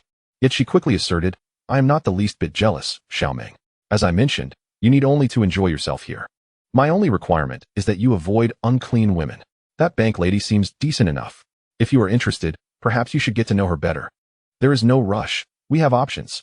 Joking aside, Meng Dikun is someone with healthy vision. He can discern cleanliness at a glance.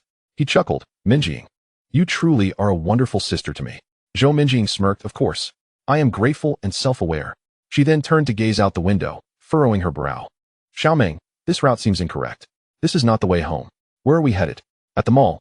Aren't you heading to the car dealership tomorrow?" "Soon. You'll be the one everyone refers to as President Zhou, the owner of a billion-dollar fortune. It's time for a wardrobe change." Observing Meng Dikun's profile, his eyes gleamed with vibrant light as he spoke softly, almost playfully. "Xiaoming, you treat me so well. Even if I were to be your horse in the next life, I could never repay you." At that moment, Meng Dikun felt a warm current surge through him. Reinforcing his strength, it seemed that his client, Zhou Minjing, was genuinely pleased. A grin spread across his face, his playful smile widening. "Can't repay me in this life? Then how about the next one?" Before long, the car came to a halt in the underground parking lot of the Xingyao Tower Mall, one of the largest coastal shopping centers. This time, Zhou Minjing took the initiative to link her arm with Meng Dikun's, her delicate hand resting against his arm, her soft body brushing against him intentionally. Meng Dikun's arm tensed suddenly, and sensing his reaction, Zhou Minjing lifted her gaze, her eyelashes fluttering, a subtle smile gracing her lips. As if harboring a hint of pride, Meng Dikun looked down at her affectionate demeanor, his lips curling into a mischievous grin. "Sister Minjing, this is a public space. Shouldn't you be a bit more cautious?" Zhou Minjing pouted, feigning a look of sorrow. "Ah, I was overly concerned earlier. A billionaire like you could have 10 companions like me and still not hinder your quest for a girlfriend. I've decided, from now on, when we meet acquaintances, I'll introduce myself as your sister-in-law, and to strangers, I'll say you're my younger brother. If any girls show interest, I can help keep an eye out for you." Meng Dikun chuckled, "Sister Minjing, I never imagined you enjoyed role-playing." Zhou Minjing playfully pinched his waist, chiding him. "You cheeky boy." Yet her smile only grew wider. Meng Dikun laughed heartily, clutching his waist in mock despair. All right, I'm ticklish. Let us go buy some clothes." Inside the mall, the crystal chandeliers sparkled brilliantly, and an array of luxury brands dazzled the eye. Not far away, Liang Tingting had also come to shop, spotting Meng Dikun and Zhou Minjing from a distance. She donned a mask and lowered her hat, stealthily trailing behind. With many shoppers wearing masks, Meng Dikun and Zhou Minjing remained oblivious to her presence as they entered the Chanel counter, where they purchased several outfits before rushing into the Rolex section, pointing at a pair of limited edition watches adorned with diamonds. "Sister Minjing, wear this tomorrow at the dealership. It'll elevate your aura." Zhou Minjing gasped at the price nearing 7 figures, pushing him lightly. "You must be out of your mind. That's far too expensive." Without a second thought, Meng Dikun waved to the sales clerk and swiped his card. They then visited Tiffany, selecting a sapphire necklace. An hour later, Meng Dikun surveyed Zhou Minjing and remarked, "You're starting to embody the essence of President Zhou. Let us head home." As he took Zhou Minjing's hand toward the parking lot, they passed by a high-end lingerie store. Zhou Minjing gazed at the models clad in exquisite lace and felt a sudden impulse. Handing her shopping bag to Meng Dikun, "Xiaoming, wait for me a moment. I need to buy something." She then slipped into the lingerie shop. Noticing the store was filled with women, Meng Dikun chose to wait outside. Seizing the opportunity, Liang Tingting quietly entered as well. Witnessing Zhou Minjing stop in the intimate display area, where she bought a red set and a black one, Liang Tingting's teeth ground in frustration, thinking, "I knew it. Zhou Minjing is even worse than me." Zhou Minjing, resembling a child caught in mischief, hurriedly exited the store with her purchases in hand, grasping Meng Dikun's arm. Let's go. Curiosity piqued, Meng Dikun inquired, what did you buy? Zhou Minjing feigned composure. A gift for you. You've spent so much on me today. I wanted to buy you something in return. Meng Dikun raised an eyebrow. Isn't it customary for a lady to gift a gentleman? Zhou Minjing tugged at his hand, exclaiming, why ask so many questions? You'll find out soon enough. Let us hurry. She wished to avoid further explanation, her cheeks already flushed. Watching their retreating figures, Liang Tingting fumed. How could this dog be so wealthy? This is unacceptable. I must devise a plan. Chapter 77. Luo Yuyao wants no money. Zhou Minjing linked her arm with Meng Dikun, and they made their way to the underground parking lot, departing the mall, just a short distance from the shopping center. Meng Dikun's phone rang. Zhou Minjing glanced at the screen and saw it was Liang Tingting calling. Hang up. Meng Dikun replied without hesitation. Why not listen to what she wants? I can answer it for you. Zhou Minjing's eyes sparkled with curiosity. Fine, go ahead. Zhou Minjing deftly swiped her finger, connecting the call. On the other end, Liang Tingting's voice, laced with sweetness, rang out. Hello, Brother Kuan. As Meng Dikun drove, he caught a glimpse of Zhou Minjing resting her chin on her hand, gazing at him with a smile. Clearing his throat, he responded, Liang Tingting, according to our agreement, outside of our contract hours, please refrain from using such ambiguous terms to address me. I hate for others to misinterpret our relationship. Liang Tingting, irked, stomped her foot in frustration, thinking, that wretched Zhou Minjing, what do I lack compared to her? She swiftly altered her tone. All right, Meng Dikun. When do you plan to use the remaining 99 opportunities? Meng Dikun retorted sharply. Liang Tingting, according to our contract, I am your client. Is this how you speak to a client? As for the number of services, I'll utilize them whenever I choose. I don't need your reminders. Please adjust your attitude before calling next time. Just then, a red light appeared, prompting him to halt the car, and he abruptly ended the call. On the other end, Liang Tingting listened to the busy signal, her chest heaving in frustration, exclaiming, this is infuriating. Suddenly, she recognized the familiar scene. She had once behaved this way. No matter how Meng Dikun coaxed her, she maintained an air of aloofness. Now, the tables had turned. In the car, Zhou Minjing, intrigued, asked, what kind of contract did you sign with Liang Tingting? Nothing much, just a tool contract. I owe thanks to you, Sister Minjing. You taught me not to be at a disadvantage. Meng Dikun replied, one hand on the steering wheel while the other held Zhou Minjing's hand. Understanding his words, Zhou Minjing withdrew her hand, playfully scolding, Pa, your mischief is ingrained in you. I can't teach you anything. Zhou Minjing's beautiful eyes sparkled with thought, when suddenly she spotted a hotel ahead. Clutching her stomach, she exclaimed, oh no, I suddenly have a terrible stomachache. Quickly, find me a restroom.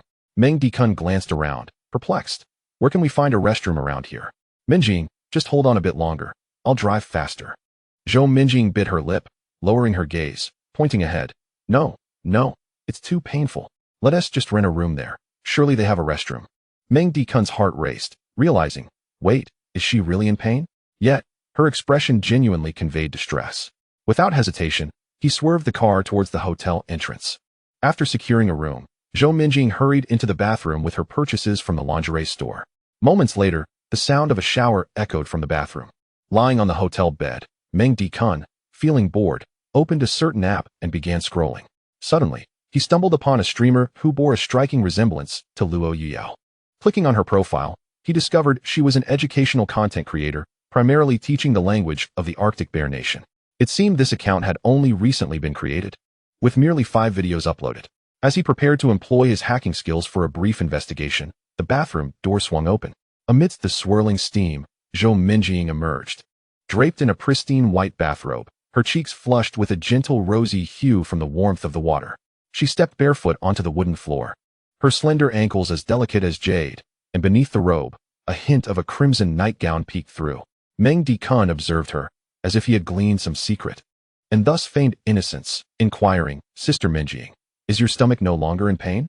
Zhou Minjing lowered her gaze, her slender fingers tightening around the sash of her robe. Her cheeks blooming like the evening sky reflected on water, her voice barely above a whisper. Yes, it doesn't hurt anymore. She raised her eyes, her eyelashes fluttering, biting her lip as she added, Dakuan, it's inconvenient at home. Why not unwrap your gift now? Meng Dikun, with a smirk that danced between amusement and confusion, feigned ignorance. Gift? What gift? Where is it? Zhou Minjing's eyes shimmered with tender affection as she gently tugged at the sash of her robe, causing Meng Dicun's heart to race. What the? Your gift is actually a battle robe. Zhou Minjing closed her eyes and murmured, Dakuan, I understand that you may feel constrained at home. Now, please disregard my well-being. Could he endure such a thing? Unless he was less than a man, there were limits. Zhou Minjing harbored her own thoughts. After a recent phone call from Liang Tingting, a twinge of jealousy stirred within her.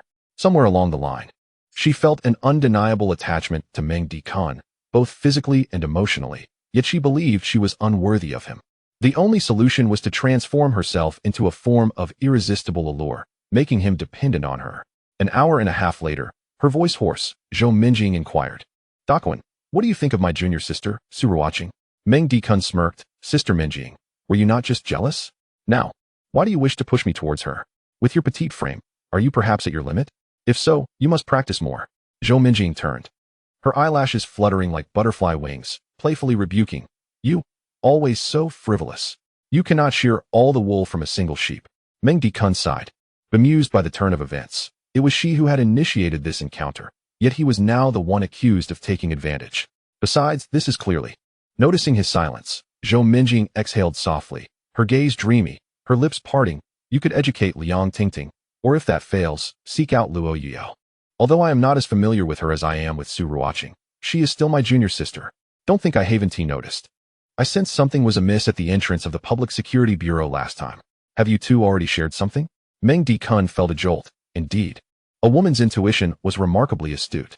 Meanwhile, in Zhaoxiang Villa District, at Villa number 16, Luo Yuyao sneezed. Are you alright, Yuyao? Have you caught a cold? Her mother, Bai Jia, inquired with concern. I'm fine, Mom. My nose just itched suddenly. Why did you call me back today? Bai Jia produced a bank card, handing it to Luo Yuyao. I know your father has suspended your card recently. Here, take this money. Luo Yuyao hesitated, then declined. Mom, I have my own funds. I can support myself. I've started creating content for social media. I want my father to see that even without him, I can thrive. Bai Jia sighed. Oh, Yuyao, your father has it tough as well. Humph. If it's tough, does that justify selling off his daughter? Bai Jia understood her daughter's stubbornness. Yet her heart ached for her. Yuyao, just take the money. I'm unaware of how much pocket money you have. In a few days, your father and I will be traveling abroad to Southeast Asia, to Siam. Chapter 78. Minjing, why is your voice hoarse? Luo Yuyao scoffed. Humph. After running the company into such disarray, he still has the time to travel to Southeast Asia. Bai Jia grasped Luo Yuyao's hand, smiling. This trip is not for leisure. It is for securing investments. Luo Yuyao appeared puzzled, but since I can remember, my father has always traveled alone for work or leisure. Why the sudden desire to bring you along? I'm not entirely sure. Perhaps he is feeling low and seeks someone to converse with. Besides, I haven't traveled abroad in years. It would be nice to see the world. After all, Mom, for all these years, I've only seen you at home reading, painting, practicing yoga, and tending to plants. If I were you, I'd feel stifled. But tell me, is it reliable for my father to seek investment in Southeast Asia? Upon hearing this, Bai Jia's gaze faltered. Yes, that's the case. Recently, the Zhao family has encountered troubles. And your father still has connections with the Zhao family in Kyoto. This trip was initiated by them for investment discussions. Humph, the Zhao family again. Are they planning to sell me off during negotiations? Luo Yuyao pouted, crossing her arms and turning her head, still retaining a childlike demeanor before Bai Jia. Bai Jia chuckled, gently tucking a stray hair behind Luo Yuyao's ear. Your father assured me that this time, it absolutely will not happen. Bai Jia paused, her expression contemplative as she bit her lip, as if preparing for a momentous revelation. Yuyao, there is something else I feel you should know. A sense of foreboding washed over Luo Yuyao as she anxiously gazed at Bai Jia. Mom, what is it? Yuyao, you are not your father's child. What? Luo Yuyao exclaimed. Are you joking? Then who am I? Did that scoundrel, old Luo, father me with some mistress? In recent years, Luo Yuyao had felt a diminishing sense of paternal affection from Luo Mingyuan, while receiving an abundance of maternal love from Bai Jia. Had these words not come from Bai Jia, Luo Yuyao would have found them unbelievable, given Bai Jia's kind nature. Her first thought was that she must be the child of Luo Mingyuan and another woman.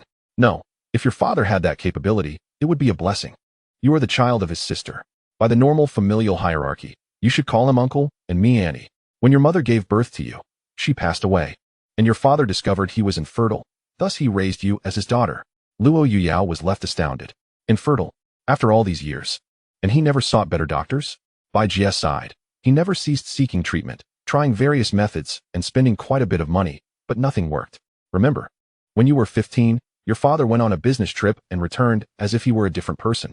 Luo Yuyao nodded. I think I remember. After that, his personality seemed to shift dramatically. I couldn't stand it. Bai Jie's expression dimmed. Yes, since that time, he has not touched me.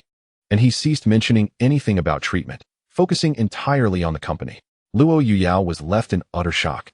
Seeing her expression, Bai Jie offered a gentle smile. But Yuyao, do not overthink it. Regardless of the past or present, I will always consider you my own daughter. I simply believe that now that you are grown, you have the right to know your origins. No matter what, your mother will always love you. Tears welled in Luo Yuyao's eyes. Mom. Bai Jie caressed her back softly. It's all right, dear. You've grown up. Soon you will embark on your own path. Suddenly, Luo Yuyao seemed to recall something and quickly straightened her posture, asking, Mom, when you and old Luo go to Southeast Asia to meet the Zhao family, will Zhao Baoyu be among them? Bai Jie shook her head. I'm not certain. Why do you ask? If Zhao Baoyu is there, you must be cautious. He harbors ulterior motives towards you. Bai Jie chuckled. Oh, my daughter, I'm 38. You and Zhao Baoyu are the same age, just 19. Why would he be interested in me? Even if he were, your father would never allow it. But you, have you perhaps started dating in school? Recently, Bai Jie has delved into the ancient culture of the Dragon Kingdom. She perused a medical tome that mentioned how a woman, if not a maiden, would possess a slightly scattered brow and her eyes would often radiate a gentle allure. When she walks, her steps are light and airy, her waist as supple as willow, and she tends to unconsciously lean when seated.